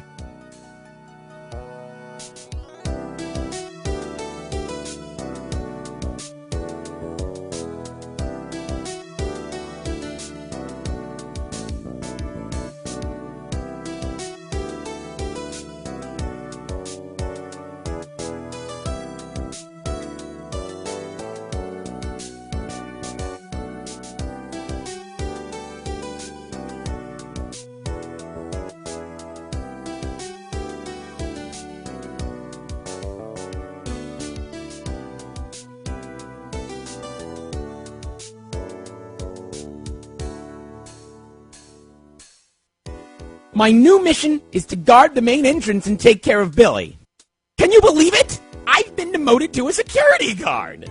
My partner's keeping an eye on the entrance for me today. I'll show them, though. Someday, I'm going to make detective. Yes, sir. Then I can be just like that Dick Gumshoe.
What is it?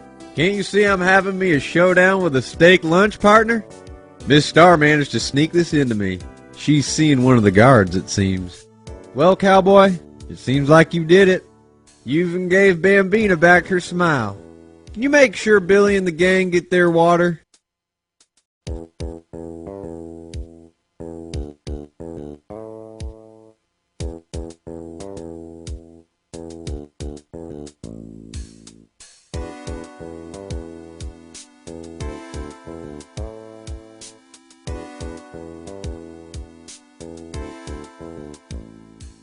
Looks like we won't be seeing each other for a while. As a farewell gift, I put a new meal on the menu, the Wright Way lunch. The top layer tastes as bitter as defeat, but the bottom layer's as sweet as victory. Kids seem to dig the turnabout theme. It's a hot seller around exam time. Just make sure not to eat it backwards.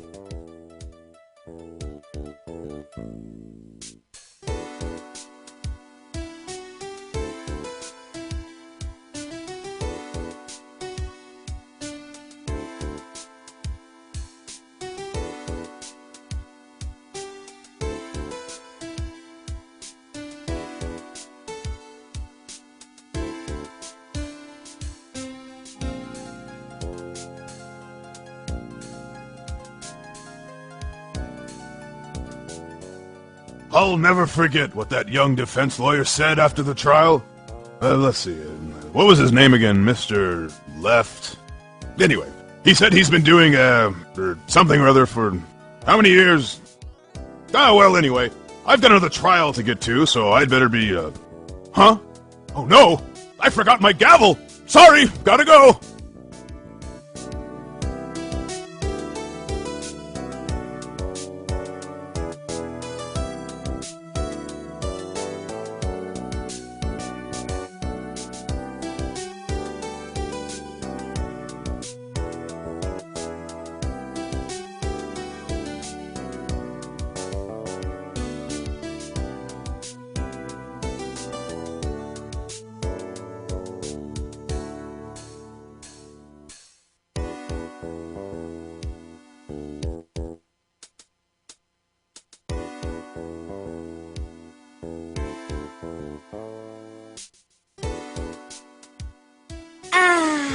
Nothing soothes the soul like fresh country air.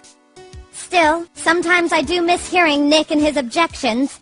Still, I can't go back until I'm a full-fledged spirit medium. Maya, afternoon training's about to begin. Coming! Well, see you around, Nick.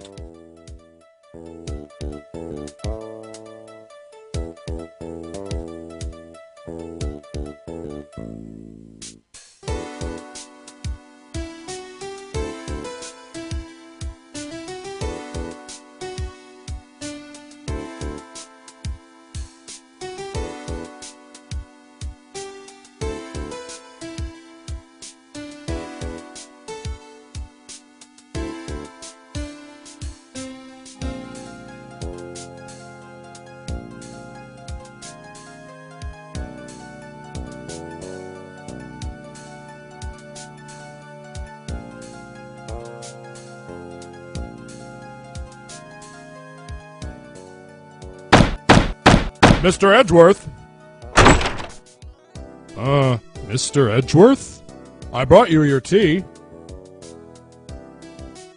What's going on?